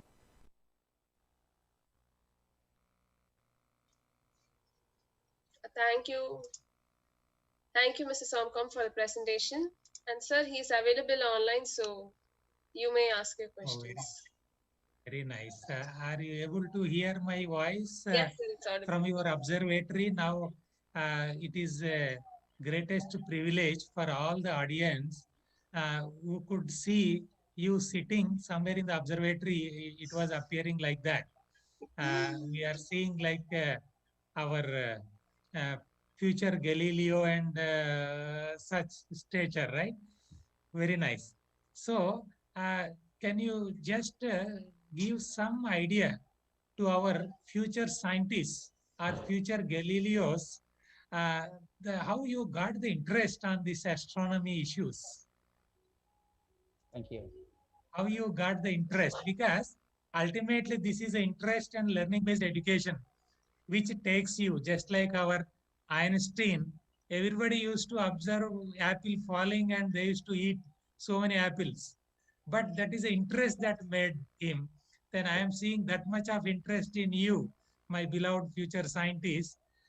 You can just throw some of your interest, how you got interest in this astronomical studies to be done, so that our other people will get inspired who are there as audience in our international conference of science, technology, and engineering. Over to the speaker, please. Again, please. Again, please. Accent. Nisha, madam, you Yes, sir. understood what I wanted to convey? Yeah, it's audible for You him can also. talk in the Thailand language, Thai Yes. language, because I was there for a couple of weeks last, I think 2019 May 10th to 18th or something like that. As I told in the beginning, as a keynote speaker in our WCASET 19 in Bangkok. I could remember visiting many institutions, including your Chulalongkorn Mahavidyalay, Maharaja Vidyalay, and visiting different departments. Really, that is wonderful. Now, you may tell in his Thai language, Nisha madam. Don't do any, sir. Since I understand the question. Yeah, then let me make it very simple. This may be last but one paper or last paper, I don't know. Nisha madam can throw more light on this. Is it a last paper, madam? no, One sir, more we have paper. one more presentation last. One more, right? The last but one also. Generally, I used to say before closing anything that the last two questions or last two papers, whatever. So either when you ask a question, that should be either sweet or that should be either beautiful. Either are sweet and are beautiful. Okay. So in that way, we have seen a very beautiful your astronomical related paper. So just my question is very simple. How you got interest in doing some work in this area of astronomical related issues?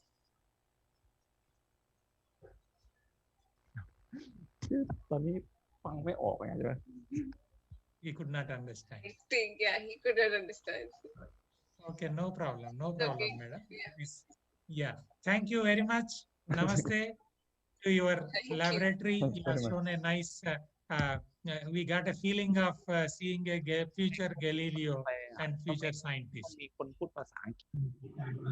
Thank you, sir. Lastly, I invite Framaha Santichai Abisanti to present the administration model complexity of school under the Secondary Educational Service Area Office.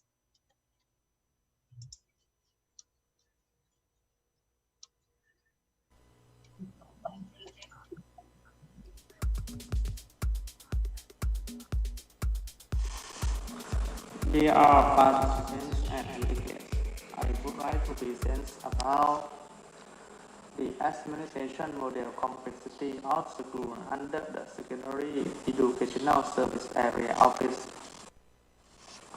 I am Ramaha Santichai Apisanti Ponsisom, co-ordinates Associate Professor Dr. Somsak Bunpu, Assistant Professor Dr. Ravi Mangransan, and Mr. Virapan Pongwatananuson, University Organization Mahachulalongkorn Rajvidyalaya University, Thailand. The purpose of this research were 1. To study the status of problems in complex administration of schools under the Secondary Educational Service Area Office. 2. To develop and propose the administration model complexity of school under the Secondary Educational Service Area Office. Mixed methods research was used for research design. In qualitative research was conducted by using documentary study. in-depth interview with 5 key informants and focus group discussion with nine experts. Research tool were documentary record form and interview form. In qualitative research, 400 samples of secondary school administrators and teachers were used for data collection and was selected by multi-state random sampling. Research tool was questionnaire qualitative data was analyzed by contents analysis. Various qualitative data were analyzed by percentage, frequency, mean, and standard deviation. Results indicated that 1. The state of problems in complex administration of school under the Secondary Educational Service Area Office consists of 4 aspects as overall has shown the balanced level of complexity. That was the problem showing consisted by 1, 2, encourage community to have strong academics administration in academic management. 2. To set up fundraising of resources to support education in financial management. 3. To set human resource planning for educational personnel in human management. And 4. To conduct research for policy and plan development in general administration. 2. The administration model complexity of school under the secondary educational service area office consisted of 5 components which were 1. Principles of complexity. 2. The objective of complexity administration. 3. Process of complex administration. 4. Model utilization. And 5. The success factor.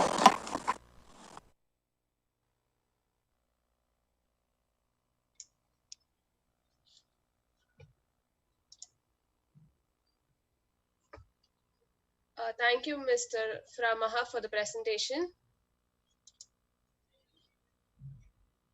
With this, we reach the end of the technical session 2 as well as the ICSET 2021 conference. Sir, your voice is, Yeah. Now it's okay. Now, in fact, we were discussing about the best paper, best presentation awards and other things. That's why I was out for a few minutes. Sure, now this is the author speaker available online? Then we can talk about something. Otherwise, is he available online? Actually, he is a PhD candidate from Mahachulalongkorn. He is my student. He tried his best to present his paper. And the topic is and the topic is kind related to like Buddhist school, something like that. Okay. I'm very happy. Yeah, very happy to state that I was there at your university for a couple of days. Also, you have some mining petroleum related engineering department. Also, I was there with their HOD and other people, faculty, and your students. Really, I appreciate, madam, and I visited your the schools also, your secondary schools, whatever you are talking about. Since I used to take a lot of interest being a person from MS counseling and psychotherapy long back with being a member in also a pollution control board of our Odisha state environmental appraisal committees, and many board of studies committees throughout India and different states, central and private and all in universities.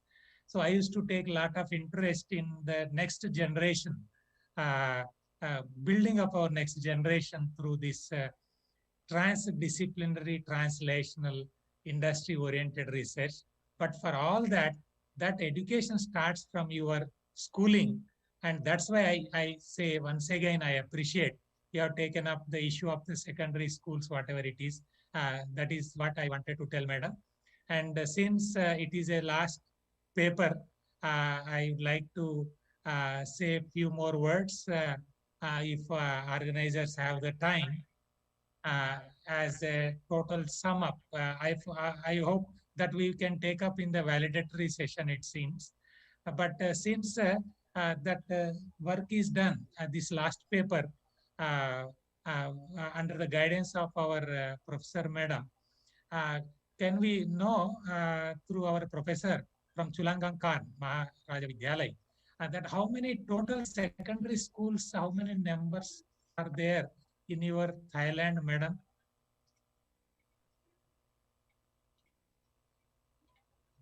Total number of secondary schools. You are talking about the secondary school education. You mean the secondary school related to Buddhist school, right?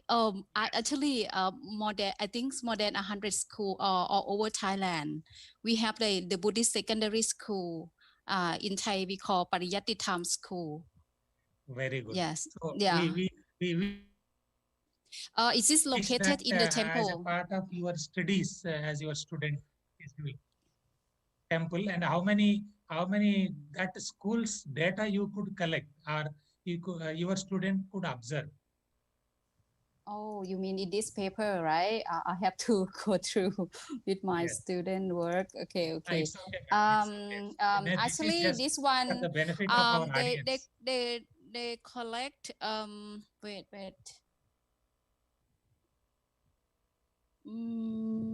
That is just for the benefit of our audience. Oh no, it doesn't show on the abstract. Oh, okay. Actually, more than 400 samples for the administrator and lecturer for the quantitative research, and he also interview 5 key informants, and after that follow up by doing like focus group discussion for like 9 experts in order to develop the models. Did you hear me? Hello. Very good. Then we wish that you will be developing your model further and apply to be more applicable for your total 100 schools. We wish like that, madam, for developing the very good, reliable model for that. All the best to your student and to the authors of this wonderful paper, this last paper. Namaste to authors. Thank you, sir. Okay, thank you very much. Thank you, ma'am.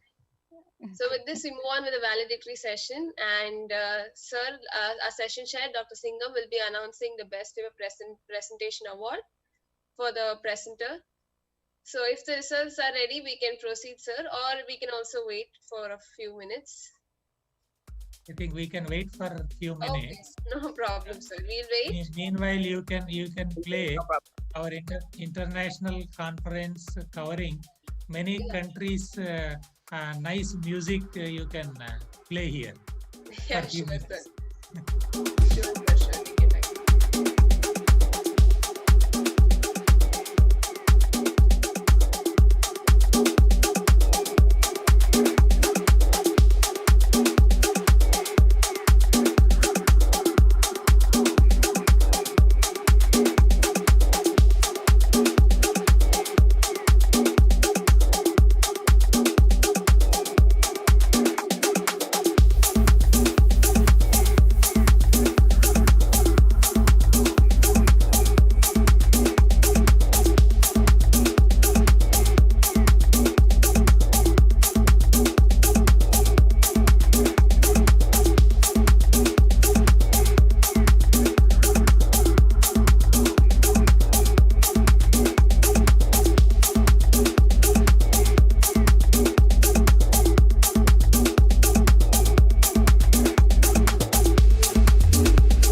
So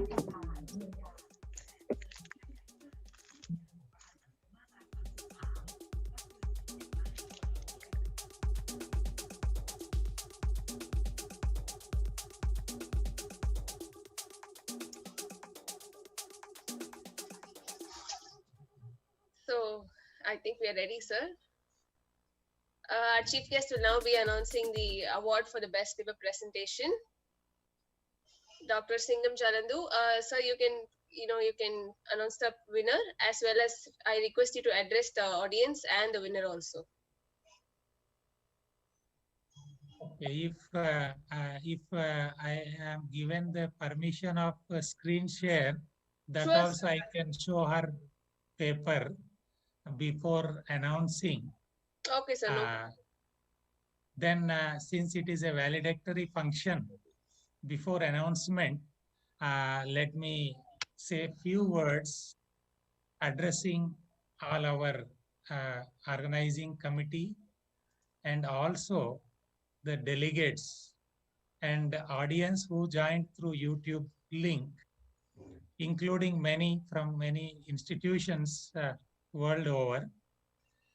We thank all the organizers at the outset, and at the outset, I also extend my gratefulness to the organizing committee, given me this opportunity to be the chief guest in this valedictory function, also as a chairperson of the technical sessions.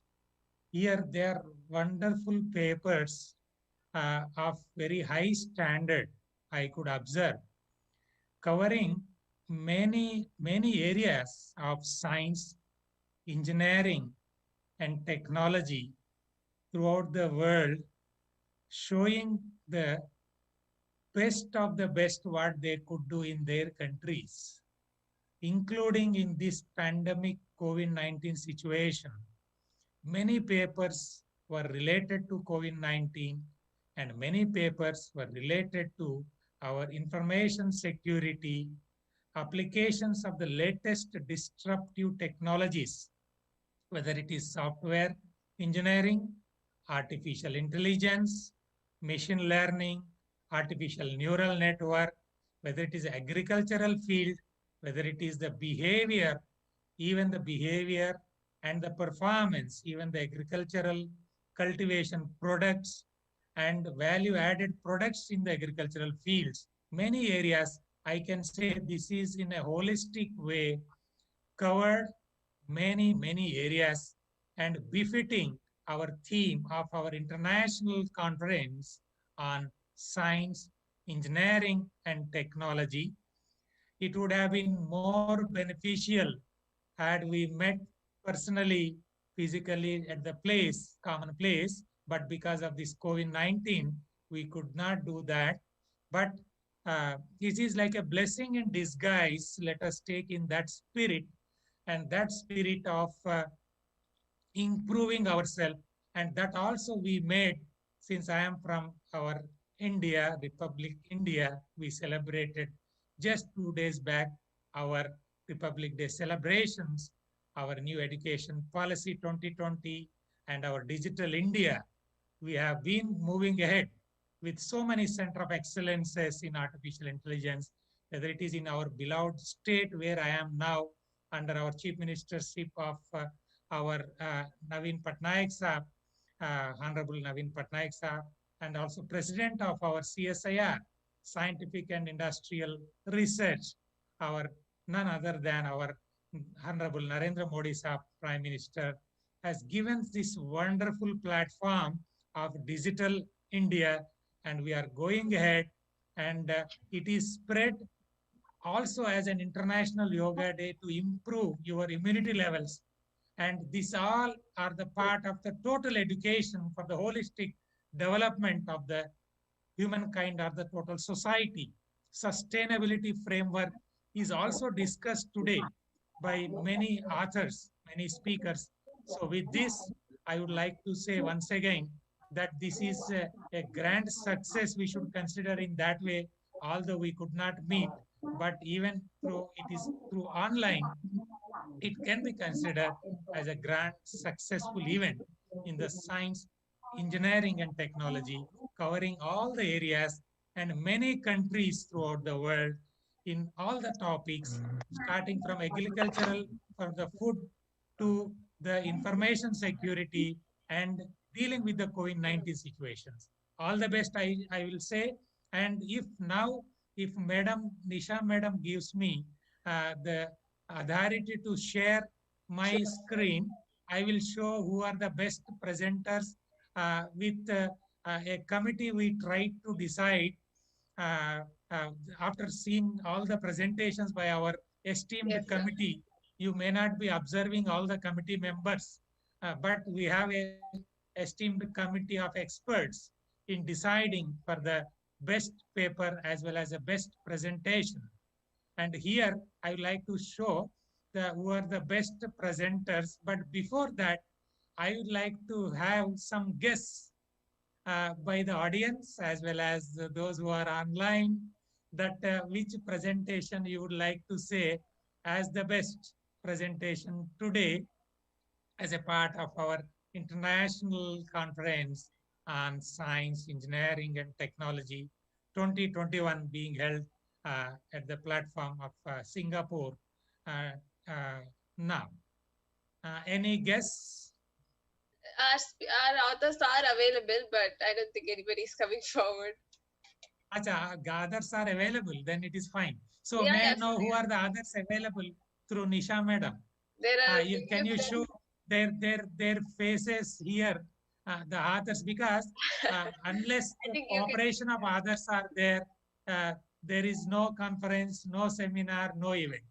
So they made so much of exhaustive work, whether it is preparing the paper, conducting studies, experiments by the students, of course, under the able guidance of very senior professors, faculties, including I have seen so many young and energetic people. Of course, I became old man, but there I have seen so many young and energetic people. I will get more energy when I see them. And that is the spirit. Uh, in addition to, I have seen our future Galileos and so many scientists from electrical, civil, humanities,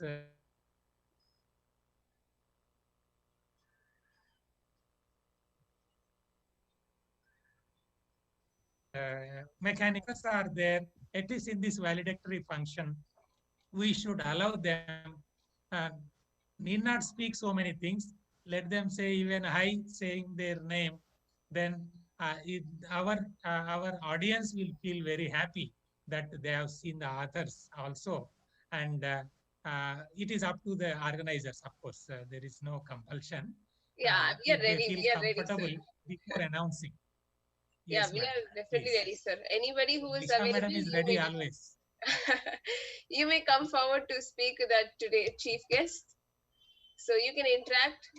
And there are most of our authors are available online, sir, but they just Very like nice. So to all the authors, now this is a not a part of a session, but now with my little experience of 3.5 decades, already Nisha madam told about my whatever little biodata.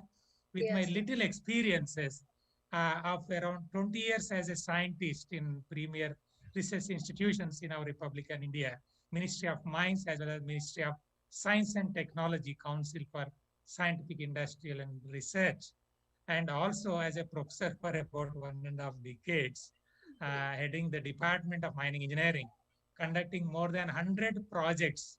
So when you consider cricket as your hobby, that century is over, and presently conducting more than a dozen projects in hand. And I have the provision to even provide scholarship to international students if they are interested to come over here and work. Of course, taking care of COVID-19, my beloved authors, speakers, and next generation scholars and faculty. So if you have any doubts in pursuing your excellence in your research career in future, whether it is academics, research, or making more useful as a transdisciplinary, translational, industry-oriented research and academics, you may ask some queries to me. I have been asking so many queries to my authors. Now I take it as a privilege to respond to the queries of others, if any. Please. Sure, sir. Otherwise, others are not coming forward.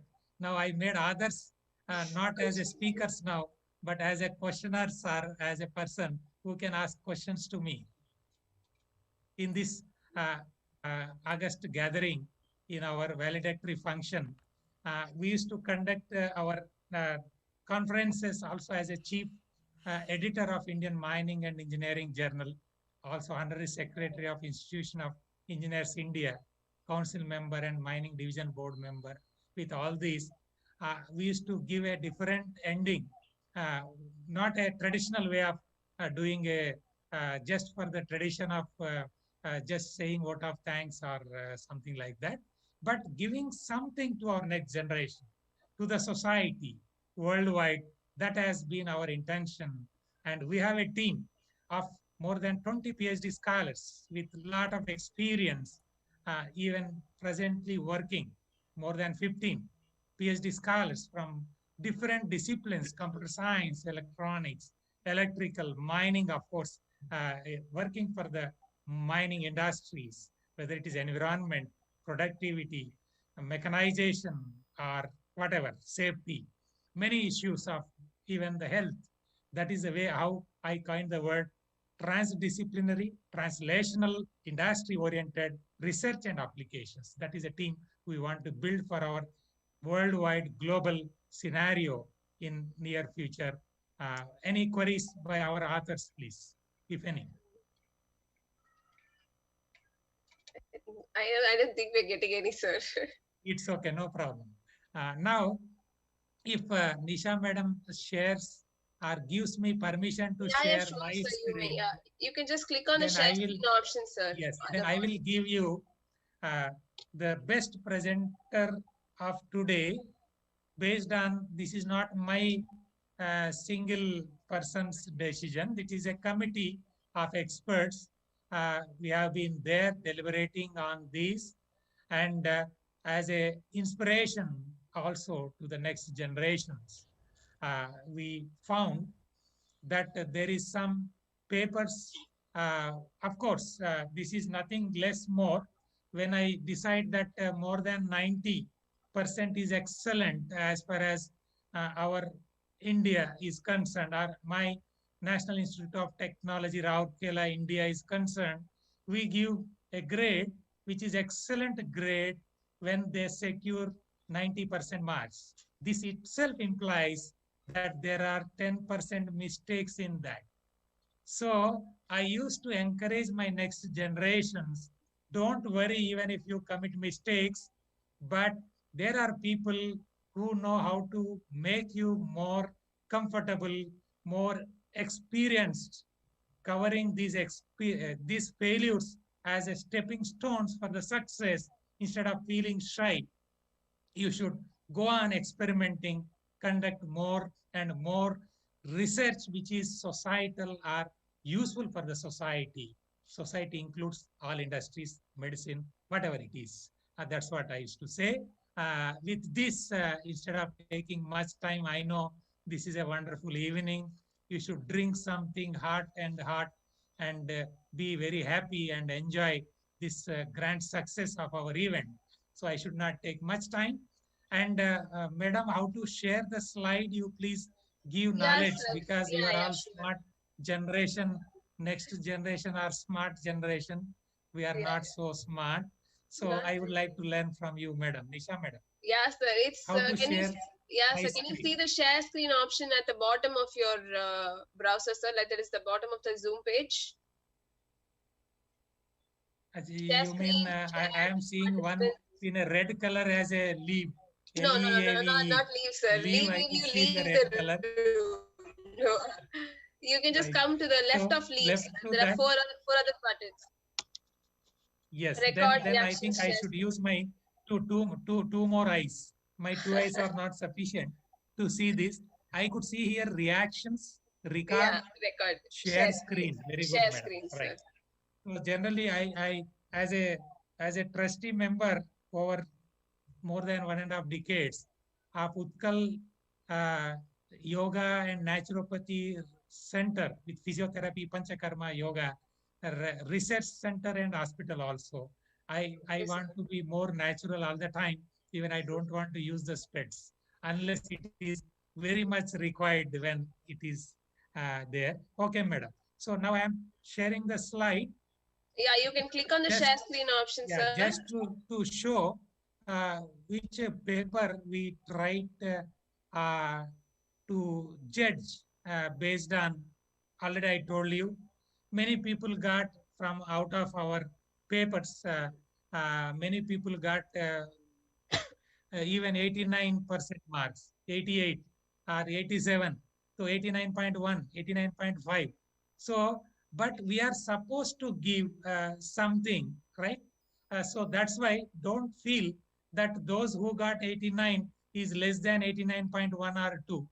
But there should be some mark to be given and somebody to be declared. So with that spirit only, you see, my beloved speakers, this is not to discourage others. At the outset, I say before showing that slide that everybody has done excellent work and their presentations were wonderful, beautiful, and we want to encourage for the next generations also. And with all this spirit, our expert committee has taken a decision, and now I am trying to share my slide with that. Now I hope you are seeing now our No, Isha sir, madam you can click will on the read share this. screen option, sir. Achha, that was there already. Now you have to click it, sir. Like you only if you click it, like start sharing the screen. Then you have to select the tab you want. I thought already it was No, there. no. Let me see once again. Okay, Yeah. okay, madam. I clicked it at that time. Achha, now, are you able to see my screen? Have you clicked on the option, sir? Share screen option. Yes, yeah, that's what I did. Okay, you have clicked, and then does it show any tab? Yeah, now I got it. Yes, Yeah. yes. Right. Now, are you able to see that? Yes, sir. Yes. My screen? Yes, My sir. We screen? can see your screen. Yeah. Now you are able to say who got the best presentation award? No, sir. I am showing partly. Yeah. Only partly I am showing. Yeah, exactly. Rest is to the authors and speakers, right? They can understand that here, now I am making it full screen for the best paper award, I mean best presentation, because best paper award that requires some more exercise from our committee. So now we are not sharing that one. And this is a best presentation award goes to Miss Sonali Lakshman Dushing, and under the guidance of Professor A.V. Nayak on the paper which was nicely presented. That is nothing or none other than solar energy monitoring for IoT with fault detection and temperature sensing mechanism. Here, she tried to show from A to Z some anybody who don't know something. So they can also, even a BTech student, or although the Sonali madam is a MTech scholar, she made it in a very nice manner. I hope everybody understood it. I don't know. This is my observation and observation of our committee of experts. That is a panel constituted specially for this purpose, and we have been doing this exercise since the first to the last presenters. We have been observing very closely and try to give marks every time. 85 marks, 82 marks, 70 marks. Let me not tell you who got 60 marks, but like that, from 60, I have seen even 50 marks also I could give to somebody. I don't know other experts how much they have given. So with this spirit, it should be taken. And congratulations, I expect a big applause for our Miss Sonali Lakshman Dusing and Professor A.V. Nayak. All the best and congratulations for the best Paper Presentation Award, and I hope you will be communicating to your institution where you are studying. With this, now I hand over to our, but before that, since share screening is option is already there, let me utilize it for only 1 more minute, madam, where theses are their full paper. I am just projecting because I have gone through all the papers A to Z, whatever was submitted to me, and I could read all these papers. It is really a privilege for me. It is not that I am sharing my knowledge with you. I learned so much from you, all the authors, all the papers, and it is a privilege for me and privilege given to me by IFERP, for which I am highly thankful. I am just scrolling that paper so that everybody will have a look of this total paper given with a good understanding of the subject. And of course, whatever that figures, other things were there, it was not there in this, it seems. But this is what was the paper by Sonali Madam, which has a very good way of presenting in our international conference of science, engineering, and technology, and uh, held at Singapore. Our paper, again, I kept it here, the title. All the best. Once again, congratulations. Now over to our Thank you very Nisha much, Madam, sir. please. Yeah. And on behalf of the organizing committee of ICSET as well, a very warm, congratulations to Miss Sonali for winning the Best Way Presentation Award. The e-certificates as well as the proceeding book and feedback forms of the conference will be provided to your respective emails tomorrow. So I now heartily thank all the delegates and students who have contributed to the success of today's conference. And I want to extend my warm thanks and also welcome to Dr. Singham Jalandu for being there throughout the session, for being an excellent session chair, for being an excellent unbelievably, he's very entertaining and he's very knowledgeable and he's got lots of information to share, insights to provide. So thank you very much, sir, for joining us today. And thank you everybody for participating in our conference, and please stay tuned with us for more updates regarding IFERP conferences. Yeah.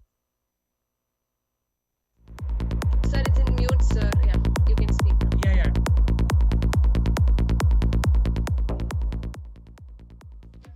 Communicated tomorrow through email. This is only best presentation award. But best technical paper award will be announced tomorrow and sent through email. That's what I have to communicate in this valedictory function. And I should once again congratulate all the organizing committee and also all the audience and the speakers and the authors who made wonderful efforts in preparing their technical papers, and the committee in preparing the proceedings, and that background persons who are responsible for organizing all this, whether they are from IFERP and other places in Singapore, all deserves high applause, and they have done a commendable job, and we should be grateful to them. And now, namaste, namaste, namaste from India. And from our side, this is a Digital India, Make India, Atmanirbhar Bharat. We go ahead with the Startup India and Stand Up India. And of course, our international conference has given a good platform also in creating more awareness, not only for any country, not naming any country, all the countries internationally, to come together, discuss on the recent issues of COVID-19, that is the great pandemic now. And there is a requirement of uniting and dealing with fighting against this COVID-19. All the best to all the people and their family members who are behind you at your homes, waiting for you, ready to serve you a great dinner tonight to have Likewise, admirable sir. lunch. See you soon. All Bye. the best once again. Namaste. Thank you, sir. Jai Thank you Hind. so much. Jai Hind.